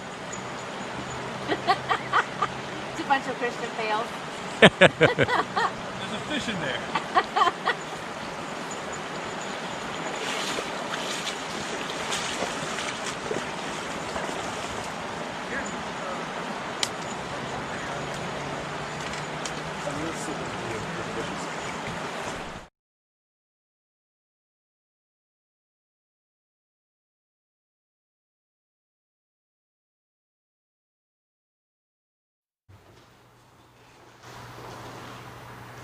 We're back. We're back. How about that part about flying fish? Huh? How about that? Boy, I was getting ready for this now because this is called I Didn't Go to Culinary School. It's a cooking demo by Aaron Matthews. So I was already rehearsing how to eat back there. It is supposed to be a really nice next program about cooking. Learning how to cook, I guess, at home or something like that. Anyway, don't forget, keep texting. We need a little bit of money. We're almost over $1 million, I think. Just kidding. We wish. And, without, I don't want to get you bored because I'm still hungry. And let's watch this together. I didn't go to culinary school by Erin Matthews. All right. Hi, my name is Erin. I'm a part-time librarian and full-time know-it-all friend whose love language happens to be cooking, and today that means making breakfast, which, contrary to popular belief, is not reliant on any time of day, quite frankly. So we're gonna be making steak and eggs, but I figured as I go through this, I might walk us through some of the basics that kind of take making like a good breakfast to making a truly kick-ass breakfast. So to start, we are gonna be cleaning some cast iron, which is greatly feared by many, and I think it's the fear of ruining a cast iron skillet. It's harder than you think, and we can do this together.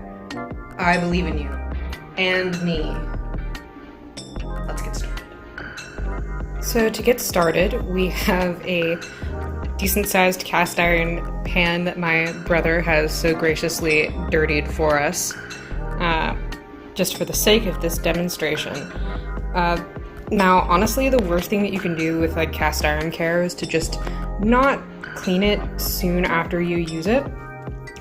You actually can use soap, contrary to popular belief, not gobs. Basically, what you're trying to do is avoid soaking it and exposing your pan to moisture for an extended period of time, because it is iron and it will react with that moisture and rust. You can actually see here where some of the seasoning in the pan has worn away from not being cared for properly. My bad. But where it's like glossy, that seasoning has stayed in place and looks so nice. So we're gonna make this better. Sit tight.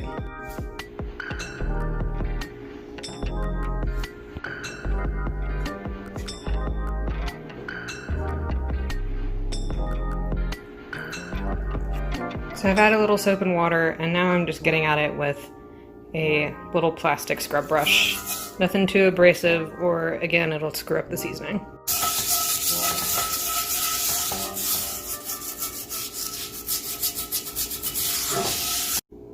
Alrighty, now that we have the clean pan dried and ready to go, I'm going to add a little bit of a neutral oil, in this case a canola oil, and just give it a nice once over to help protect the metal underneath.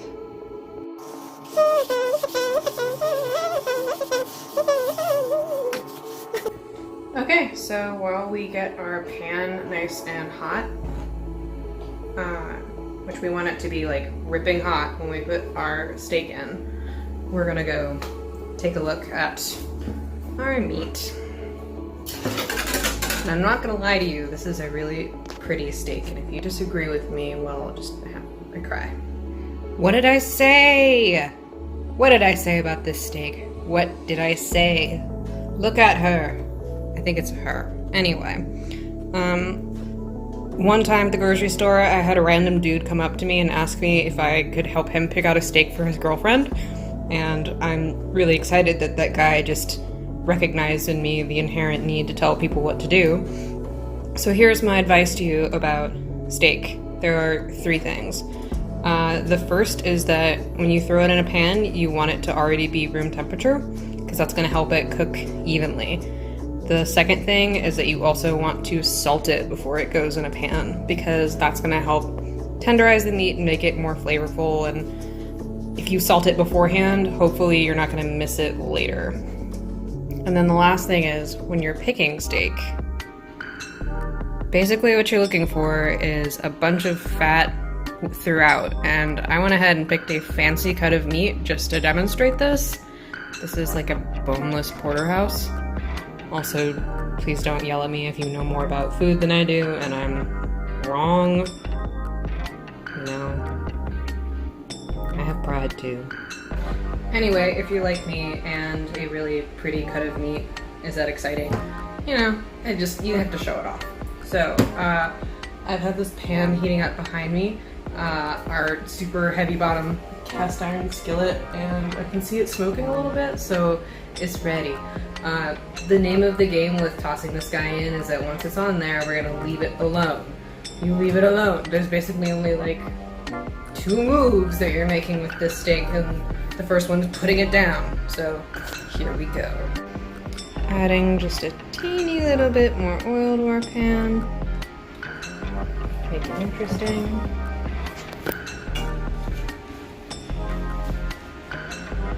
Use my bare hands.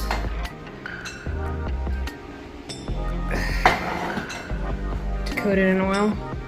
I grab a lot of things with my bare hands. Very, very strong and powerful like that. Alright. Time for the moment of truth.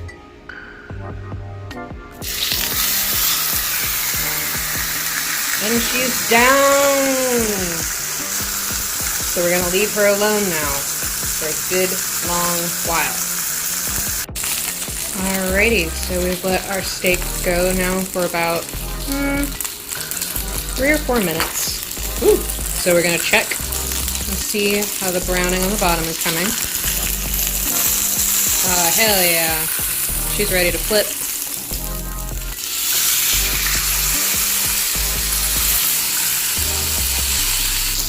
Now comes an exciting time where we're gonna baste this steak in herbs and butter, because why not? We're gonna live our best life while we still can.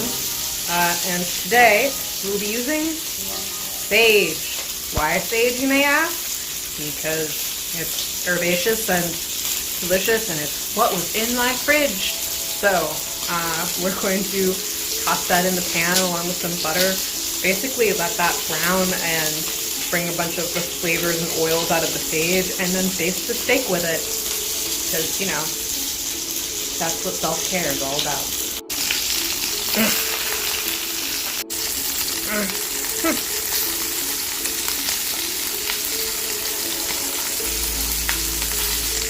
Now that we have delicious fried butter sage action happening, it's time to baste. And I would love to show you this, but honestly, I need 2 hands and I have no help. So I'm just going to be tipping the pan so that the butter all falls to one side, then just spooning it over the top of what's already browned here, and it's going to be kick-ass. Alright, I've retrieved her from the pan, and here is our sage butter basted steak resting. Here we go. Here is an important know-it-all thing about steak. If, you know, you've got the whole browning it thing down and the salting it thing and the cooking it at room temperature nonsense, please, please, please, please rest your steak. Your steak's not going anywhere. There's time. There's always time.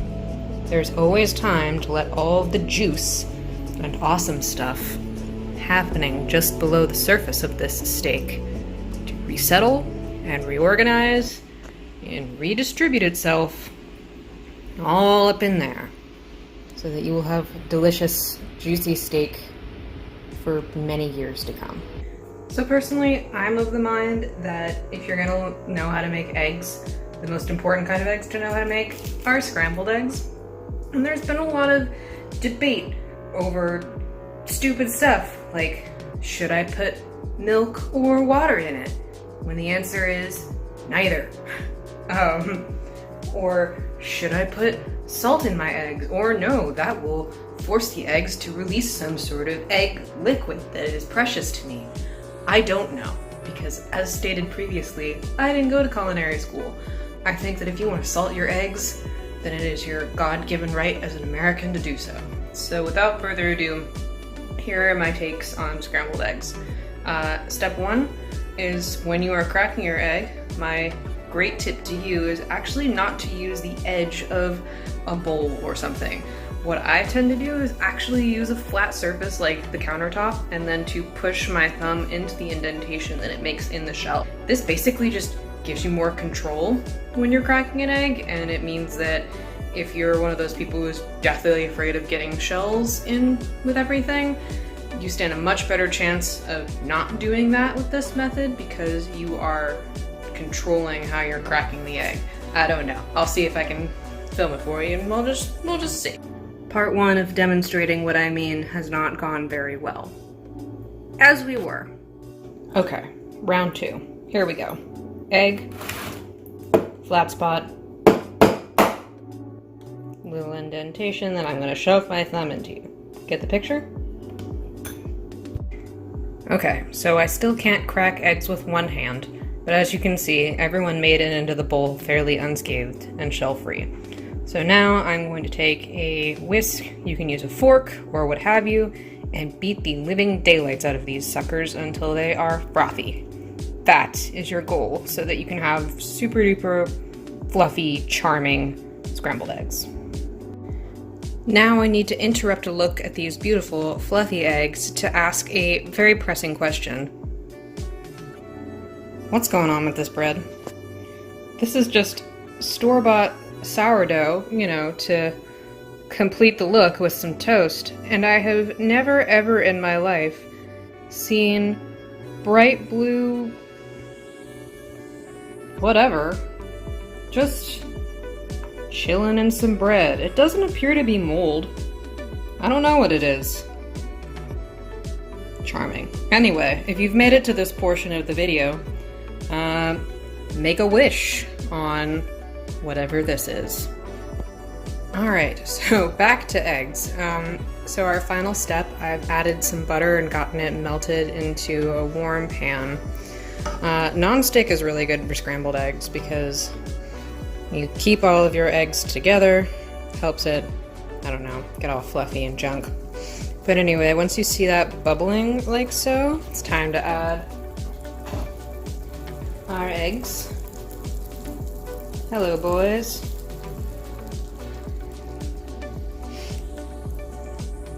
Now, everybody's a little different when it comes to scrambled eggs. I keep seeing videos of swanky chefs being like, you have to stir like this the entire time to get a tiny little curd. I don't know about you, but I'm not really into those eggs. I'm into more of like the big, fluffy, chunky scrambled eggs. So if that's your goal, then you basically want to just do what I'm doing and keep everything moving the entire time.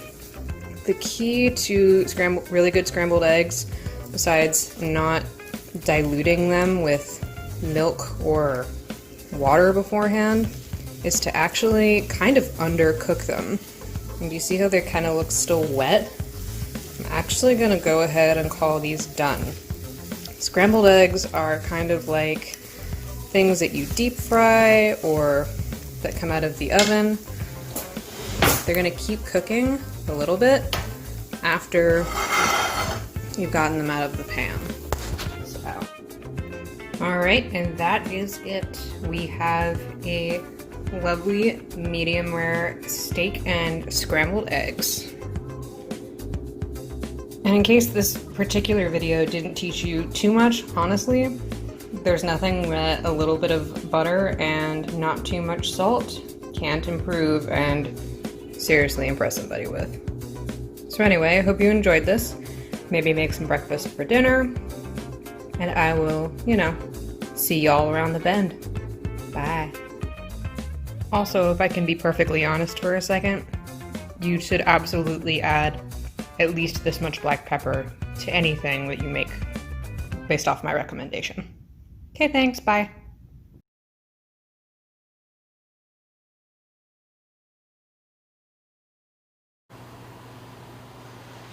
Hola, hola, hola. Once again, I'm here trying to get your attention. If you're not texting, come on, text Waypool 44321. We're trying to reach that $1 million. And, well, with your help, we can make it. Anyway, we are on 1320 right now. That would be about right here. So we're just going to make a little record here. Man, we're doing real good. Thanks for all your help, all the texters, all the money texters. We're right up to here, 1320.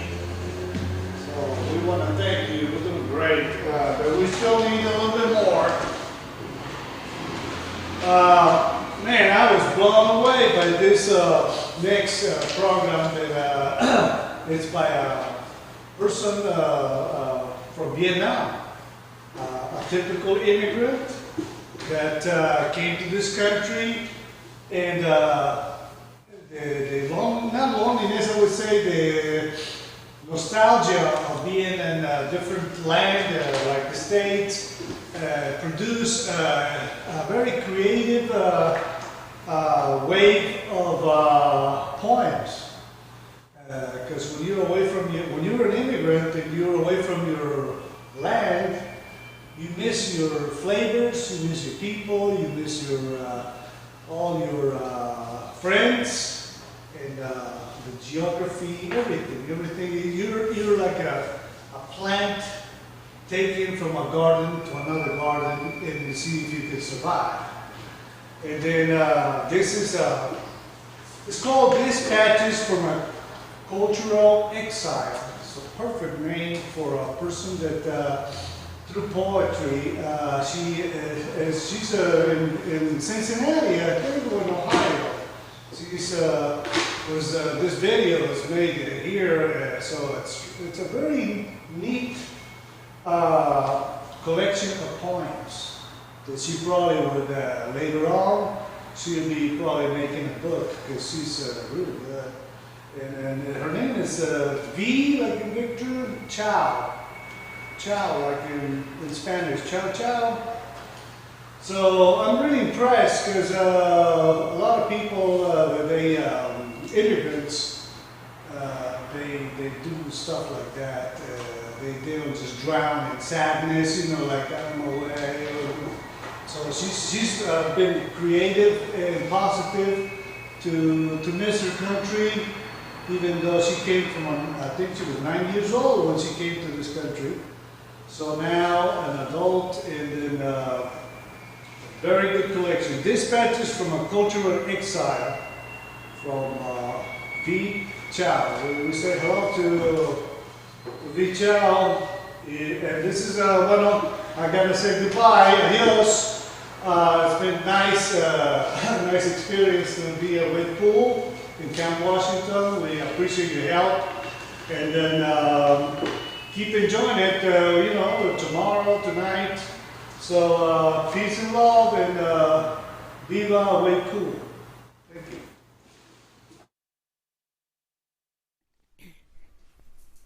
All right, ready in 3, 2, 1. Phone cut off right when I thought that. All right, let's try that again. 3, 2, 1. Hey there, my name is Zhou Ving Su, and welcome to the Telethon and Variety Show, a wave pool production. Please consider donating to this amazing nonprofit that is based in Camp Washington. Your support would help Wave Pool to continue engaging the community through experimental arts and connecting the community through programs like the Welcome Project, which empowers Cincinnati's immigrants and refugee communities. So, a little bit about me. I am a self-identified third culture kid, Asian American and former Southeast Asian refugee thriving in the Midwest. You can find me through the pages of Messed Comics. That's MESSED, nicknamed for the Metropolitan Sewer District. A gritty comic book series about the world beneath our feet. Written and produced right here in Cincinnati. Now available as a webtoon. For this segment, I'll be sharing some poems that I've written in a collection entitled Dispatches from a Cultural Exile, broadcasted from my couch. The music that you're hearing is from an album entitled Ru Rung, or Jungle Lullabies, by Jan Man Tuan. Thanks for tuning in. So, this first poem is inspired by the idea of writing love letters to ourselves. The versions of us that we used to be, the parts of us we wish we were, and the bits of us that aren't the easiest to reconcile. This poem is entitled To Self. To the strands of hair on my head, you are the symbol of rebirth.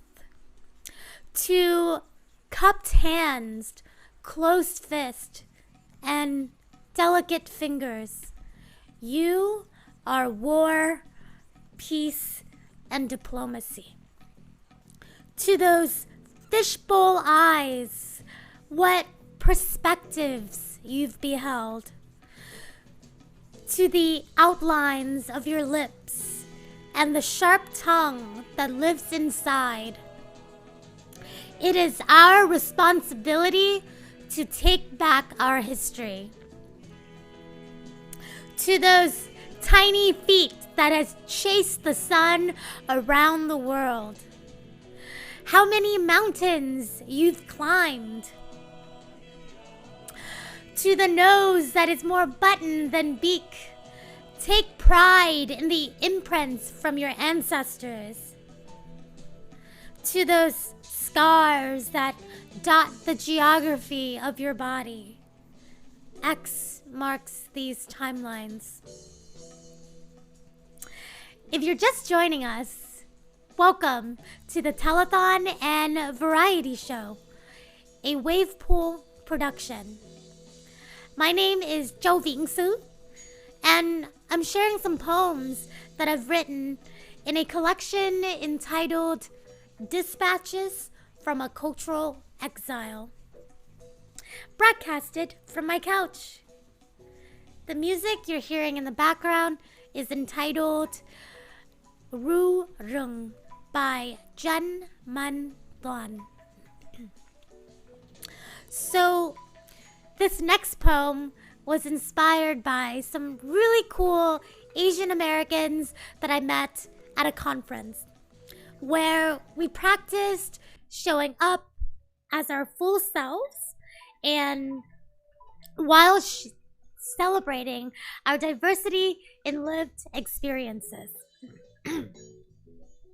This poem is entitled Manners and Multi-Generational Healing.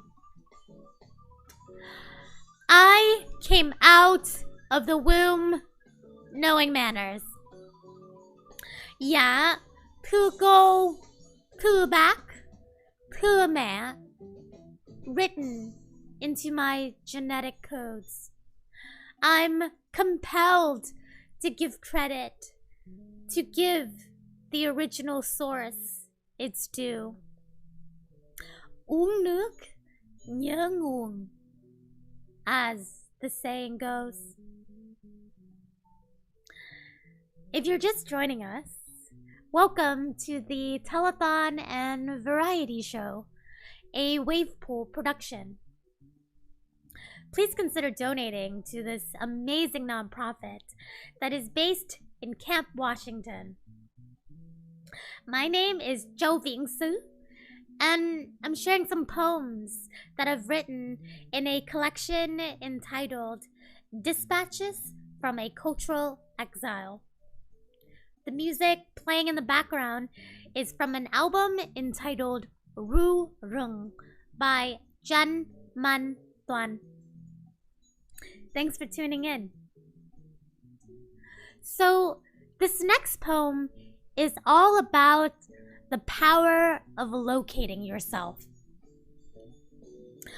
Whether that is seeing your lived experiences represented on film, or understanding your place in a piece of history, or just learning to show up as your full self in a world that tells you to do otherwise.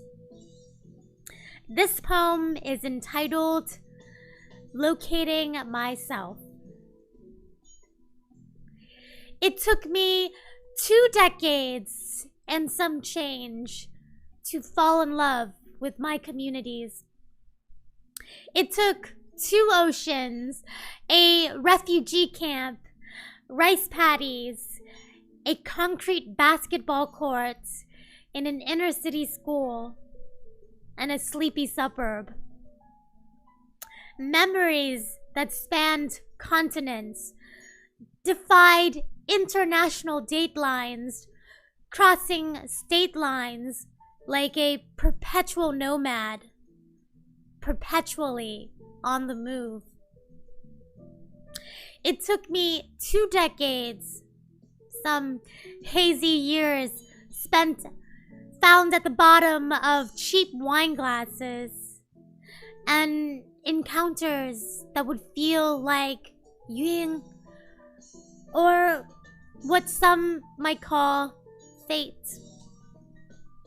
It's as if I've crash-landed home, and there I've found myself all along, waiting to feel, to allow this tenderness to seep into my pores. How long had I been practicing the art of being a stone? So sure that this ritual of long ago, this meditation of detachment, would help me reach eternity. Of course, I'd fall for a storyteller, he said. I guess it's only right that he'd fall for an archetype. If you're just joining us, welcome to the Telethon and Variety Show, a Wavepool production. Please consider donating to this amazing nonprofit that is based in Camp Washington. My name is Zhou Vingsu, and I'm sharing some poems that I've written in a collection entitled Dispatches from a Cultural Exile. The music you're hearing in the background is from an album entitled Ru Rung by Zhen Man Duan. So this will be the last poem of the evening for me. And it's one that's deeply personal. It's taken many years to put into words, spoken aloud for the very first time. This poem is entitled Personal Malady. There is this 2-story house stranded on a dirt road.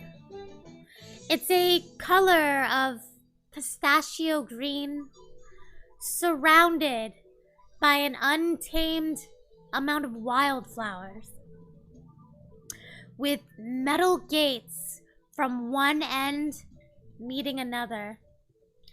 I am its child from roots that tangled with no belonging. Susala, basking in the sun. Crouched beneath the earth, I used to dig my toes deep into the soil, without a clue of whatever the unexploded mine may have been near, anticipating a reenactment of yesteryear. In Vietnamese, the word for apple is bum, mimicking the sound of bombs raining down on rice paddies, hamlets, entire communities. These memories, they cross land and sea. At home, They're nestled in banana leaves, but here they're wrapped in cellophane.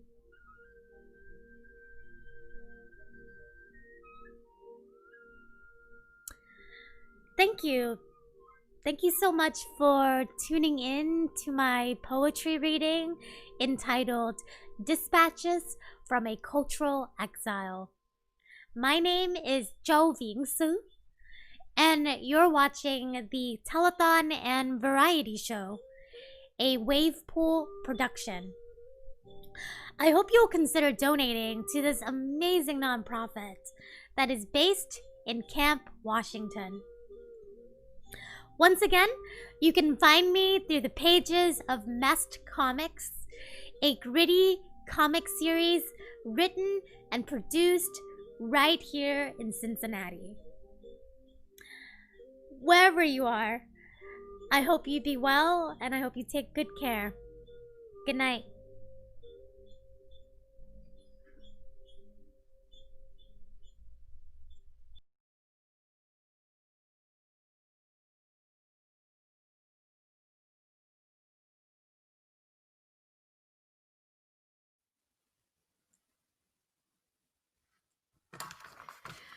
Hello and welcome to this hour of our telethon. I am your host, Erin Matthews, and I will be with you for this next hour of Not Just for Show, Wavepool's telethon and variety show, where we're featuring more than 100 artist performances to raise money for Wavepool's artist programs and social initiatives.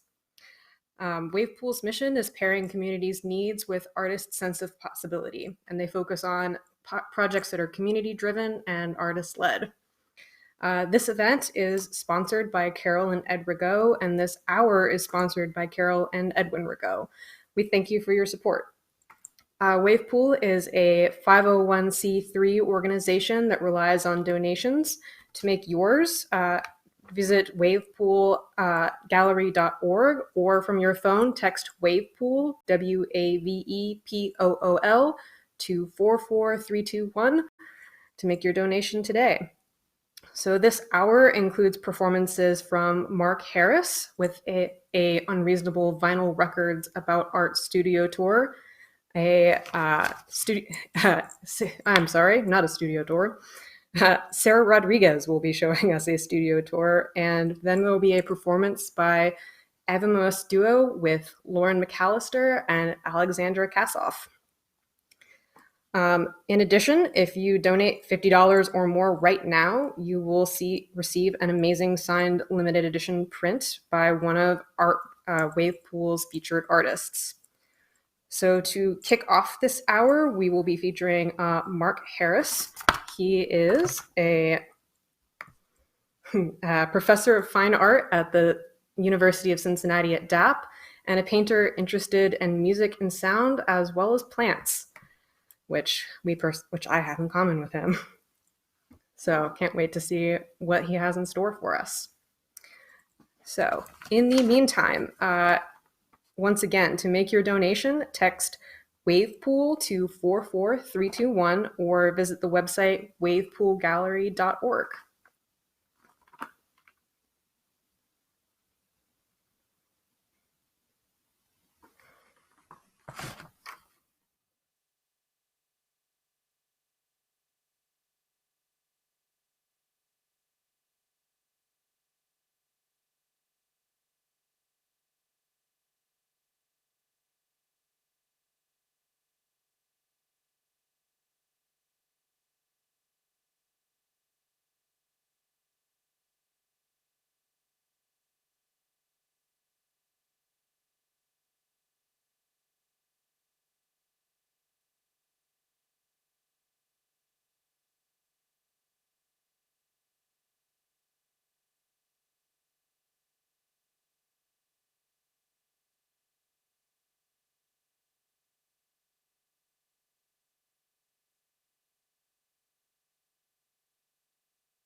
that's Michael Board with the band Art.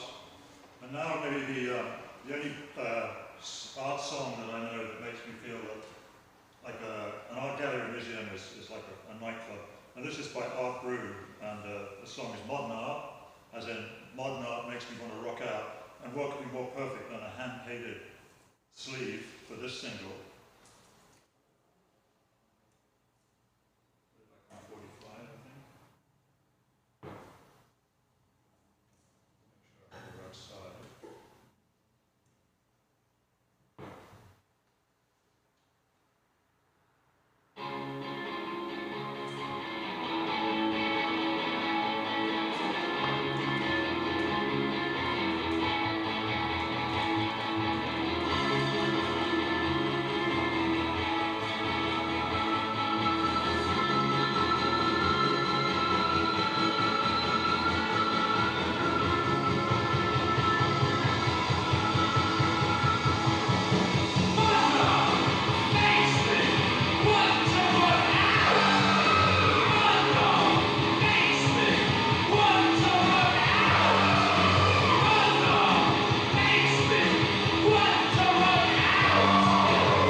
Here is the Times with a song called track called Big Painting, and this is the Times were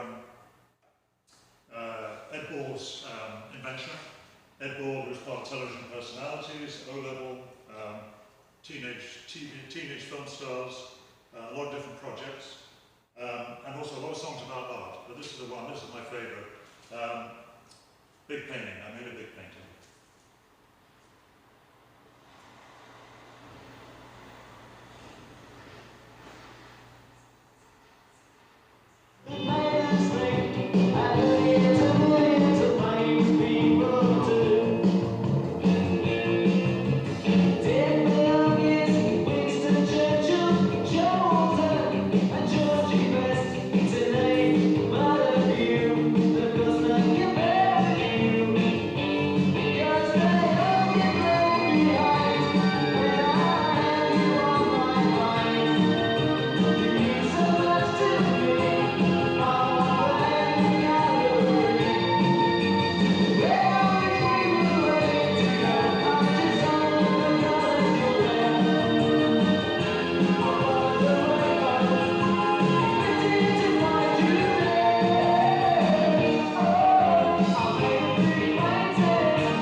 Late 60s side, bit of Brian Wilson smile tinge to it.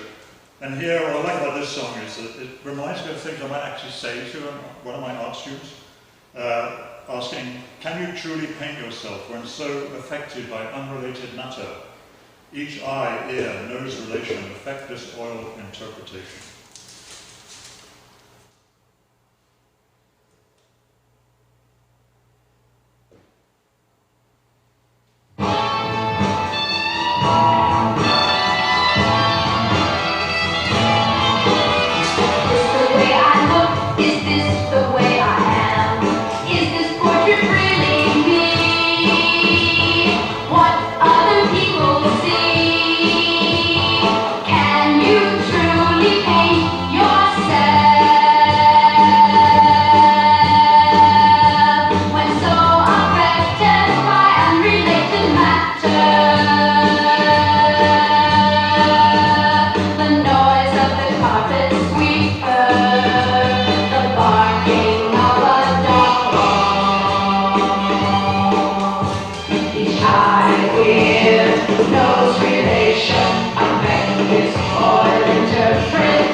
Ritual by Lou Reed and John Kerr. This was the record they dedicated to Andy Warhol after he died. Very poignant in places. This is not necessarily my favorite song on the record, but it's very appropriate for tonight. This is a track called Images, and we may not hear all the lyrics, but I think this is particularly good. You might think the image is boring, cars and cans and chairs and flowers. You might think me personally boring, hammer sickle, Mao Zedong, Mao Zedong.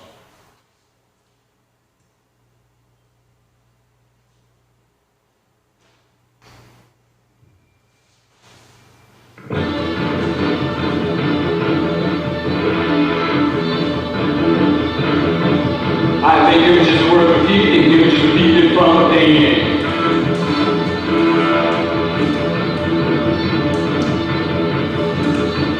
Images taken from a painting, from a photo worth receiving. I love images worth repeating, project them on the ceiling, multiplying with some screening, seeing with a different feeling. Images, those images, images, those images.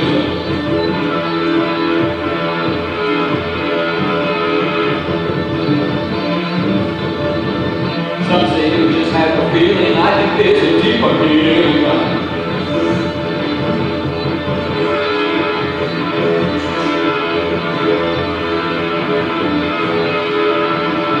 The kind of precision is always seeming instigates a cooler feeling. I love all the listen to screens, these weren't new display new meanings. I think images are worth repeating, and repeating, and repeating.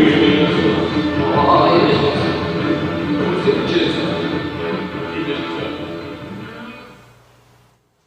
So John Kerr and Lou Reed's great record dedicated to Andy Warhol really tells the story of Andy Warhol's life. And now Ludus, which was a two-piece post-punk entity founded by Linda Sterling, who was a punk graphic designer, famous for doing a cover of the Buzzcocks' Orgasmatic. Photo montage primarily. And she's now a successful visual artist and filmmaker. She did all the artwork for this record. This is a track called Escape Artist, just on the borderline, I think, of what we're talking about here. But it aligns painting with shaming one's body. And so she's talking about putting makeup on, the same time she's talking about art. So, lyrics include, I paint lines and shapes on paper and on face. When there is less of me, people see more of me. My mouth it leaks, see me painted red. See me make a mess, see how I upset. Very highly innovative musician and an artist.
Terry Allen, an artist, successful artist, and country musician, I'd say.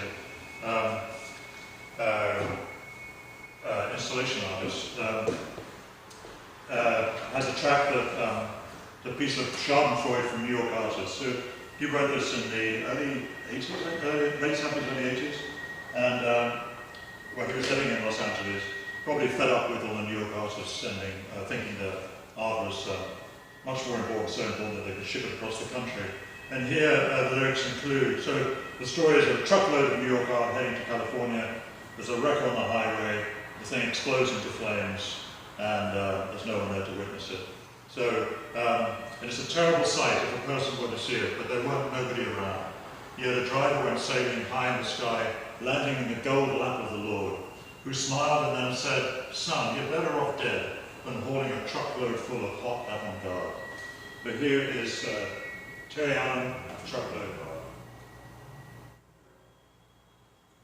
And painters and sculptors and musicians and poets and writers and actors and dancers and architects all started feeling real superior to their ego counterparts out on the West Coast.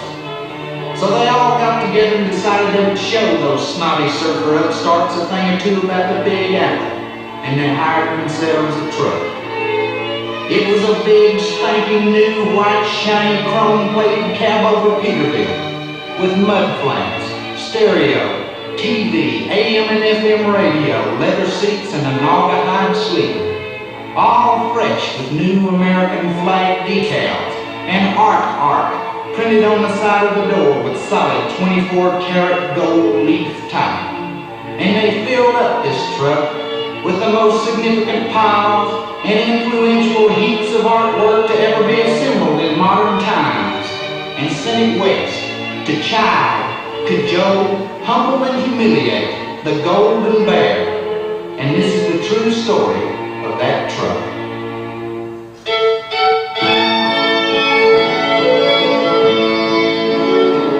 A truckload of art from New York City came rolling down the road.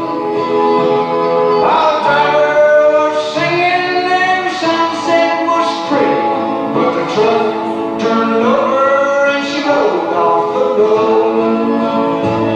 Yeah, a truckload of art, it's a burning near the highway, precious objects are scattered all over the ground.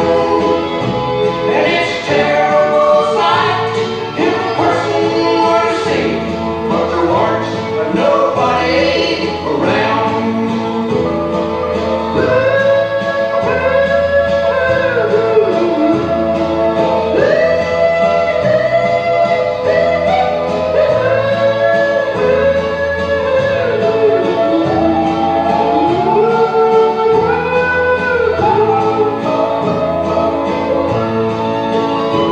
The driver went sailing high in the sky, the landing in the gold lap of the Lord, who smiled and said, "Son, you're better off dead than hauling a truckload full of hot avant-garde." Yeah, a truckload of art, it's burning near the highway, precious objects are scattered all over the ground. And it's a terrible sight if a person were to see it, but there weren't nobody around. It's an important artwork stone burning to the ground. And tragically, landing in the weeds, and the smoke could be seen for miles all around. Yeah, nobody knows what it means. Welcome back. Thank you, Mark, and thank you to everyone who's participated online so far. We really appreciate all of your support.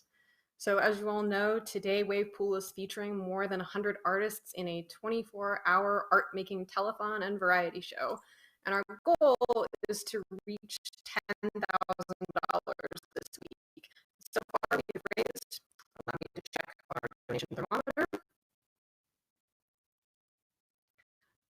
$1,361 of that goal so far. So thank you so much, but we need your help to reach that $10,000 goal. So just a reminder, check WAVEPOOL to 44321 to make.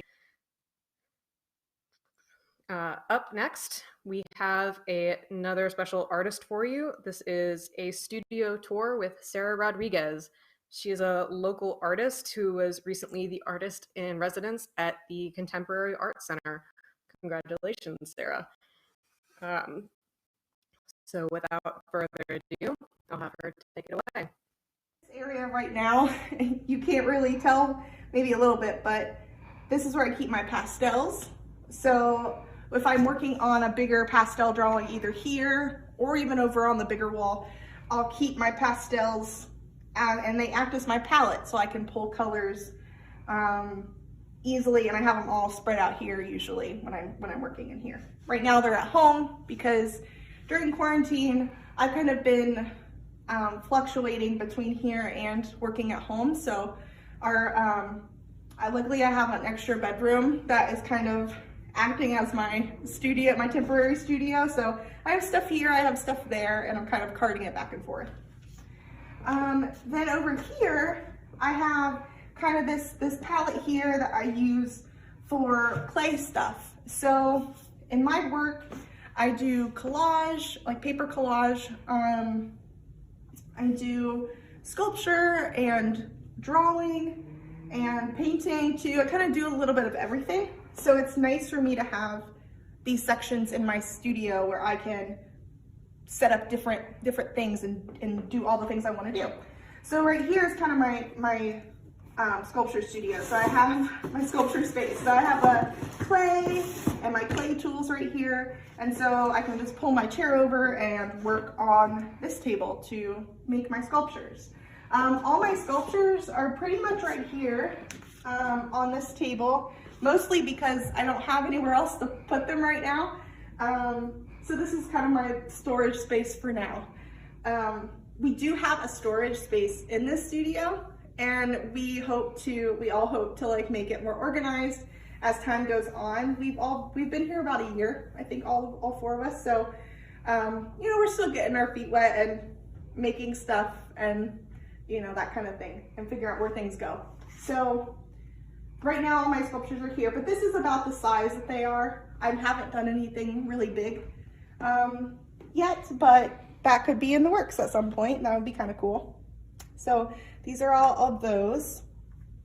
Also on my table, I have paint for when I want to paint my sculptures or do any painting. I have lots of scissors and all my tools, like my paintbrushes, framing tools, peanut butter and almonds, because it's nice to have some snacks in the studio too. I also have a shelf that is on the other side of my studio where I kind of keep books and other just random rags and pencils, old, you know, pencil boxes and that kind of stuff. Garrett and I kind of share that space over there, that shelving space. And then over here, I have my flat file. So my flat file right here has been so great. It's new to me, and it has a lot of, I can show you guys the different drawers and kind of what I use them for. So right here, I use this bottom drawer for my pastel drawings. So I have my small scale pastel drawings, my really tiny ones are up on the wall, which I'll show you guys later. But my medium sized ones, I guess, are kind of, they're about this size, just a regular sheet of paper that you could get at the art store. So I do a lot of ones this size, and I can keep those in here. As I mentioned earlier, sometimes these pastel drawings get really big. So what I do is when I know I want to make a bigger piece, then I'll go to the store and I'll buy however many sheets I need. And what I do is I hang them up together, almost like, I guess they look like in a grid format, up on the wall, and then I just start drawing on it. So it's a way for me to continue to use paper, but just in kind of a modular way. So that way, when I get done with my drawing, I can take it apart and the drawing can stack together nicely in this drawer and stay safe and everything. And out of the way too, so I can make more stuff. This drawer has collages in it. So these are kind of some of the collages that I've did mostly in grad school. Some of this is from, you know, a couple of years ago.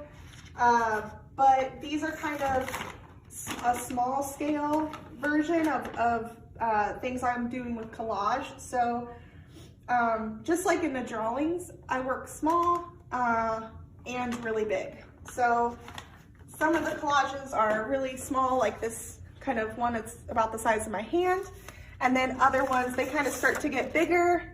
And then I have ones that are really large that are in storage right now behind us here, so that, you know, I can't fit in the drawer. So there's that. And then this drawer is just where I keep paper. And it's nice because I can just pull a sheet out like this.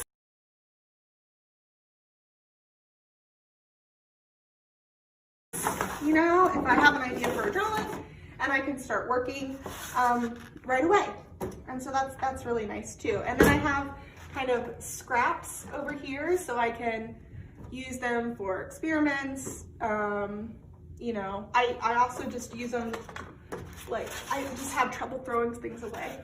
So like this piece is from a large drawing where I did like an irregular edge, but I'm like, I could use it as a stencil, or, you know, I just like to have that kind of stuff around too.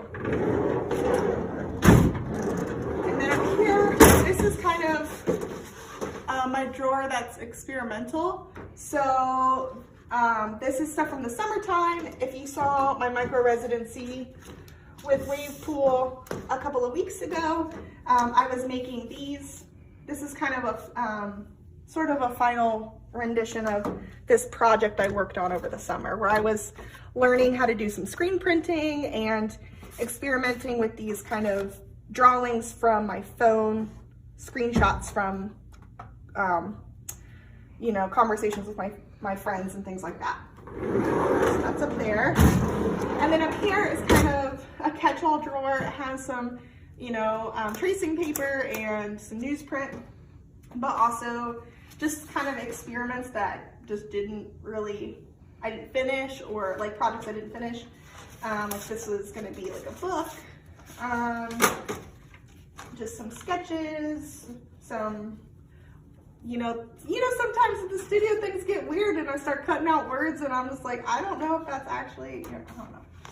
You know, and it's nice to just have this stuff here instead of throwing it away, because some stuff you have to throw away, you know, you have to make space, but it's nice to have the things that you're like, I might hang on to that for a little bit and see if I come back to it, or maybe it acts as, you know, a place where I can move on from. I can expand on it, or, you know, something like that. All right. So that's pretty much my entire studio. I have some pieces that I can show you guys from a couple of summers ago. You can kind of just get like an overview of what those pastel drawings look like. That's kind of what my focus is right now, are my pastels. Over here on this wall are more recent, smaller pastels that I've done this summer in quarantine. So yeah, so I just think it's good too to have a wall that you can put your art up and look at it, get away from it a little bit too, because we get so honed in on what we're making sometimes. It's really like you start to obsess, or at least I do, and sometimes things just have to live, you know. So it's nice to have a wall to hang them up, see what they look like, get some perspective. And even it's nice for me to be able to hang them up here, work on something else, leave and come back, and, you know, they act, when I come back to them and see them here in my space while I'm working on new things, it's nice to pull from these kind of, things that you've done before, your history. And so for me in my work, I don't always plan out what I'm gonna make. So usually I work with the same themes, self-portraiture, portraiture, and kind of landscapes and just, intimate spaces.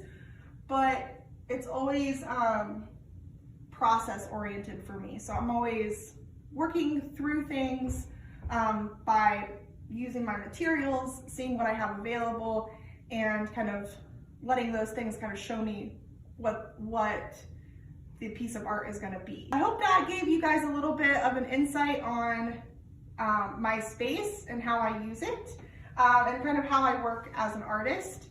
If you guys ever have any questions about me or about my art, please feel free to reach out to me. I love looking at other people's art and hearing other people's experiences, so I would love to have a chat sometime. So thank you guys so much.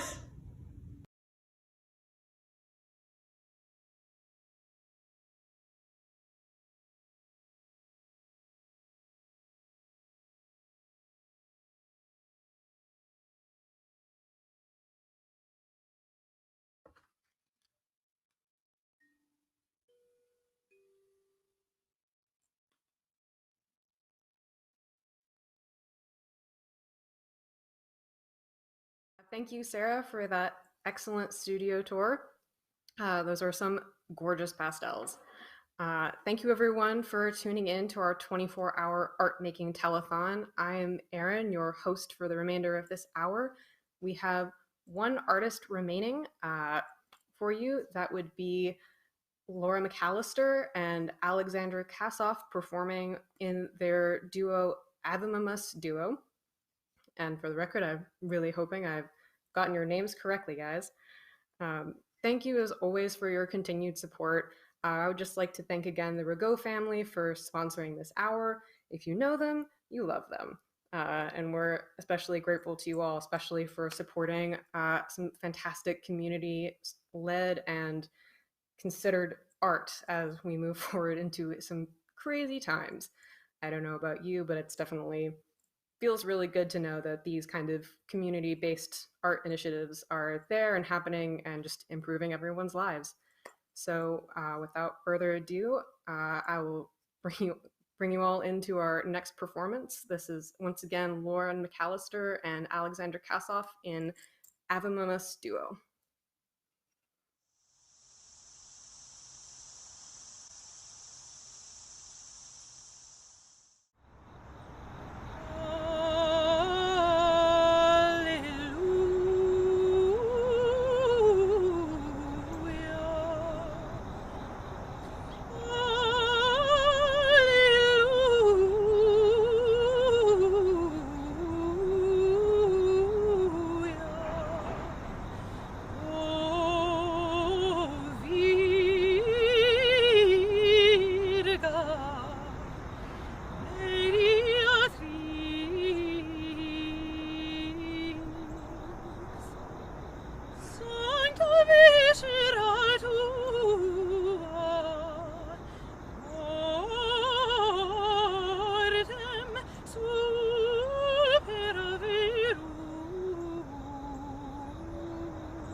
working from 6 until 5. Would you like to learn to make honey? A sweet enough job, but no money. Would you gladly drone for your queen? She's thought to be terribly mean. To be a bee or not to be a bee, that is the question. Little gloom, show your light. The path is narrow, dark the night. Be to me a tiny star, ever close and never far. Lead me now as once were led wise men to that manger bed.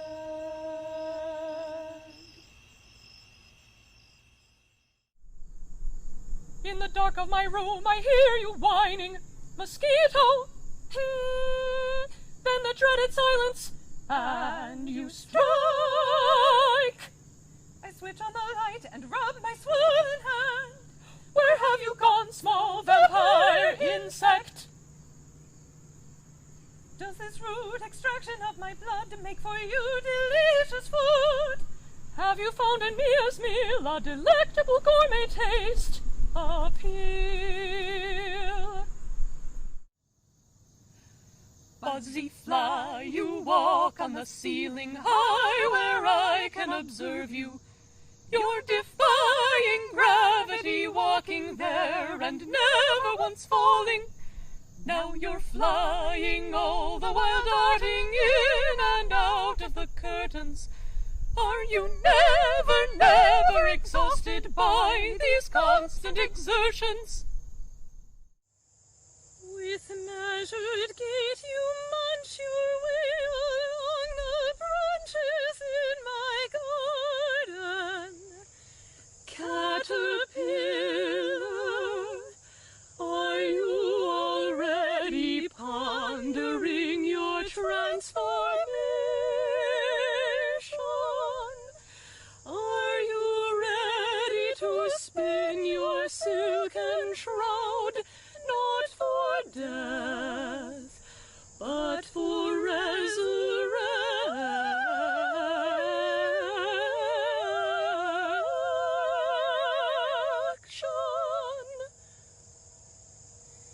Four-winged airborne beauty, butterfly, now you may drink the nectar of my flowers.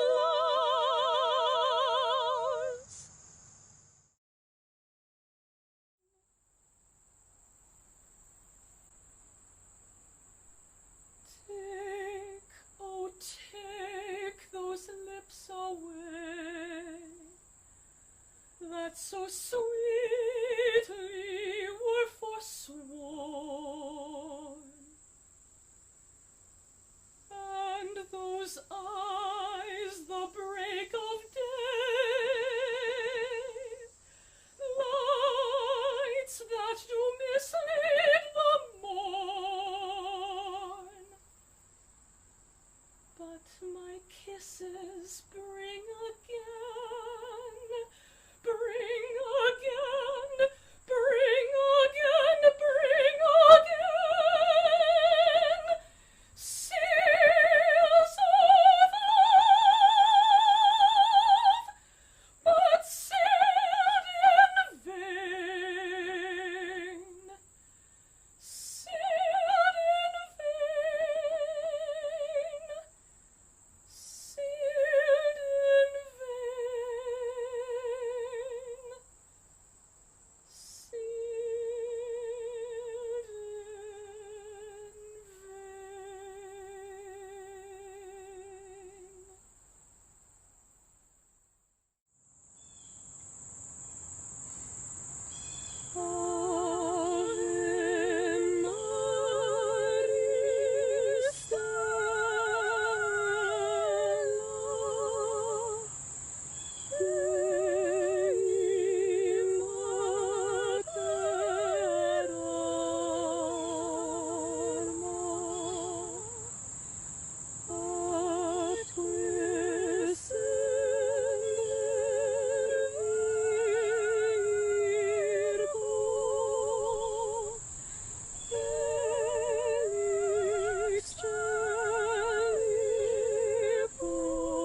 Maria, O Sancta Maria, Mater amabilis, O Virgo fidelis, Mater divine, divine gratiae, ora pro nobis, Maria.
like a signpost.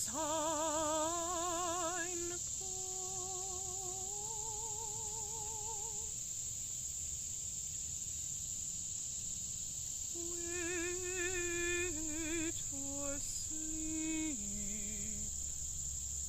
it's the only way to blend into the earth again.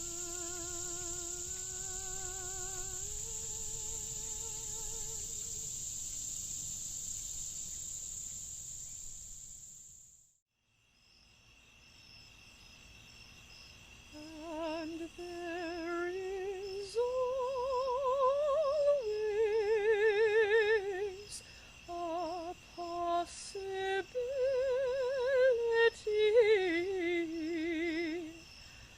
that you will awake in a new village with a new name and a new religion to learn the verses and the song and prayers of.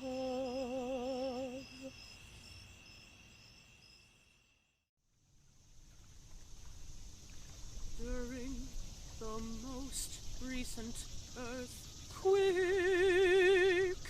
scorpions dropped down from the sky and held tiny mirrors up to the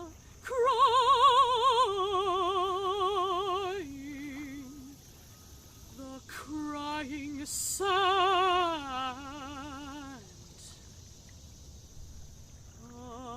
Under rocks they tore at the wrists of a drooling god. And mixed black teardrops to poison the sun.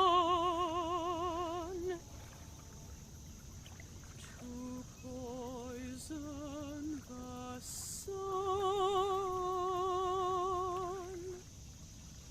To poison the sun.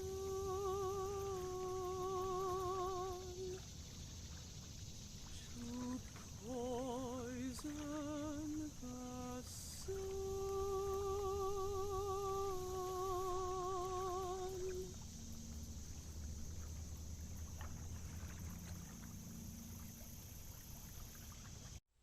Perhaps your hands will be unrecognizable.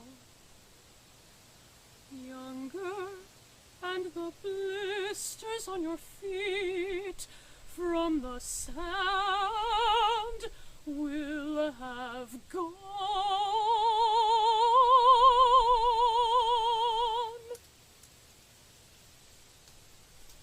Perhaps your hands will be.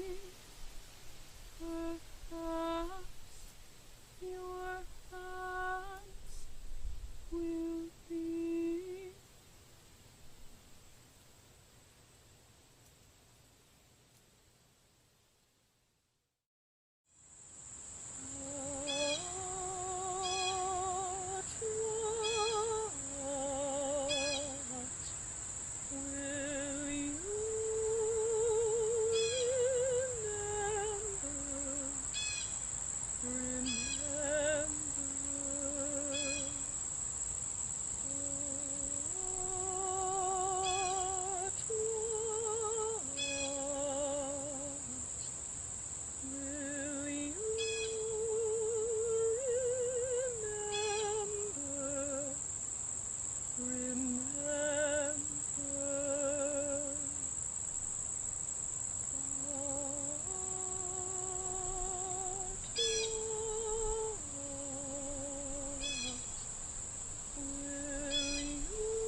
until you are no longer sure of the spelling.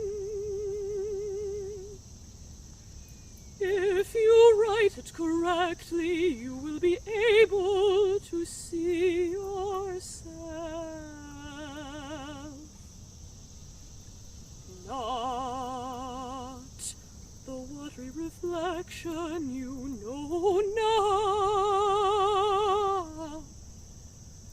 But then with your left hand you reach up to touch your face and find that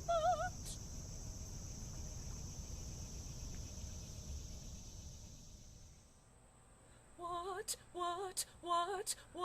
happened, what happened,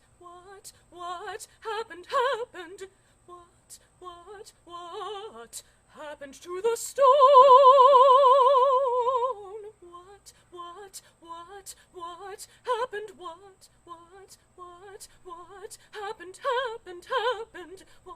happened, what happened to the stone,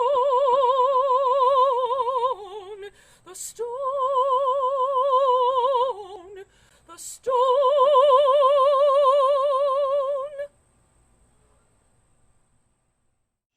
Your long journey through the underworld, stories told to you by serpents long enough to wrap their tails around the globe.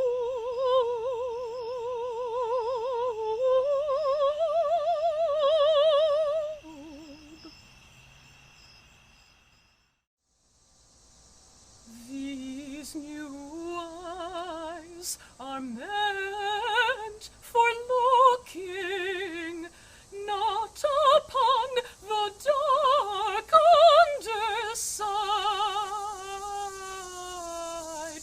of the mask,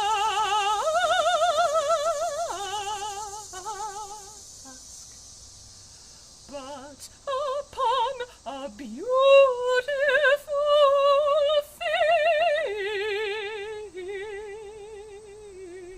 field of reeds.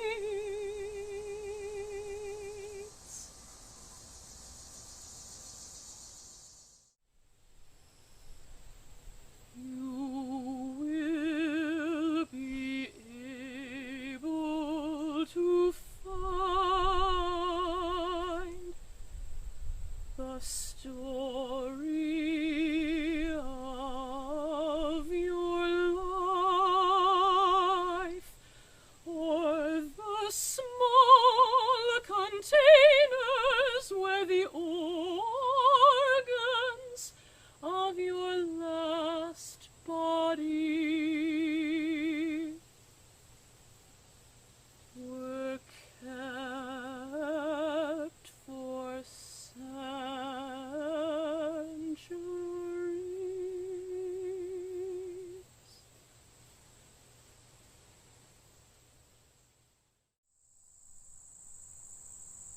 I shall possess my body forever. I shall not be corrupted.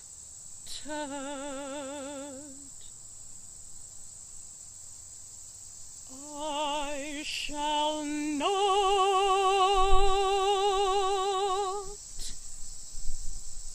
disintegrate.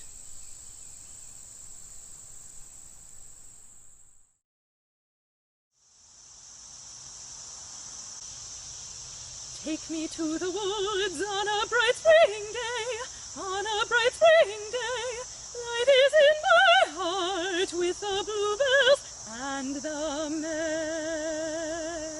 Take me to the woods in the summer's heat, in the summer's heat, the shade beneath the leaves where the lovers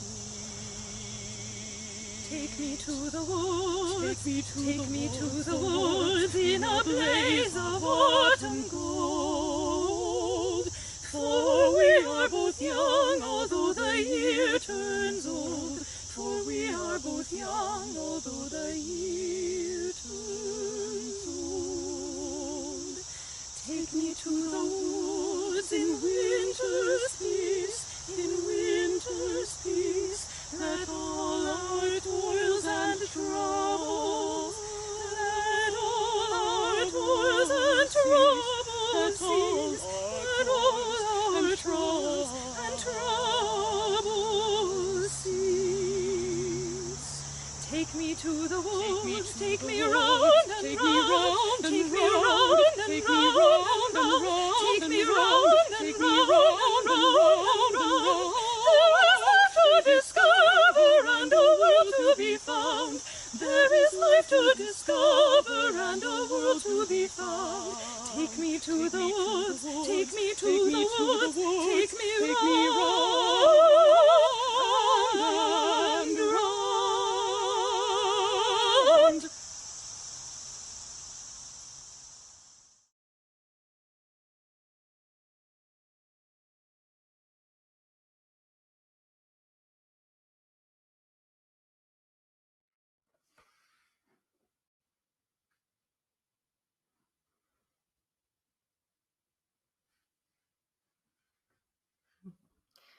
Hello and welcome back. Thank you. We have reached the end of our hour together. I would just like to thank our artists, Mark, Sarah, Alexandra, and Lauren, as well as our sponsors for this hour, the Rigaud family, and to everyone online for their generous support. We really appreciate your encouragement and your generosity. Allow me to make one more check of our fundraising thermometer. We are currently at $1,413. So great job, guys. It's been a pleasure to host you for this magic hour of Wave Pool's Telethon, not just for show. I'm now going to be passing my mic on to my fellow host, Bruce, who is a very good boy.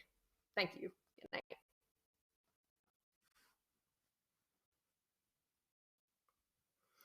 Or not.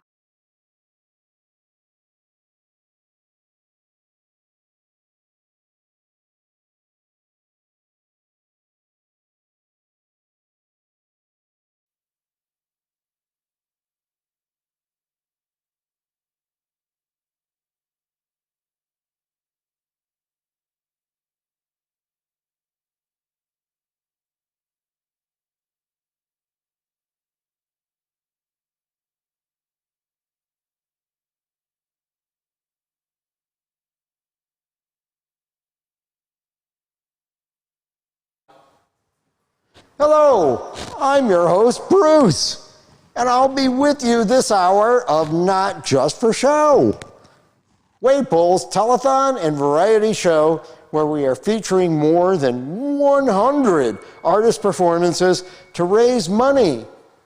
Yes, seriously, raise money for Wave Pool's artist programs and social initiatives. Wave Pool's mission is pairing communities' needs with artists' sense of possibility. They focus on projects that are community-driven and artist-led. This event is sponsored by Carol and Ed Rigaud. This hour is sponsored by Rigauds, and we thank you for your support.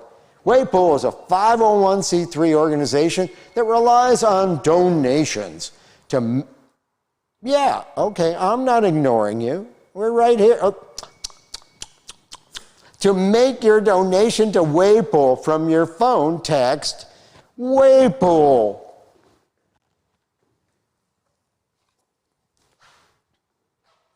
Text Wave Pool to 44321 or visit Wave Pool's website at www.wavepoolgallery.org. Yeah, this hour includes live painting with JJ Black by JJ Black, sponsored by the Rigaud family. Yeah, Magic Hour sponsored. This is the Magic Hour, isn't it?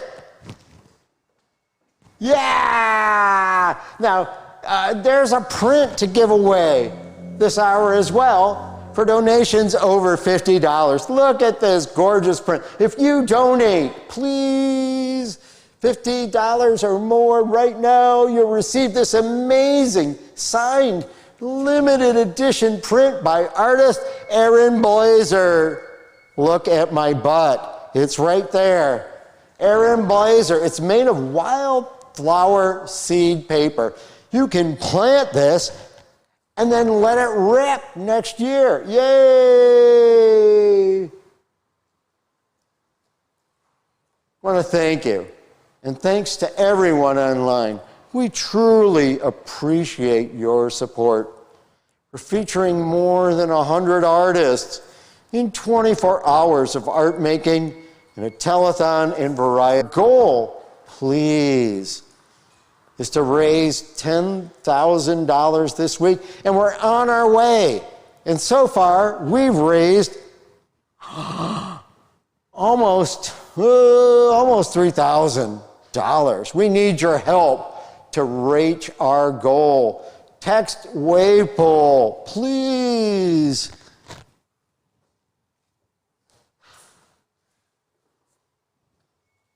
Do we got that? Make your gift today. Thanks to everyone.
Oh no, sorry about that, folks. I'm your host, Bruce, and I'll be with you this hour. I helped found Waypool, and this not just for show. Waypool's telethon and variety show. We're featuring more than 100 artist performances to raise money for Waypool's artist programs and social initiatives. Waypool's mission, not just on the chair, is pairing community's needs with artists' sense of possibility. We focus on projects that are community-driven and artist-led. This is sponsored by Carol and Ed Rigo. We're 501(c)(3), and you can send money. Text Waypool 44321. This hour includes work by Outcry exhibition tour with Whitney Bradshaw that's currently downstairs at Waypool. Please witness it. And if you donate $50 or more right now, you'll also receive an amazing signed limited edition, a limited edition by Aaron Blazer, made of wildflower seed paper. You can plant this and then let it rip next season. Thanks. This is amazing, and our next artist is, I can't wait, Whitney Bradshaw, Outcry exhibition tour.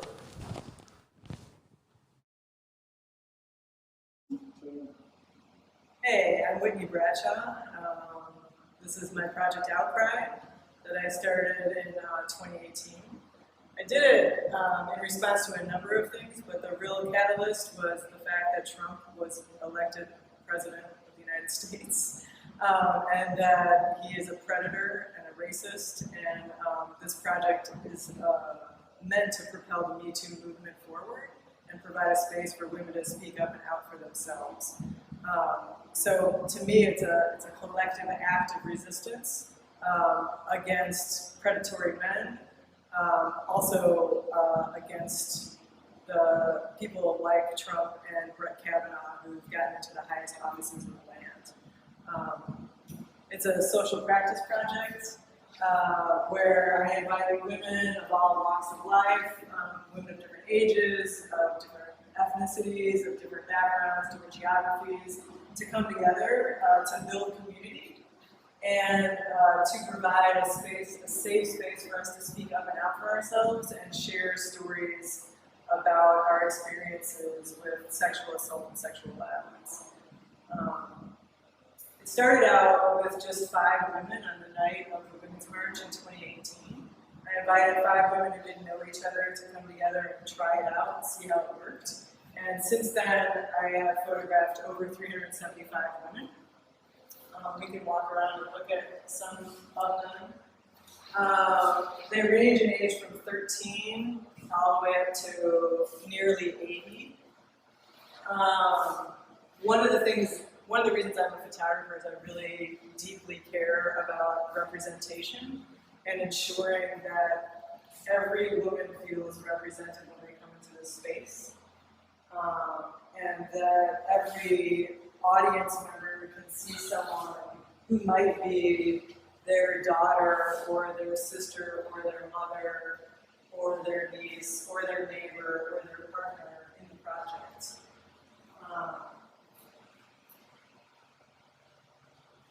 Women choose to be involved in this project. I have never put out an open call. Women come to me word of mouth, mostly, and I have a waiting list. So there's a lot of women who still want to be a part of this project. It's been really cathartic for me as a survivor, and also for many of the women in this project, whether they're survivors or not. I feel that providing this space to have this release and to develop this community and know that you have all these people supporting you has been really powerful for the women involved.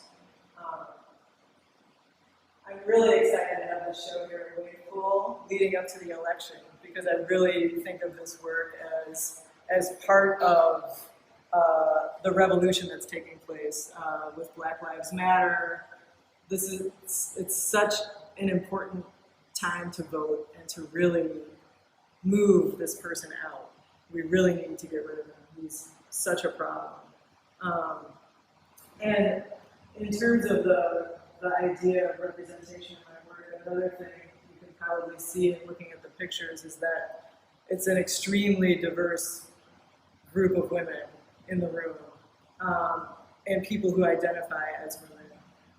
And I do that because this, to me, is like a utopian community. Like, we should not be homogenous, we should not be segregated, we should all be living together, and we're much stronger together. We learn from each other, we can make the world a better place. And Trump and his cronies, these white supremacist males who are afraid to get rid of their power, we need to oust them. So let's vote, let's make a difference, and make a change.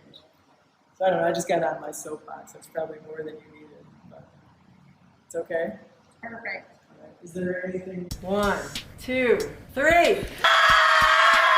Empowering, or fun, or community building. Empower us by creating a stronger network, a stronger community of people who are really diverse. But also create a space where we can really practice speaking up and out for ourselves, and then remember that we have a whole community of women supporting us in that endeavor. First, if you can let us know, do you want us to scream with you, or do you want to try it on your own? I'm going to count to 3, and then we're all going to scream in support of Samantha. 1, 2, 3. You ready? You ready? Ready. Okay. 1, 2, 3.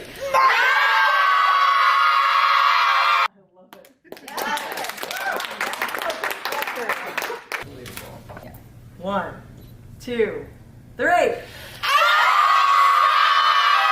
Oh, I love it. Oh my gosh. And sitting around a table, and something came up about Brett Kavanaugh, and it turned out that all 10 of us at the table had been raped. And not just been raped, we had all been raped multiple times. I invite you to think about how many women are just suffering in silence every day. So, absolutely. Okay. Thank you. 1, 2, 3.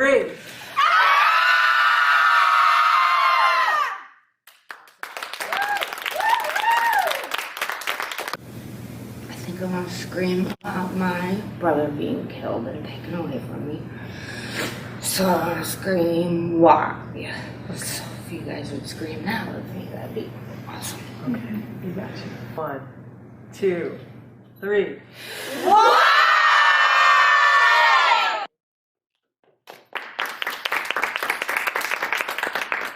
It's great to have all these people in this room. I know you have shared things that have happened in my life, and how depressing it is that it's supposed to be 1 in 5, and it seems like 10 out of 20, maybe 15 out of 20. 1, 2, 3.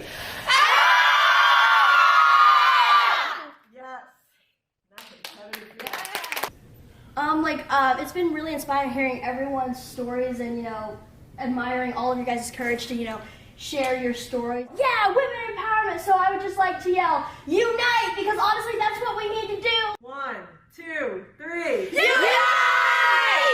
Fuck yes!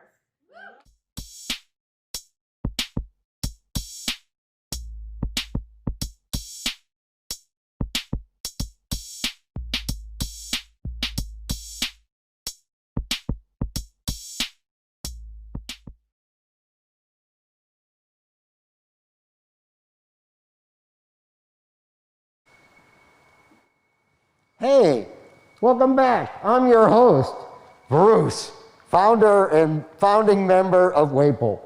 Our next artist is Radha Lakshmi and Utsavatsu, LLC, with Mandela Making. Thank you.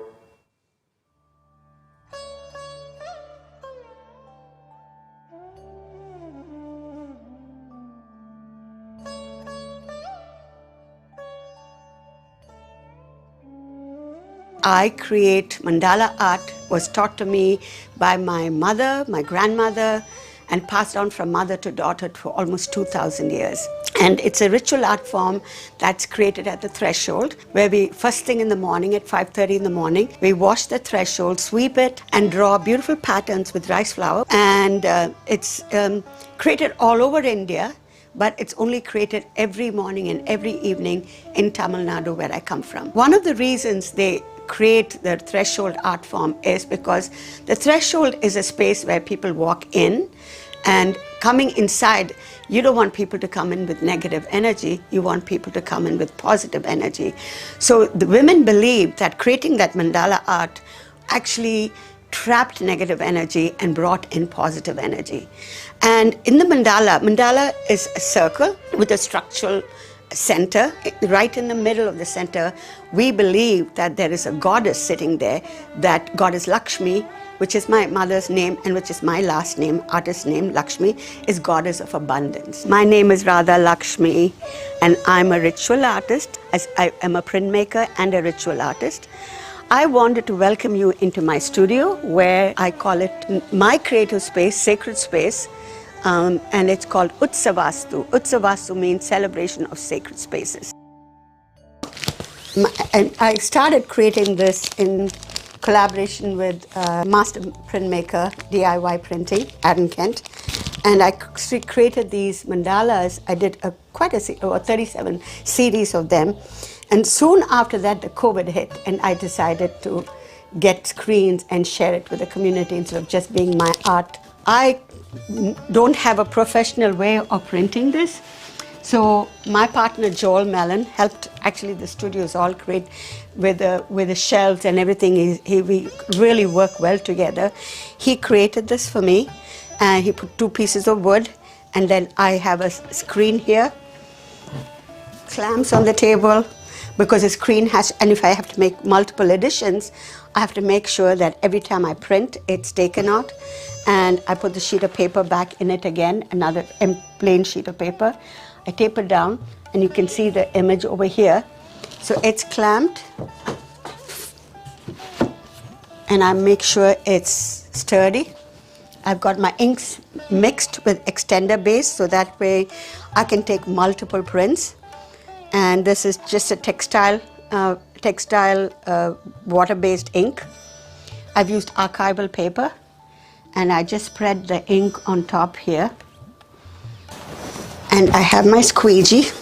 Of course, that's what aprons are for. I'm going to pull through the screen multiple times, because the first one is always the hardest. Once this ink goes through, you're fine. I'll lift it up gently, and voila. You can see how the screen is coming. I wanted to say that not everybody has silk screen to create mandalas, but you can get stencils, or you can make your own stencils. And I'm sorry I don't have small ones, because I create with large. So you can see this beautiful mandala pattern pre-cut already. I have a sheet of paper, and I'm going to give you a quick demonstration. When you put it on a sheet of paper, and it can be small size, and all you have to use is these pads, stamp pads, which is really easy to do, or you can use a makeup sponge and use paint, and you can kind of dab it onto it. There's another fun thing to do. I love these little fabric paint. They are little puffy paints. I just love them. They're just great fun to work with. It's very therapeutic. Creating mandalas, it's so therapeutic. Okay, I'm going to demonstrate to you now the threshold art form that I learned when I was 5 years young, getting up at 5:30 in the morning with my grandmother and my mother. I've done research over the years about these ritual art form. So imagine this is India. Imagine this is and this threshold, actually they created in any threshold, whether it's an office or a studio or your house, it's created in any threshold. So this is an Indian broom that you can get it in an Indian store, and this is how we clean. Sweep.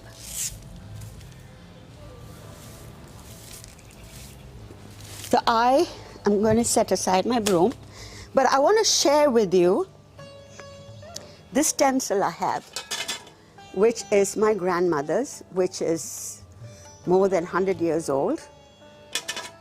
My mother saved it for me, and it's made with tin foil, and with nails they've created the beautiful patterns. Over the years I've been collecting these like cave painting, you know how it evolved with people chewing pigment and then spitting it out and having images, and then learned how to make brushes. It's the same way. I've done research on this, and so I have different kind of stencils. So it's evolved from this one to stainless steel, which also has little holes in it, to the stencils made like this. And this is a column pattern. Usually they make dots and go around or join the dots, but I'm just going to show you a simple pattern. So you pinch, like take a pinch of the rice flour. It's almost like a chalk painting because you're making lines. Start in the middle, and then you go round, round. So it's all patterns from nature. So now I'm going to show you around this my grandmother's stencil, and this is a mandala again. So I'm going to destroy the mandala right now, so I can give it back to Mother Earth. Thanking Mother Earth for all that she provides for us in this universe, and I'm sending blessings to the whole world because we're all going through this COVID. So here is my thankfulness to Mother Earth.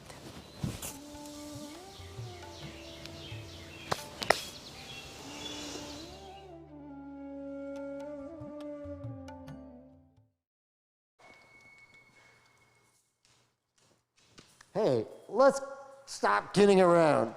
Text to give. Text Waypool 244321. I'm Bruce, and I'm your host, and our next guest is Professor Pata Gets Naked, episode 5 by Lorraine Wibley. Oh, we gotta love her. Sorry about that.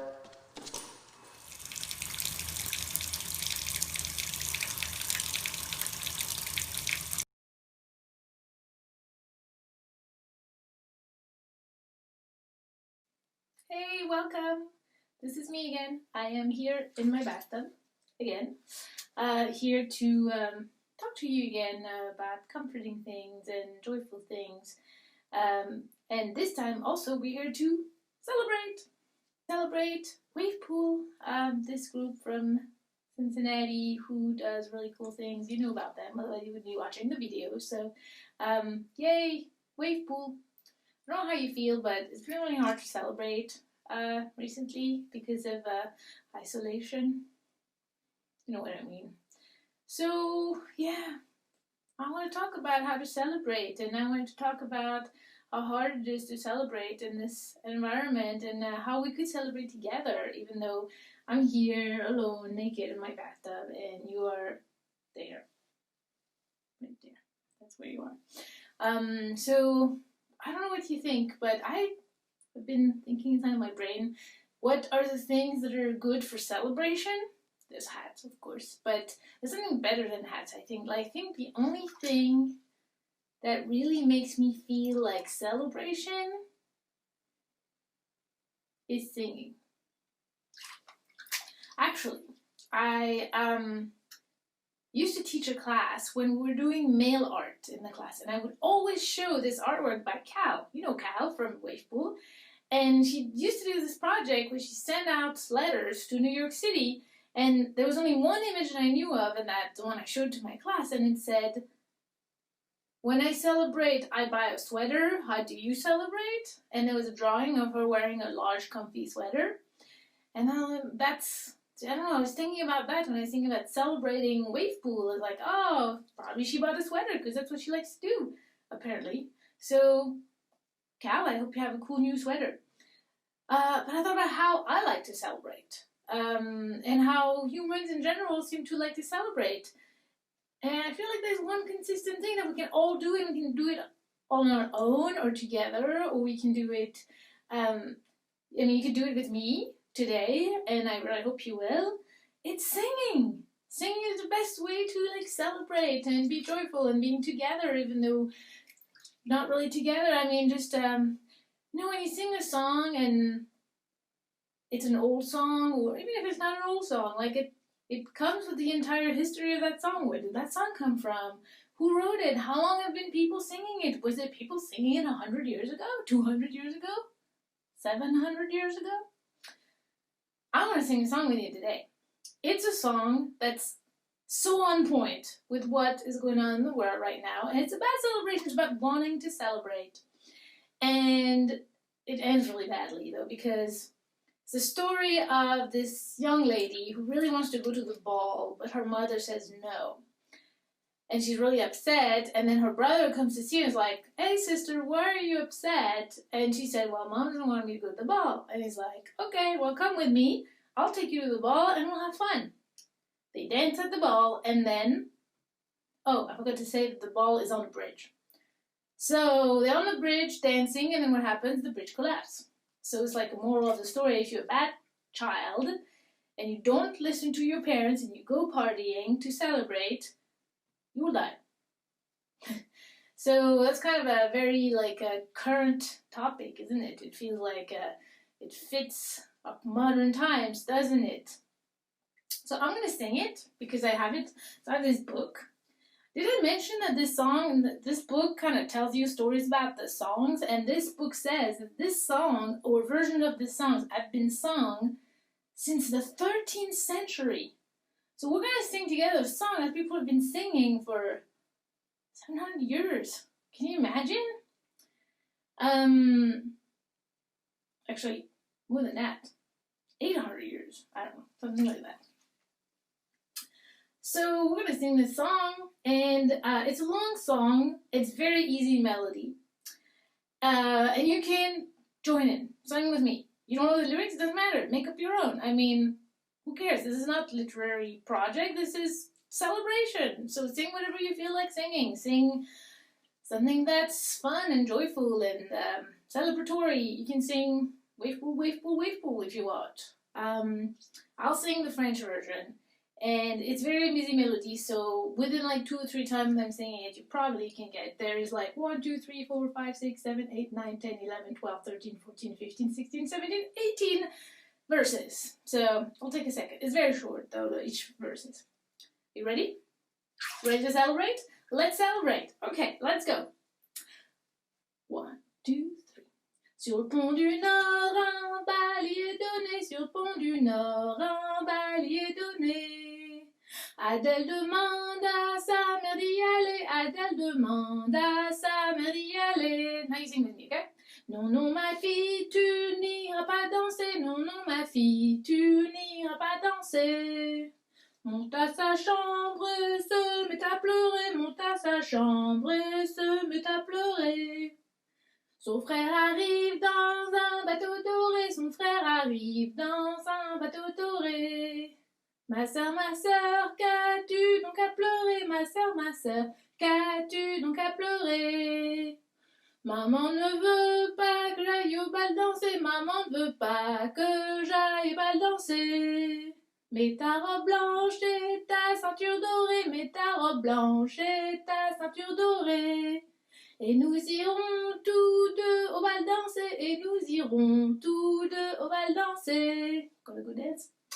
La première danse, Adèle a bien dansé. La première danse, Adèle a bien dansé. La deuxième danse, le pont s'est écroulé. La deuxième danse, le pont s'est écroulé. Les cloches de Nantes se mirent à sonner. Les cloches de Nantes se mirent à sonner. La mère demande pour qui elles ont sonné. La mère demande pour qui elles ont sonné. C'est pour Adèle et votre fils aîné. C'est pour Adèle et votre fils aîné. Voilà le sort des enfants obstinés. Voilà le sort des enfants obstinés. Qui vont au bal sans y être invités. Qui vont au bal sans y être invités. we did it. Awesome. Happy celebrations and sing some songs.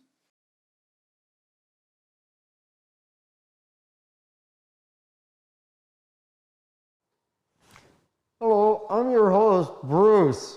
Seriously. And let's talk money.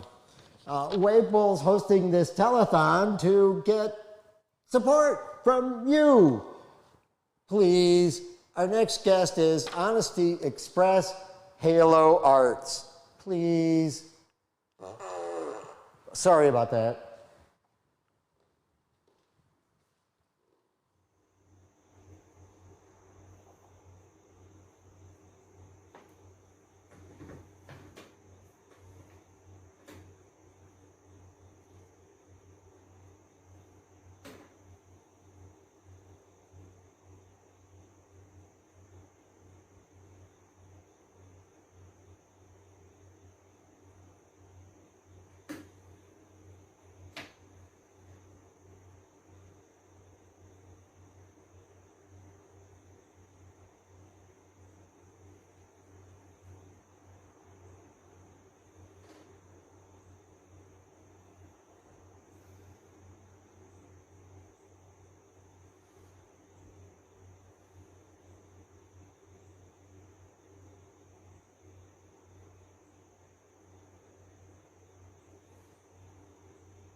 Truth is,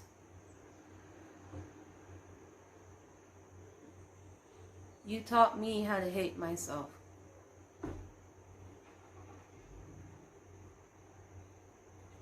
You taught me that I was different and weird.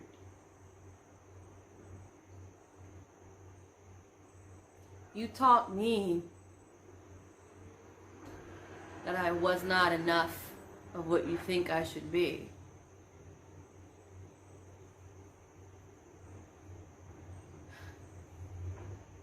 Truth is,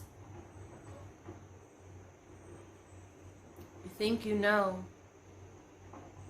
but you have no idea.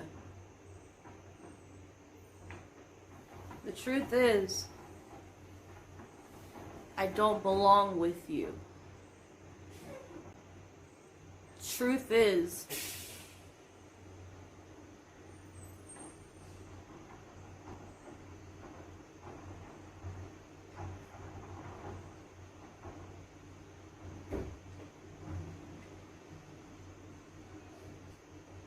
I never did belong.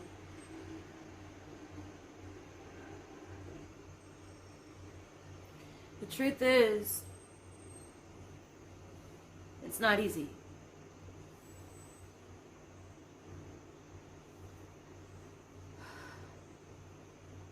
The truth is, it hurts.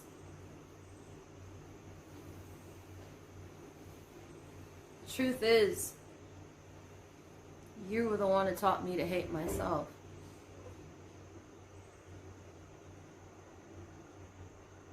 The truth is, I never did hate myself.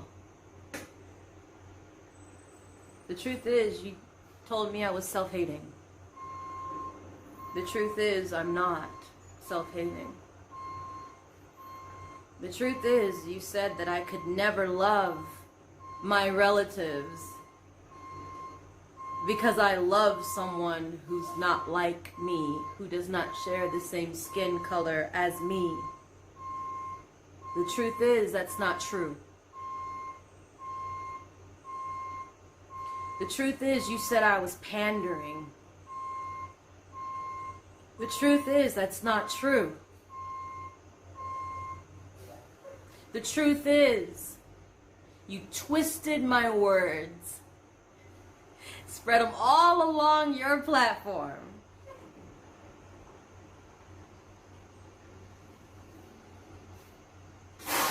Truth is, you are hate. Truth is, you are anti. Truth is, you have a revolution inside of yourself that you need to fight before you start trying to fight the bigger picture out here. The truth is,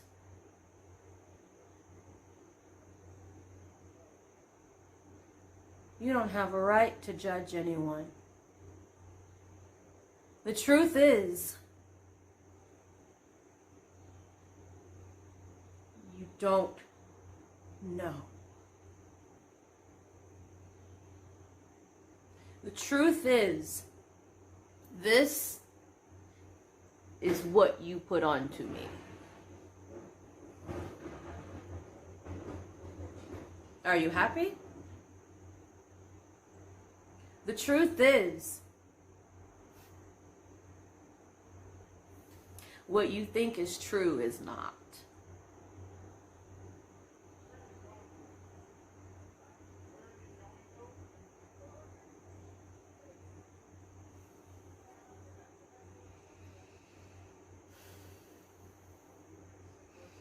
Are you doing enough of this? Are you doing enough of that? Maybe not say it that way, but say it this way. And follow it that way. Do it that way. And no, not that way, but do it that way. Because that is the right way. That is the only way that that can be done. You are this. And the only way you can be this, like the way we are, is to not be you. Does that make any sense? Does not.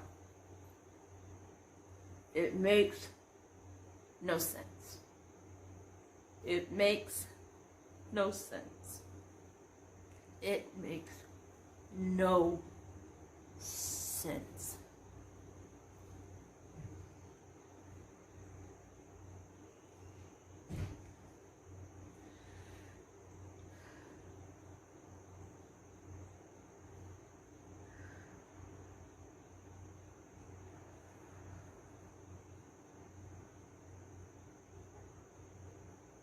Truth is, you're the one who taught me to hate myself. Maybe because you hate yourself. So you got time today to read me, right? Cool story. There's more to life than battling. There's more to life. This thing called life is short. It's short. Like, really short.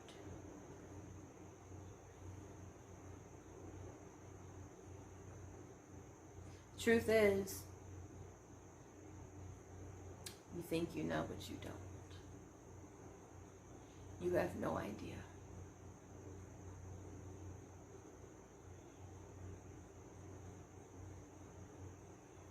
Truth is, a lot of this is unfair.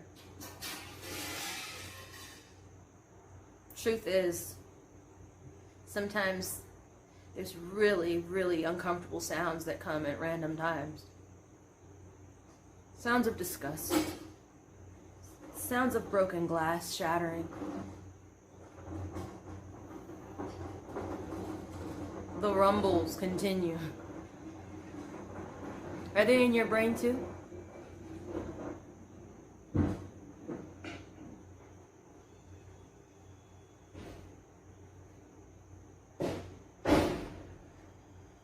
Locked away, thrown away like broken glass, trash that nobody wants. Do you want yourself? Protect yourself, right?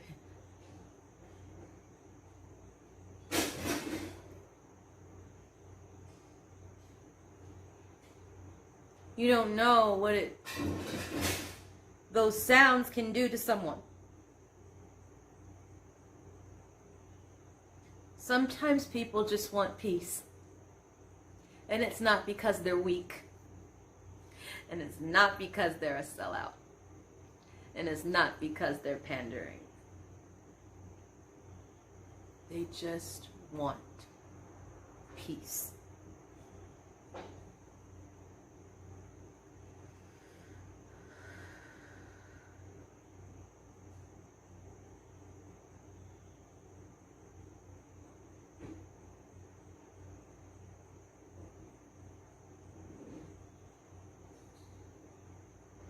The truth is,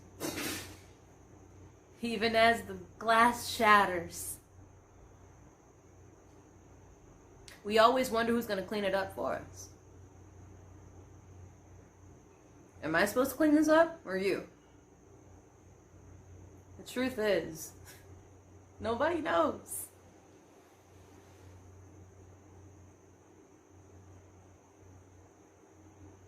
Truth is,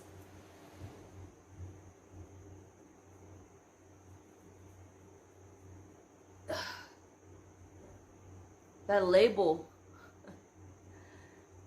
that you put upon me, I can take it off because it's not true.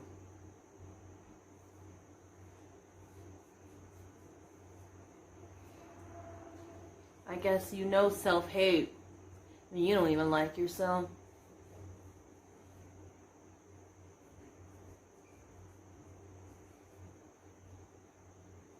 Truth is,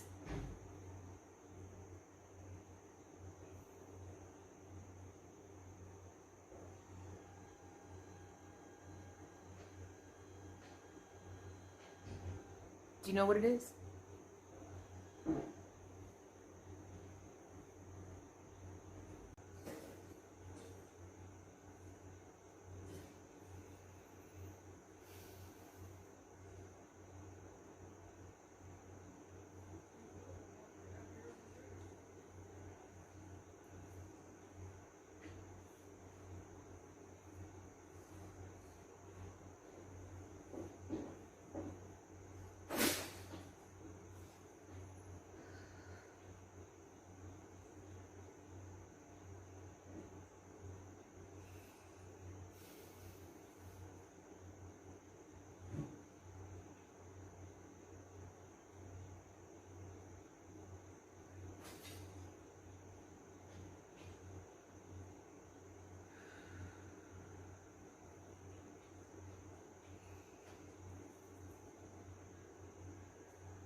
It's a telethon. It's a wave pool telethon. Please support us. And please, our next host, guest, whatever, is Kate Becker. Yeah. Good evening. Thank you, fans of Wave Pool. Hello, I am your host, Kate Becker, and I will be with you this hour for Not Just for Show, Wave Pool's telethon and variety show where we are featuring 100 plus artist performances in 24 hours to raise money for Wave Pool's artist programs and social initiatives for 2021. Wave Pool's mission, for those of us who are just joining us, is pairing communities' needs with artists' sense of possibility. They focus on projects that are community-driven and artist-led. So tonight I have three really incredible, talented acts to introduce you to. This hour includes Catherine Colburn, Edgar, Fabian Faras, yes, and John Ford, and with Singing the Blues. And this magical hour is sponsored by the Swing House, and also thank you tonight to our incredible sponsor, Ed and Carol Rigo.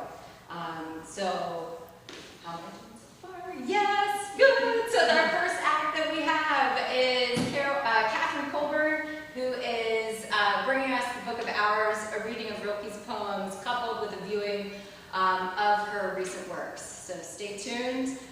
Incredible stuff coming at you right now. Hi, my name is Catherine Colborn. I'm an artist living here in Cincinnati. My studio is very near Wave Pool, right around the corner in Factory in Camp Washington. It is a major gift to have Wave Pool so near, as it touches so many in this community, and it provides such a great resource for so many artists in the city.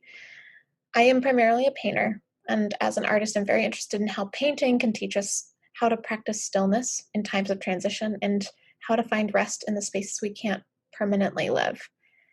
I'm also interested in how these experiences can be spiritual ones. When I was working on my most recent series of paintings, I was reading a great translation of Rilke's Book of Hours. These poems, translated by Anita Barrows and Joanna Macy, became my own meditation on the works. I hope that these readings, sounds, and timed images offer you a meditative experience that is similar to my own when I reflect on these works.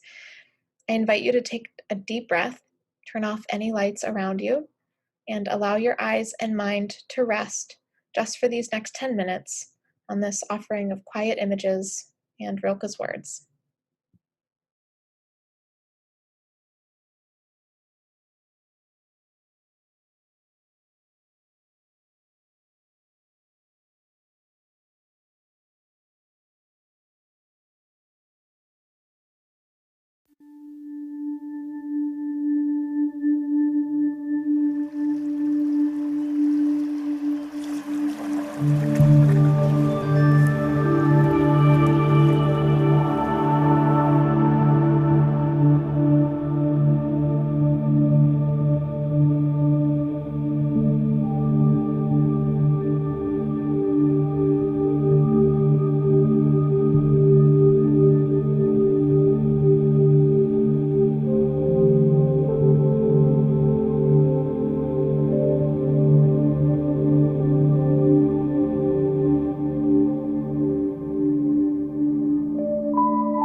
you anxious one.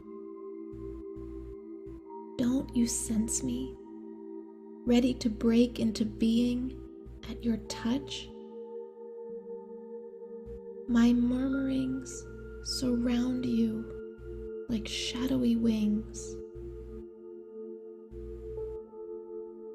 Can't you see me standing before you, cloaked in stillness? Hasn't my longing ripened in you from the beginning, as fruit ripens on a branch? I am the dream you are dreaming. When you want to awaken, I am that wanting. I grow strong in the beauty you behold. And with the silence of stars, I enfold your cities made by time.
I read it here in your very word, in the story of the gestures with which your hands cupped themselves around our becoming, limiting, warm.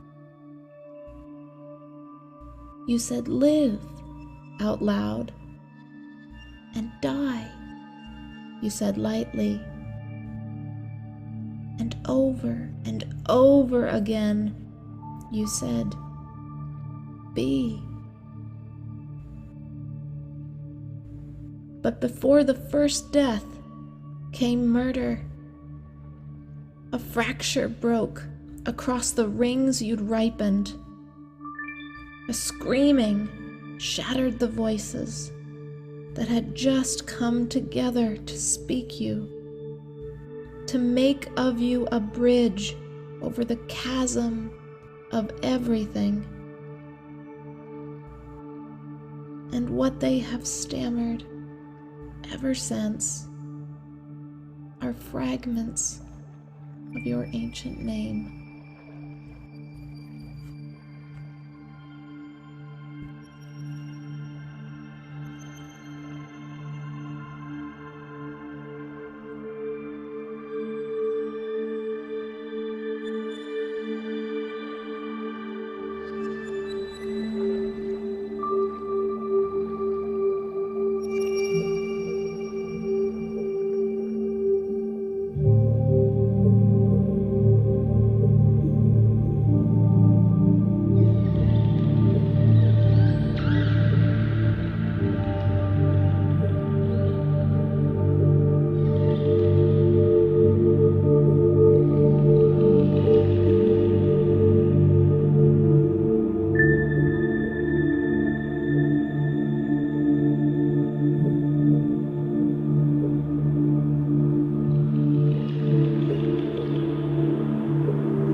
alone in the world, yet not alone enough to make each hour holy.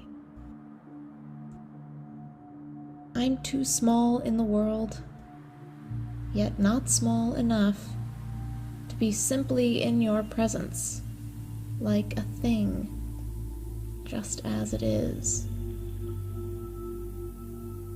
I want to know my own will and to move with it. And I want, in the hushed moments when the nameless draws near, to be among the wise ones or alone. I want to mirror your immensity. I want never to be too weak or too old to bear the heavy, lurching image of you. I want to unfold. Let no place in me hold itself closed, for where I am closed, I am false. I want to stay clear in your sight.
She who reconciles the ill-matched threads of her life and weaves them gratefully into a single cloth.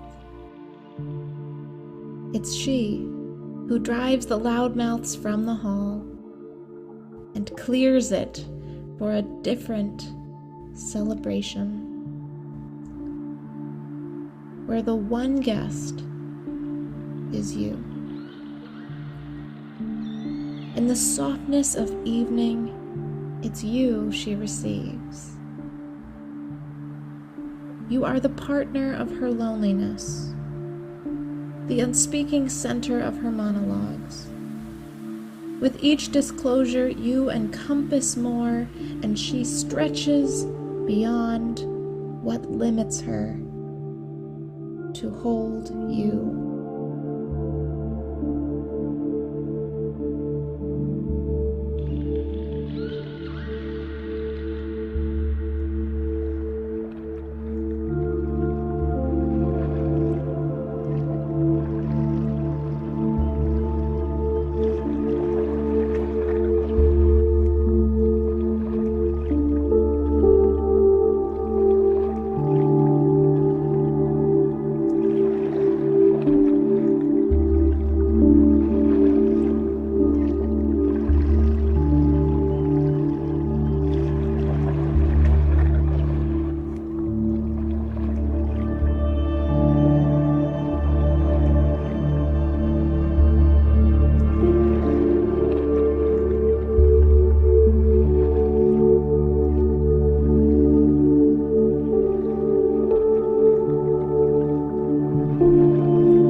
for your artistry and your support, and thank you to everyone online. We appreciate you, and we hope that you will continue to donate. So today, our goal is to raise $10,000, and right now, we are at about $1,700, and we have so much more to go, but we would like you to text to Wavepool at 44321 to make your gift today. So please get those donations in tonight. We would love to meet halfway to that goal tonight, so get those donations in. So our act that is next up, his name is Edgar Fabian Farias, and he is going to do a tarot reading for the collective. And again, tonight, for this magical hour, our sponsor is the Swing House. So thank you for everyone tuning in, and the next act is incredible. Stay tuned. Hi, welcome everyone. I am so honored to be here.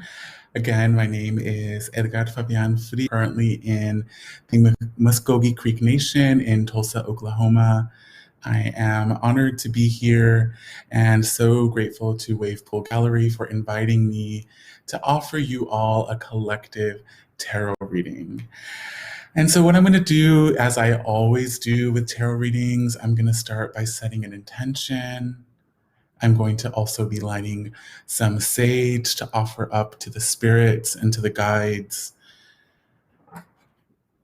Yeah, so...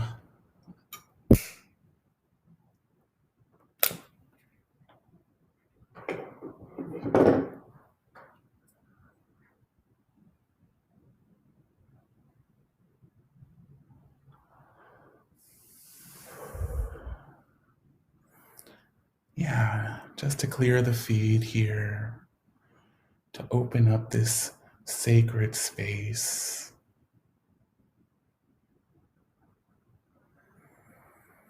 Take a few deep breaths here.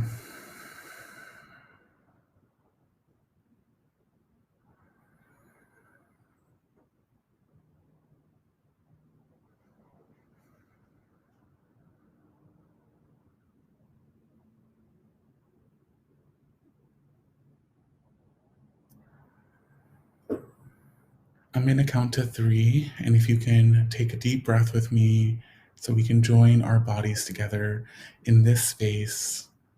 1, 2, 3.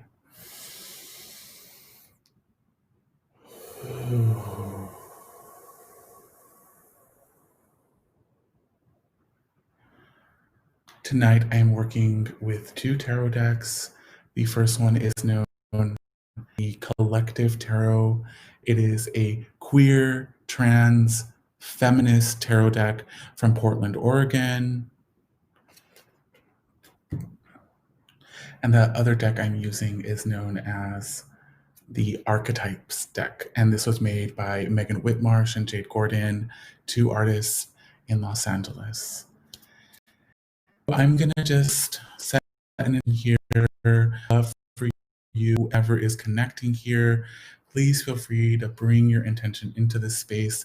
This reading is for all of you. I'm gonna be pulling 3 cards, a past, present, future for the collective. And I'm also gonna be doing a card for each astrological sign as well. So, taking another deep breath.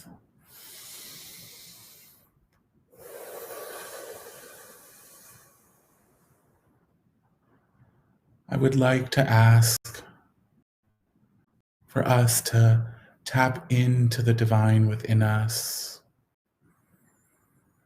taking a deep breath and feeling the power that we have inside.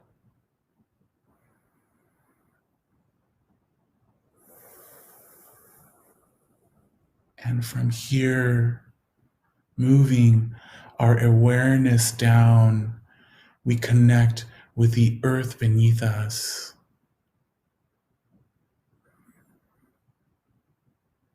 And moving our awareness upward, we connect with the sky above us. And taking another deep breath here, we imagine that love surrounds us.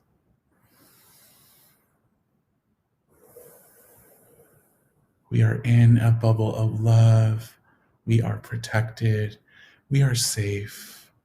We are secure here in this space that we are casting together. And I would like to invite forward any guides, any spirits, ancestors who have the highest good of the collective in mind and in their heart to come forward, to be in this space with us, to move through me, through those watching, to guide us as we offer this collective reading. Again, I'm gonna count to 3, and we're gonna take one last deep breath in together. 1, 2, 3.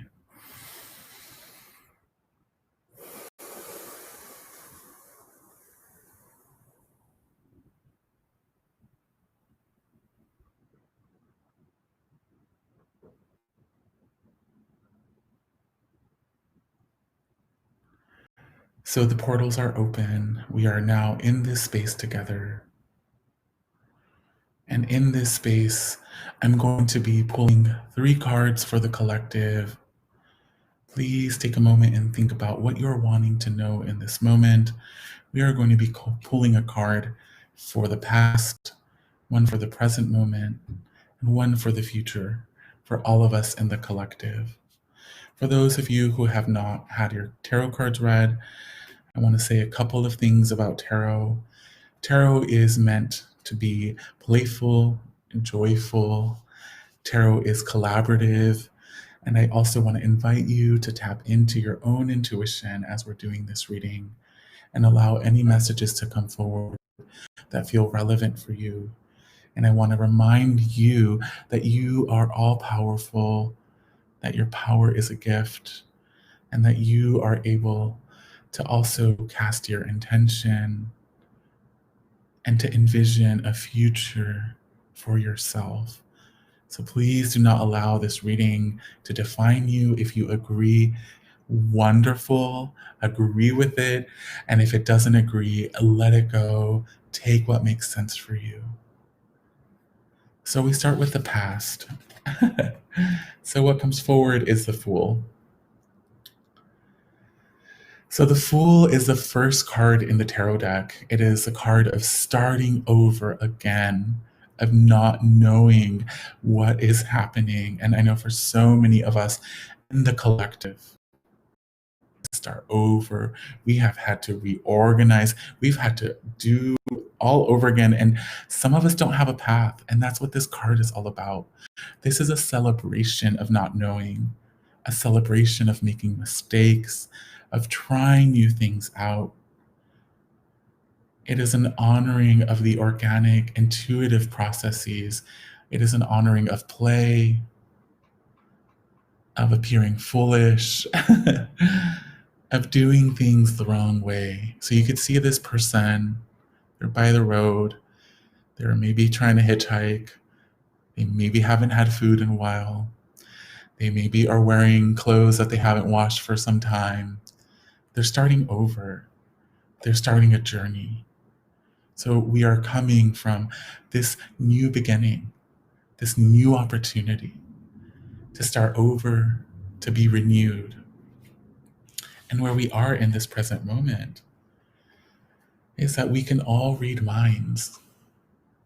We are in a place where we are coming together. Even this divine telethon tonight, this fundraiser for Wave Pool Gallery, this is us coming together and saying, we are not allowing time and space to separate us. We are not allowing systems that are wanting to keep us disconnected to separate us. We are forging paths. So we can read minds is all about opening up portals to connect with consciousness, to connect with the spirits of those that surround us. We are in a powerful portal. We are being asked to connect with those who are around us, to make webs in between us, to find new ways to communicate, to engage, to be creative, and to trust that there are psychic webs. There are webs that connect beyond the physical we see every day. So this is a desire for us to trust in webs, to trust knowing that there is opening up for us in this present moment. And this is the next card, which a lot of people want to know, where are we headed? And what comes forward is the Four of Bones. So bones represent earth element. It represents the body, the ancestors, and the bones are also connected to the physical dimension, to money, to our home, to our feeling of security. And so 4 is a number of stability. It is a number of containment. This card is wanting you to know that despite the ever-changing seasons, despite all of the unknown that we are with in this moment, that there is a sacred heart that's in the center, that it is protected, it is infinite, it is forever. There is something that is being held in protection. Know that there are parts of us that are vulnerable in this moment, and that we can receive, we can ask for guidance, for protection, and for care. So the Four of Bones is a reminder that we are a part of a cycle of energy, that there are parts of us that are infinite and those that are going to continue to change. And with us coming from the Fool, we are being asked to change, to transform, to take risks, and to know that we are safe as we take those risks. So let's just take a moment with that. This 3-card reading for the collective. I am so happy to hear about this safety. I have a lot of uncertainty in my own future, as I know a lot of you out there do as well. And so it feels so wonderful to hear this message, this promise of the infinite coming in as we move through these cycles of energy. And so now I'm going to start pulling a card, one from each deck, for each tarot sign, for each astrological sign.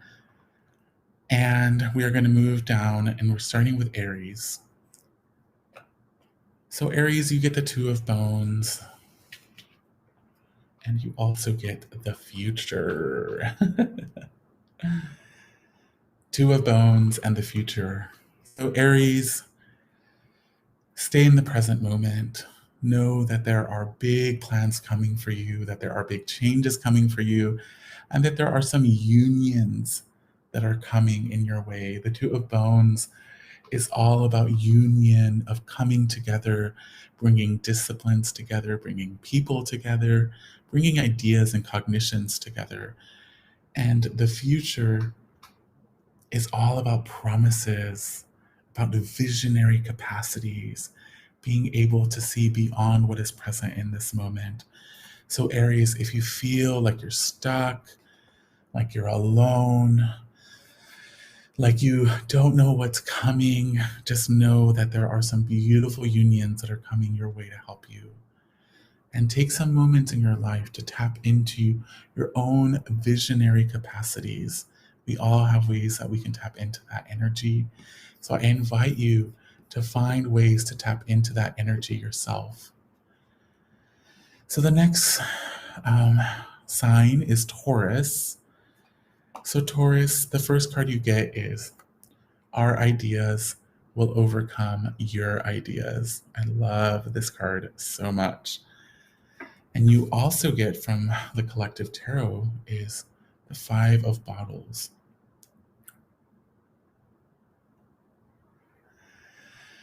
Yeah, so, the Five of Bottles really is about protection, about caring for the self, about being able to cast a web when we need to feel like we have somewhere to fall into. 5 is a number of profound change. It can bring a lot of grief and loss, a lot of sadness and heartbreak. But 5 is also a number of transformation. So, Taurus, I know you might love comfort, you might love being able to have a routine, but the 5 of Bottles is wanting you to know that you are being asked to transform, to recreate, and to know that there are some profound, incredible ideas within you that are wanting to be shared. So keep note of the ideas that come forward and know that your ideas are going to transform this world, Taurus.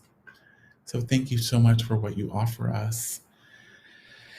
And taking another breath here, we call upon our divine Gemini. I'm a Gemini sun myself. And the first card that comes forward is the Cave. Resting state, it also says. So the cave is a deep invitation for us to enter into the hermit mode, to really go within, to really feel what's inside of us, to take a moment to reflect, to allow yourself to decompose, to go into the inner depths of the self. And Gemini, you also get the mentor of feathers. Feather is air energy. It is expansion. It is communication. And so there's a way that you are preparing for something big, Gemini. You're being asked to come and to be in front of a community, to be a voice for the people, to be a mentor. Take some time, Gemini, to go within, to listen deeply to what is present within this cave that we are in this moment. Know that the lessons, the visions, the downloads that you receive will be needed for our communities. Work on that voice, work on communicating. Know that communication comes from your mouth, but it also comes through art, through music, through visions, through conversations. Thank you so much, dear Gemini. So the next sign we're going to be pulling for is Cancer. And Cancer, you get time doorway. Cancer, time you to really transform time. Use some of your magical abilities that are so mutable and so infinite. What is all of and Cancer, you are honored. Know that along with this, you're also getting the seekers, the approvals. So this non-linear magic, Cancer, that surrounds you, this is an invitation for you to dive deep into the unknown, to take some risks, and to know that time is on your side. You have moments now where you can really plan, really get clear about what's important for you. And when the moment is right, I want you, Cancer, to take that leap and to know that time is going to support you in doing what you need. Thank you so much for that, Cancer. Yeah, so the next sign we have Leo, our wonderful friend Leo, our wonderful fiery friend Leo. And Leo, you get listen to what nature's telling you. This is a wonderful invitation, Leo, for you to go out in nature, for you to go sit in front of a tree, for you to connect with a bird outside, for you to look into some seashells. Nature has some messages for you. So this is an invitation to go outside. Of course, being safe and going where you will be able to receive messages. And so this next card is 7 of Bottles. So 7 of Bottles is a message that, Leo, you have so much going on in your life right now. And as you move forward, you are going to be receiving lots of opportunities, lots of moments where you're going to be like, I'm overwhelmed right now. I don't know what I should be doing. And, what the Seven of Bottles is an invitation for is for you to really turn your attention to your body, to move down from the mind into the body, to feel the self, knowing that your heart will guide you, your body will guide you. So, Leo, spend some time with your body, spend some time in nature, go outside, go within, Leo. So, the next sign is Virgo, our beautiful Virgo. And Virgo, you get the Strength card and you get the Only Don't Know. So Virgo, know that there are some parts of you within that are really afraid in this moment or that are feeling vulnerable. I know that Virgo loves to kind of plan or to know and to organize and structure, and that is a beautiful gift that you have, Virgo. But Only Don't Know means that there are possibilities waiting for you in the unknown, and that you are going to be asked to really lean into the fear that is going to come up, because the fear is going to be guiding you. So that's what this Strength card is all about. Knowing that that fear is a beautiful indication of what we need to move towards, where we need to go. So do not be afraid, Virgo, towards the unknown. Know that you do not know everything, and know that not knowing is a blessing. Yeah, so we are now going to be reading for Libra, our beautiful air sign Libra. And so, oh my goodness, you get the Four of Feathers. And so just like the Four of Bones, the Four of Feathers is again about stability, about feeling contained. And it is again about the cycles of nature and about trusting that things will fall into place. So Libra, just know that you are being guided, you are being moved into place. There is some beautiful intervention that is happening for you. And remember that you have not met all of your friends yet. There are many friends that are waiting for you, that are going to be there to support you, that are going to be a part of this beautiful structure that is being gifted for you. These two cards are blessing cards. They're both cards that are wanting you to know that there is structure, there is support, and there are friends that are coming, that are waiting for you. So look out for those friends, Libra.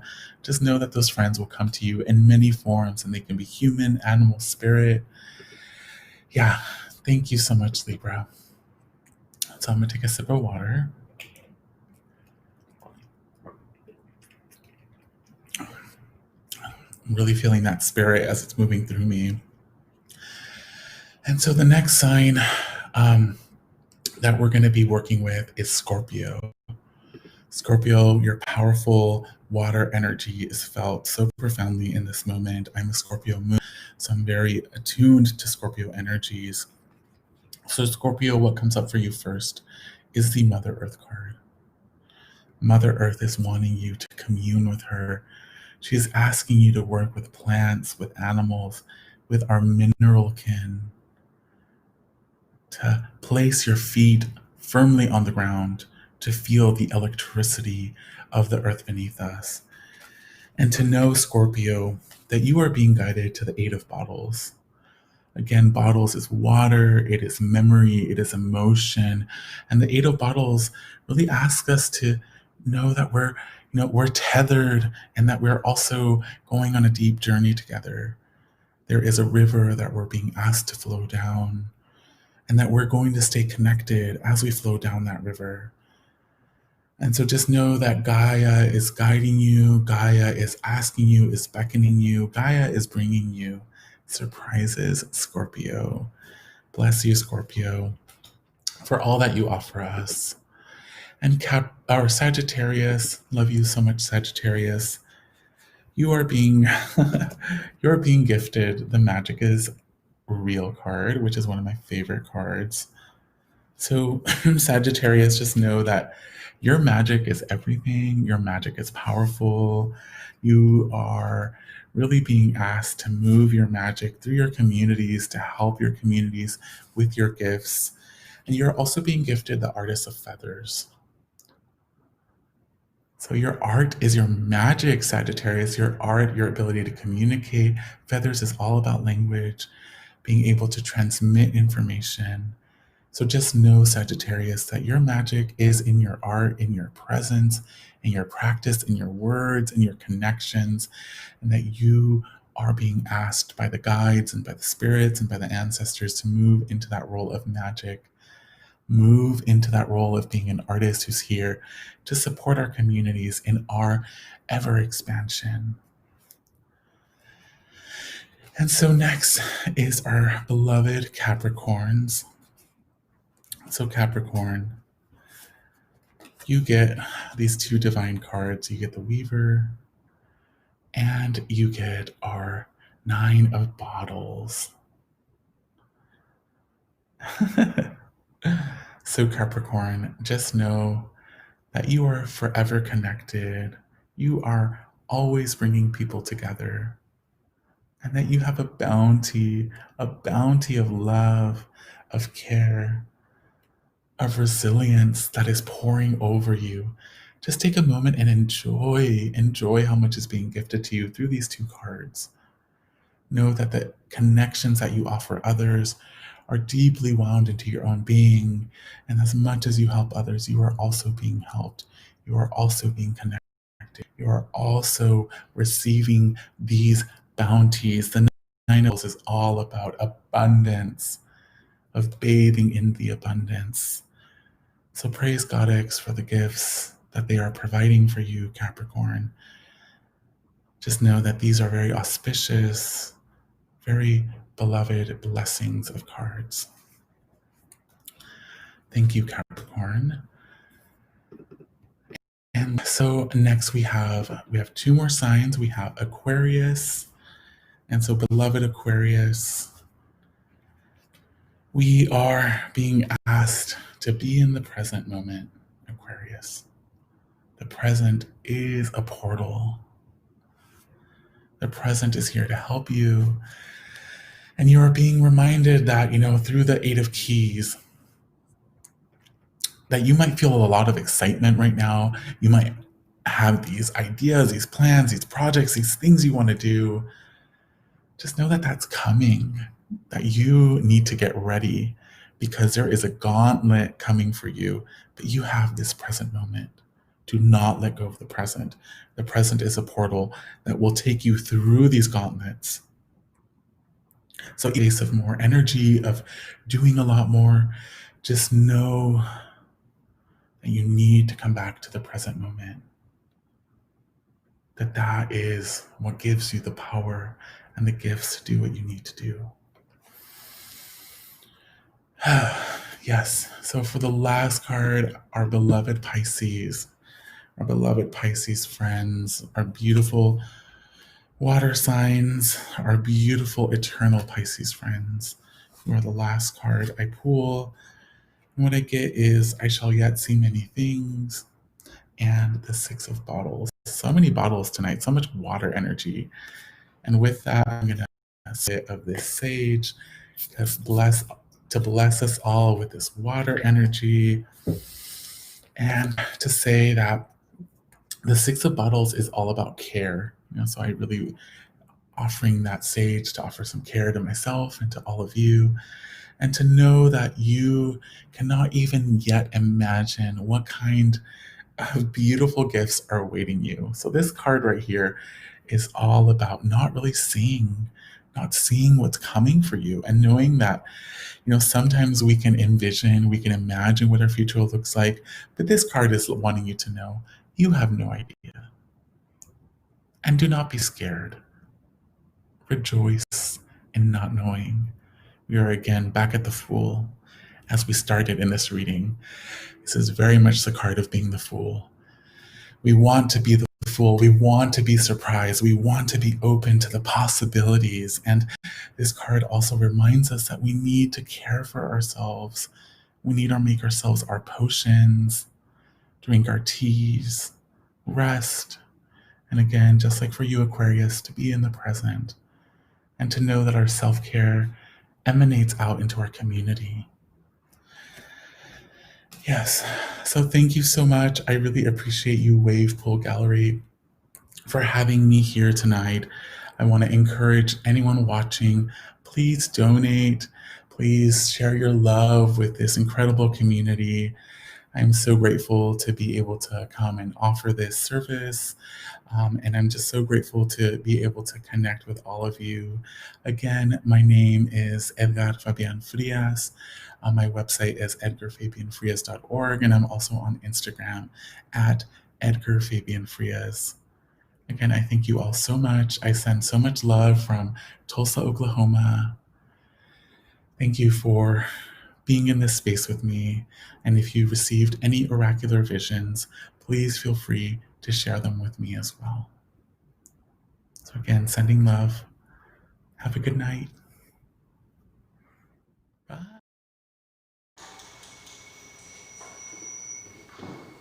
So thank you so much, Edgar, for your beautiful reading.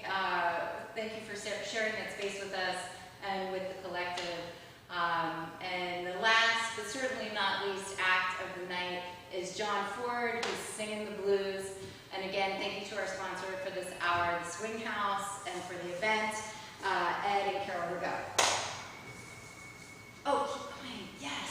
So we have raised about $1,700 tonight and today, and we really hope that you text any donation that you're willing to give to 44321, or Wavepool at 44321, and donate any amount that you can. It's important to support these programs for 2021. Thank you so much.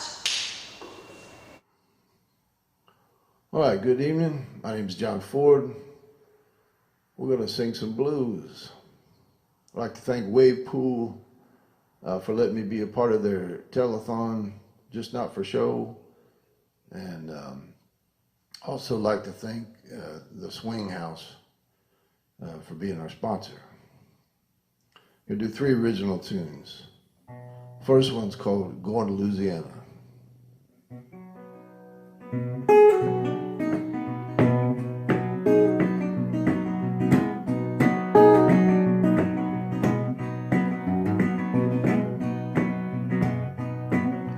Johnny Lee stole a woman away from his best friend. And looking that way, he stole her back again. Thought I'm gone to Louisiana, I'm gone to Louisiana, I'm gone to Louisiana, ride that southern train. Gonna get that sugar cane, yeah. Had a job with the railroad back before the war. My breakfast in Atlanta, my dinner in Baltimore. But I'm going to Louisiana, going to Louisiana, going to Louisiana, ride that southern train. Gonna get that sugar cane, yeah.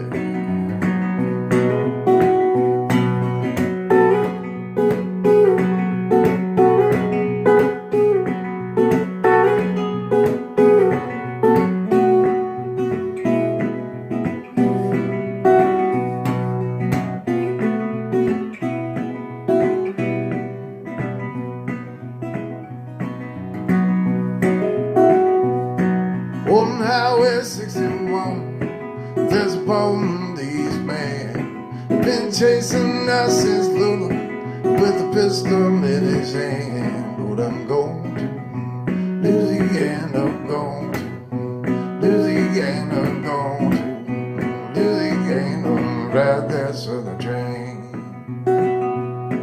Gonna get that sugar cane.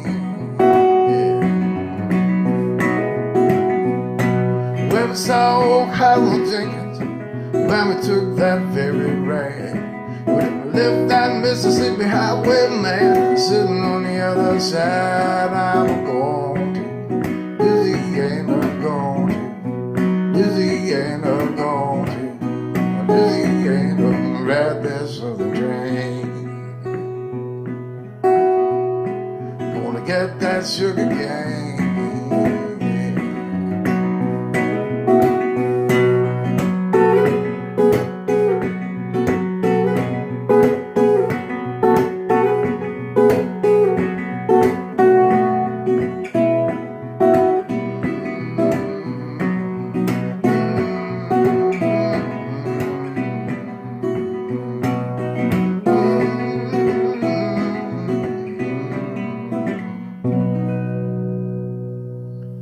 Go to Louisiana.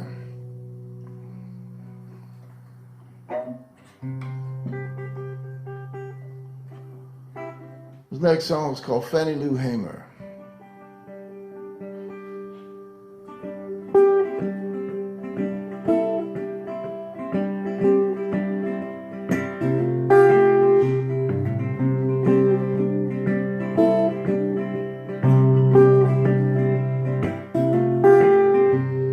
Fannie Lou Hamer's got something to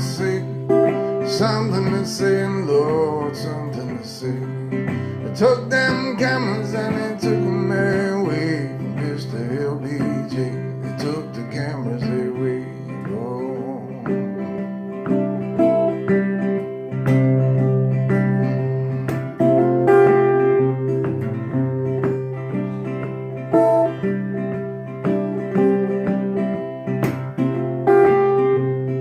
Waiting to know our names to sign, our names to sign right across that line. They told the bus driver got to pay that fine. Mr. Bus Driver, you crossed the color line.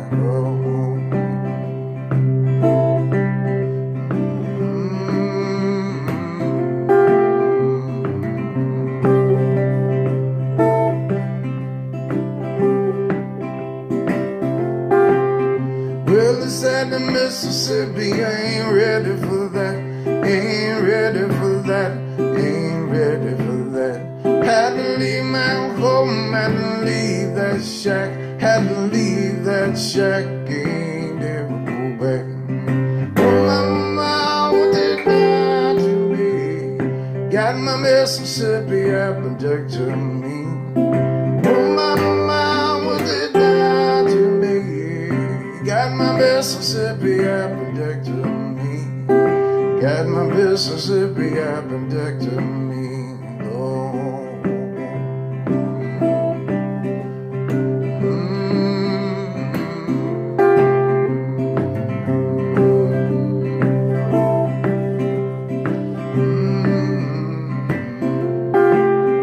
Well, I'm in patrol. This is what he said.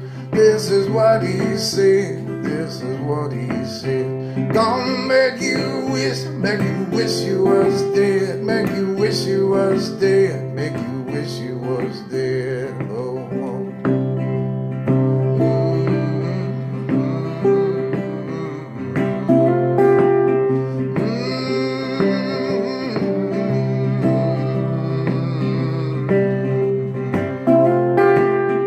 Well, them beatings and the black girl screams, and the black girl screams, and the black girl screams. Can you say yes, sir? I don't know what you mean. I don't know what you mean. I don't know what you mean. Oh.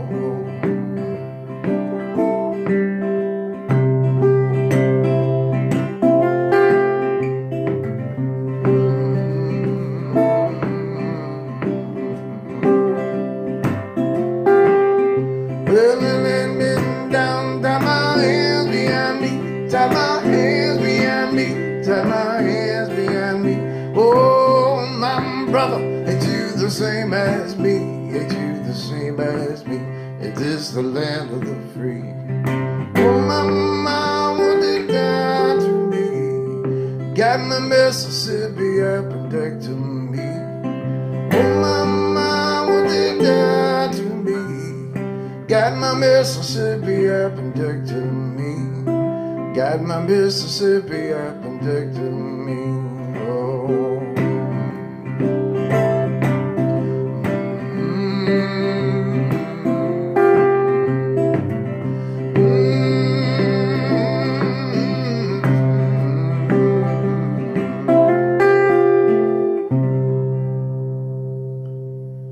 It's all called Fatty Lou Hamer. Original tune. You want to find out where I'm playing and see some videos, go to johnfordblues.com. That's my website.